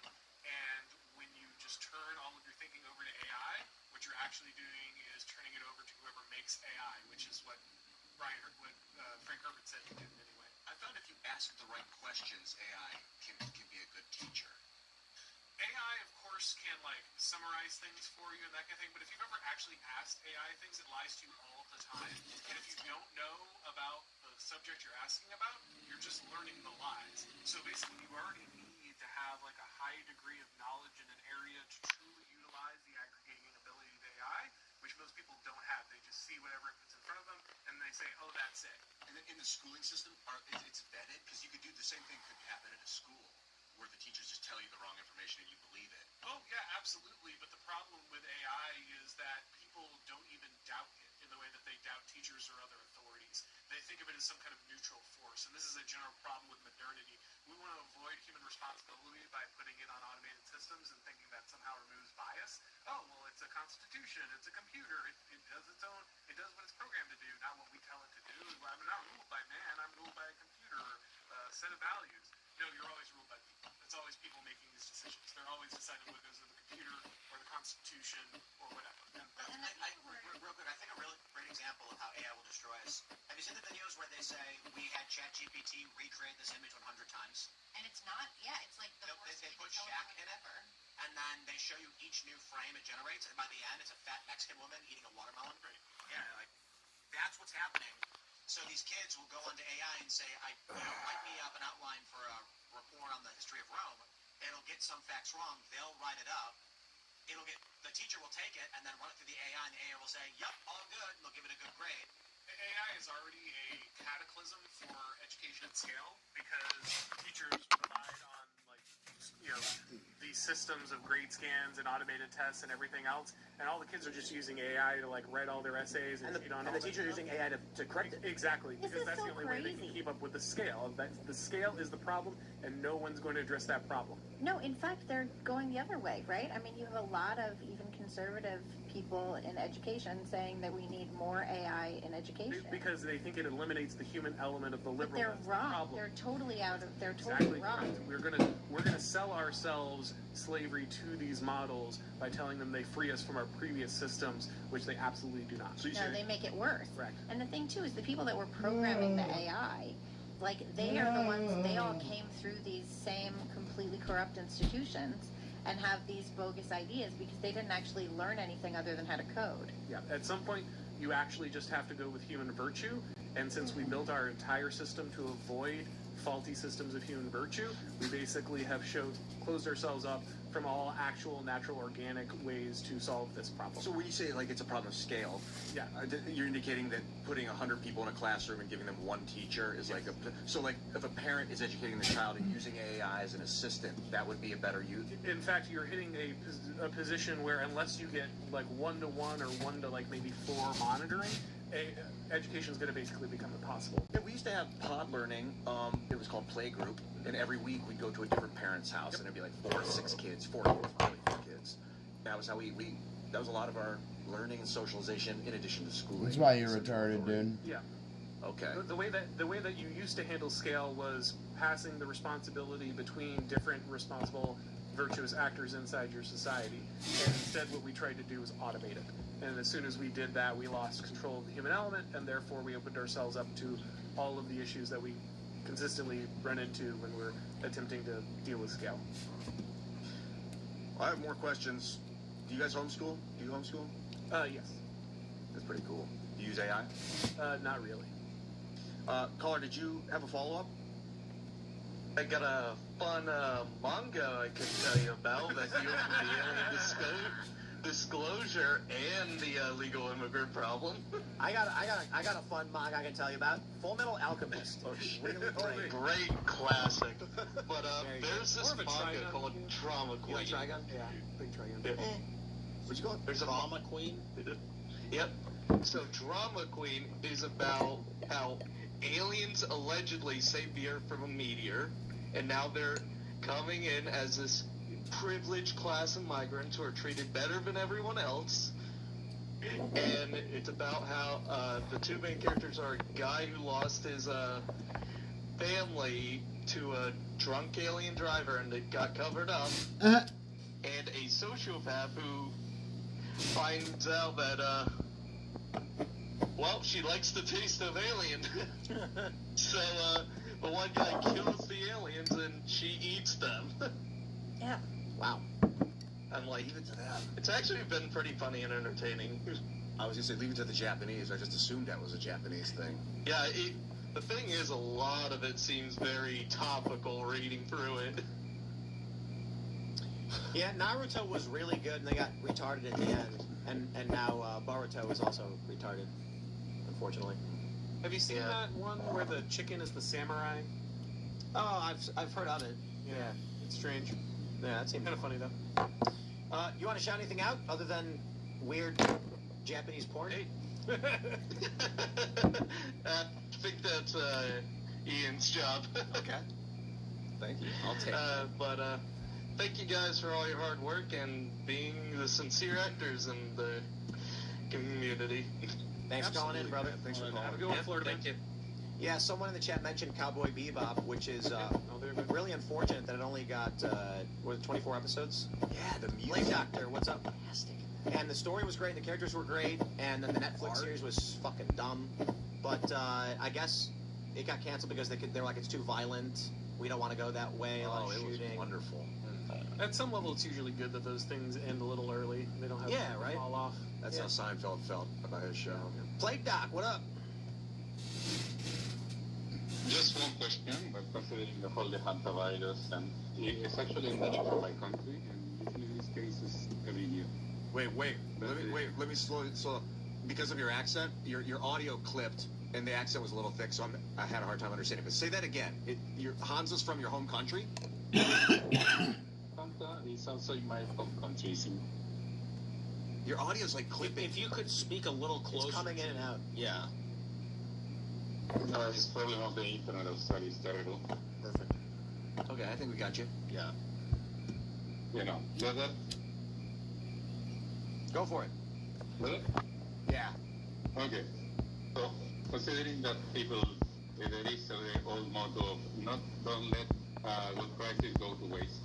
How do you think it will play in the next election, and what is the probability they will begin to blow it up out of the proportions for the election cycle? I mean, immediately, I saw someone, Polymarket, somebody tweeted out that they're now looking into a vaccine for hantavirus. That's fake. It's fake news. Could be fake news. They've been working on all these this is what people do. I'm so sick of the internet, bro. Yeah, but beware that opportunistic capitalists will see a virus and they want to capitalize on it. They've been working on hantavirus vaccines for a long time. It's been around for decades. Won't deny it, but when it gets into the news, they might get more funding for it. I don't know.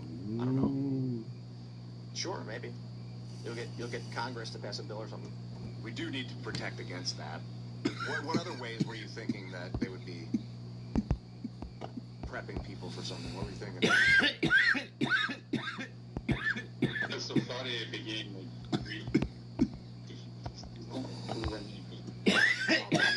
You're cutting out, man. We can barely hear you. Okay. The hantavirus is zoonotic, so it implies that it's only transmitted from mice, not from rats, not from human to human. I think We'll go hit the something. propaganda can be strong, like saying there is human to human transmission. Oh, you think they're play up the human-to-human thing, but it's actually from mouse food? Yeah. You said it's not from rats, it's from mice? It's rats. I guess the real question is, like, would they ever have the credibility to try to do another global lockdown again? Like, could you force that? Was it a one-time flex of power, or is that like something that's reproducible? I don't think they have that again. Yeah, that's the real question. It's not, even if whether the viruses are real or fake, the more important question is, are the systems of control replicable? Yeah, like real talk. We're out of the WHO, as far as I know, we're totally out of it. And like, if the world wants to shut down, fucking let them. Let the U.S. stay open and dominate even harder. Like, whatever. Let's go. No, it's a Let's real go question. ring in some of those caps. 40% of people are dying. Guys, we got like 10 and a half fucking hours. That's why I said Yo, I comply or didn't not see comply that doesn't shit. matter in hantavirus. 40% of people dead means you look out the window and see corpses everywhere and be like, I ain't going outside. Yeah, well, it's not about choice, yeah. People would probably quarantine themselves. Well, that was the fascinating thing about COVID is people treated it like that's what was happening because they weren't allowed to go outside. Like, so they couldn't make contact with, like, what was really going on. So people treated it as if it would, like, instantly kill you the minute it got out there, and you'd catch it the minute you walked outside. And, yeah, they had that level of deception. But I mean, people were really dropping dead at that rate in the street. But we also kept getting those videos from China. That's true. That's true. Showed people, like, presumably dropping dead. Getting welded into their homes. I remember the video of the wailing, people wailing Yeah. in the city, like a guy with his camera. I don't even know if it's real. Terrible. Yeah, no. Well, now imagine what they can do with AI videos. If everyone's quarantined again. All the boomers would be absent. Wearing a mask was the grossest. It was one of the grossest things I've ever had to go. Really disgusting. Smelling your own fecal breath. Dude, you have fecal bacteria that goes back your throat after you eat. It's putrefactive, cadaverine, and putrescine. Just breathing that shit into the mask and then breathing. It was so fucking nasty for so many people. I'm ready for that shit. Yeah, that was gross. Do you have a follow-up, ma'am? Yeah, no, I just wanted to shout out like Phil Levanti, probably he started his those three helicopter rides going. The helicopter ride. Oh shit, killing commune. I mean, transporting commune. Phil's a jet. Where they belong. Into the middle of the Pacific. Yeah, they're good swimmers. Communists are known for their swimming. Yeah, so be it. Lots of metals, lots of steroids. All right, man. You want to shout anything out? No, that's it. Thanks, dude. All right, thanks for calling in. All right, it's been fun, everybody. Tomorrow, Sam Nunberg will be joining us. Next week's going to get crazy because we're having a bunch of these pastors come in for as well, so it's going to be a lot of fun. And it's going to be great. It's going to be great. Thank you all so much for hanging out. We're back tomorrow morning, of course. Arn, always great to have you. Absolutely. Thanks for having me again, man. Absolutely. We'll see you all tomorrow.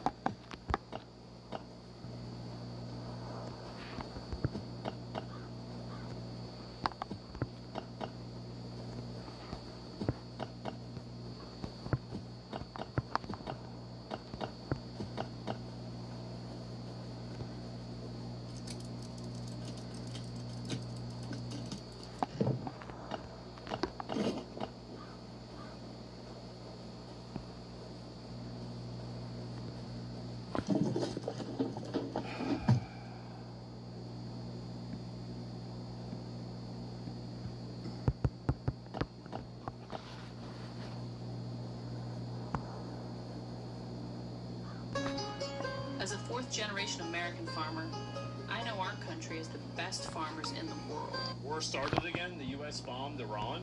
What? What do you mean? What happened tonight? Oh my God. There's more Iran, but holy shit. This is insane. Okay, war is back on the menu. An unknown object over Sirak, southwest Iran, filmed minutes ago. Sirak sounds at the mouth of the Strait of Hormuz. What the hell is that? It's just a red dot. Per Iran's reporting? I guess so. I don't know. There's not really a lot to go based off of this. U.S. fires on Iranian oil tanker. IRGC retaliates. U.S. missiles and warships. U.S. strikes the launch sites. I'm surprised they even have any left. What is this here? U.S. military has carried out strikes on Iran's Bandar. What is this? Oh, here's another one. So the war is back on. Holy shit. I'm not surprised. Of course. Let me see if there's any more of these. Yeah, the game's back on? Yeah, I guess so. Let me go through these other ones, too. Iran is livid, publicly raging after the U.S. military launched strikes, claiming other countries joined in against them. Iran is bluffing, saying that they caused significant damage against the U.S. in response. Oh, this is like 11 minutes ago, so this is happening, like, right now. Holy fuck. Not really, unfortunately. Israel would join, too. I have no idea. So they're bombing them again. holy fuck, man. And major breaking, Trump just struck Iran's Qasem port, and is the entrance to the Strait of Hormuz. Any attack is a direct escalation of the war. I mean, can you even escalate the war? I feel like it's already escalated. Yeah, how does it escalate anymore? There would have been no rudder to take out because it would have been below the waterline. It was the first time in history F-18 Super would have been taking out a tanker, going in guns and doing it. So they just blew up the oil tanker now. Holy shit. And I was mistaken about the incident saying, American forces issued multiple warnings and informed Iranian flag vessel is in violation of the U.S. blockade. So now we're blockading it, and they didn't listen, and so we blew it up. Okay, yeah, makes sense. Sure. Warnings, U.S. forces disabled the tanker's rudder because it is no longer translating to Iran. Yeah, shouldn't have done it. Guns raking this unloaded Iranian oil tanker's cargo while trying to run the blockade en route to Iran. We don't know where she came from right now. It's not the first unique kill in history. Recall that F-22 that took out the Chinese spy balloon off the coast of South Carolina a few years ago. That superborn launched with a 4-acre flight deck of USS Abraham Lincoln on station. They were saying shouldn't have looked around. There are 3 squadrons of flag position patrols on top of the flag bases, Chileans. On top of those officials assist the ceasefire squadron. General King saying Tuesday, U.S. forces have come under attack more than 10 times in the past month. One man provided reports announced the scrap Iran fired a missile on a French ship transiting after the French sent its only aircraft carrier to the Suez Canal to the sea, which was Iran's response to their proposal that Iran's rabbits. How much is gas in Texas? I'm not sure. After the time. It appears China wants to lose the negotiations close. President Trump has right now. You guys want to different I guess typically about 140 ships transit the Strait of Hormuz being built today. Well, now it's under 39. Yeah, U.S. ceasefire appears to have ended. The UAE has attacked Iran too. So now we have new countries that are actively attacking Iran. Holy fuck. Is there information about this? Yeah, I don't know. I'll look this up and see if I can find it. U.S. military has now attacked Iranian oil tankers, exchanges of fire. I'm surprised they've been doing that. They haven't been doing that the whole time. Iran's already rebuilding the bridge destroyed. I bet they are. Rebuild, we do not forget. That's why you gotta keep on.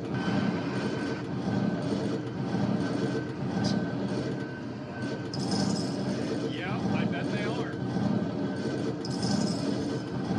This is exactly why I said, like, you can't let these guys go. The U.S. military just conducted strikes in southern Iran, so they bombed this airport right here, or sorry, the water port. U.S. military carried out. Yeah, there's more of this. This is from the Iran. Following the aggression of the invading U.S. Army against Iranian oil tanker, the enemy's aggressor units in the Strait of Hormuz area came under Iranian missile fire. Yeah, I bet they were. Yeah, is there more of this?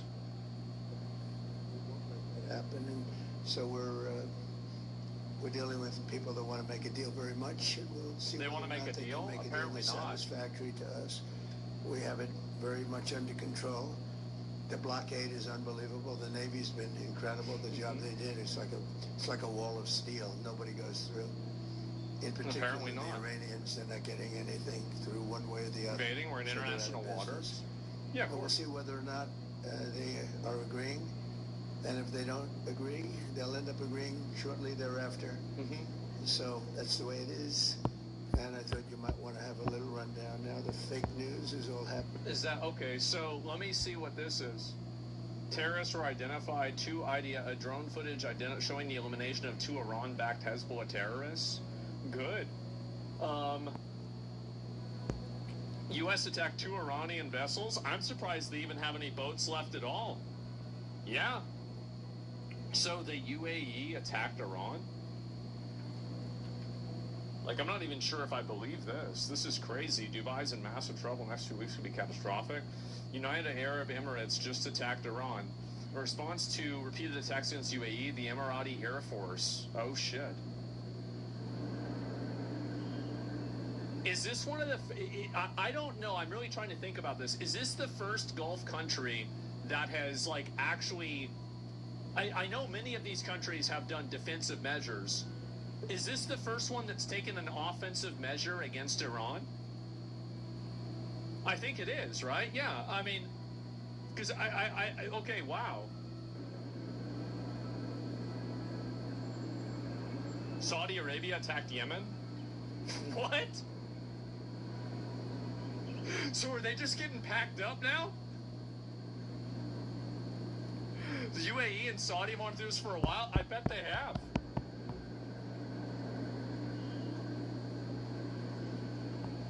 That's not new? Oh, okay. I thought you meant like it just happened. I was like, what the fuck? Iran announced that it targeted the U.S. intelligence center and oil refineries. Let me see this.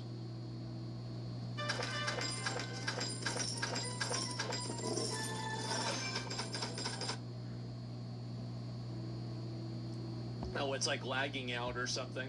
1200, best missile defense system in history, the Patriot. What is that? What Iran's destroying? I don't know why it's not loading for some reason. The destroyer confirmed UAE attacked Iran. I believe war's direction will change. I feel like that's already what was happening. The UAE is set to declare war on Iran. I think that the UAE, this is like my CENTCOM statement. Okay, I'll pull that up and find it.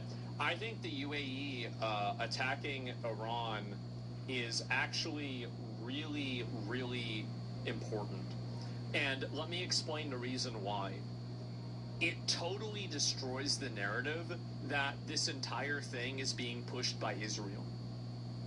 Because the UAE has nothing to do with Israel. Like, it's a Muslim country, like the United Arab Emirates. Like, really, if the UAE is attacking them, very clearly this is not, the Jews controlling everything, right? For oil, no. Well, what I'm saying is that it removes the... Like, I mean, anybody who's still saying that now is a retard, right? I mean, like, what? Yeah, I think they're totally retarded. The UAE and Israel work very closely together. Well, of course they work closely together. I mean, many of these countries work together generally, right?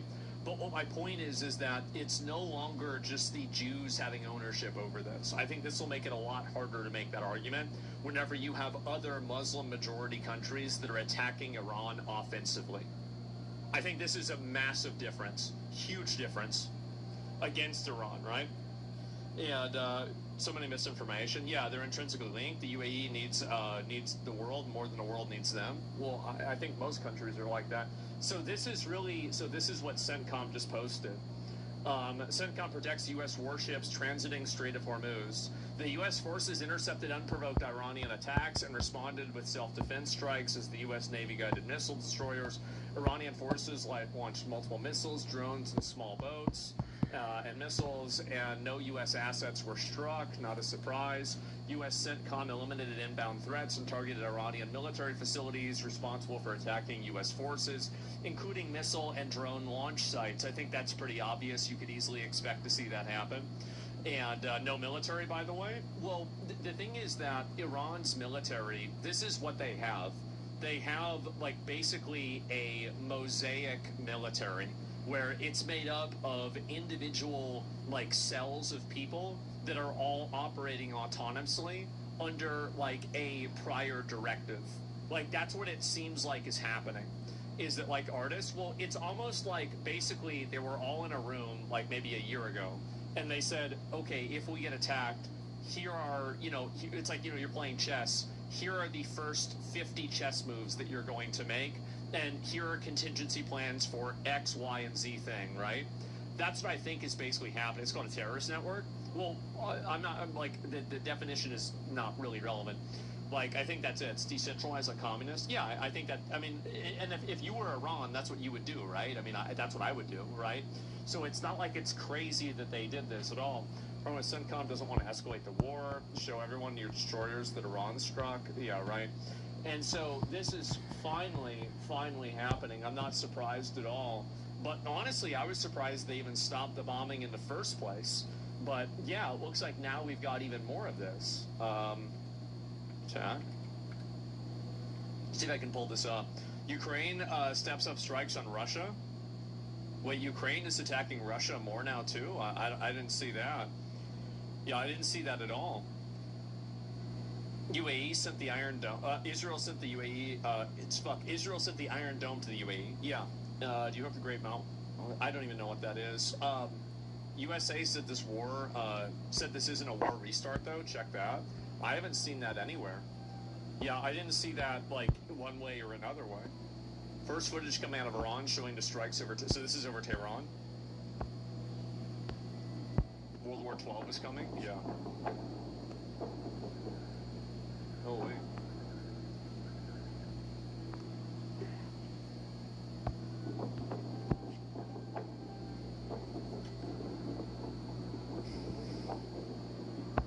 I do think it's really important to get rid of the Iranian government. I do. I don't think you're going to have any peace in that region.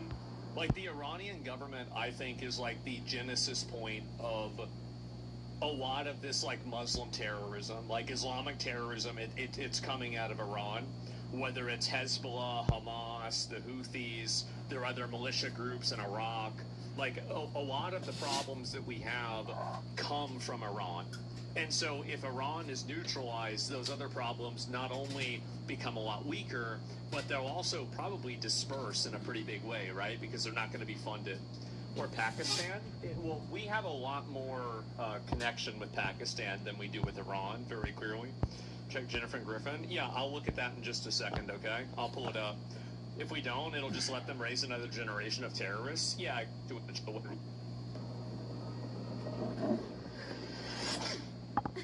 That's it. Says it acted in self-defense by striking Iranian targets after Iran threatened U.S. ships. Here's what I think is really going on. I think that we are never going to know what actually happened or who actually attacked first. And I'll give you maybe a hot take. I don't care. If we didn't attack first, we should have. Should have immediately gone after these people. Like, there's never going to be a point, this is my perspective, there's never going to be a point where the Iranian government will become reasonable or easy to work with. Any conversation, any sort of, like agreement that you have with them, they will break it the moment that they can. They only use agreements and diplomacy as a military strategy. Like, everything is moving towards the military strategy of consolidating more power, committing more terrorism, causing more problems. So it's to buy time. Yes, exactly. So it's we'll all hit part level of the military 30 strategy. and get Like this Israel, motherfucker we're right here not that in we a war need against Israel. right here. We'll get We're this in a war motherfucker. against Iran. Mhm. Like, even if you think Israel's bad, you can't say that also Iran isn't bad. So, I mean, worst case scenario, Why you've is got this two doing bad that? actors. And so right now we're focused on You Iran. see fucking So bombs or again, something? I don't care about, but Israel. I think that the majority of the people that are doing that are just trying to protect Iran for a religious reason or for some other sort of anti-Western reason. I don't care about any of that. Yeah, They it's did drop bad. the first bombs? Maybe, I don't know. And UAE signed a deal with Ukraine, so it's Ukraine's anti-drone tech that's defending UAE, not the Iron Dome. Oh, I didn't even know that.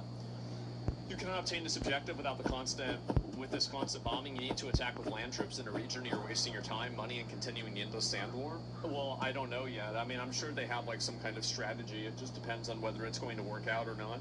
And I don't know what they're going to do.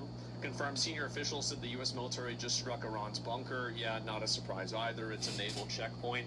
I'm surprised they even have any naval checkpoints. Like, I thought we blew all that stuff up.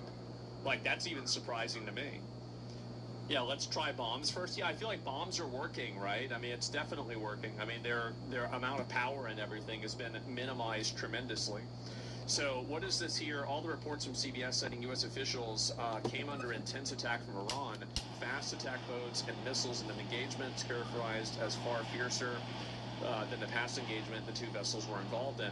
Well, I think that's the reason why, is that that's the reason why they want to do a ceasefire. Is they'll ask for ceasefires and other negotiations so they can continue to accumulate resources and then attack again. That's what it is.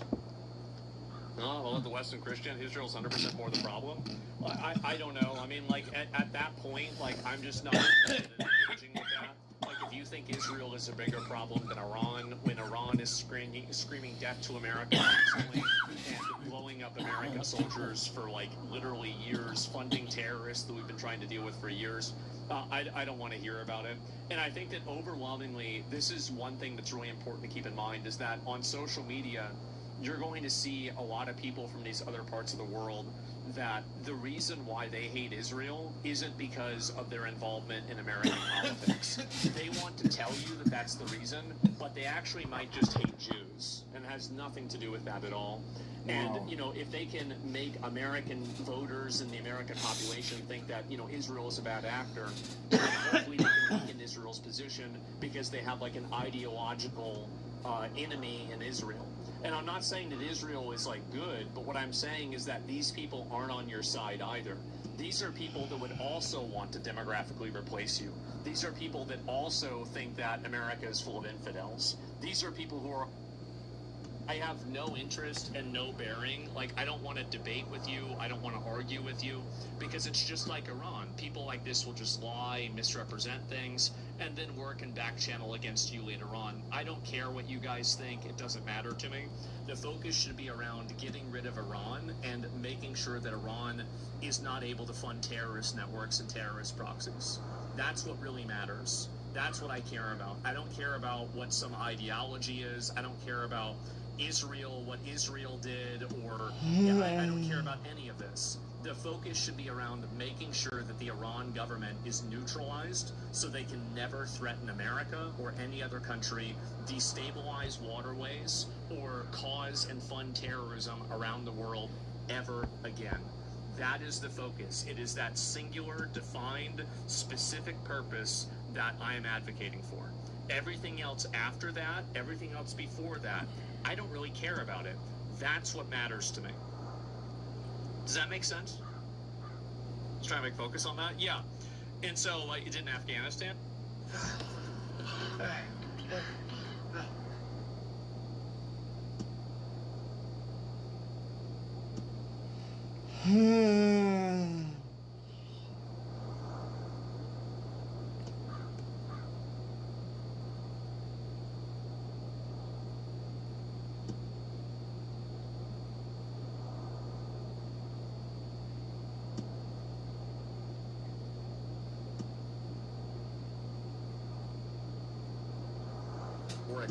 You shouldn't have a problem with it when it's only, you can only see it, right? That's it. It's a longer story. That exactly.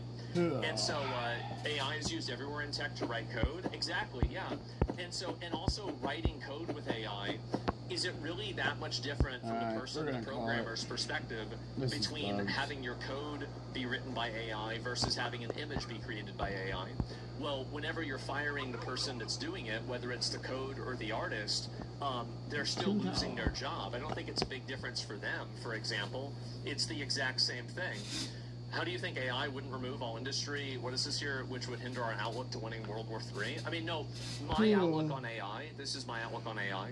I think that we should have almost zero regulation around AI. I think AI should be massively funded, and I think it's a huge resource, and it's a massive tool that everybody should be using. And I think the government should be it should be encouraging more companies to double down on using AI. Like, zero regulation? Yeah, pretty much zero regulation.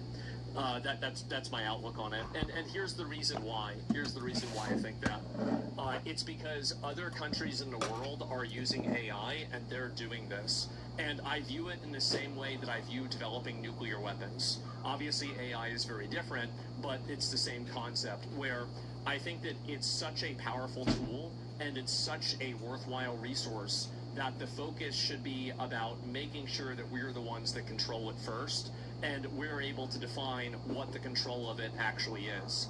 Because the only thing worse than us spending a lot of resources and having unregulated AI is another country. Like, imagine if Iran had that. Imagine if China had that. Imagine if Russia had that. Or another country that's oppositional to the United States has that. then it becomes an even larger problem, because the reality is that we live in a global economy. And inside of a global economy, you are competing against Chinese products. You're competing against Russian products. Like right now, there's sanctions, but there's not always going to be sanctions. It's the same with Iran. There probably won't always be sanctions on Iran. So eventually, these people that are using these types of tools will be able to weaponize them and affect them in a way that is beneficial for their company. So if you have one company that's using AI and the other company isn't using AI, I wonder which one is going to be more successful. And I think that what's going to happen is that you're going to have a convergence where you have the good companies that are also using AI to multiply their effects, right? Things like Palantir, right? Things like this. And then you're going to have a crazy amount of resource allocation. AI 2027 is a good YouTube video about what you're talking about.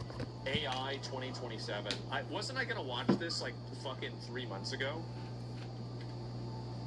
I think I was, and I never did. Maybe I should watch this. A realistic scenario of AI. Yeah, maybe is this it here? We're not ready for it. Yeah, I think this is it, right? I'm not going to look at it right now. I just want to have it listed second video. Maybe. I don't know really which one is worthwhile. It's the second video? Okay, maybe I can watch this. We'll see what happens. But anyway, let me talk about this first, right? People are only employed now because they can't scale fast enough. Exactly. But if you aren't applying the effects of the human mind or the idea that when at war, the civilians are the most important aspect of your nation's industrial capacity, I don't know what you mean by that. So you'd have to explain it a little bit differently. Then why do I listen to you if I can ask AI? Because AI isn't good enough. That's the reason why. And also, a lot of my answers to things you could get through AI. And a lot of people choose to use AI. Like, look at people that are jerking off to, like, fake AI girls on Twitter, right? And shit like this on Instagram. And OnlyFans even, right? And so is AI art. Well, I think that the focus is around generative AI, right? It's around AI that We're gonna call creates it. We got a images bunch of shit and done. creates creative content. And I think the reason why there's such a negative hostility around that, the reason why is because the people are out there, they're pushing the hostility, are the ones that have something to lose. I think that the overwhelming majority of people that are on Twitter and on social media that are screaming from the rooftops about how bad AI is, AI can directly stand to take their job. And I think that's what's happening, is that you have these people that are so fired, voice actors, people like this, because voice acting is going to be, you'll still have voice acting. You're always probably going to have voice acting, but it's going down massively. And you're having these tools be generated, and whenever you have other countries that are using these tools, you simply can't compete in the free marketplace if they're using these tools and you're not. So I'll give you a good parallel to this, right? And it's illegal immigration and how construction is basically the same thing.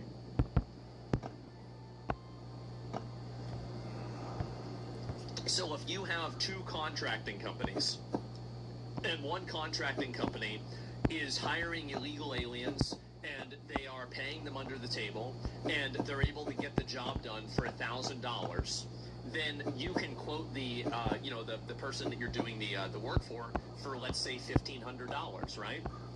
But if you're hiring all Americans and everything is totally above the board and no edges are, or no corners are cut and it's totally above the board, let's say the cost of that is maybe $1,500. The base cost is $1,500. So now, in order to achieve the same profit margin, you have to now charge, I don't know, how much would that be? Like $130,000, $150? Or, sorry, it would be $2,100, right? So you have to charge more money. So my point is that whenever all things are considered equal, the company that uses more things to save time, save money, and save resources will win in the free market. And this is something that's evident. And I'll give you a couple of examples of this, right? Is that think about how many people moved away from, bespoke leather goods and they chose to go with platinum. So, anyways, this has been how many fucking hours? Almost 11 hours a day. So, I'll see you guys tomorrow. Peace out.